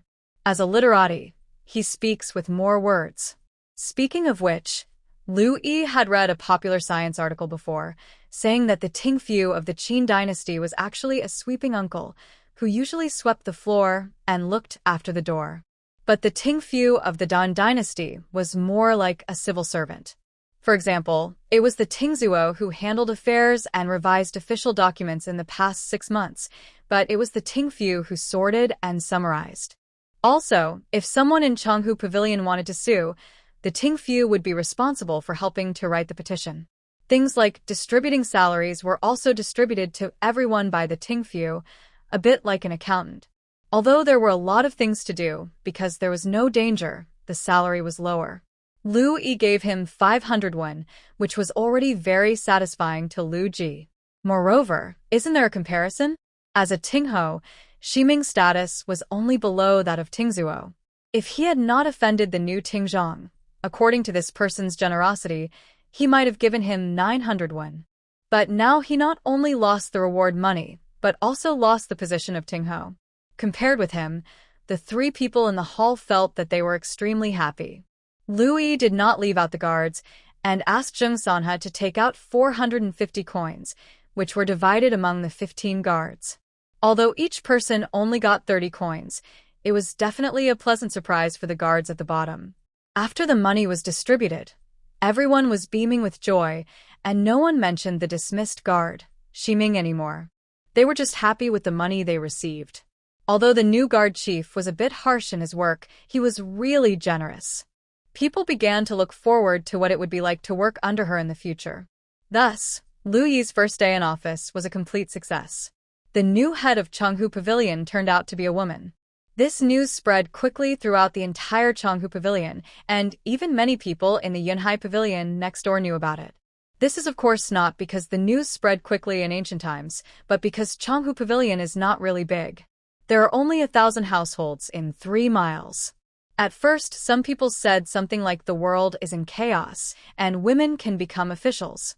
After knowing that Lu Yi defeated the former pavilion marquis alone on the day he took office, no one dared to say so. And after knowing that the pavilion marquis was dismissed and Lu Yi took office with 12 tall soldiers, those who had said similar things began to beg those who heard them to keep it secret. After knowing that the first thing Lu Yi did when she took office was to take people to sweep the thieves and swindlers within 10 miles of Changhu Pavilion, and arrested a bunch of people and brought them back, everyone began to speak well of her. It was very difficult to be a commoner in ancient times, but it was different to be a powerful person. Let's put it this way, if Lu Yi heard someone say bad things about her, she could arrest the person and put him in jail. Lu Yi's life as a pavilion chief was going very smoothly. Who said that ancient people were feudal. Sometimes they were more flexible than modern people. What? Common people can't scold officials, so it should be okay for officials? Please refer to the former pavilion chief, Ximing. He was beaten so hard that he was carried back home. Not only did he lose his position, but he was also blamed by his family for not daring to confront the new pavilion chief. When they learned that Lu Yi had given silver to all the small officials, his family sighed even more. The new pavilion chief has the people in his heart. As soon as he took office, he personally led people to suppress the bandits and return the money he obtained to the public. Now he not only provides meals for the officials, but also borrows cloth to find a tailor to make clothes for him. Ximing's father looked at his son lying on the couch and felt very disappointed. I used to say that you have a bad temper and asked you to restrain yourself, but you never listened. Now you have lost such a good job. Fortunately, the pavilion chief never made a fuss about you. Otherwise, just because you were disrespectful to your superiors, you would be imprisoned. Ximing actually regretted it when he was dismissed. He didn't expect that Lu Yi, who looked so thin, could do things so powerfully. And it hurt so much when he hit people. Shi Ming used to be arrogant because he was the first one in Changhu Pavilion to talk about skills. He felt that he was a man with real skills, but he didn't expect that Lu Yi, who looked young, could pin him down in just a few moves. When he was beaten on the ground, he was really afraid of being beaten to death. But since he had been dismissed from his post, he could only say, "If I don't become a pavilion marquis, I can still do other things for a living." He dared not say anything bad about Lu Yi anymore. Shi Ming was a stubborn person, but not a fool. When the night was quiet and everyone in the family fell asleep, the regret like a tide surged up, and he kept thinking in his heart, if he had not contradicted Lu Yi that day, but was more respectful like other officials, what would the outcome be? But no matter how much he regretted, time could not go back to the past. He regretted it, but Lu Yi had already forgotten Shi Ming. As for the rumor that he wanted to beat Shi Ming to death at that time, it was pure rumor. No matter how firm Lu Yi's mind was, she came from a peaceful era. Beating people to death was still a bit beyond her psychological bottom line. But she also discovered this problem. She immediately organized the pavilion soldiers to suppress the bandits around Changhu Pavilion. Being soft-hearted is considered good in modern times, but it is not an advantage in troubled times. Rather than waiting until she encounters an emergency and is forced to kill someone, Lu Yi prefers to practice on her own. In modern times, she read a post about whether soldiers have sequelae after going to the battlefield. A netizen said that his grandfather had been to the battlefield. After killing someone for the first time on the battlefield, he couldn't stop vomiting and couldn't continue fighting. Half of his hand was blown off. Later, his grandfather retired and went home. He couldn't eat meat for a long time. Until he was old, he still preferred to eat vegetarian food. Lu Yi thought, what if she encountered danger sometime in the future and killed the enemy, and a similar reaction occurred? There are too many such situations in troubled times. Refugees besieged the city.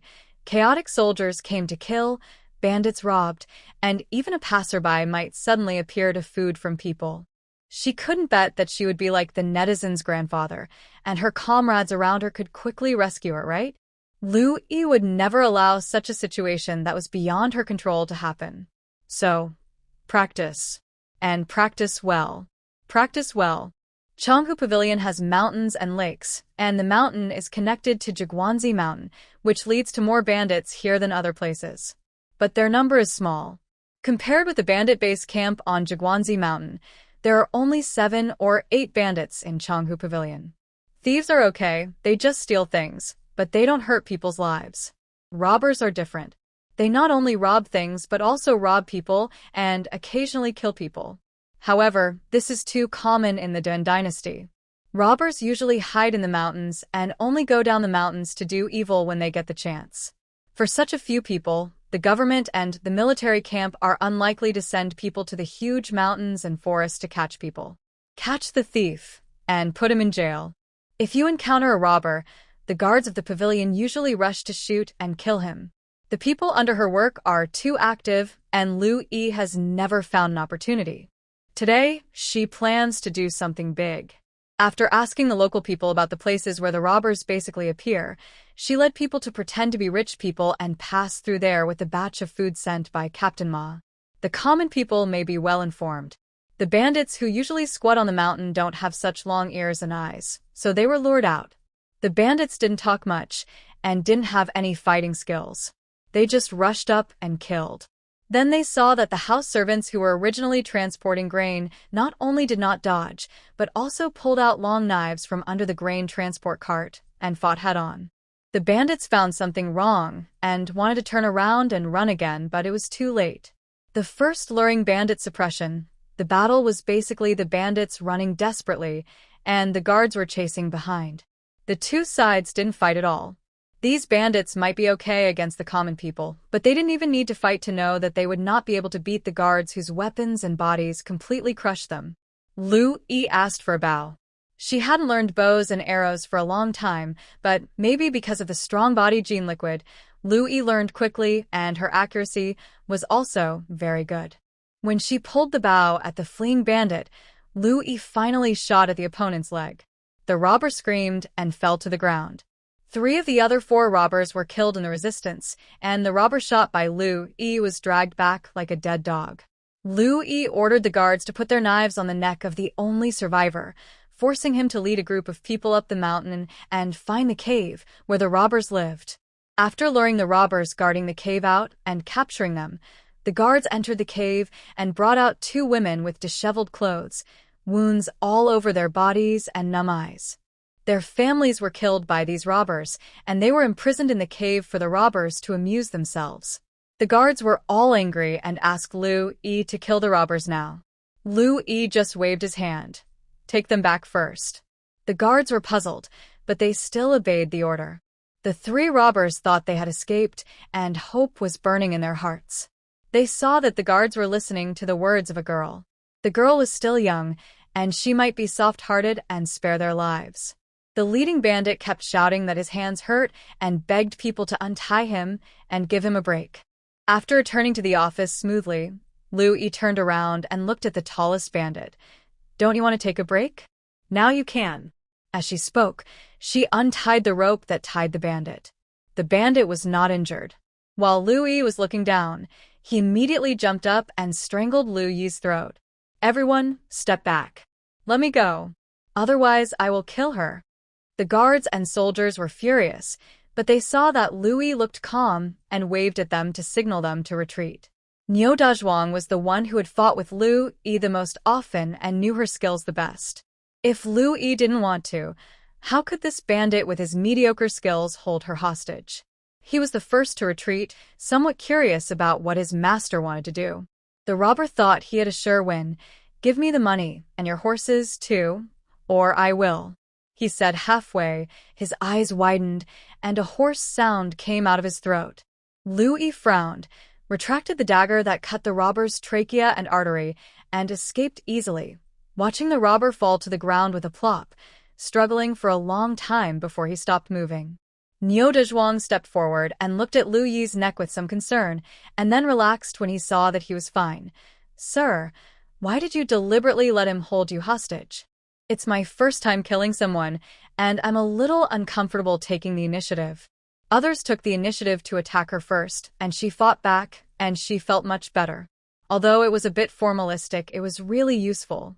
Lu Yi rubbed her neck with her unstained hand. It will be better next time. Niu Dazhuang suddenly realized that, yes, when he killed someone for the first time, he was also uncomfortable for many days. In the past, the adults fought too fiercely, and he always ignored that the adults were only 14 years old. Just as he was thinking about it, he saw Lu Yi squatting down, turning the dead bandit's body over, looking at him and wondering what he was thinking. When everyone thought she couldn't bear it, she suddenly said, Sanha, are the students here? Zheng Sanha hurriedly. Yes, yes, sir. They are all waiting in the inner courtyard. Okay, call them over. Bao Dong cleverly winked at a guard, and the guard quickly fetched a basin of water. Sir, wash your hands? Lu Yi smiled. Thank you. She lowered her head and washed her hands carefully and meticulously. Bao Dong organized his words before stepping forward. The first time you kill someone, you always feel a little uncomfortable. Back then, I vomited all over the floor. Your Excellency is already better than many people. These bandits deserve it. This was an attempt to comfort Lu Yi, but fearing that she would feel uncomfortable seeing the corpse, Bao Dong suggested, I will immediately ask someone to carry him to the mass grave. Don't. Lu Yi stopped him. It's still useful.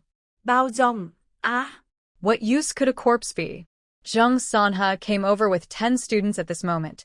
Sir, the students are here. Okay, come here. Lu Yi ordered the student holding her dissection box to bring the box over, put it on the stone table, and open it. Rows of tools used for dissection, the full set that she had exchanged for with 500 points, including scalpels, dissection scissors, tweezers, surgical forceps, syringes, etc., were neatly arranged.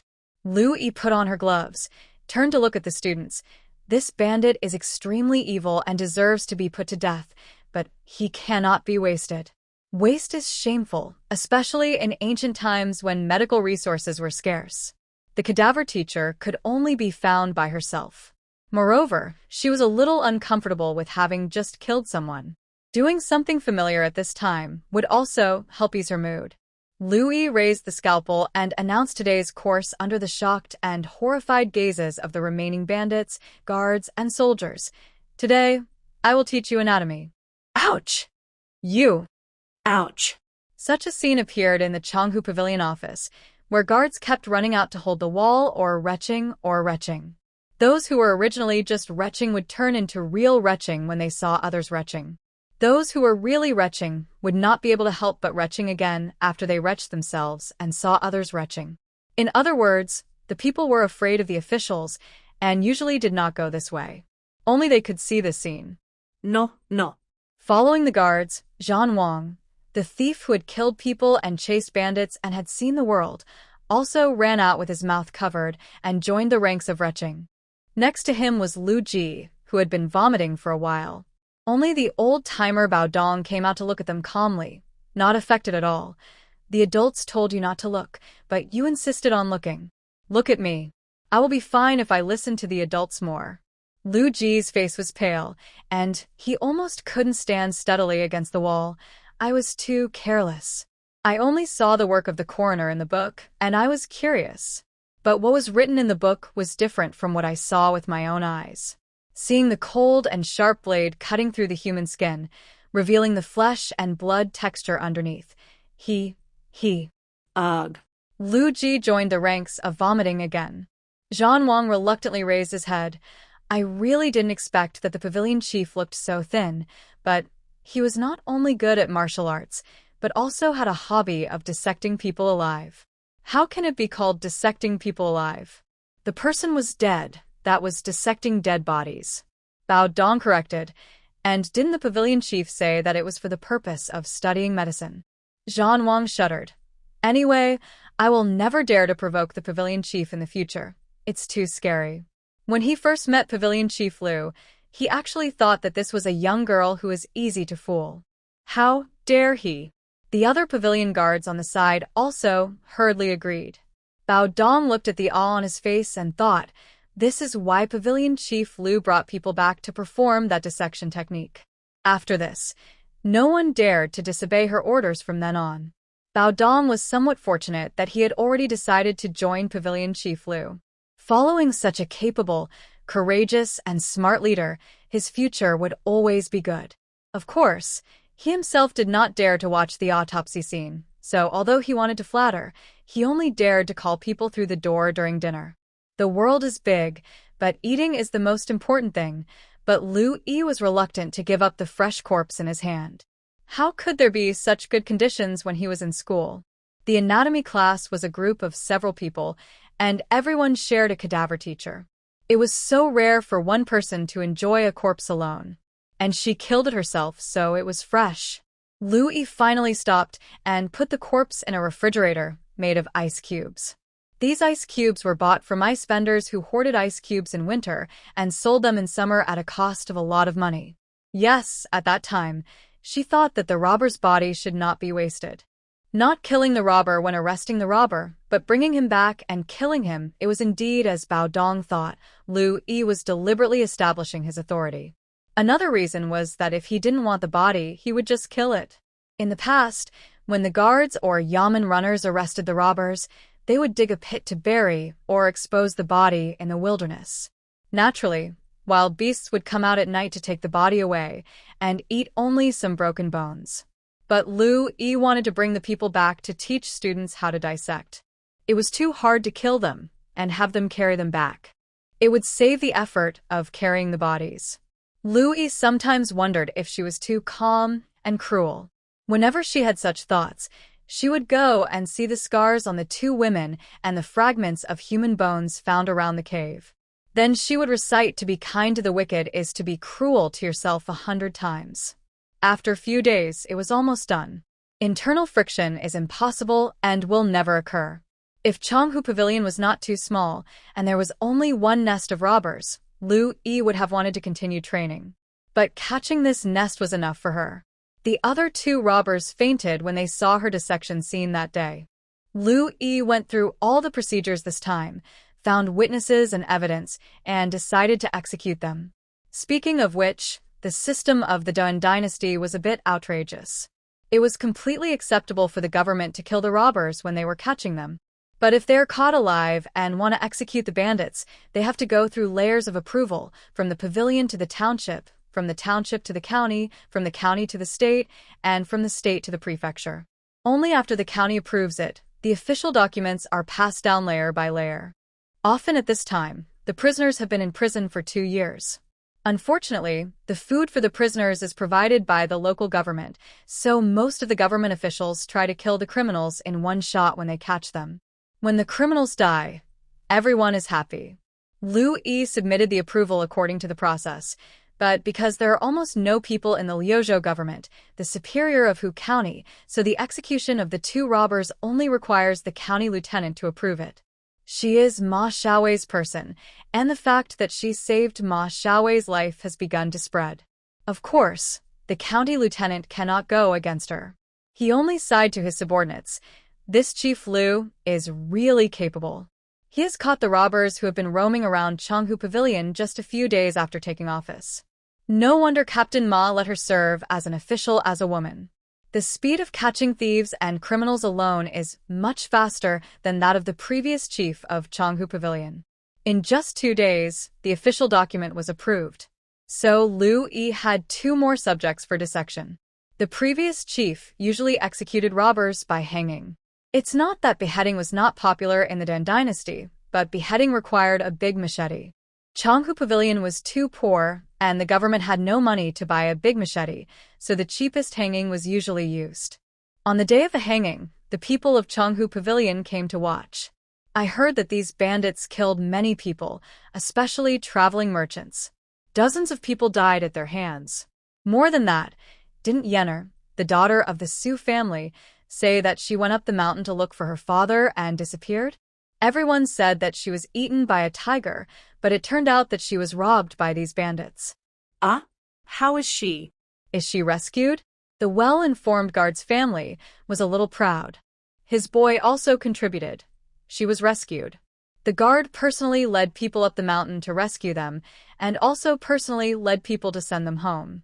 The 3rd child and his wife of the Su family cried like crazy and kowtowed to the guard, saying that they would a monument for her.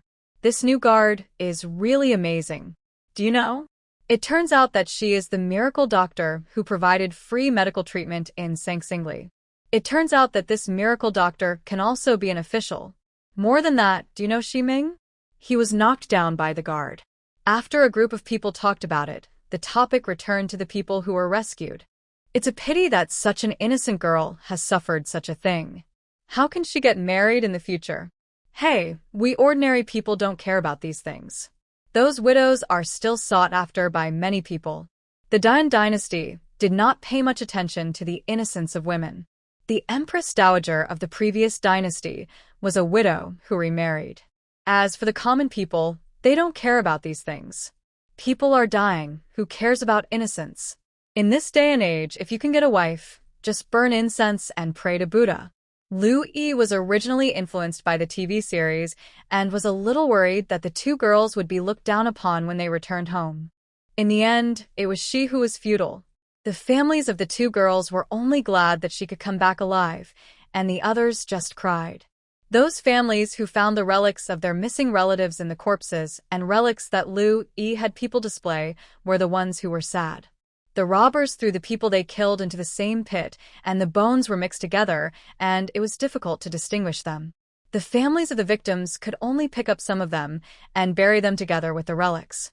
In front of the gallows, there were rows of relics that had not been claimed. The victims' families held stones in their hands, cursing and throwing them at the robbers who were and ready for execution. It was impossible to smash vegetables and eggs, as they didn't have enough food at home. Some people even picked up feces to smash, forcing the guards on the side to scold with a stern face. Don't smash. Those who smash, you have to clean it up yourself. The scolding, urging, and the crying of the family members who had confirmed that their family members were killed were mixed together. Louis stood in front of the rows of relics, mixed with mud or some incomplete, thinking that when Zhao Dong left, he took the roads occupied by the robbers. But no pills or objects related to Zhao Dong were found in the robber's lair. I don't know if he is still alive. Nowadays, many people die on the way to business for various reasons. Achoo. Zhao Dong sneezed in Wangxiang County in the distance. He quickly took out a pill and ate it to prevent and treat the cold. He looked at the high city wall in front of him and then looked at his carts of pills behind him, feeling excited and nervous. Finally here. He didn't know whether these pills of Dr. Liu could sell as well as he expected. Just as he was thinking about it, the brother who was going to pay to enter the city came running over. Brother. We came at the right time. I heard that many people in Wangxiang County have caught the cold recently, and our pills can just be sold. After arriving, he suddenly remembered that the cold also has different symptoms, and he became worried again. I just don't know if it's the right one. Zhao Dong was also happy at first, then worried, but soon determined. Dr. Liu said that although her pills may not be suitable for some symptoms, most of the medicines for typhoid fever can cure it. Let's go, we'll know after we try it. Wangxiang County is under the jurisdiction of General Zhua, but it is not a base camp. There may be many wealthy families, but not many powerful people. It can only be said that in this world, it is already a rare, prosperous city. Zhao Dong chose to sell medicine here after careful consideration because Wangxiang County is his hometown. Although he moved to the whole county with his parents when he was a child, his father was a traveling merchant. Every time he passed by Wangxiang County, he would come to meet with relatives and friends. Zhao Dong also became a traveling merchant when he grew up, and he would come here to visit relatives and elders whenever he had the chance. In ancient times, family members had close blood ties and obligations to support each other. The relatives of the Zhao family were the kind that would still contact each other relatively frequently even if they did not live in the same city. Zhao Dong sold medicine in Wangxiang County, and his relatives would definitely take good care of him. Moreover, there were not many big figures in Wangxiang County who used their power to oppress others. At most, he would encounter colleagues who bullied newcomers. For this type of person, as locals, his relatives could fully support him. The Zhao family was not a big shot in Wangxiang County, but they had a small fortune. They should be considered small landlords. After Zhao Dong's grandfather passed away, the Zhao family split up. His father was the third oldest. After the split, in order to do business, he took his family to live with Zhao Dong's mother's family. Now the Zhao family's relatives in Wangxiang County include Zhao Dong's uncle, second uncle, fourth uncle, and 2 aunts. Usually, when Zhao Dong came to Wangxiang County, he would stay at his uncle's house who inherited the old house. This time was the same. After paying the money and entering the city gate, Zhao Dong found that there were fewer pedestrians on the road than last time, and some people were coughing while working. His companions shared the news they had heard with him. It is said that there was a cold rain around Wangxiang County a while ago, and the weather was suddenly cold, and many people were infected with typhoid fever. This typhoid fever was passed on, so many people simply didn't dare to go out. Although they didn't dare to go out, ordinary people still had to work as they should, and those who had some savings at home could rest. After hearing this, Zhao Dong did not dare to stay outside for long, and hurriedly led his people to his uncle's house. The gatekeeper knew Zhao Dong, and when he saw him coming, he ran to greet him without waiting for Zhao Dong to speak. "Master Dong, you are here so soon? Why are you here alone? Is the third uncle here?" Zhao Dong was stunned. "What do you mean?" The servant looked at him who was exhausted and the convoy behind him, and also reacted. "Didn't you come here to receive a letter?" Zhao Dong had a bad premonition. "I have been traveling outside for business and have not returned home." "What letter are you talking about?" The servant cried. "The old lady is not well, and she is holding on just to see her descendants. Our master wrote a letter to the third uncle yesterday. Now the second uncle, the fourth uncle, and the 2 aunts are back, and they're just waiting for the third uncle and Master Dong." Zhao Dong was struck by lightning. The old lady was his biological grandmother. She had always lived with his uncle. Although they did not live together since childhood, he was often brought by his father when he was young because he was the only grandson who did not live nearby. The old lady always loved him very much and always kept good things for him when he came. The 2 of them were very close. It can be said that Zhao Dong always stayed at his uncle's house when he was doing business, and the old lady was also taken care of by his uncle. He was dazed, but the servant reacted quickly. He turned around and shouted to the people in the yard, "Master Dong is here." Soon, a maid beside the old lady came up crying, grabbed Zhao Dong, and walked inside. "Master Dong is here. The old lady has been holding on, just to see you." Zhao Dong was dragged into the inner courtyard like a puppet. As soon as he stepped into the old lady's room, he saw people surrounding the bed. The two aunts were crying softly. Seeing him coming, they waved to him. "Donger is here. Come and see your grandmother. She's been missing you." On the bed, the old woman heard that her most beloved grandson was here, and she seemed to have strength instantly and made a hoarse and low voice. "Donger." Zhao Dong seemed to finally react to what happened. Tears instantly fell from his eyes, and he rushed over and knelt beside the bed. "Grandma." Other people in the room also started crying. When the old lady saw her grandson, her face was full of satisfaction. She patted the back of Zhao Dong's hand gently and fell asleep. Everyone became nervous, but fortunately the doctor they invited was there all the time. After taking Zhao Dong's pulse, he said, "The old lady just fell asleep." Zhao Dong cried for a while before being persuaded by the elders to go to the front hall.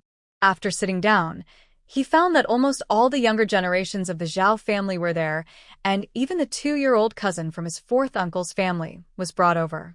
This should be in preparation for the old lady to not make it, and the descendants would wear mourning clothes to keep vigil together.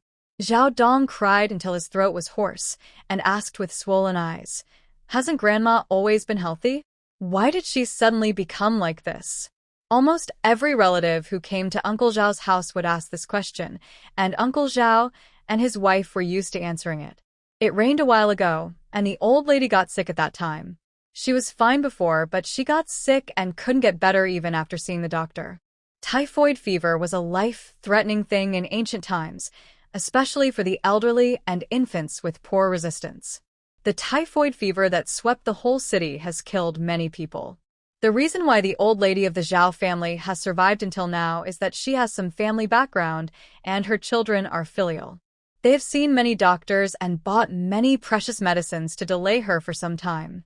However, seeing that the old lady is getting weaker day by day and the high fever is not going away, the doctor also said that she can't delay for much longer, and the Zhao family can only accept this reality. Typhoid fever. Zhao Dong muttered to himself in a daze. Typhoid fever. This scared the Zhao family, and they thought that the old lady's illness had stimulated him. After all, Zhao Dong can be said to be the most loved by the old lady among the grandchildren, except for the eldest grandson of Uncle Zhao. Uncle Zhao approached his nephew cautiously and patted him on the shoulder. "Donger, everyone has this experience, and the old lady is old, so don't be too sad. While she is still alive, do your best to be filial to her in the next few days." Zhao Dong suddenly turned around and grabbed Uncle Zhao's hand with force, his eyes shining frighteningly. Typhoid fever. Is Grandma really just suffering from typhoid fever? Uncle Zhao was almost scared to death. He tried to pull his hand out but couldn't. "Yes, it's typhoid fever. Donger, let go first." Zhao Dong not only didn't let go, but also held tighter. "Uncle Zhao." But he heard his nephew excitedly. "I have medicine. I have a medicine made by a miracle doctor. A medicine for typhoid fever."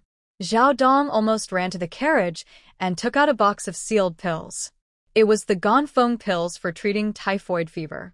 Because of the old lady's matter, the Zhao family only knew that Zhao Dong happened to come to Wangxiang County to do business, and did not know that he was in the business of ready-made medicine.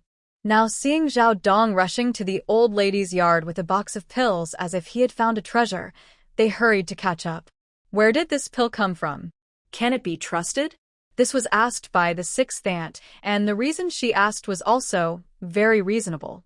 Her husband's father-in-law died from taking fake medicine, and later he returned to her mother's home to ask her brothers to help find the quack doctor.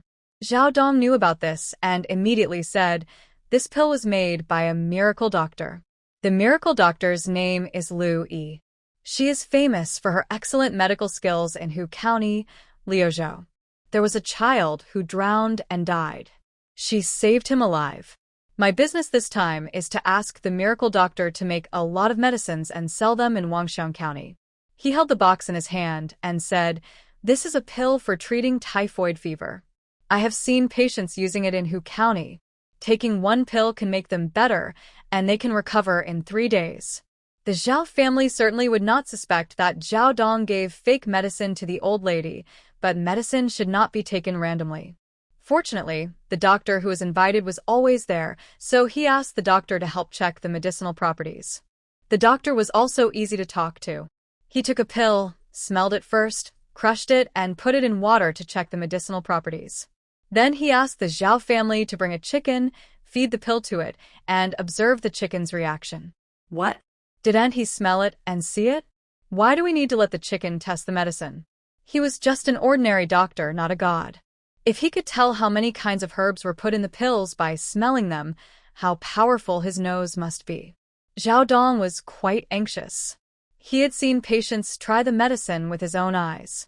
He trusted the wind-driving pills very much and wanted to feed them to his grandmother immediately. But it was impossible to bypass so many elders and give the medicine to his grandmother without authorization. He could only wait patiently for the chicken's reaction. The big rooster took the medicine and walked around in the yard clucking. The doctor kept observing it until 2 hours later and then nodded. This medicine should be harmless to take. He looked at the precautions handed over by Zhao Dong for a long time. The symptoms of the old lady in your house are indeed very similar to the symptoms written here. You can give it a try. Anyway, if eating chickens doesn't kill people, it is highly likely that eating people won't kill people. As for whether it can be cured, he doesn't know. After hearing this, Zhao Dong was overjoyed, and then he and the rest of the Zhao family went into the old lady's house. The maidservant carefully helped the half-conscious old lady take the pills and calmed her down. Next, it was time to wait for the medicine to work. Zhao Dong held his grandmother's burning hand, secretly hoping that the medicine would work quickly. The doctor was actually a little curious. He instinctively didn't believe in a doctor who could bring the dead back to life. It sounded like the young master of the Zhao family was deceived by some charlatan, but he secretly hoped that the medicine would work. Now many people in Wangxiang County have contracted typhoid fever, but doctors in the city are very troubled by it. They can only delay the disease but cannot cure the patients. If the medicine brought back by the young master of the Zhao family can work, it will be a great thing for the entire Wangxiang County. The Zhao family was also anxiously waiting. Fortunately, the wind-driving pills took effect very quickly. In just half an hour, Zhao Dong, who had been guarding the old lady, was pleasantly surprised. Grandma's fever has subsided. One of the difficult things about typhoid fever is that the high fever does not subside. Now that the fever has subsided, it is a sign of improvement. The fever has really gone down? That's great. Uncle Zhao was about to go to his mother's bedside. But suddenly a shadow got ahead of him and rushed in front of him. Uncle Zhao was stunned. He looked carefully and found that it was the doctor invited by the Zhao family. The doctor seemed to be more excited than the descendants of the Zhao family. He rushed up to feel the old lady's pulse. His series of actions were natural and smooth. But he was a doctor, and the Zhao family couldn't say anything to him. They all stood aside and waited for his pulse results. The doctor came to the conclusion with a happy expression on his face. The high fever has really subsided, and the pulse is gradually stabilizing. The Zhao family was overjoyed and relieved. Then, did my mother survive this catastrophe and be healthy from now on? Doctor, when will my grandmother wake up? That's great, that's great. Everyone in the room talked about it, but the doctor was very cautious. We need to wait and see. If the old lady wakes up and is in good spirits, can eat and drink, then she is stable. Then he started to drive people away. Don't leave so many people in the room. It's not good for the patient. Just leave a few people. He drove people away, but he stayed. However, because he was a doctor, the Zhao family thought it was reasonable. Finally, Zhao Dong and 2 aunts stayed. Uncle Zhao and others were waiting in the front hall. When it was almost time for dinner at night, the maid beside the old lady ran over with a happy face. The old lady woke up. Although she is still a little weak, she has felt hungry. The doctor said that the old lady has survived this crisis. Everyone was overjoyed, and another group of people rushed over. When they arrived, the old lady was sitting back, drinking the millet porridge Zhao Dong fed her. She was so weak in the morning that she seemed to have only one breath left, but now she has the strength to eat. The Zhao family members breathed a sigh of relief. Some came forward to cry and laugh, and some lamented that the old lady did not love Zhao Dong in vain. After everyone had seen the old lady, the eldest uncle of the Zhao family came forward to replace Zhao Dong. As soon as Zhao Dong stood up, he received praises from his relatives.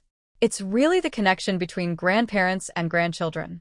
Otherwise, how could it be such a coincidence that Donger came with the life-saving medicine as soon as the old lady fell ill? I think God also thinks that the old lady has accumulated virtues and done good deeds throughout her life, and thought of a way to extend her life. Cousin Dong, your medicine is really magical. Did the miracle doctor really bring the dead back to life? Although relatives usually greeted each other with smiles, this was the first time they were so enthusiastic to Zhao Dong. He was a little flattered, but more of it was still a lingering fear. At this moment, he was so glad that he had decided to go to Lu Yi to buy medicine. Even if the pills he bought didn't make any money, Zhao Dong felt it was worth it just for saving his grandmother. While being praised by relatives, the doctor had already entered the crowd and excitedly grabbed Zhao Dong's arm. Master Zhao, do you have more of these pills? I just heard that you brought back a large batch to sell. Zhao Dong nodded. That's right. The doctor was delighted. Good, just right. Master Zhao, you don't know that many people in Wangxiang County have contracted typhoid fever with the same symptoms as the old lady. This disease is fierce, and the medicine can't be too light or too heavy. We, the county's traditional Chinese medicine doctors, are helpless. But the finished medicine that Master Zhao brought back, I don't know how that miracle doctor made it. The effect of the medicine is not only immediate, but also can cure the disease and protect the patient's heart and veins. This medicine can save Wangxiang County from danger. There is medicine that can cure the popular cold. As soon as this news was spread by the doctor, many people visited the Zhao family, and even some dignitaries sent people to ask. The Zhao family was crowded with people. After receiving the news, Zhao Dong stood in front of the carts of pills and looked at them for a long time.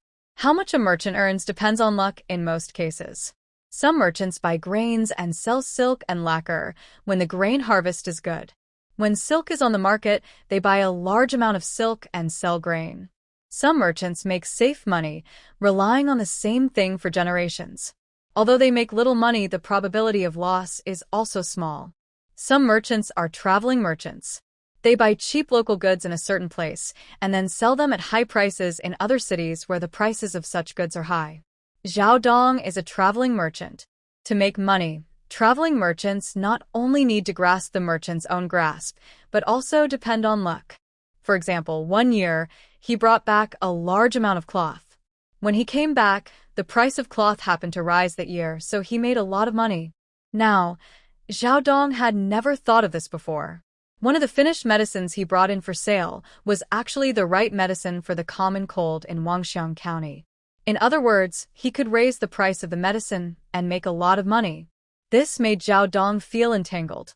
But I have an agreement with Dr. Liu. These medicines must be sold at the price she set. Zhao Dong's companions couldn't give any advice. They said they were companions, but in fact, they were more like traveling together. Sometimes they both contributed money, and sometimes one party contributed money, while the other did not. The rest of the people would discuss and help the goods with compensation. Many of the small merchants in the Dan dynasty were in this combination, which was cheaper than hiring people directly. Although it looked like a small workshop, they actually signed a contract before they traveled. One of the clauses was that if one party had already bought the goods, they would not interfere with the sale and other issues. Before, when Zhao Dong wanted to buy medicine, they would persuade him not to invest all his family's wealth in it at once. Now, when it comes to the price of selling medicine, everyone keeps silent and never participates. After all, it is inconvenient for others to give opinions when it comes to how much profit they make. They can't give opinions, but it doesn't prevent them from regretting. If they knew earlier, they should have taken out some of their savings and bought finished medicine to sell. Zhao Dong can only struggle alone. If the merchants are for profit, he should naturally raise the price of medicine and make a lot of money. But in ancient times, people still believed in karma. It was not uncommon for merchants to hoard goods and sell them at high prices. But medicine involves human life, after all. If he raises the price, ordinary people will definitely not be able to afford it. If the price was high, Zhao Dong would feel at ease. But before leaving, Lu Yi had already set a low price. If he raised it again, he would inevitably feel uneasy. But such a good opportunity to make money. Zhao Dong hesitated until the maid beside the old lady walked by with a happy smile, saw him, and bowed briskly. "Hello, Master Dong." Zhao Dong asked, "Where are you going so happily?" The maid said happily, "The old lady wants to eat shredded chicken porridge. I'm going to the kitchen to tell her." I also asked for the medicine that Master Dong brought back. The doctor said that the old lady's appetite is good, which means that her body is almost healed. She will be fine as long as she is carefully taken care of in the future. Zhao Dong was shocked. Yes, Grandma got better because of this medicine. He brought the wind-killing pills and originally planned to sell them at a low price. Who knows if it was because of his thinking that the heaven had the virtue of loving life and gave him blessings in advance, so he caught up with his grandmother's serious illness and saved her with medicine. When Zhao Dong thought of Lu Yi playing with a piece of pig thigh bone as thick as his arm when he saw him off, he shuddered. Although Lu Yi didn't say it clearly, he just felt that if he really raised the price, that pig thigh bone would be his fate. A doctor who can influence refugees by force, is he easy to mess with? Zhao Dong no longer hesitated. After the maid left, he said directly to his companions, "I've thought about it. The price is the same as before. One pill of Ganfeng pill only costs 10 coins. Now, there is a medicine for the popular cold. It's a ready-made medicine, and it only costs 10 coins. The sick people in Wangxiang County were surprised and happy, and they could hardly believe their ears. The price of ready-made medicine in the Dun Dynasty was very expensive. The cheapest was a few hundred coins, and the expensive ones could even cost hundreds of thousands of coins. 10 coins for a ready-made medicine. This is simply a charity." The news spread quickly. In a dilapidated thatched house, a man fell on the bed and coughed non-stop, and a woman carefully took care of him. There was a despair in the house. Mom. The 2 children came running in. The older one said excitedly, "There's medicine. Dad's illness can be cured." A merchant brought a lot of ready-made medicine. The doctors in the county said it's just right for the current cold. As long as we buy this medicine, Dad will be saved. The man on the bed was pale, and he coughed weakly while supporting himself. He grabbed his wife's arm as she tried to stand up in surprise. Cough. Cough, cough. No need to go. The ready-made medicine is expensive. I'll have to take it for a few days. Cough. Our family can't afford it. Save some money for me. Cough. To raise the children after I. Cough. Leave. The woman started to cry. "If you leave, how am I going to raise these children by myself?" The older child was sensible and said quickly, "Mom and Dad, don't worry. I've asked around. The ready-made medicine is not expensive. You can buy one for only 10 cents, and it works very quickly." It's said that many people got better immediately after taking one. Even if I have to eat a few more, I can take my brothers and sisters to catch crickets and sell them for money. I can also pull a big plow and wash clothes for people. It will definitely be enough to pay for the medicine. Crickets are crickets. Wangxiang County has not been affected too much by the chaotic times. It is still a prosperous time. Small toys like this can also be sold. Pulling a big plow means using people as livestock. Many families who can't afford to buy livestock to plow the land will hire people to act as livestock. This job is very hard and requires a lot of strength. It is a job done by poor people who are very short of money and have no other skills. The child didn't know that with his strength, people would not want him even if he wanted to pull a big plow. He just looked at his parents with expectant eyes. The woman's nose was sour. "How can I need you? There is still some savings at home. If it is really 10 cents per pill, it will definitely be enough. But why is this medicine so cheap? Is it really useful?" The child was happy to hear that the family had money to buy medicine. It is useful. Many doctors say it is useful. Many people buy it. Uncle Chio's daughter got better after taking this medicine. It was Uncle Chio who told me about this and asked me to come back and tell my parents to buy medicine. The Uncle Chio he mentioned was a friend of the man in the family. If it was really him who asked the child to pass on the message, then this must be true. The woman was happy to immediately look for money at home. Okay, you take care of Dad. I will buy medicine right away. The man lay weakly on the bed, and this time he did not stop his wife from spending money to buy medicine. He was originally worried that the medicine was expensive and the family could not afford it. He could not cure his illness and even dragged down the family. But if this medicine only costs 10 cents, then there is no problem. If you can live, who would want to die? He lay heavily on the bed, hoping that the medicine would work. He wondered why such a cheap medicine could be made. Could it be that the medicinal materials used were cheap? Or was it because someone was kind and wanted to do good things? The man was a laborer, and he would move and transport goods on a daily basis. He was more, or less more knowledgeable than others. He knew the situation in Wangxiang County. If the medicine was really that effective, even if it was sold at a high price, I'm afraid many people would sell their houses and land to buy it. But the medicine was not sold at a high price, but at a price that was so cheap that it was unbelievable. This was the greatest kindness. The man held hope in his heart, thinking that no matter who made this cheap medicine to sell, he was a great, kind person. If he could live, he would definitely set up a longevity tablet to pray for the benefactor's blessings and longevity. Wangxiang County, the sales of Ganfeng pills were booming. Many people saved their lives because of this cheap medicine. They were extremely grateful to the person who set the price. Lu Yi was checking the results. Are there no more bandits in Changhu Pavilion? Several thin men were kneeling on the ground, trembling. They all lowered their heads in fear and dared not look at Lu Yi. Seeing that they did not answer, Zhan Wang scolded. Didn't you hear the pavilion chief asking questions? Why don't you answer quickly? Several people trembled even more, and one of them stammered. No. Originally, there was a thief living in the ruined temple. He also ran away yesterday and said he was leaving Changhu Pavilion. Zhan Wang immediately frowned. We came to arrest people today, and someone escaped yesterday. What's the matter? Where did he receive any news from? The arrest was decided yesterday. In addition to the officials, the pavilion guards knew the news, and the pavilion guards were under the control of Zhan Wang most of the time. If this was really a leak from his own family, it must be Zhan Wang's responsibility. No.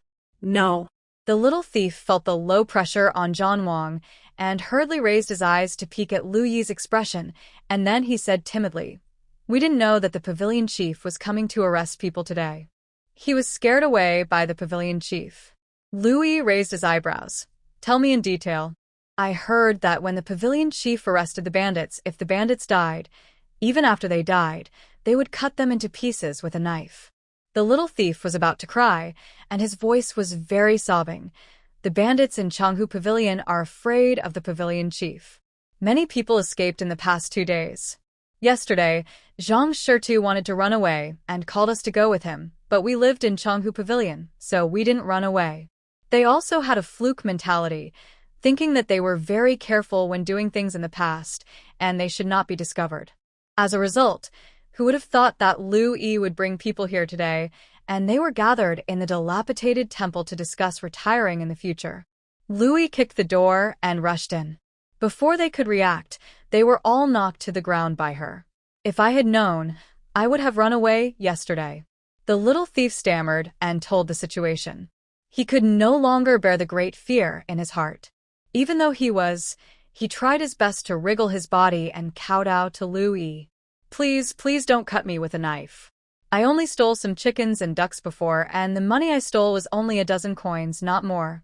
I am willing to pay back the money, sell the house, sell the land. I am willing to do it all, pavilion master.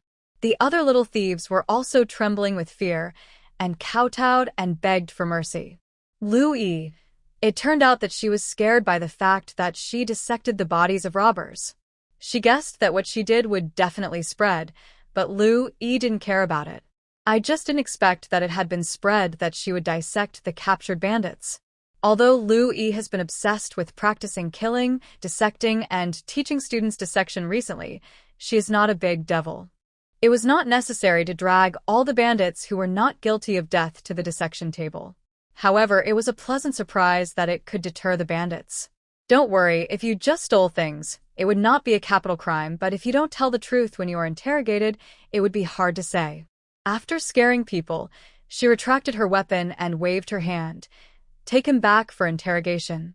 Ask where the little thief named Zhang Shirtu ran off to. He at least stole a chicken. Even if he ran to the state, I will catch him back. The thieves were originally glad that they didn't have to die or be cut by a knife. As a result, they just felt relieved when they heard this, and their bodies immediately trembled with fear. I thought, the pavilion chief is really, as the people in the industry said, cruel and ruthless, and can't stand any sand in his eyes.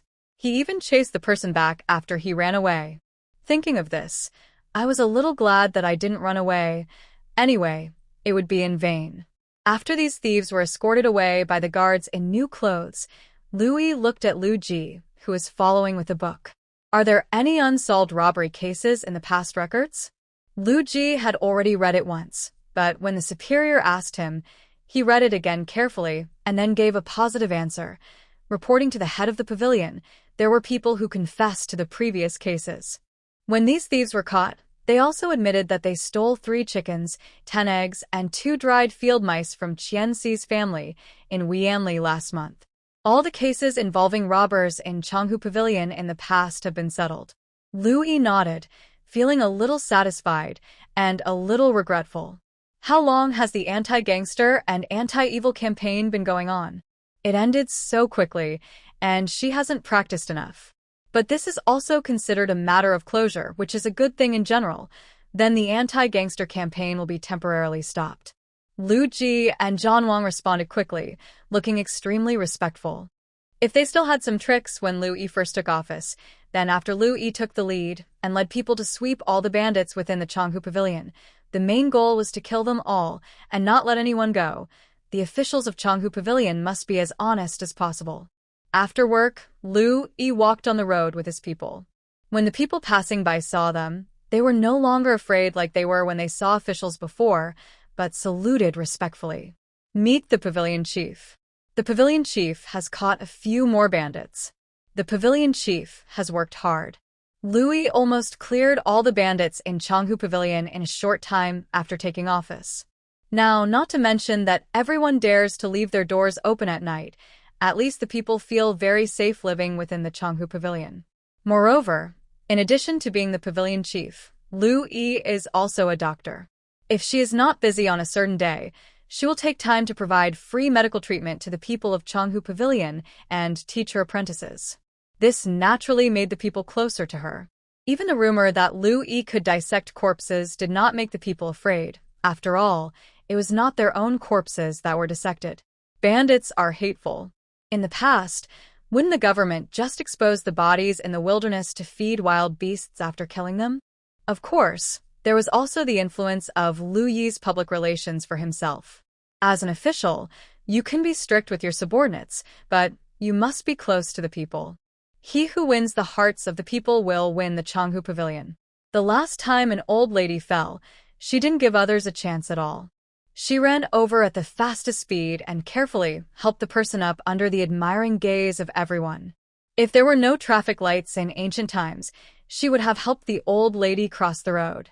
Lu Yi is not very old, but he is very gentle and amiable. He doesn't have the airs of an official at all. How can he not be respected and loved by the people? At this moment, Lu Yi was smiling and responding to the people's greetings. As the group walked by, they could hear a man who was obviously well-educated sighing. The pavilion master is gentle and friendly, which is a blessing for Changhu Pavilion. The 3 thieves who were beaten up by Lu Yi's fierce tiger and now had bruises on their faces. The officials who saw Lu Yi kick down the 3 thieves like a fierce tiger and beat them up with bruises. After the daily exercise catching bandits, Lu Yi went back and practiced his position on the wooden stake for half an hour, then went down to hit the sandbag for half an hour to practice his strength, and finally went to practice with the guards for an hour. This practice was Lu Yi one-on-many. After all, the guards of Chenghu Pavilion were usually only a little stronger than ordinary people.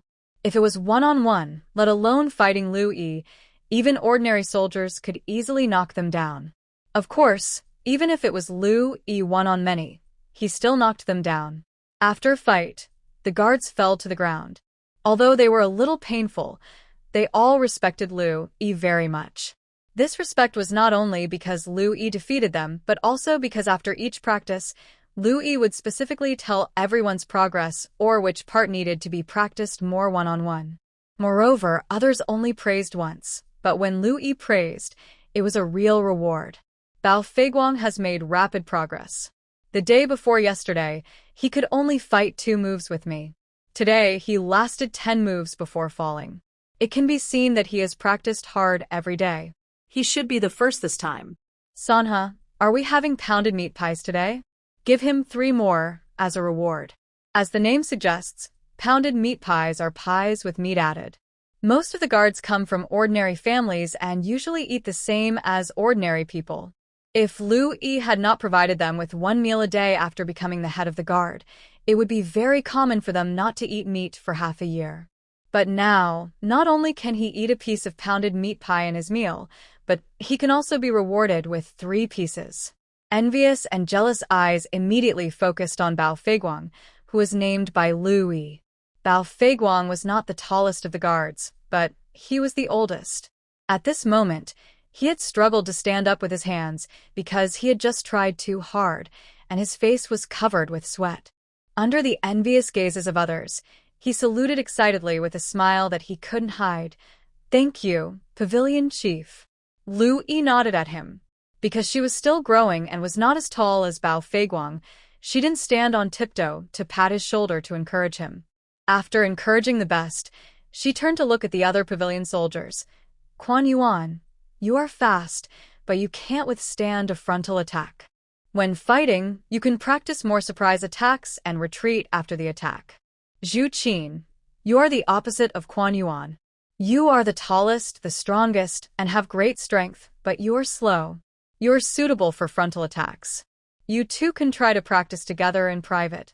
Zhu Wuya, you are flexible and have strong arms." The pavilion soldiers listened carefully, with their eyes shining. In this chaotic world, who doesn't want to enhance their own military power? In fact, it is not enough to just be a guard in each pavilion. The rule of the Den dynasty is that the guards must train under the leadership of the pavilion marquis and the thieves every 10 days to facilitate better arrest of thieves and criminals. When Shi Ming was the pavilion marquis before, he also trained with them, but they were not as big and strong as Shi Ming, and Shi Ming would not hold back. After each one-on-one training, the guards fell to the ground and could not get up. Even for this, they were scolded by Shi Ming and called waste. But this is not Shi Ming's fault. The guards of the Dan dynasty basically came from this. Even when Shi Ming himself was a guard, he was trained in this way. He was beaten and scolded. In order to avoid being beaten next time, he had to train to death. After a long time, he was trained. But Lu Yi is different. She neither beats and scolds to educate, nor encourages education. She is purely using the opportunity of training the guards to hone her martial arts. Of course, the guards are grateful to her, and she also benefits from it. Why not? She did help the guards improve their martial arts. Although these guards also helped her expand her various moves. The moves that Niu Dazhuang taught her are certainly useful, but Lu Yi is not a player who can be satisfied with knocking down 10 people. After she became familiar with these moves, she began to add her own understanding to them. Especially after she really started to catch bandits, Lu Yi found that the moves are indeed useful, but if the enemy you are facing does not understand the moves, you may beat the master to death with random punches. For example, she caught a robber 5 days ago. At that time, she had twisted the man's limbs, which should have been foolproof. The robber said that it was a robbery and was extremely cruel. It sounded like he was a small boss. As a result, he didn't want to be cool at all. He opened his mouth and grunted at her. Fortunately, She dodged quickly and kicked the robbers with a posture, making him scream and lose resistance, which avoided the possibility of leaving a robber's teeth mark on his face. After putting the bandit, whose was incurable and screaming non-stop, into jail, Lu Yi began to think about the diversity of the people she would fight against. If she could continue to train and become proficient in the various strange moves that the opponent might make during such a fight, or even learn them, wouldn't it be equivalent to increasing her force value? Lu Yi firmly believed that no matter what people do, it is always right to keep learning and improving. Look, didn't she learn to bite with her mouth when her limbs were tied? Presumably, the bandit also learned to be careful about his lower body when biting people, although Lu Yi had helped him eliminate this weakness. In short, from then on, the journey of sparring with the guards and observing the moves of various people and horses began. Anyway, it doesn't take much effort, and it can also improve the force value of her subordinates. Lu Yi also specially prepared notes for each sparring match, which detailedly wrote down who the sparring party was, how tall and how heavy they were, what kind of moves they were used to using during sparring, and what advantages and disadvantages they had during sparring. Of course, it was not Lu Yi's notes. After she finished commenting on the situations of all the guards and gave her own opinions, a notebook that was not too thick because of the short time appeared in front of Lu Yi. "Teacher, I have recorded everything. Please take a look." That's right, it was Wang Zai who had been recording in the back. His current writing speed was definitely in the top 10 of the Din dynasty. Some of the guards could read, and some could not, but they all knew that they were written in the notebook, and they were all excited. Doesn't this show that the guard valued them? Otherwise, why would he record them on paper? Lu Yi took the notebook, flipped through the 2 newly recorded pages, and nodded with satisfaction. "Thank you for your hard work, disciple. You remember it very well." Being praised, Wang Zai, who had been writing quickly in the back, blushed with excitement and was very excited. He took the initiative to say that he could increase the workload. "Today I will draw the moves that the teacher pointed out to each guard, which should be more convenient in the future." Lu Yi was a little surprised. "You can draw people now?" This was not taught by her. Wang Zai was still a little embarrassed. "When the teacher taught me anatomy, he said that he would draw diagrams of the blood vessels inside the human body in the future, so I found some paintings of people and learned by myself. The painting is not good, but I will practice diligently." Lu Yi was more satisfied with his old apprentice. Although he was a little older, he was a good apprentice who was filial to his parents. The key point was that he was willing to work hard and learn. And I don't know if it was because of his rich experience in stealing from his master. As long as Wang Zai wanted to learn something, he would definitely be able to get started, not to mention how well he learned. Lu Yi was satisfied and immediately expressed her good mood. This was also her first time to be a teacher, but whether she was a teacher or an official, she was not stingy with praise. "Good. Apprentice, you are very good." After praising, she also painted a big picture for Wang Zai. "When you learn to paint well, when you write a book in the future, your name will be on it." Wang Zai was really excited. Write a book.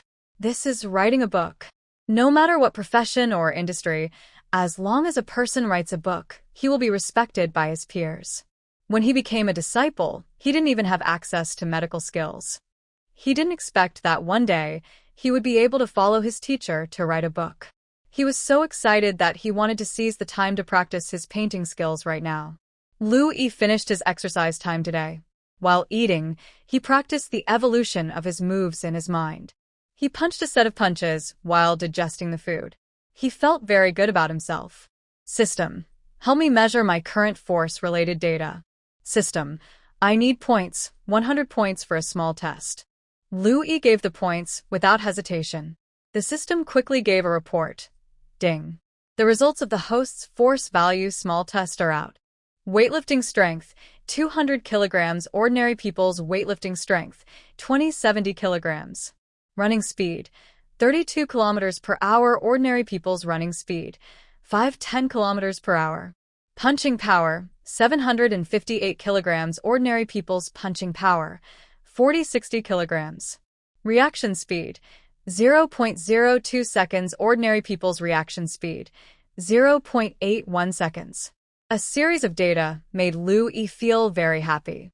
The interstellar strong body gene liquid is good. Even if it is a defective version, the effect is so good. System. Is there a possibility that you have trained it yourself? In fact, whether it is a complete version or a defective version, there is a problem with gene medicine. That is, after the general user develops about 10% of the effectiveness, the body will no longer develop. But Lu Yi is really too hard.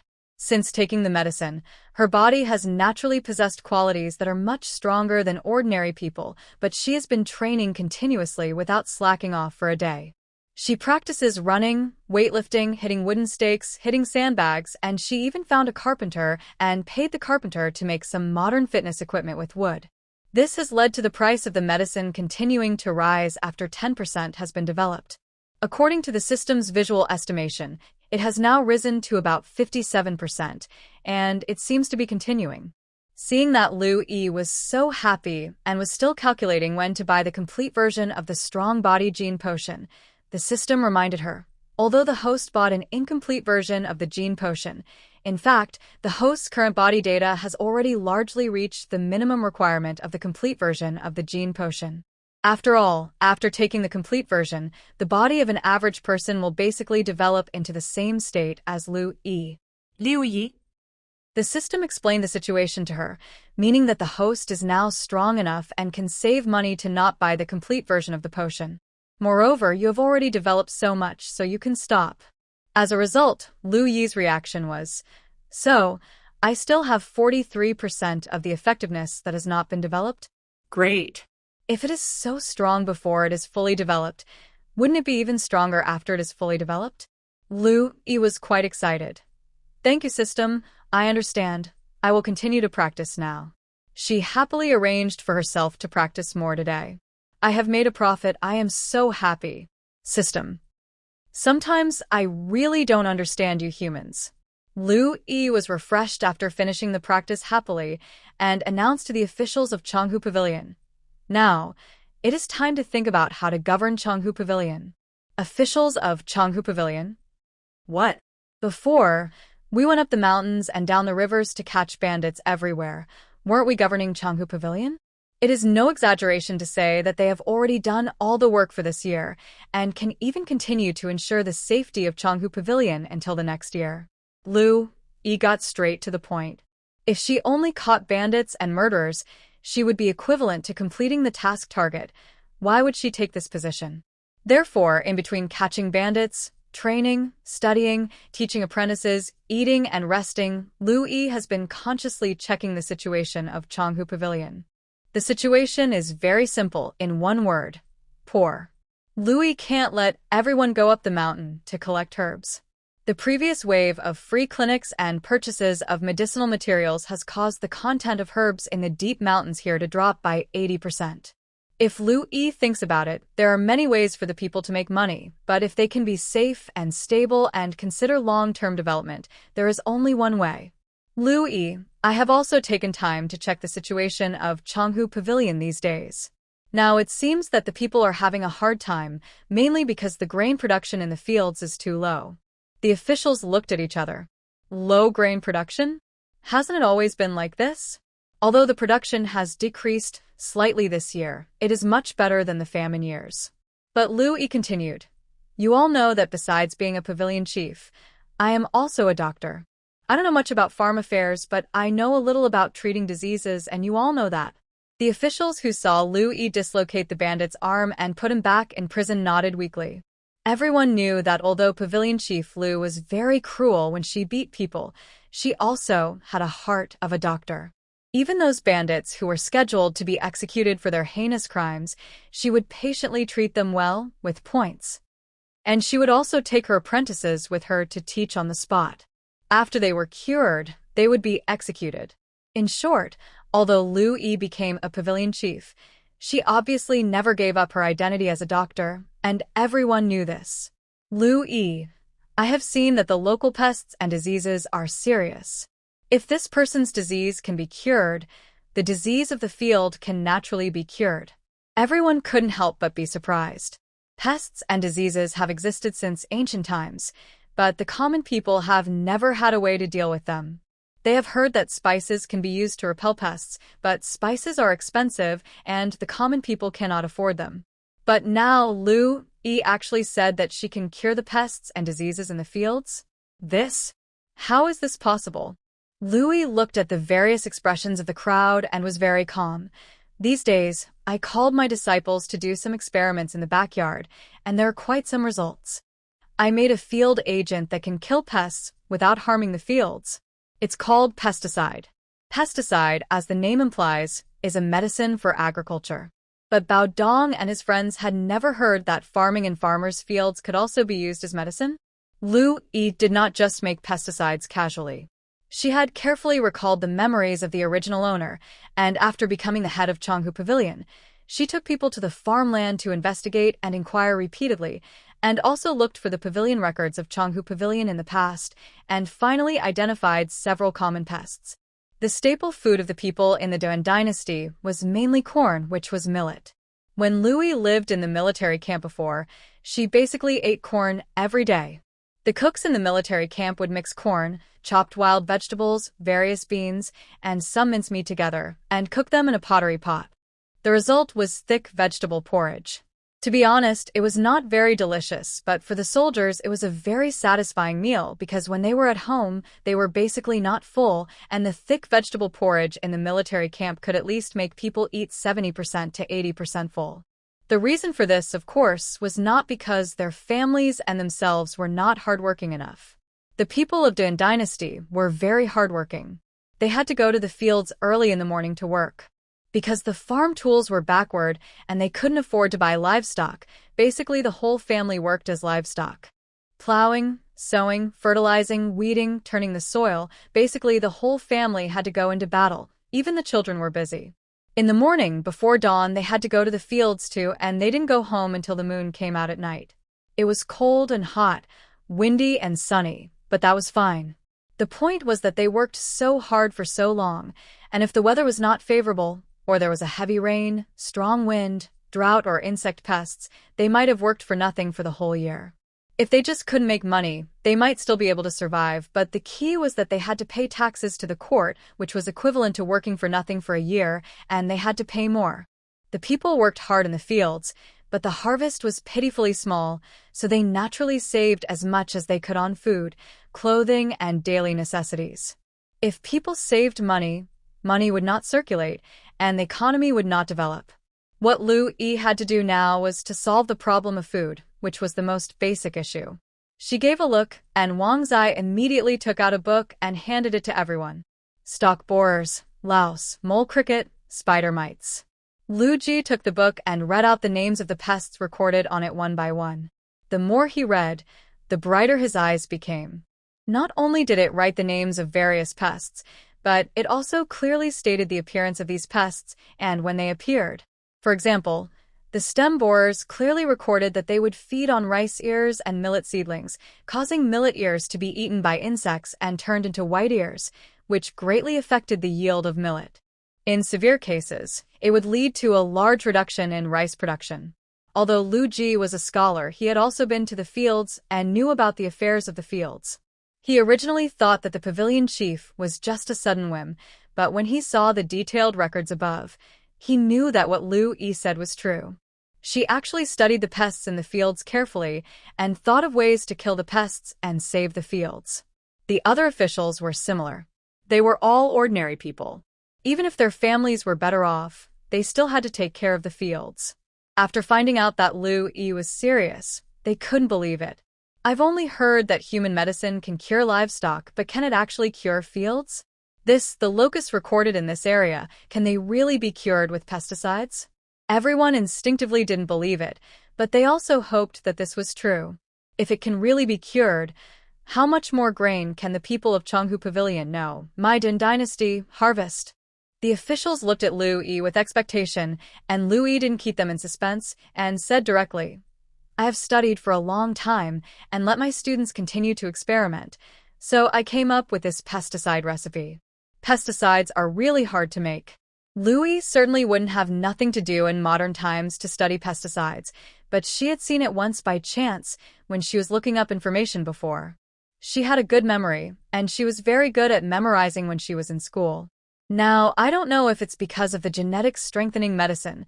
Some of her modern memories have become unusually clear. Some of the content that she accidentally flipped through when reading novels or looking up information is printed in her mind like a book. Louis is now very glad that she loved to read infrastructure novels for a while. Although she was mainly interested in the plot and the fun at that time, now when she thinks back, she can extract a lot of useful knowledge from those novels. Although most authors write novels mainly by Baidu and making up stories. But if you try one by one, you will always find out. At least Louis now knows that modern pesticides are mainly chemicals, which are synthesized artificially. Most of them contain organic chlorine, organic phosphorus, organic nitrogen, organic sulfur, carbamate, etc. Louis doesn't even consider this now. Extracting or synthesizing chemicals definitely requires a laboratory. She doesn't even have an operating room now, so don't think about doing these across industries. When she becomes a big score holder, maybe one day she will try it. Now she is taking the biological pesticide route. At this point, the system can't help Louis. It assists the host to be a doctor, not to assist the host to be a pesticide expert. At this time, one of the effects of Louis buying various herbs from local people during the free clinic in Sangsingli was reflected. She had never been into the mountains, but the various flowers, plants, roots, and mushrooms brought back by the people gave her a basic understanding of local plants. The names and medicinal values of various Chinese medicines that Louis had memorized also helped.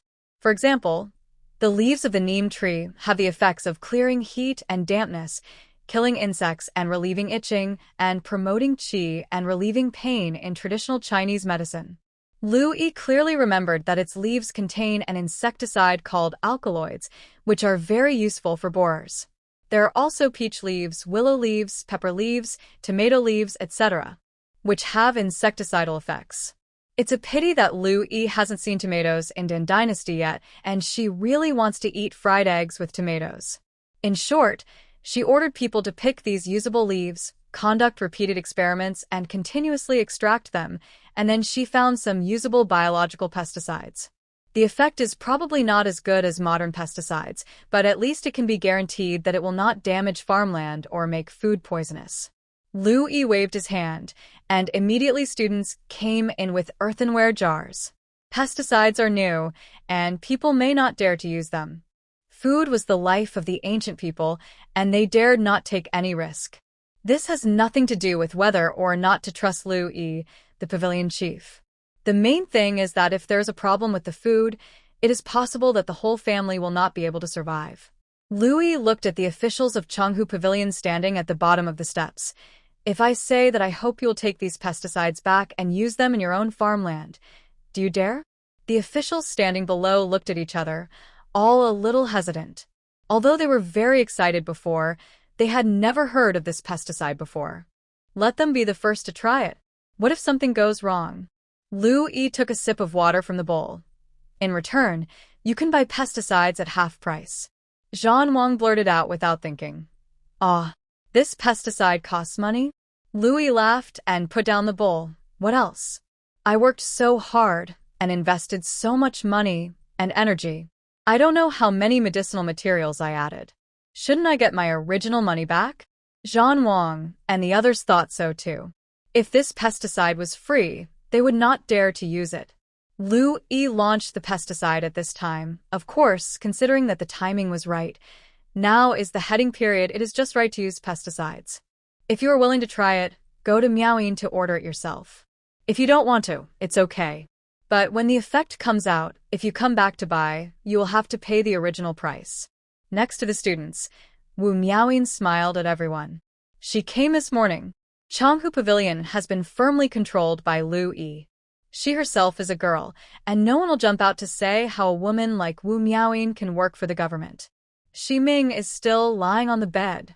So everyone just politely nodded slightly to Wu Miaoyin and naturally accepted the existence of this unfamiliar girl. They were thinking.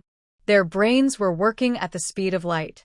Although everyone always flattered Louis by saying that she was a kind-hearted doctor and was willing to treat prisoners in prison when they were sick. But Lu Yi's personality was definitely not the kind of person who would sacrifice her own interests for others. If she didn't want money, they would not dare to use the pesticide. On the contrary, Lu Yi asked for money and didn't force it, which made people feel that the pesticide must be a good thing. Lu Ji usually behaved like a scholar, but at this moment he was more decisive than anyone else. He immediately saluted. "My family also grows corn. Although I dare not use pesticides on all of them, I also want to free up an acre of land to try it." When Bao Dong saw that this excellent opportunity to show his loyalty was taken by Lu Ji, a man with thick eyebrows and big eyes, he quickly stood up. "The same goes for me. I am willing to buy 3 mu of land." "Oh, so what if you come forward first? I bought more than you and showed more loyalty." Zhan Wang actually hadn't reacted yet. Although he was more flexible than Xi Ming, he positioned himself as a warrior, so he thought less in his daily life. But although he thought less, he had his own way of thinking. Bao Dong and Lu Ji were so smart. If they were scrambling for something, it must be a good thing. He immediately followed up. "I will buy 30 mu of land." Haha, he bought more than Tingzhua and Tingfu. Bao Zong. Lu Yi. After Zhan Wang finished speaking, he looked at them very happily and winked at the two of them, meaning that I followed you too. The two again. They bought 1 mu and 3 mu of land for the purpose of experiment and to show their loyalty. "There are only 30 mu of land in your family. Did you really buy all of it without leaving any? The head of the pavilion hasn't even made an offer yet. What if there's something wrong with this medicine? Wouldn't I be left with nothing?" Lu Yi saw clearly the grievances of his subordinates, but he did not say anything. He only asked them to go to Wu Miaoyin to register if they wanted to buy. When the price was displayed, Bao Dong and the others breathed a sigh of relief. This price was not expensive.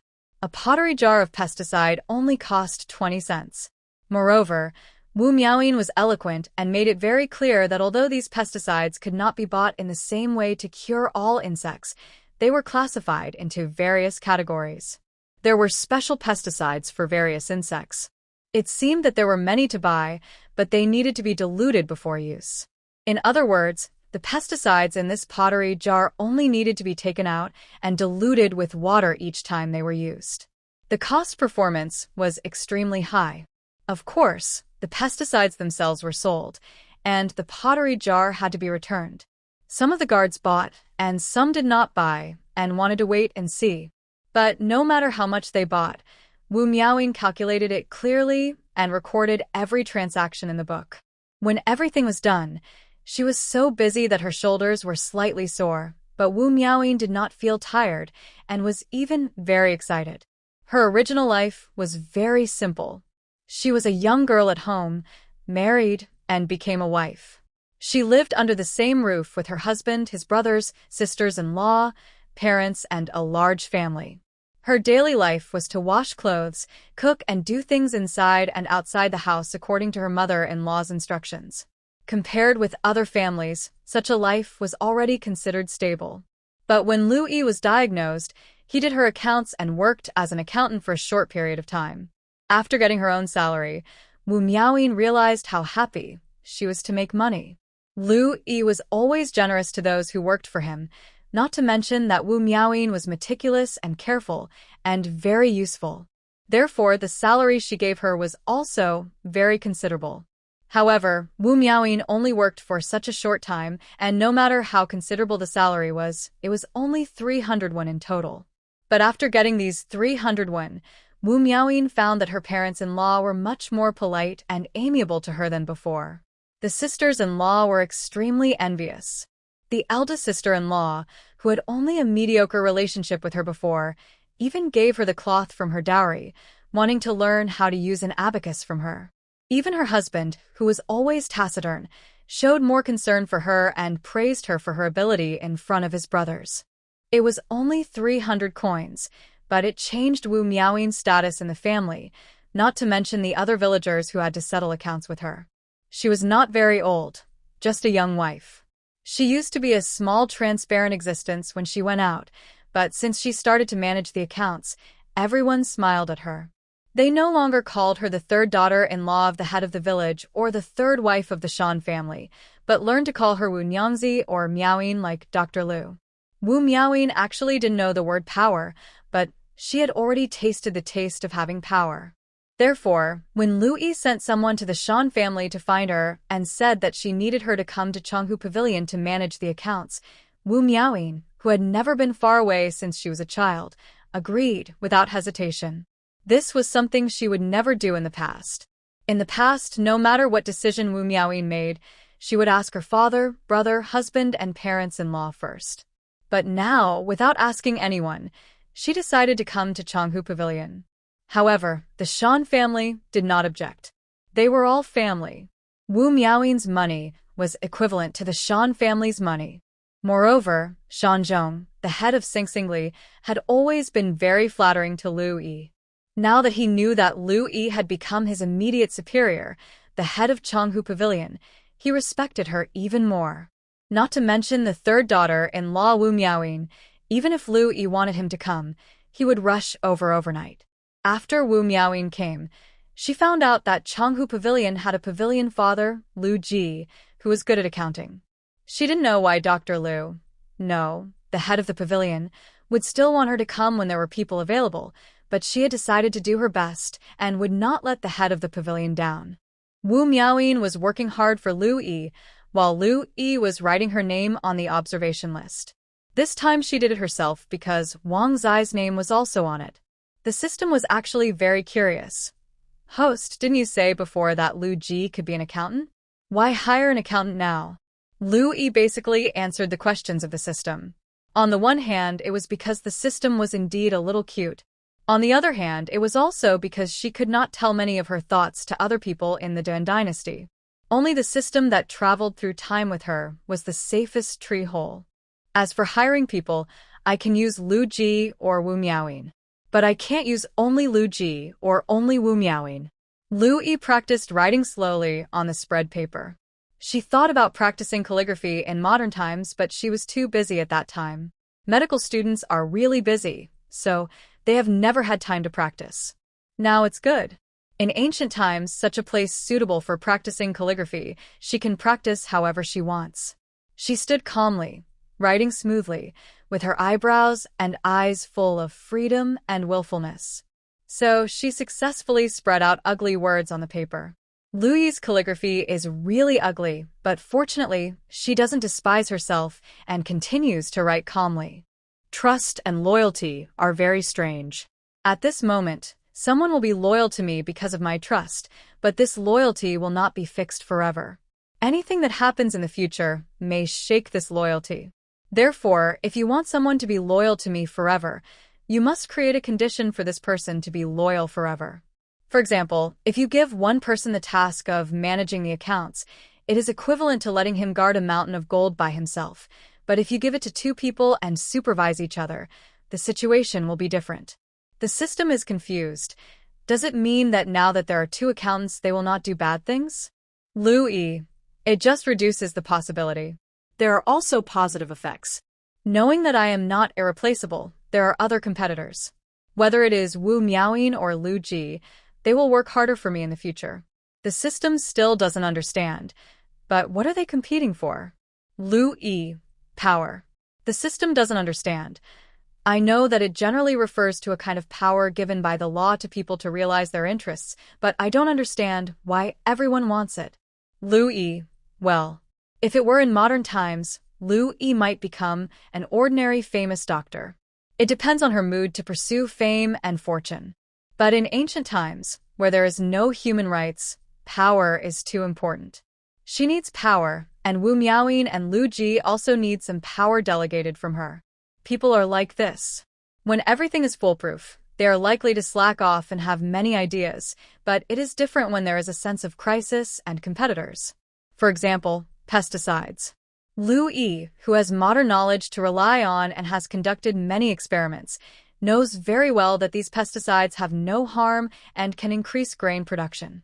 But if she launches them for free and forces the people to use pesticides, The people are likely to go through a process of not believing, doubting, unwilling to try hating the government, resisting directly, or not using them, secretly seeing others use them well, regretting finally using them.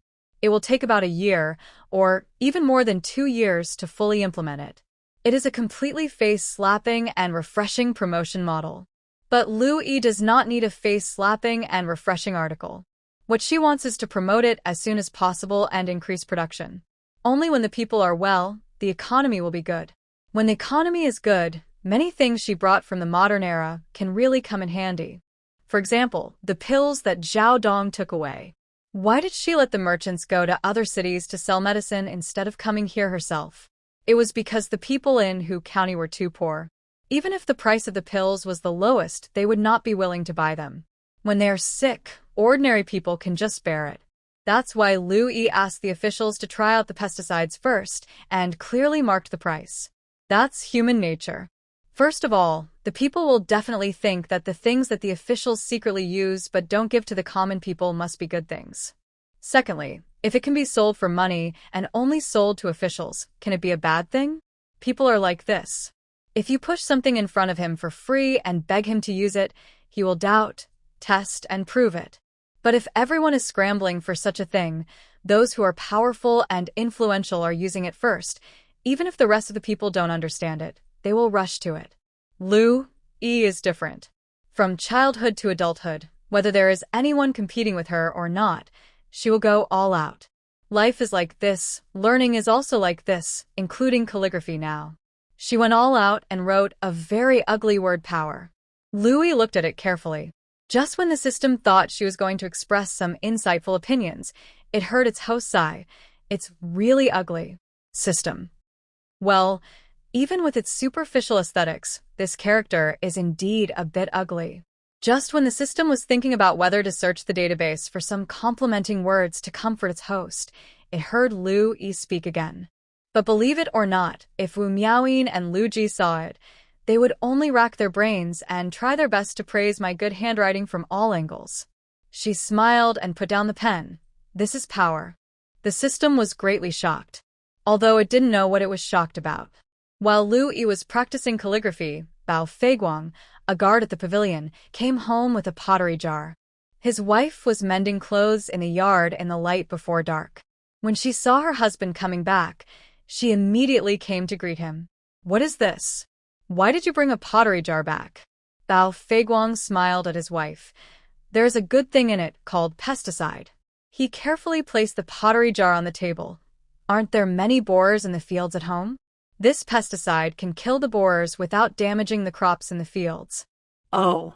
His wife was very surprised. There is such a good thing? Where did you get it from? The pavilion chief is a doctor. He can not only treat people but also treat fields. This pesticide was made by the pavilion chief. Bao Feiguang was not very smart or clever, but he and Zhan Wang had the same idea.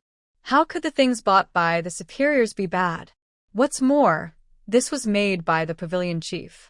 If you ask Bao Feiguang who he admires most in the world, Liu Yi is the first. Although he was also a guard in the pavilion before, he couldn't even catch a thief at that time, and his salary was not much. But since the pavilion chief came, they, the guards, have been fighting thieves together every day. Although it is a bit tiring, if they catch thieves, they will not only be rewarded with silver, but also be looked up to by the villagers. In the past, Bao Feiguang was just a small guard, and at most people would say hello to him when he went out, but now the neighbors are very enthusiastic. When they see him, they always compliment him and thank them for their hard work and for returning peace to Changhu Pavilion. Not to mention that the pavilion chief also paid for clothes for them out of his own pocket, saying that everyone wears the same clothes, which is more deterrent. Bao Feiguang has been mediocre for half his life, and for the first time, he feels high-spirited. How can he not praise Liu Yi? His wife also agreed with her husband's idea. If it is made by the pavilion chief, it must be useful. The pavilion chief is kind and always thinks about the people like us. The pavilion chiefs who took office in the past only knew how to show off their power. When they collected taxes and collected money and people, they looked so powerful, but they disappeared when thieves came. However, Pavilion Chief Lu swept away the thieves in Changhu Pavilion as soon as he took office and asked those thieves to compensate the victims. He was kind to people. He was really the best pavilion chief that the people of Changhu Pavilion had ever seen. What's more, after Pavilion Chief Lu took office, Bao Feiguang brought more property back home. How could Bao Feiguang's wife not praise her? The couple reached a consensus, and just as Lu Yi was praising himself, Bao Feiguang suddenly remembered the reward he got today and hurriedly took out the still warm cake from his arms. Meat. His wife was surprised. Where did it come from? Bao Feiguang couldn't help showing a hint of pride on his honest face. Today, the pavilion chief and I practiced well, so the pavilion chief rewarded me. His wife smelled the meat and was very happy. In the past, the Bao family could not eat meat once a year, let alone make meat pie. She stood up. I'll go and call my father and mother to come out and eat together. The Bao family is a big family living together. Bao Feiguang is the eldest son in the family, and there are 3 other brothers. On weekdays, Bao Feiguang works as a pavilion guard, and his brothers follow their father to work in the fields. Although the pavilion guard is also a minor official, the salary is very small, so Bao Feiguang can be said to be supported by his parents and brothers before. How can a family live together without bumps and bumps? What's more, Bao Feiguang has a low income, but he was sent by his elders to work as a pavilion guard, which is easier than farming. The brothers and his wife always have some injustice in their hearts.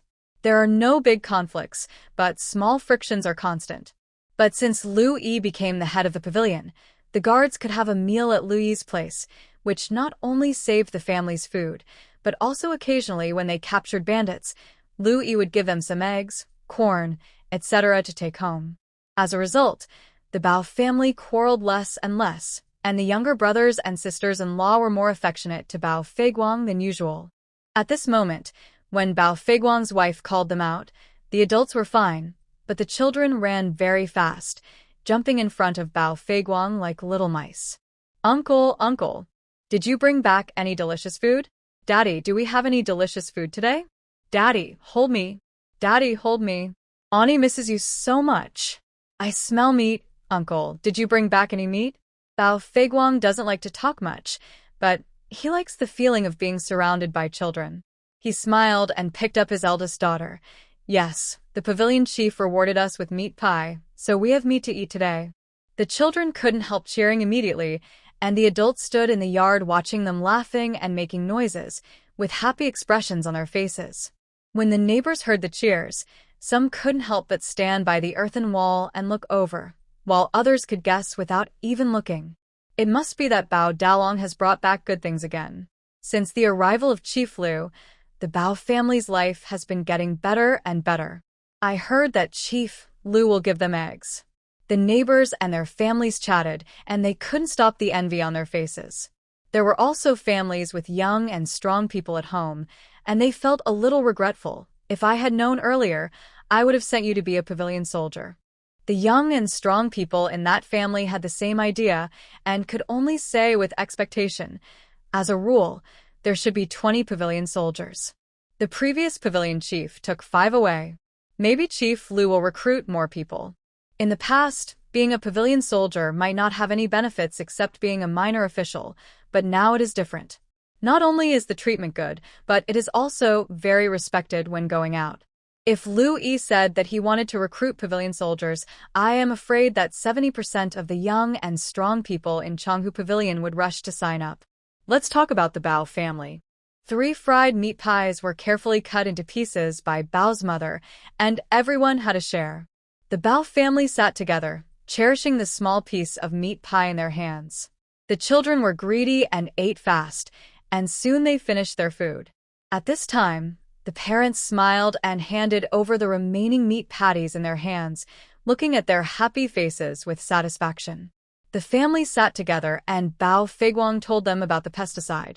I have asked, and it seems that only Tingzuo Qiudao and Tingfu can buy as much as they want.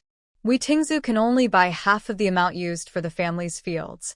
Bao's father was surprised at first, and then gradually became happy. He has worked in the fields all his life and knows clearly the harm of borers. If these pests can really be cured, the grain output will definitely be better than in previous years. When he heard that the superiors were using it and the Tingzu could only buy half, he immediately felt that this pesticide was really a good thing. Okay, come to my and your mother's room later to get the money to buy pesticides. The younger brothers had no objection. The fields belonged to the family, so of course they had to use the money at home to buy pesticides. They all looked expectant. If the pesticides were effective and prevented the borers from eating the rice ears, wouldn't there be a lot more grain during the harvest this year? Father Bao's hands were shaking with excitement. He had lived for so long, but he never thought that he would see pesticides being used in farmland. It was right to send you to be a guard at the pavilion. Now it seems that our family can always get involved in good things. Tell us how to use this pesticide. Tomorrow your brothers and I will go to the fields to use it. He rubbed his hands, and his tone was filled with uncontrollable joy. Don't use too much at first. Try spraying it on 1 acre of land. If the borers are really dead and the rice is not damaged, we will use the rest. Bao Feiguang's second brother interrupted. Father is right. It's just the time for rice ears to grow. I still remember that one year, for some reason, there were no borers to harm the fields, and we harvested a lot more grain that year. I remember that year too, but unfortunately there were borers again the next year. A child interrupted. I remember after that harvest, my grandmother gave each of us eggs to eat. He smacked his lips with greed, but the pounded meat pie that my uncle brought back is still delicious. When I grow up, I want to work as a guard for the head of the pavilion. The elders laughed and rubbed the children's heads. Okay, you go too. This year we use the pesticides made by the head of the pavilion. When the grain harvest is good, we can make meat patties at home. The family discussed how to use the pesticides with the remaining aroma of the meat patties. Tonight the weather is clear and cloudless. The moon gradually climbed up the branches, and the bright moonlight sprinkled into the yard. The children usually went to bed at this time. Now that the adults are not asleep, they don't want to go into the house. They just snuggle in their parents' arms and fall asleep in their hopeful conversation. This night, even many years later, is a beautiful night in their memories. After the pesticide issue was settled, Louis got up early and went to the nearby official's field to guide and watch the spraying of pesticides. She did not go out alone. Behind her were 10 apprentices in white short coats, and next to her were Wang Zai and Zheng Sanhe. Wang Zai held a record book in his hand, and Zheng Sanhe carried a bamboo basket with pens, ink, paper, and inkstone carefully placed in it. Soldiers led the way in front. Lu Yi was always very friendly every time she went out, but this did not prevent her from bringing a lot of people with her. This led to the situation that no matter whether others had seen her or not, as soon as they saw this posture, they knew that the pavilion chief had come. Of course, they did not dare to get close to Lu Yi to ask, but it was no problem for them to talk to each other in a low voice in private. Is the pavilion chief here to suppress bandits again today? Isn't that right? The pavilion chief has searched the entire Changhu pavilion with his men. How can there be any bandits? Not only are there no bandits, but now there is not even a thief in the entire Changhu pavilion. It is said that thieves from other places dare not come to our Changhu. Someone who knows the inside story came to explain. You don't know this, right? There is a wanted order. The pavilion chief brought many people and said it was a running training. As a result, a bandit from another county came to visit his relatives in Changhu Pavilion. As soon as he entered Changhu Pavilion, he was spotted by the pavilion chief and arrested on the spot. Now, those bandits take a detour when they see our Changhu Pavilion. Usually, when the people of Changhu Pavilion saw officials traveling, they would take a detour and would not approach them anyway. But the pavilion chief Lu Yi was really admirable, and he never scolded or beat the people, so they were also bold. Those who were relatively idle today followed Lu Yi and his group while gossiping. If they really caught bandits, they could watch from afar, and their mouths when they got back. But Lu Yi walked straight to the Bao family's fields. The Bao family members were not weeding, but were sprinkling something on the fields. Lu Yi's arrival made the whole Bao family flattered. They almost didn't know where to put their hands and feet. When they saw many people looking around from behind, they felt even more honored. The people behind were indeed envious of the Bao family. Someone is talking, the head of the pavilion is talking to them. It must be because of Bao Feiguang. If I had known, I would have paid to be a pavilion soldier. I don't know if the head of the pavilion still needs new pavilion soldiers. What are they sprinkling on the fields? The head of the pavilion seems to be teaching them how to sprinkle. Lu Yi watched the Bao family use pesticides and took the time to wink at Zheng Sanhe. Zheng Sanhe understood and immediately pretended to go to the bathroom and left the team of soldiers. He was the smallest among the soldiers and seemed very easy to talk to, so someone came up to him and asked boldly, "Soldier, what is our captain doing? I see that the water sprinkled by the Bao family doesn't seem to be river water." Zheng Sanhe opened his mouth to say something, but as if he remembered something, he hesitated and closed his mouth. I don't know if I can tell you. The captain said that he can't tell you now. It would have been better if he didn't do this. Once he did, the man became more curious, and his heart was like being scratched by a cat. He quickly begged, "Soldier, please tell me quietly. I promise not to tell anyone." Seeing that Zheng Sanhe was still hesitant, he gritted his teeth and cruelly took out from his arms a green wild fruit. He stuffed it into Zheng Sanhe's hand attentively. "Uncle Bing, just tell me, this wild fruit is fresh. You can eat it, you can eat it." Zheng Sanhe took the wild fruit and weighed it in his hand, feeling like weighing a gold ingot. He coughed dryly and then said, "Do you know about pesticides?" "Pesticides?" The man shook his head blankly.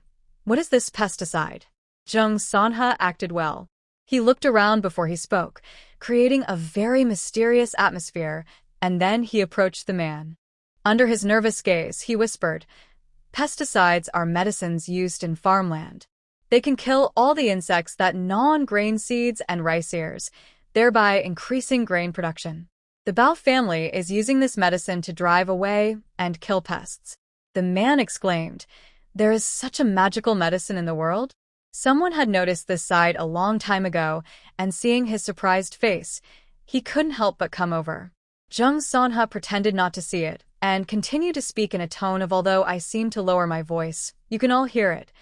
That's right, you also know that our pavilion chief is proficient in medicine, and this pesticide was made by her and her team. This kind of magical medicine can increase grain production. After the news gets out, everyone will definitely want to buy it, don't you think?" The man's eyes lit up when he heard it, and he nodded wildly. Yes, I want to buy it. When can I buy it? Where can I buy it?"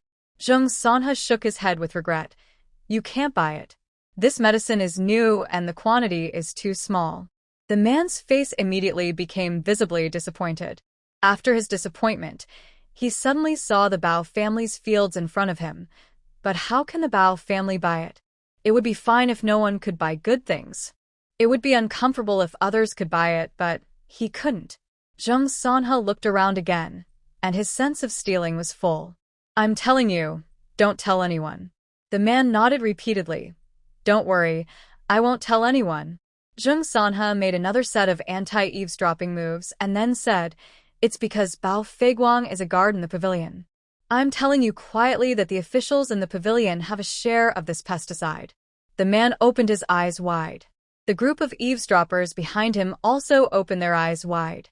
Zheng Sanhe pretended to be blind. Anyway, there are many people with poor eyesight these days.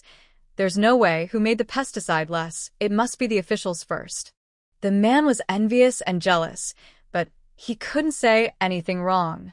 It's reasonable that officials always get to do anything good.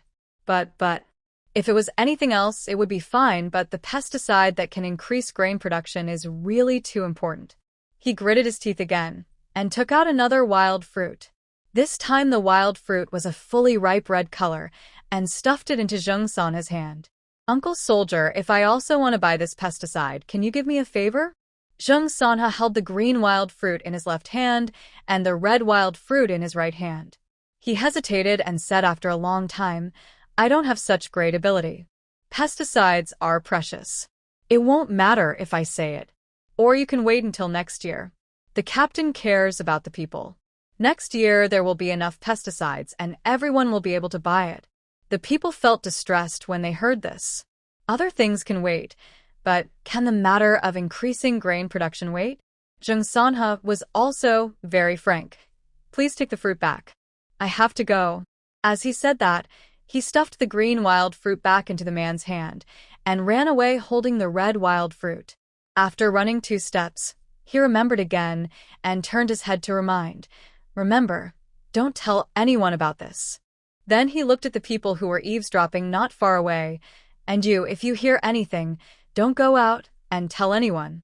The people all nodded in agreement, looking like honest and simple people who don't like to chat. As soon as Zheng Sanhe left, they immediately became lively. Some people were talking on the spot, while others hurried to find their relatives, neighbors, and acquaintances passing by. Do you know? The head of the pavilion made a magical medicine called pesticide, which can increase grain production, but the amount is too small and only officials are using it now. Yes, that's right, I want this good thing too, but I'm not an official and there are no relatives in my family who are officials. Where can I buy it? Lu Yi was wandering around the fields all day today, and Zheng Sanhe also said all day, "Remember, don't tell anyone about this." After his voice became hoarse, it was Wang's turn to take the stage. There was no way. The other soldiers were too tall and strong, so the people subconsciously didn't dare to talk to them. Sure enough, after today, the news about the pesticides in Changhu Pavilion began to spread everywhere. People all knew that the best time to use the pesticides was before planting and during the heading period. And now it was the heading period. If they could get such a pesticide, wouldn't the grain output at home be? Rumors were flying everywhere, and the officials of Changhu Pavilion had heard a lot of them. Some were glad that they bought it early, and some were disappointed that they didn't buy much. Bao Dong and Lu Ji could see that Lu Yi was behind this, but the pesticides were really easy to use. Although it had only been 2 days, they had already seen initial results. At this time, it seemed that they were thinking too much, but Zhan Wang, who was the most brainless, made a prompt decision.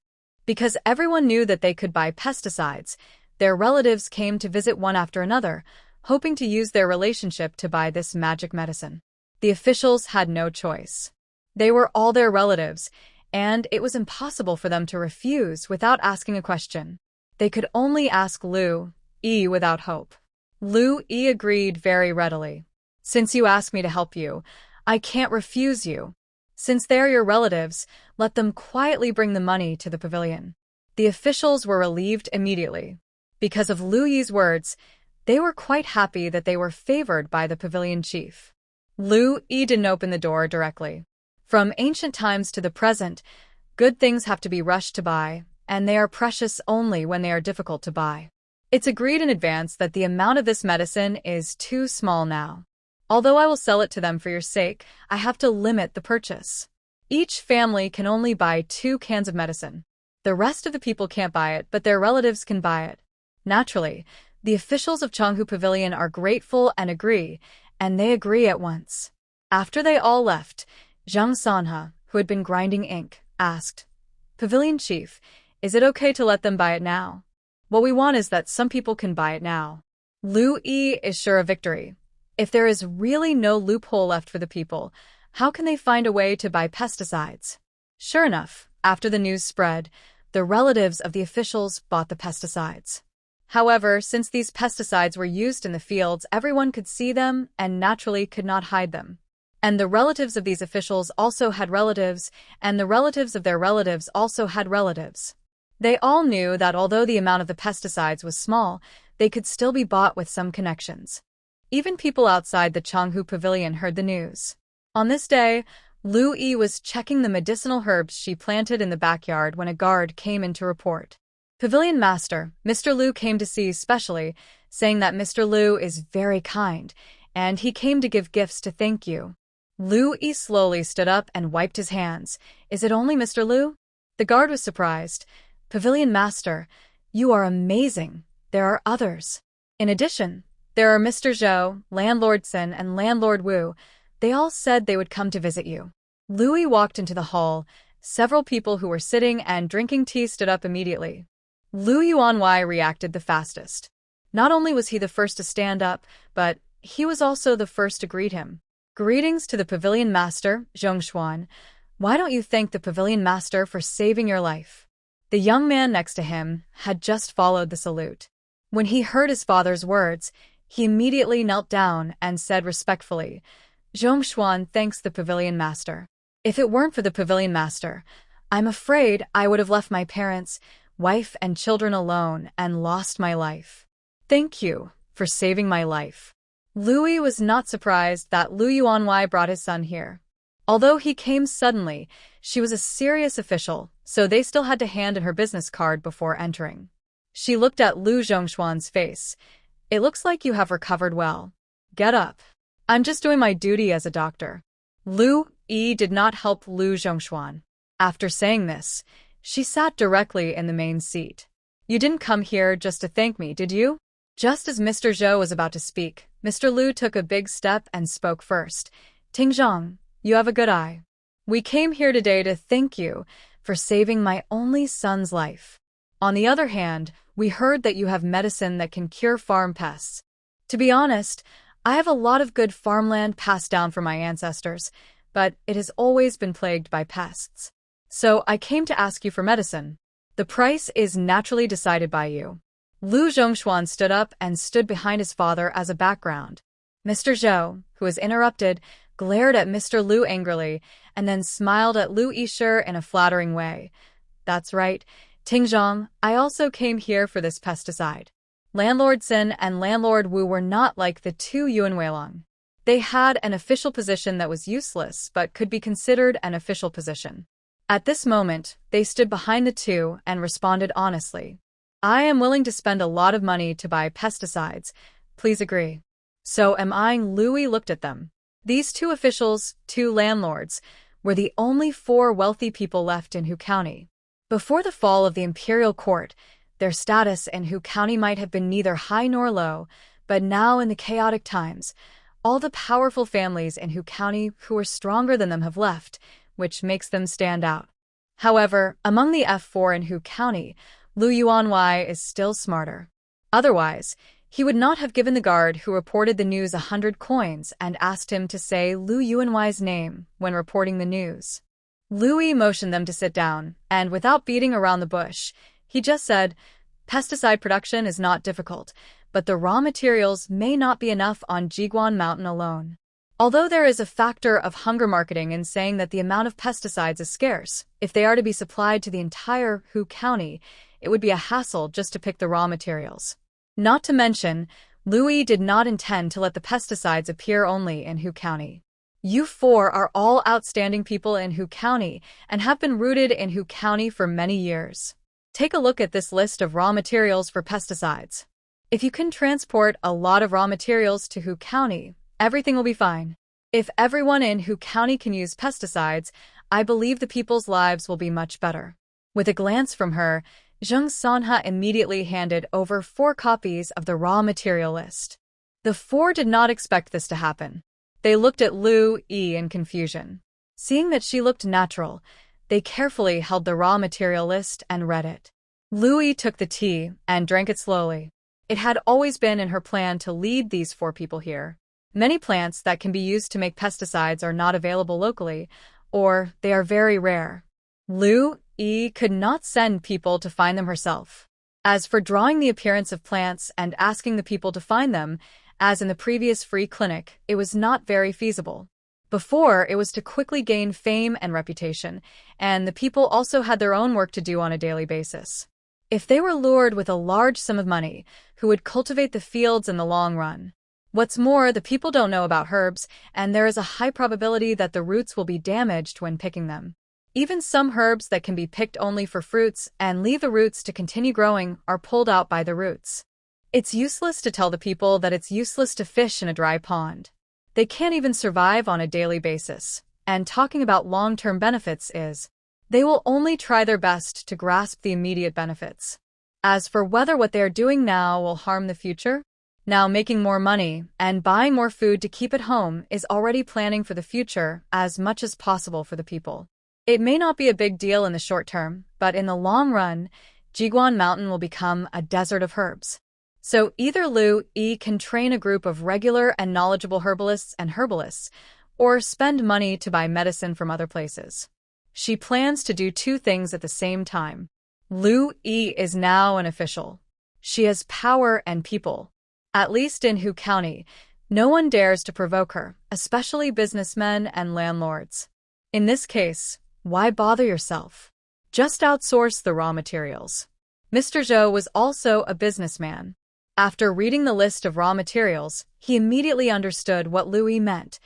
What does the pavilion master mean by that we do the medicinal materials business? But it's like a mountain between two different trades. Doing business is not a simple matter.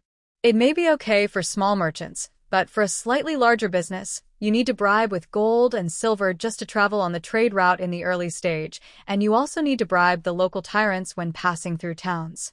In addition, each merchant has a list of their own trade routes. When new bandits appear on these trade routes, or there are natural disasters or man-made disasters, the guys who stay in the local area will immediately send a letter back to inform them. There are also agencies that often cooperate, safe ghost houses marked on the map, favors left by the older generation, etc., which are all indispensable when traveling. Lu Yi smiled and said, "Don't worry, these herbs are not difficult to find. I don't want you to change your trade route. Just bring back as many as possible." Lu Yuanwei, who was standing next to him, immediately became excited and saluted. "Your Excellency is kind and considerate of the people of Hu County. Lu Xing is willing to change his trade route and do herb business in the future." Zhou Yuanwei. "You are the one who is missing, right?" But Lu Yi above him was smiling. "Oh? Is Lu Yuanwei really willing to change his trade route?"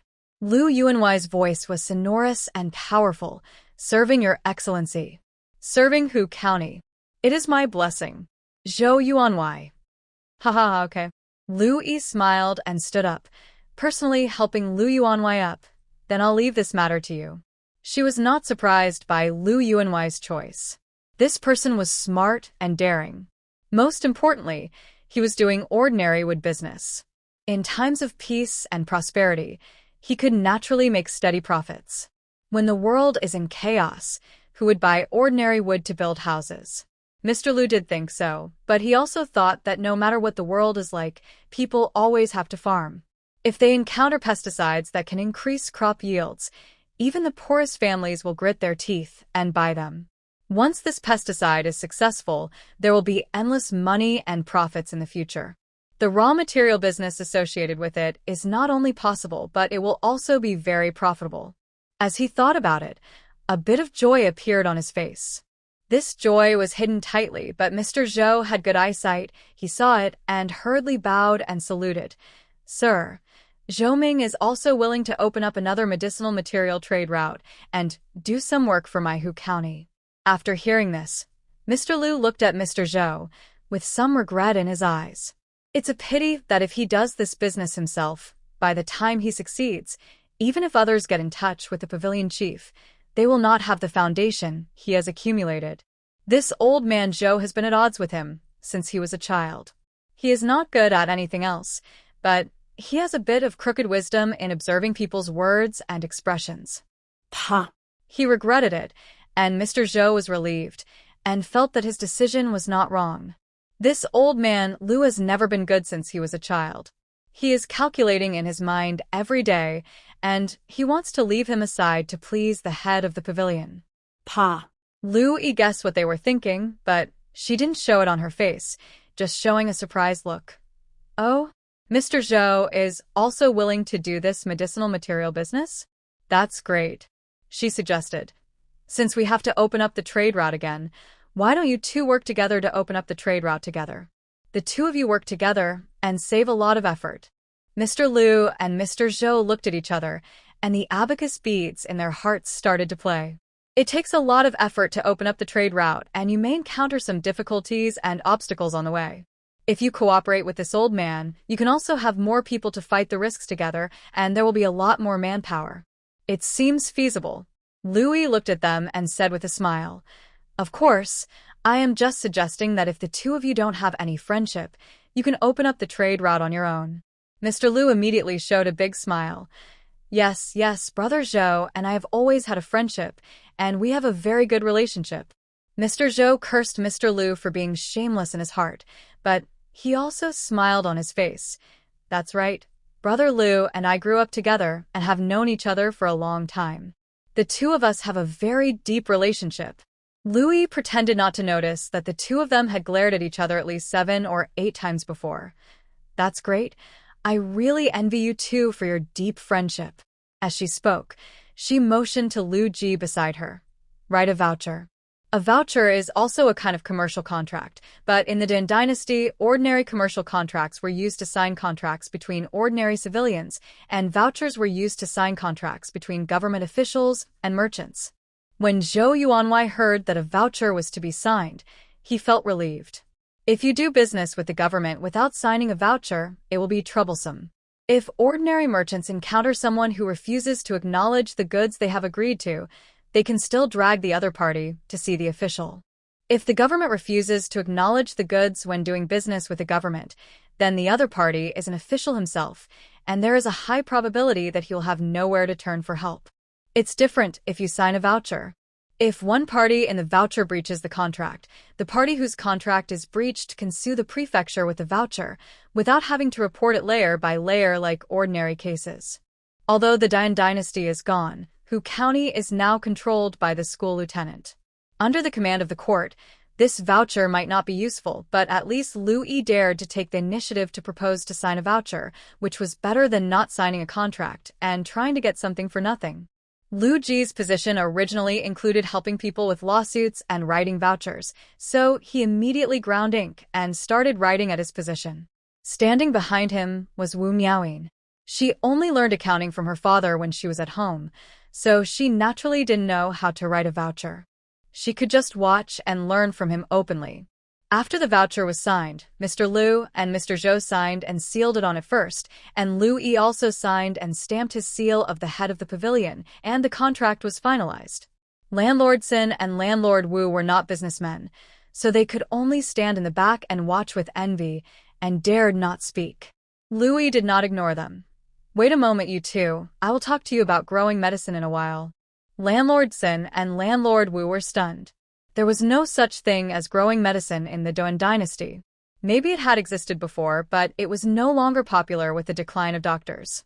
There were herbalists, but no one had ever heard of growing medicine, especially since many medicinal materials took many years to become medicine, so no one would grow medicine.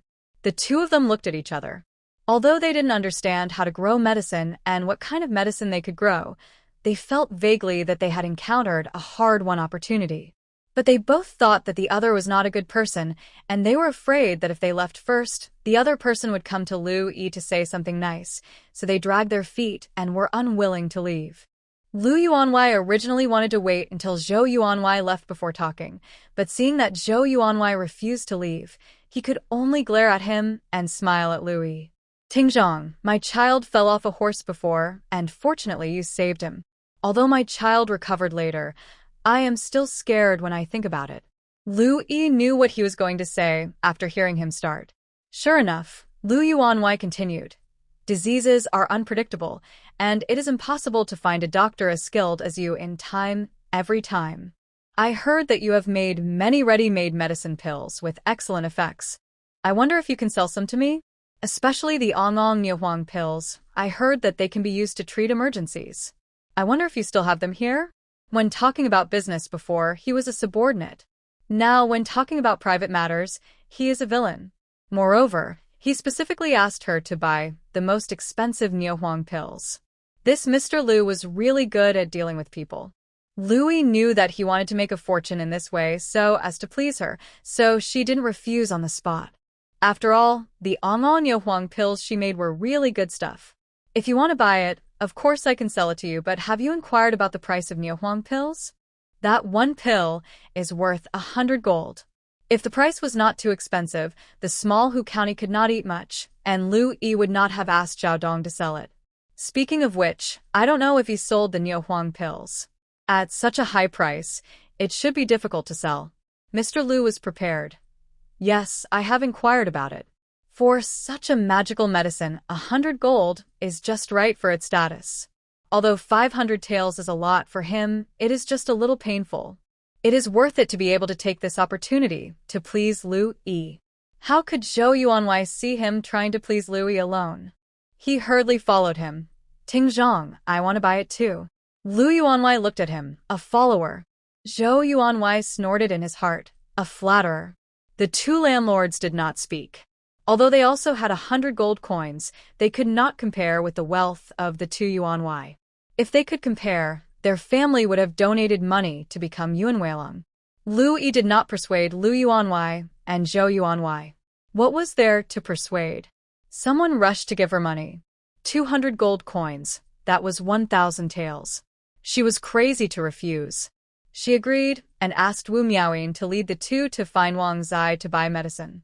The two successfully bought the medicine worth 100 gold coins and also received a thick stack of precautions. Master, what's the matter? The Lu family's housekeeper was waiting at the door with a servant. When he saw Lu Yuanwei coming out with a box, he hurried to greet him. Lu Yuanwei looked at Zhou Yuanwei cautiously. Let's talk about it in the car. Zhou Yuanwei snorted coldly and got on his own carriage. After the father and son of the Lu family got on the car, Mr. Lu said, "This is a great opportunity." Young Master Lu didn't quite understand. "Dad, I don't understand." "I know you don't understand. You can only ride horses all day long. You can't do anything else except riding yourself half to death." Although Mr. Lu scolded him, he was his only son after all, so he still had to teach him. Didn't you hear what the pavilion chief said just now? As long as the raw materials of this pesticide are sufficient, the quantity can be easily determined. Do you know what this means? Young Master Lu thought for a while. It means that it can be sold to other cities? Make a lot of money? That's superficial. Mr. Lu laughed loudly. Pesticides can increase grain production. If the grain production is sufficient, Hu County will have surplus grain. Hu County will have surplus grain. He pointed to the north. North, what do you think of? Young Master Lu hesitated. Grandmother lives in the north? Mr. Lu raised his hand, put it down again, took a deep breath, gritted his teeth, and said, "North of Hu County, where the military camp is stationed. If there is food, we can support soldiers, and if there is more food, we can support more soldiers. We are poor in Liuzhou, and now the one with the most troops in the whole of Liuzhou is Captain Ma." Young Master Lu also took a deep breath. "Dad, you mean Captain Ma wants to go further?" Lu Yuanwei nodded with a look of relief. "Yes, that's right.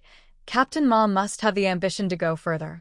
In the northern military camp, Captain Ma lay down on the ground with difficulty, limping, moving one step every 3 minutes, and slowly moved to the side of the weapon rack. After successfully touching his silver-hook spear, he blew on the scratches on it with heartache, dragged his injured body, and wiped it carefully. "Ouch, ouch, so many scratches are added here. Old friend, wait until I get better. I will polish it for you personally. Ouch, here's another one." The Dun dynasty knew how to polish weapons, but they just called polishing, which could remove rust and fill scratches in this way. When the personal guard came in and saw this scene, he immediately stepped forward and picked up the spear. "Captain, Lord Lu said that you need to rest well now and cannot lift heavy objects." "My spear." Captain Ma reached out to take the spear, but it pulled the wound again, and he grimaced in pain. "I Ching, I'm fine. Dr. Lu is a great doctor. I can even get out of bed. I haven't touched it for a few days. Please give me my spear." The personal guard refused to give it.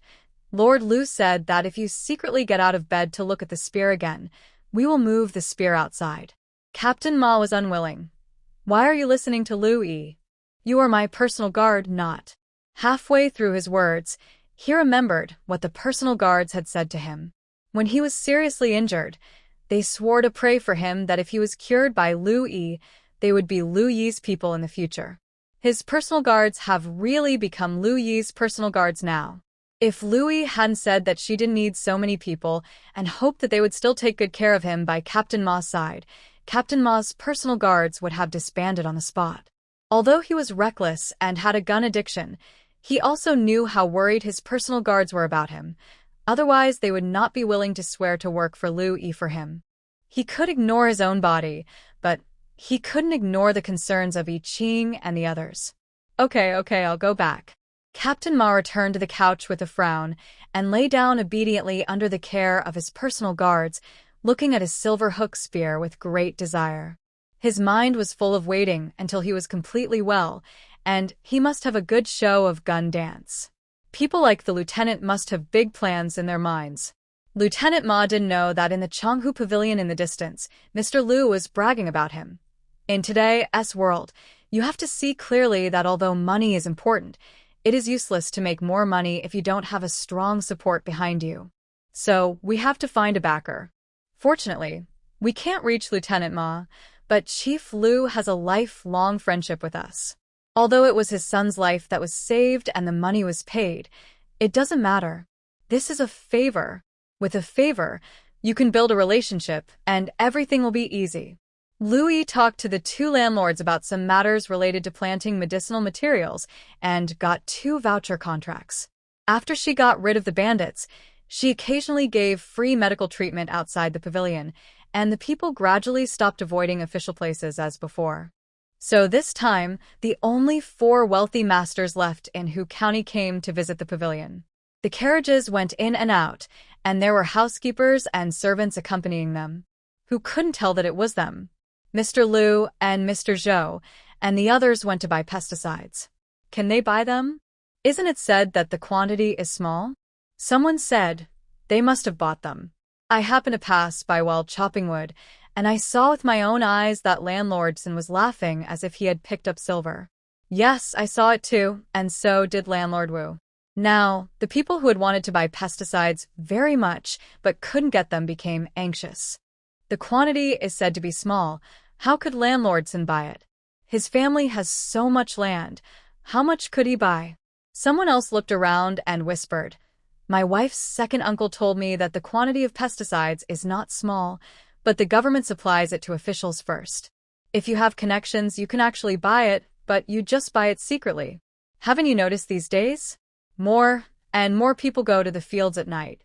Last time I went out too, I saw lights in the fields from afar, and I was almost scared to death. How can this be? If the quantity is enough, why don't you take it out and sell it? Those officials have fields at home, and I also have fields at home that need pesticides. After all, it was gossip about the government, so no one dared to speak in broad daylight, fearing that they would be reported and involved in a lawsuit. They only dared to speak at dusk, just when they had finished their work and were free, and they could not see each other's faces clearly. Therefore, they did not notice that several tall figures left silently after telling the news and disappeared into the darkness. At this point, Liu Yi was not reading or writing, because the light was dim after all, and she did not want to be nearsighted at such a young age. But after dark, there are also ways to play after dark. Liu Yi took advantage of the darkness at this moment, practicing boxing while letting Niu Dazhuang throw stones in her direction. She had good eyesight, but she could not see anything in the dark, but she could practice listening to the sound and locating the direction from which the stones flew. At the beginning, Liu Yi was always hit by stones, but now, she could dodge 80% of the stones. Just as she was having fun, footsteps were heard in the distance and Liu Yi stopped and asked someone to light the lights. Sure enough, the soldiers she sent out came back. Several people saluted. Captain, it's done. We have spread the word. As you expected, many people are now eager to buy pesticides. Liu Yi nodded. Well done. Thank you for your hard work. I asked the kitchen to cook 5 chickens, 1 for each of you 5. Sanha, another 50 coins each. The 5 soldiers went out and pretended to be ordinary people, mixing in the crowd and revealing all kinds of news about pesticides, saying that many people bought pesticides secretly and that the fields sprayed with pesticides grew very well. They were also very tired. But at this moment, when they heard that there were chickens to eat and money to get, they felt refreshed and wanted to go to the crowd and say 80,000 words. Thank you, Captain. They went down happily. Their voices were hoarse, but their steps were brisk. The next day, as expected, as soon as the news of the sale of pesticides was released in the pavilion, countless people came to buy, and even people from other pavilions came to buy secretly because they heard the news from their relatives. They were sneaky not because their own pavilion chief did not allow them to buy, but because they heard that pesticides were precious and were worried that people in Changhu Pavilion would only sell them to their own pavilion. And such a good thing. What if someone couldn't buy it and thought about robbing their own?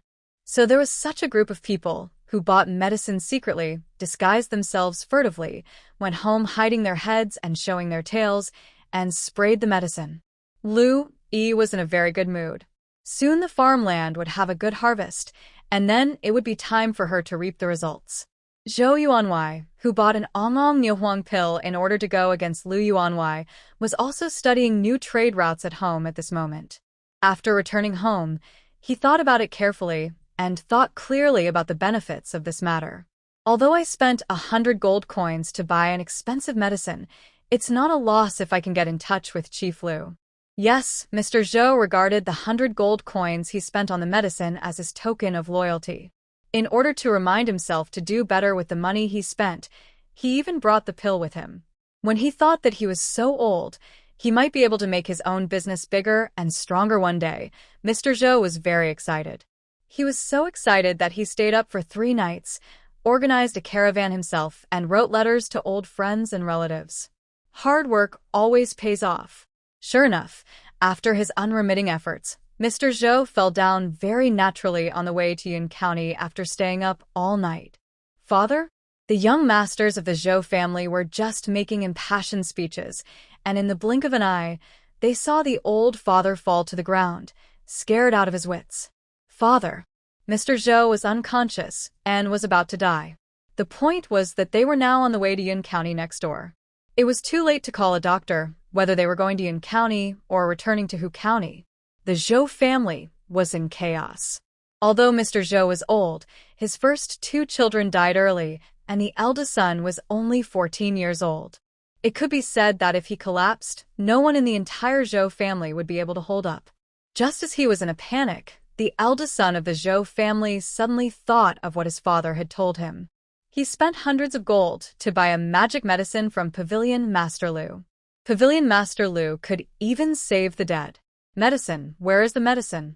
Where is the medicine box that father brought back from Pavilion Master?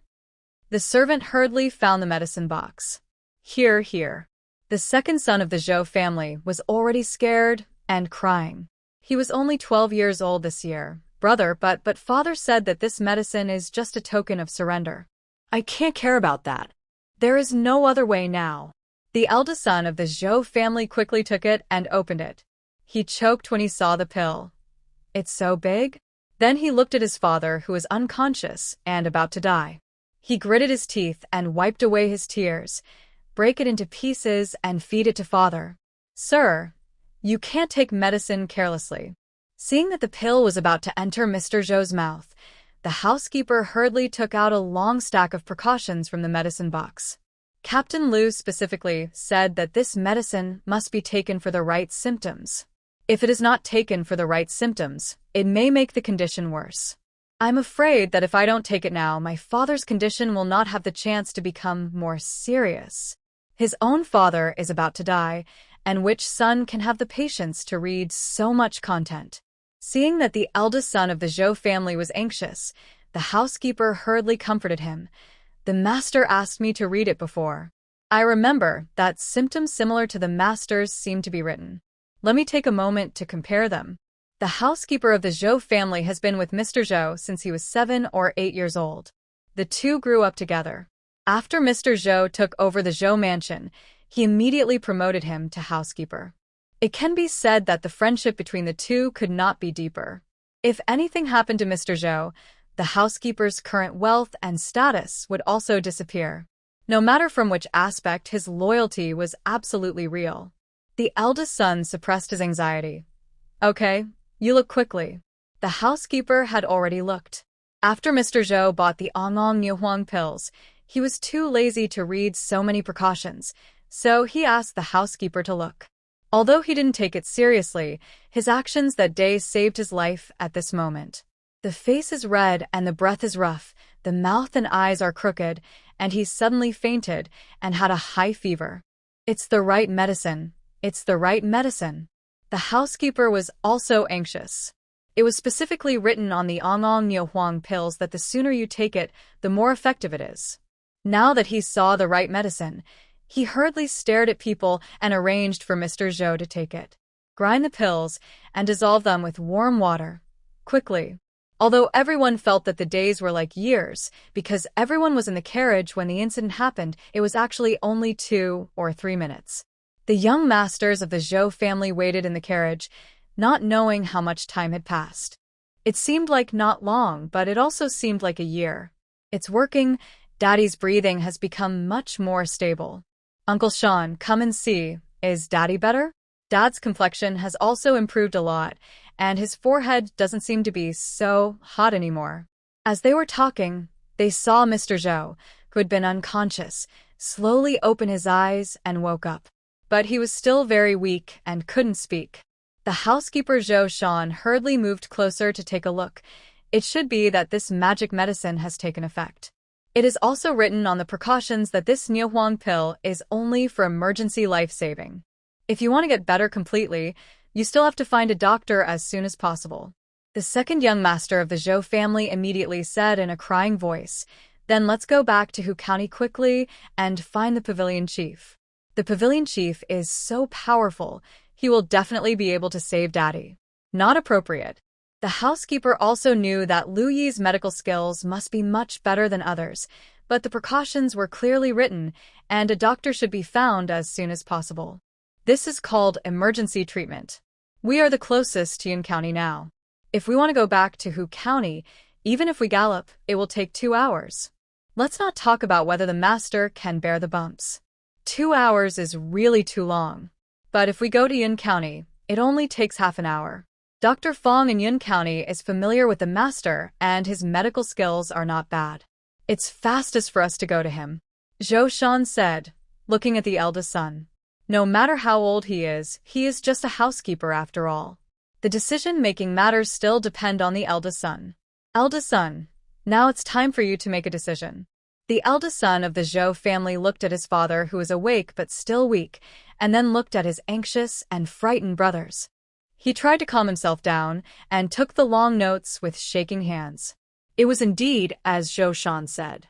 Although he had never seen the head of the pavilion and was not familiar with medical skills, since the head of the pavilion could make such a magical medicine and pulled his father back from the gates of, he must listen to her advice. First aid, of course, the sooner the father gets treatment, the better. Just listen to Uncle Sean, go to Yun County. The group carefully protected Mr. Zhou and did not dare to let the carriage run too fast to cause bumps, nor too slow to delay treatment. They maintained a speed that was quite challenging for the driver and went all the way to the Ping'an Clinic in Yun County. The Ping'an Clinic in Yun County has been open for more than 10 years. Although they boasted that they were a century-old clinic, everyone just listened to the excitement. Since the doctor's rebellion 20 years ago, clinics over 100 years old have long been raided, and the clinics that can still survive now have been open for only more than 10 years. The Zhou family hurriedly carried Mr. Zhou in, and the Dr. Fong, who was originally in the inner room, also hurried out. While directing people to carry Mr. Zhou into the house, he asked Zhou Shan, who he knew, what's going on. Zhou Shan immediately described in a few words the symptoms of Mr. Zhou's illness on the road, what he did and ate before the illness, and what happened after he took the medicine. Dr. Fong listened and understood what was going on. He immediately went forward to take the patient's pulse. After checking the patient's pulse and tongue coating, he exclaimed, "Huh." This exclamation scared the Zhou family members nearby. "Dr. Fong, what's wrong? Can my father still be saved?" Dr. Fong saw that he had frightened the patient's family members and quickly comforted them. "Don't be afraid. I'm just surprised that the master's condition is so good." The eldest son looked at his father, lying on the bed with his eyes closed. Does this Dr. Fong really know how to treat illnesses? Dr. Fong didn't know that his professional ethics was being questioned, and he had someone bring golden needles. After the needles were inserted, he explained to the Zhou family members who were anxiously waiting, the master has also known as wind hysteria. Cerebral is called in modern times. Modern people basically know about, and wind hysteria was also quite famous in the Dan dynasty. Especially in wealthy families, the rich live longer, and there are many elderly people. This most often occurs in older people. Rich families are related to each other, so they naturally know something about it. When he heard that it was hysteria, the eldest son's face turned ugly. Dr. Fong quickly comforted him again. Although this disease is dangerous and often breaks out suddenly, people with this disease will die in severe cases and suffer from hemiplegia in mild cases. Hemiplegia means hemiplegia, loss of function on one side of the body, and inability to move normally. This comfort is worse than no comfort. The eldest son's legs went weak, and he almost fell to the ground. Even Zhou Yuanwei, who was lying on the bed with a clear mind despite his weak body, blinked and shed 2 lines of tears. He had seen a person with hemiplegia. That was a father who was an official. Although his son was an official and had no worries about food and clothing and had a group of maids and servants to serve him every day, he could not do anything and could not move every day on the couch. He was no different from being dead. If he had known this earlier, he should have slept well. Hey, Don't move. The needles are trembling. Dr. Fong quickly held Mr. Zhou down when he saw the needles on Mr. Zhou's body trembling. I haven't finished yet. Dr. Fong also knew that he always missed the point when talking, so he quickly grasped the point and said, "Although this disease is dangerous, I don't know what good medicine you gave him, but you actually saved him by 70%. His life is definitely safe. Now looking at his pulse, he may not suffer from hemiplegia. I have already given Mr. Zhou acupuncture, and I will prescribe a few more medicines to stabilize his pulse. You don't have to worry." The eldest son of the Zhou family finally felt relieved, but he didn't like Dr. Fong. No wonder he kept so many tall apprentices in his clinic. Maybe he was afraid of being beaten by patients because he was too hesitant to speak. Dr. Fong pretended not to see the look in the eldest son of the Zhou family who wanted to hit him. Anyway, people often looked at him like this, and he was used to it. He felt Mr. Zhou's pulse again and stood up and said, "Since the finished medicine has been taken by Mr. Zhou, can I borrow the box to take a look?" Zhou Shan quickly asked someone to hand over the box and nervously looked at Dr. Fong, sniffing, and then stretched out his finger to observe the remaining medicine residue carefully. Even the eldest son of the Zhou family, who disliked him, was a little nervous by Dr. Fong's behavior. "Doctor, is there any problem with this pill?" "No problem." Dr. Fong raised his head excitedly. "It's just that the other party's use of medicine is so exquisite that people can't help but admire it." The eldest son of the Zhou family. The rest of the Zhou family. Dr. Fong completely ignored the eldest son of the Zhou family's unbearable eyes and immersed himself in his own world and asked excitedly, "I wonder who is the doctor who made this medicine, and how far is he from Yun County?" Judging from the effect of this medicine, we can know that this doctor's medical skills are far superior to mine. He was also afraid that the other party would not want to say it, and added, "If you want to be safe, you can also wait until the official is out of danger and send him to that doctor for treatment. I think it will be better than my treatment. After all, the housekeeper Zhou Shan is old, and he doesn't care about Dr. Fong's words. He just said, 'It's Dr. Liu Yi from Hu County, and now she is also the head of Chenghu Pavilion in Hu County. She has provided free medical treatment in Singli before and rescued a drowning child who had lost his breath.' oh, I've heard of her." It turned out to be her. Dr. Fong became even more excited. He immediately ordered his apprentice, "Go and pack my luggage." Zhou family members. "Dr. Fong, what are you doing?" "Dr. Fong, you are not doctors, so you don't understand how we feel when we meet such a great doctor, not to mention this magical medicine. If I can ask Dr. Liu to put this medicine in my small clinic, I don't know how many lives I can save. When Mr. Zhou is out of danger and can leave, I will go with you to Hu County to meet Dr. Liu. It is definitely a good thing for Mr. Zhou to have a doctor accompany him back to Yun County." The housekeeper Zhou Shan did not refuse but reminded, "Dr. Fong, this Onglong Niuhuang pill is not like ordinary pills. It is very expensive. One pill costs 100 gold. He did not say anything else. Just looking at the environment of Dr. Fong's clinic, he expressed his meaning. "You don't have so much money to buy it." Dr. Fong didn't care. "I'm not eating it. Of course, I'm not spending money." Although Yun County is only slightly better than Hu County, there are still many rich people. Instead of worrying about me, you should worry about yourself. This medicine is very useful. If it is for the good of your family's young master, one pill can only save his life. If you want to recover quickly, you should probably take 2 or 3 more pills. That's about 2 or 300 gold, right? Zhou Yuanwei on the couch shed 2 more tears. If he had known this, he should have slept well. After Dr. Fong finished speaking, he couldn't help but sigh. Niuhuang pills, Niuhuang. No wonder this medicine is expensive. Niuhuang is not cheap. In the previous dynasty, Niuhuang was a tribute, and ordinary people were not allowed to buy and sell it. He picked up the precautions again and looked at the medicinal material labels on it. Niuhuang horn, musk, pearl. It can also treat sudden heart disease, hyperactivity of yang, high fever convulsions, evil entering the pericardium, coma, and delirium. It can be preserved for 50 years. Dr. Fong was like a tout, and his tone became more and more excited as he spoke. Wonderful medicine. Miraculous medicine. Although this medicine is expensive, the ingredients and efficacy are really worth the price. Why is this miracle medicine only sold for 100 gold?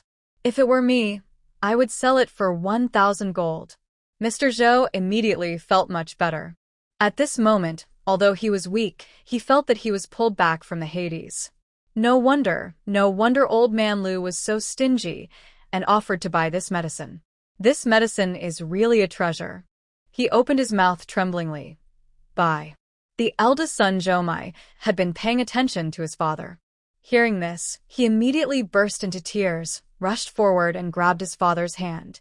Dad, Meyer is here. Meyer is by your side. What do you want to say to me? Meyer is listening. Mr. Zhou, no.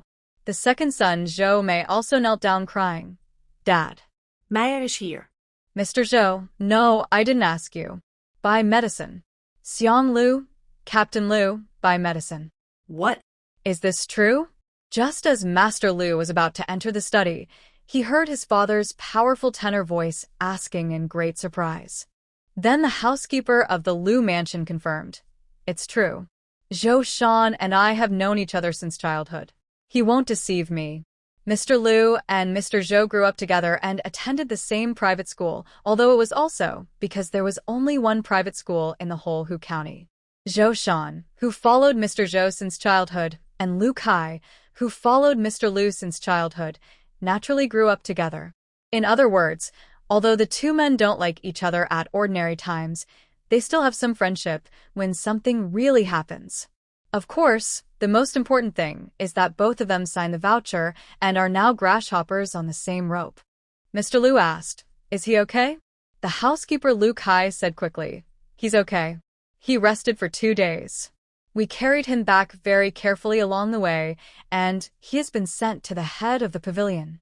They said he was saved in time and didn't suffer from hemiplegia."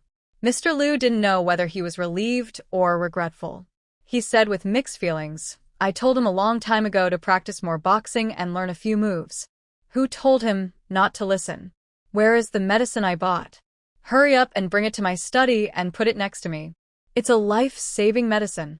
Mr. Lu listened for a while and didn't understand anything. "Dad, what are you talking about?" Mr. Lu immediately told him about Mr. Zhou's accident. Fortunately, he brought the magic medicine with him, otherwise, we would have to go to Zhou's house for a feast. Young Master Lu opened his eyes wide when he heard it. "Dad, why don't we quickly buy a few more pills?" Mr. Lu glared at him. "Buy a few more pills? Do you think our family has mountains of gold and silver? This medicine costs 100 gold coins per pill, and we have bought enough for one." Young Master Lu sighed. "Dad, how could you think so?" Mr. Lu was shocked by his heartbroken look. "What do you mean? Dad, are you the only one who gets sick? Mom will get sick too. I will get sick too. Grandmother will get sick too. If there is only one pill, what if we get sick at the same time? How can we have enough?" Mr. Lu was speechless for a moment. He really had the urge to retrain the son. But after thinking about it carefully, I feel that this statement is somewhat reasonable. Although it is unlikely that the whole family will get sick together, this medicine is so effective that even hysteria can be saved in time. If you buy one and give it to the chief officer, who intends to open up the trade route. Mr. Lu did what he said and immediately ordered the housekeeper to prepare a carriage. He was going to visit Lu Yi. Lu Yi's place was already overcrowded. Mr. Zhou was carried back. I don't know how many people saw him along the way. After asking around, it turned out that he had hysteria. And the hysteria was forcibly saved because he took Onglong Miaohuang pills. Now, although he can't walk, he is conscious and his hands and feet can move automatically. It's really a miracle drug. The two merchants who met on the road, Dr. Fong and his apprentices, the Zhou family, and the two landlords who took over the job of making medicine, all wanted to buy medicine after getting the news. Lu Yi accepted everyone who came, and she sold one pill for everyone. With this money, she can do more. Lu Yi also started a wholesale activity. One pill is 100 gold, 5 pills are 430 gold, and 10 pills are 800 gold. These people naturally couldn't afford to buy 10 pills, but if they all got together, they could get the quantity. This is equivalent to one person only spending 80 gold to buy it. What a good deal! Dr. Fong himself had no money, so he was still sober and stood there watching everyone still hesitating about the high price. As a result, after Lu Yi said this, no one thought it was expensive, and they almost fought for the quota of 10 pills. He immediately realized that Lu Yi was not only good at medicine but also very good at controlling people. To Lu Yi, you can only be careful and attentive and don't play any tricks.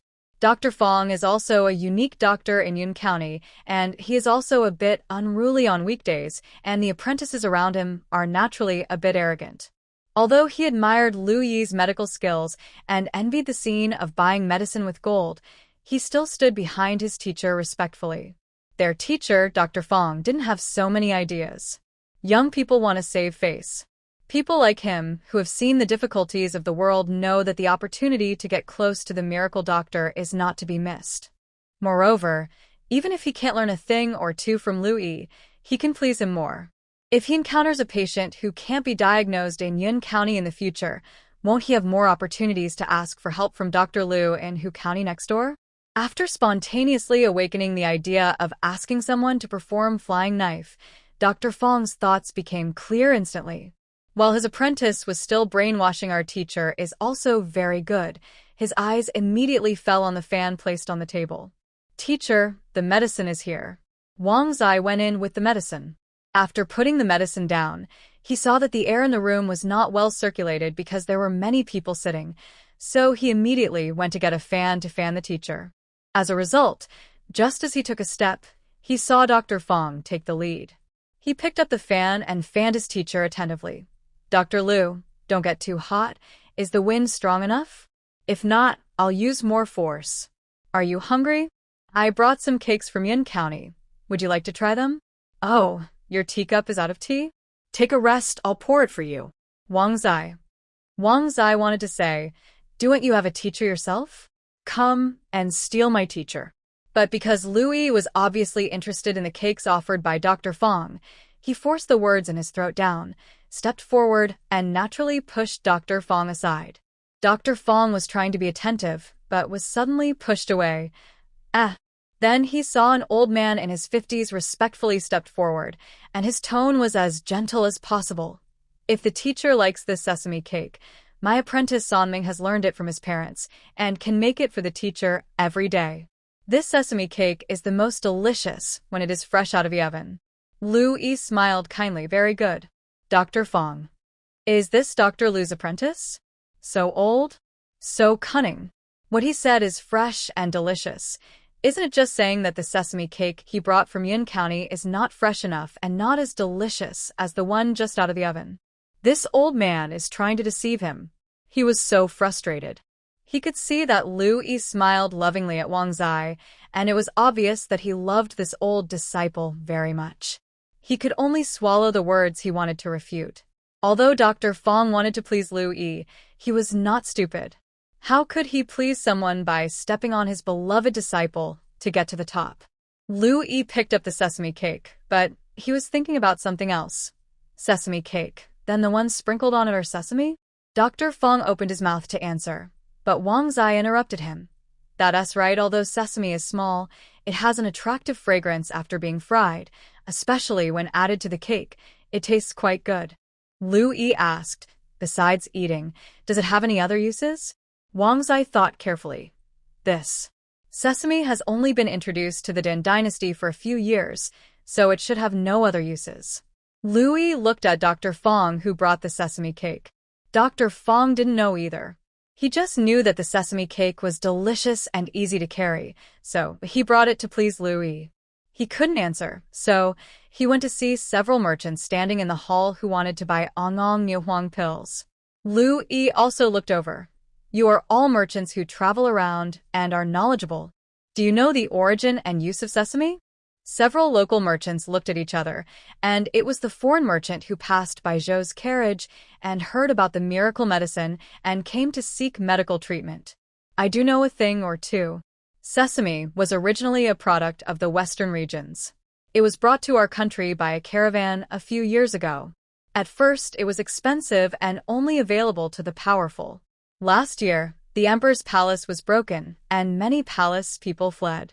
Someone brought out the sesame seeds and spread them among the people. Many people bought the seeds and planted a lot of sesame, and sesame cakes became popular. This sesame tastes very fragrant, delicate, and sweet, better than all herbs.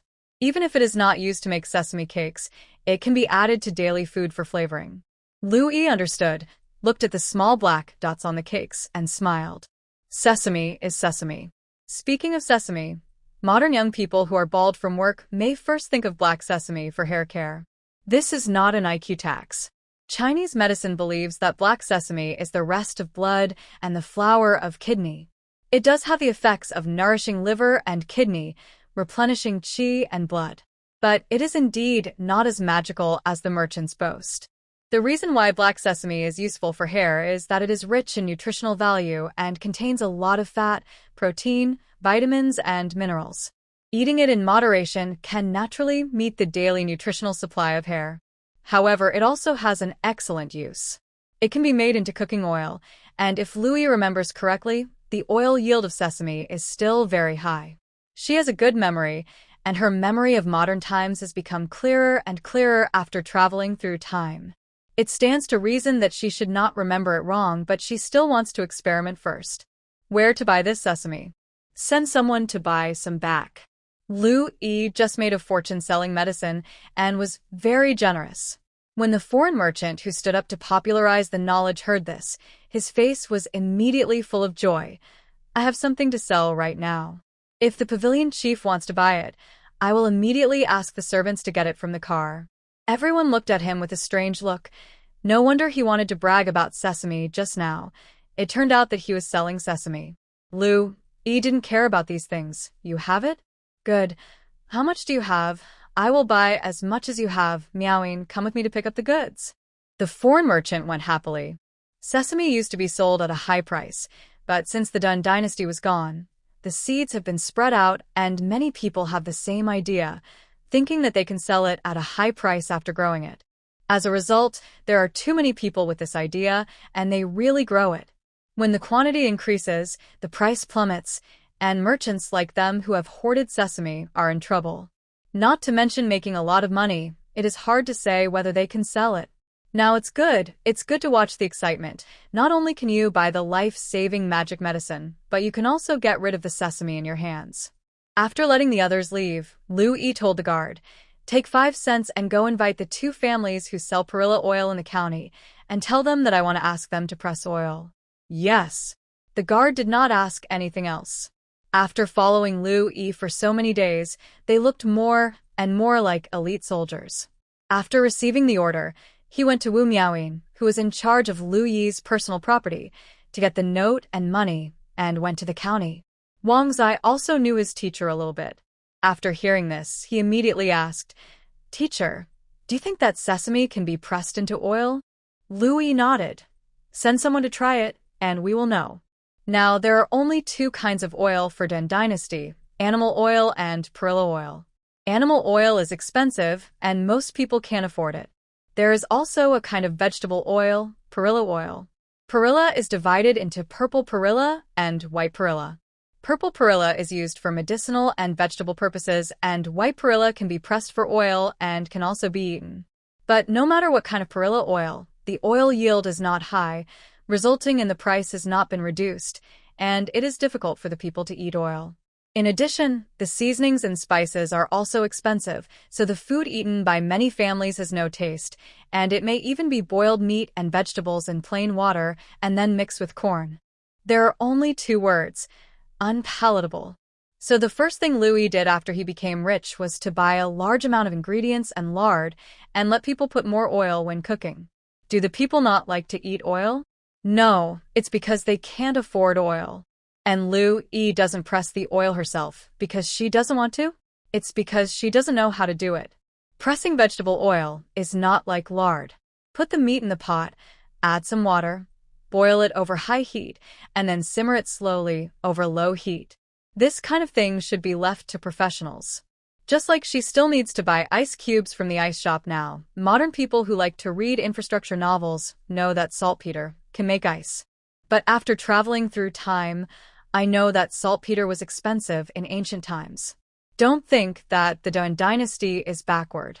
As early as the previous dynasty, people had mastered the method of making gunpowder with saltpeter and other raw materials, but it had not yet developed to the stage of weapons. It was generally used to make firecrackers and fireworks and to open mountains and build roads. Gunpowder is powerful. Even in the Tang dynasty, saltpeter is an important mineral resource, which is scarce and expensive.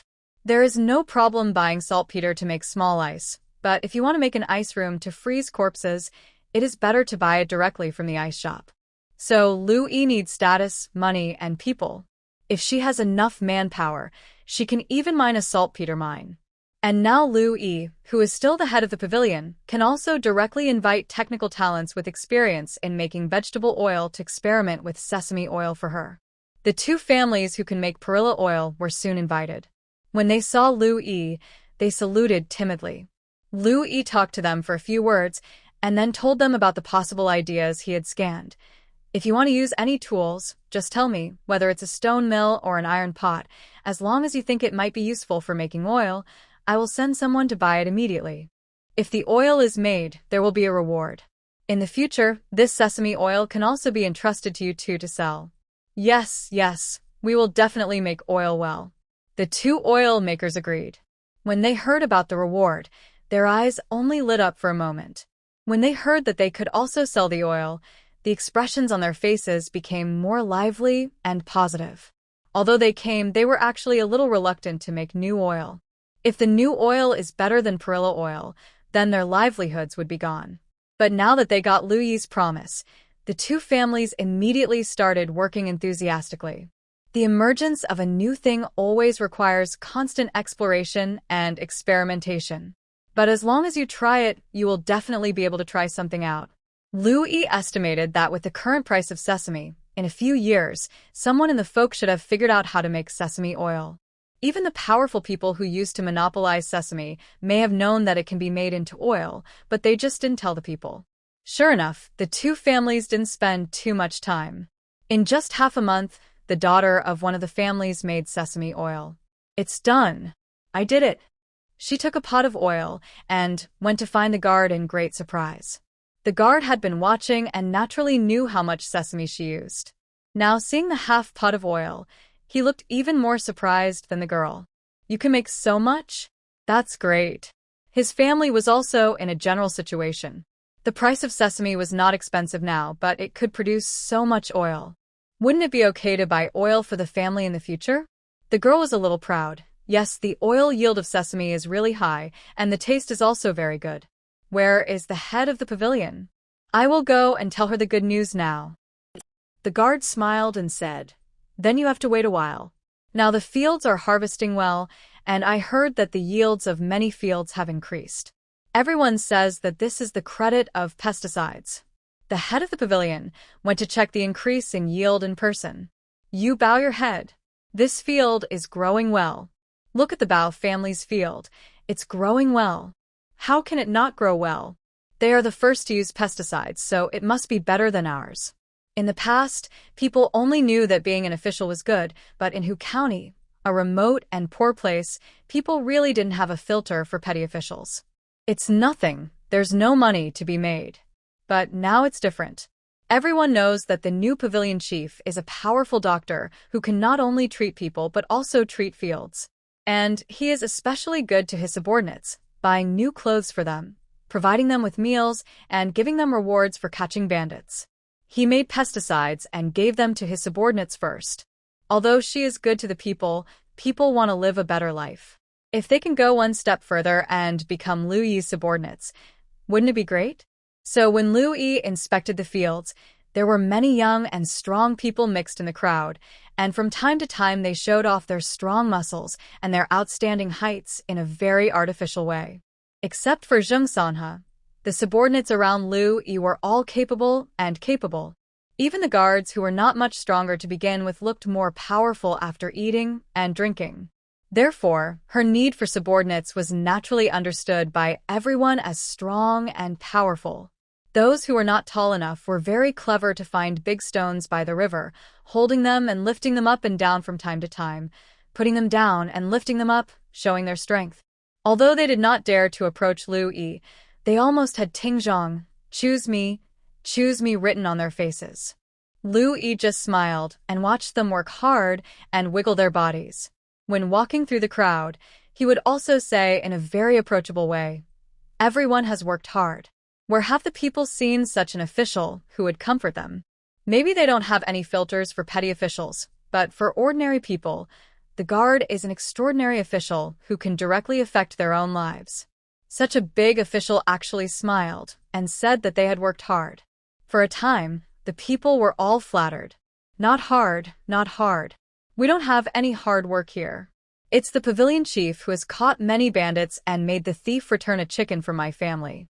The pavilion chief should be the one who has worked hard. It's not hard. It's because the pavilion chief thinks about us farmers and makes pesticides for us. If it weren't for pesticides, how could we have such a big harvest now? Liu Yi reached out to touch the heavy ears of grain. Hearing this, he waved his hands quickly. I just made some pesticides. The farming and labor are all up to you. This year's bumper harvest of grain is due to your hard work. You get up early in the morning and return at night to plant this bumper harvest. The people of my Changhu Pavilion are all down to earth and hardworking. If this goes on, there is no need to worry about not having a house for everyone and having enough food and warm clothes every day in the future. The people were flattered to begin with. Now, when they heard Liu Yi say this, many people felt an inexplicable excitement in their chests. No official had ever praised them like this before. The past pavilion chiefs would only scold them for not being able to pay taxes and think they were too lazy. But God, they have never been lazy. Getting up early in the morning and returning home at night is not just talk. The youngest child in the family has to catch insects all day and pour buckets of water into the fields, but the fields just can't grow much food. What can they do? But Pavilion Chief Liu understands them and understands them. It is obvious that she made pesticides to increase the yield of the fields, but she still praises them for their hard work. Most of the people have never been to school, and they can't say many nice things. They just respect and love Liu Yi more in their hearts. Those strong men who hold stones up and down are also working harder. Liu Yi spent 2 days inspecting all the cultivated fields in Changhu Pavilion. Not everyone in Changhu Pavilion bought pesticides to use. Life is not a novel. No matter how well Liu Yi arranges, it is impossible for everyone to do it according to her idea. Among many people, there will always be 1 or 2 ideas that are different from everyone else. Those cultivated fields that have been treated with pesticides have a visible harvest. This area of Hu County is a severely affected area by borers, which are so numerous that they not only eat crops directly, but also cause mold through excretion, molting, corpse pollution, and heat production. Let's put it this way, strictly speaking, it is not the use of pesticides that has increased the number of ears of grain, but the various pests in the past have greatly reduced the number that should have been there. In fact, even these yields that make the people ecstatic are still beaten by modern crops in modern times. It's just that there were too few in the past, so it seems to be more now. Therefore, those cultivated fields that have not been treated with pesticides stand out among the scenes of bumper harvests. Liu Yi walked in the cultivated fields in the 4 lakes and saw a large area of crops with obviously fewer ears of grain. The millets in other fields were bent by the pressure, but the ears of grain in that field were relatively scarce. Liu Yi directly asked the head of Sihu village, who had been following her carefully, "Whose land is this?" The head quickly said, "This belongs to Mr. Zhu. Lu Yi. He doesn't use pesticides, right? Is there any difficulty with money? Why don't I see any application for their pesticide loan?" After the people began to rush to buy pesticides, Lu Yi specially arranged a pesticide loan, considering that some families might be too poor to even come up with a dozen cents. This year, they will borrow pesticides first and then pay back the money for the pesticides when the fields have a good harvest.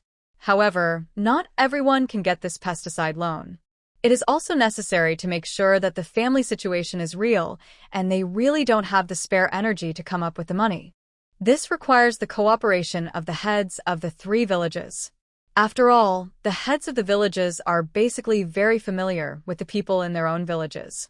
The family situation of each household, how many people live in them, what kind of livelihood they do, and how much they earn, the heads of the villages are very clear. When Lu Yi looked over, the head of the village in Sihu immediately felt his heart beating wildly and his legs went weak. No, their family lives a good life, and they don't need to borrow pesticides. Speaking of this pesticide loan, there is a case behind it. Because the pesticide was hyped up, some people in the county came to buy it. But it was okay for people in Changhu Pavilion to buy it, but for people outside Changhu Pavilion, there would be purchase restrictions, so some people came up with the idea of paying someone to buy it for them. The money was not much, and this pesticide could increase farmland production. Even the people who were greedy for money were reluctant to sell it, so outside, the pesticide was definitely out of stock. The head of Wianli came up with an idea and gave several families the loan for pesticides was reported, but Lu Yi took the note and did not approve it immediately. Instead, he sent people to check in each village. Because most of the guards were from Sanli, she did not send guards, but sent the soldiers around her. The head of Wianli just wanted to make a little money and did not think he had done anything wrong, so he naturally did not try to cover it up. The soldiers found out as soon as they went there. In the end, not only did they find out that the head of Wianli had falsely reported the families who needed loans for pesticides, but they also suppressed those poor families who could have been punished. The families included in the loan list. The money he embezzled was not much, and it was only 1 penny in total. But Lu Yi, who had always been gentle and kind to the 3 village heads, showed his ruthlessness and showed no mercy to them for the first time after verifying that this matter was true. First, he dismissed the head of Wianli from his position and then sentenced him severely for deceiving his superiors, accepting bribes, and oppressing the people. Not only did the head of Wianli lose his position as head of the village, he was fined 2 silver coins, and he would have to go to jail in the future. He was beaten with 30 boards in public as a warning to others. When beating them, Lu Yi specially called the 2 village heads of Singsingli and Sahuli, as well as the village soldiers, squad leaders, and sergeants to watch. This scene scared them a lot. After returning home, the village head of Sahuli hurriedly flipped through the household registration and asked every family, fearing that he would be held accountable for the families who reported the loan of pesticides. At this moment, facing Lu Yi's eyes, the scene of the village head of Wianli being beaten to pieces flashed before his eyes, and he quickly added, "It's like this. Boss Zhu has always been stubborn and doesn't want to believe that pesticides can cure the diseases of the fields. He doesn't want to buy it, and I have no choice but to let him go." The head of the village in Sihu actually didn't dare to say that the main reason why Boss Zhu didn't want to buy pesticides was because he favored boys over girls. Since Headmistress Lu was a girl, he refused to believe in her ability. He even laughed at other people for wasting money buying pesticides. He wiped the sweat from his forehead, fearing that Lu Yi would think that he was not doing his best, and added, "But those poor families in our Sihu are all included in the loan list and have received pesticides. Headmistress, look, this is the farmland of the poorest son family in Sihu." Louis followed the hand of the head of the village in Sihu and saw a piece of farmland that looked very good. Very good. The land is well taken care of. Seeing that Lu Yi had no intention of punishing him, the head of the village in Sihu breathed a sigh of relief and praised. Everyone in their family is willing to work, but their mother is sick, and they owe a lot of foreign debts to pay for the treatment and medicine. Speaking of which, it was all thanks to the pavilion master. Before, the pavilion master was giving a free clinic in Sing, and the Sun family carried their mother there. After taking the pavilion master's medicine, the old lady gradually recovered. Now, with the pavilion master's kindness again, we have obtained a loan to buy pesticides to use in the fields. Now we have a good harvest, and I think the debts can be slowly repaid. Louis watched from afar and saw that one of the people who were busy in the field raised her waist, squinted her eyes, and looked for a while before she could see clearly that it was her. He immediately called the others, and the Sun family members all looked over, and then someone knelt down and kowtowed first, followed by several others. Louis has good eyesight, and he can see their lip shapes even from such a distance.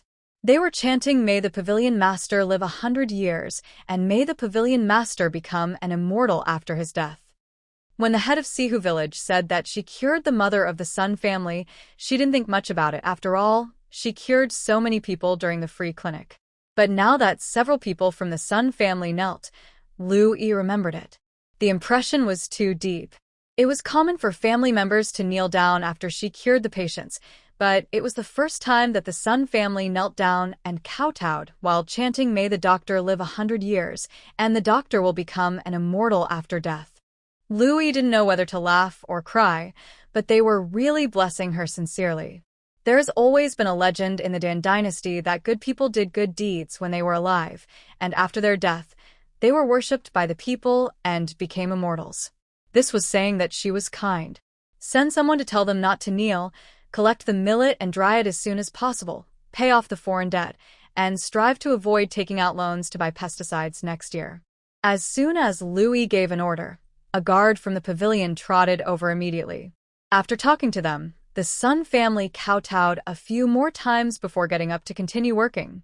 The head of the village in Sihu saw that Louis seemed to be in a good mood, so he quickly took the opportunity to flatter him.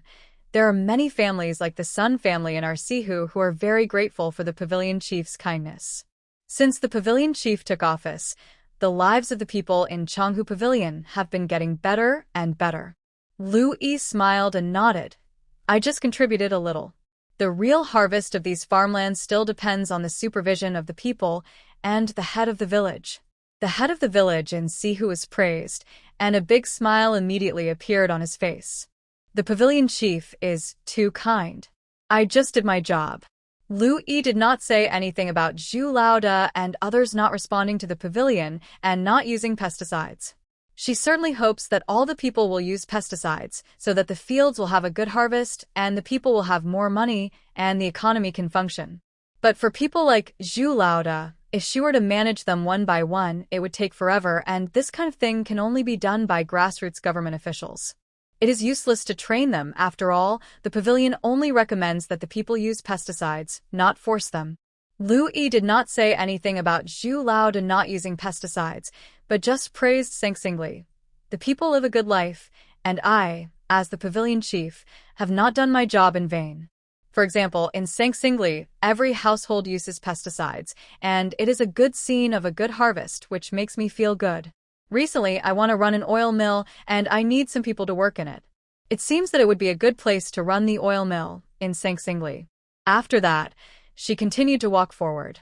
"Let's go, we should go back too." The smile of the head of Sahuli froze. Sing was where Louis first performed free medical treatment. She saved countless patients and made the people in Sing make a fortune by selling medicinal herbs. She had the highest prestige there. From the head of the village to the people, everyone had more trust in her than usual. Therefore, when the pesticide came out, the people in Sing all rushed to buy it. Those who didn't have money to buy it at the beginning were anxious to ask the head of the village to find a solution. The head of Sing went to ask Louis for help, which led to the loan of pesticides. It can be said that although Louis treated the three villages equally in name, according to the head of Sahuli, Sing, which had been treated by Chief Lu Ting, was Louis's direct line. If there was anything good, Chief Lu would definitely favor Sing. They were not as close as him. It just so happens that the people under his jurisdiction are not as active as the people in Sing. No wonder Chief Lu praised Sing. Thinking of this, he felt a little guilty. He knew that Zhu Laoda refused to buy pesticides that day and asked about it, but he thought it was better to have less trouble than more, so he didn't care. Anyway, if pesticides can really increase production, it doesn't matter to him if Zhu Laoda's grain production does not increase. But why didn't he think that the pesticides were made by Lu Yi and sold by her, which was supposed to increase production and benefit the people? As a result, the people in other villages bought them, but the people under his jurisdiction were unwilling to buy them, even if they had money. Doesn't this just show that the people in his village don't take Lu Yi, the chief, seriously? Look, didn't the good thing of running an oil mill fall into Sing Singli? The head of the village in Sihu village cordially escorted Lu Yi to her horse. Only when he saw her leaving with her companions did the smile on his face fall. The oil mill. Not to mention how convenient it would be to buy oil in the village after building an oil mill. The tax paid could be counted into the total taxation of Sihu village. Just the people who work in the oil mill could earn some income. How could they miss such a great opportunity in Sihu village? Oh no! Head of the village, are we going back to? Asked the sergeant who followed. Why go back? Come with me to inspect the farmland again. When the order from Chief Lu comes down in the future, you must pay attention. And that boss Shu is really holding us back in Sihu village. He doesn't use the good things that are delivered to his door. Go and give him a good scolding. When the soldier arrived at Zhu's house, Boss Zhu was already squatting at the door with a look of regret and heartache on his face. He looked like he had lost his parents, so he was embarrassed to open his mouth to scold him. Boss Zhu, are you sitting here? Boss Zhu looked at the soldier dejectedly. Are you here to laugh at me too? Laugh, laugh. One more person won't make a difference anyway. The soldier. He just opened his mouth, intending to give a little scolding. But before he started, the voice of Boss Zhu's mother came from the room. Everyone is buying. But you said you had never heard of pesticides and said you wouldn't buy anything. Now it's good. Every family has a good harvest, but our family is different. They say the head of the pavilion can only treat people, but I've never heard of anyone who can treat fields. You can't even treat ants. What do you know about being a doctor? Great. Now it's good. The whole family is being laughed at. The voice of Boss Zhu's father came from the room again. I said before that it doesn't cost much to buy some, but you thought the head of the pavilion was a girl and refused to believe her. You stopped me from buying anything. Some people don't believe it, but at least they are willing to buy some pesticides to try. What about you? I won't even try, just because the head of the pavilion is a girl and young. She is the head of the pavilion. How can she not be as capable as a peasant like you? This time even Ximing's family bought it, but you didn't. No more talking, take a breath. Just think that when I gave birth to him, I threw the child away and raised the placenta. Lizu. This scolding was much more harsh than he had intended. He couldn't bring himself to say it in the end, and went back to report after just looking at it for a while. Now in the entire Changhu Pavilion, the happiest person is probably the former pavilion Marquis Ximing. The whole Changhu Pavilion knew that he had foolishly contradicted Lu Yi on the first day of her new job and was beaten on the spot and dismissed from his post. Before, when he went out, he always mentioned him when he heard other people gossiping, chatting about gossip, and instructing his family. Do you know that Ximing? He's a fool, and he even lost his position as pavilion marquis. The pavilion chief is very powerful. Ximing knows it, right? He was beaten to the ground by the pavilion chief. Be a good pavilion soldier. Don't be like that Ximing. As Lu Yi's prestige in Changhu Pavilion grew, and more people loved her, Ximing became more famous. Especially those people who loved Lu Yi very much. They could not think of any other way to please Lu Yi, but it was okay to scold Ximing, who once looked down on Lu Yi. Now it's good. There is a Zhu Laoda who is so stupid that he refused to try any pesticides. He also said everywhere that pesticides were useless. After Ximing recovered from his injury, he didn't dare to go out much. This time, he was relieved after hearing about Zhu Laoda's story. Now, everyone should only talk about Zhu Laoda, right? He decided to go out for a walk. Sure enough, passers-by were talking about Zhu Laoda. Do you know Zhu Laoda from the Four Lakes? TSK, he always said that the pavilion chief was a girl and didn't want to use the pesticides made by her. Now everyone has a good harvest, but their family, the ears of grain, look pitiful. Sure enough, Ximing couldn't help but curl up the corners of his mouth. As a result, the next second he heard another person saying, I know, he is even more stupid than Ximing. Ximing. He changed. He really changed. This time when Tingxi was selling pesticides, his family actively went to buy them. Then, I think Ximing is more stupid. Boss Xu only yelled in private, but he didn't dare to say it in front of Tingzhong. Ximing said it to his face and was beaten up by Tingzhong. Ximing. That's right. TSK, these two people are really bold. They dare to say bad things about Tingzhong. If I meet them, I will beat them to death. Ximing. He covered his face silently and turned to go home. But he heard someone shouting at the two people who were chatting. What are you still doing here? Tingxi is going to build an oil mill in Singli. If you are not busy, go and watch the fun. It is said that a new kind of oil has been released. It tastes good and is very cheap.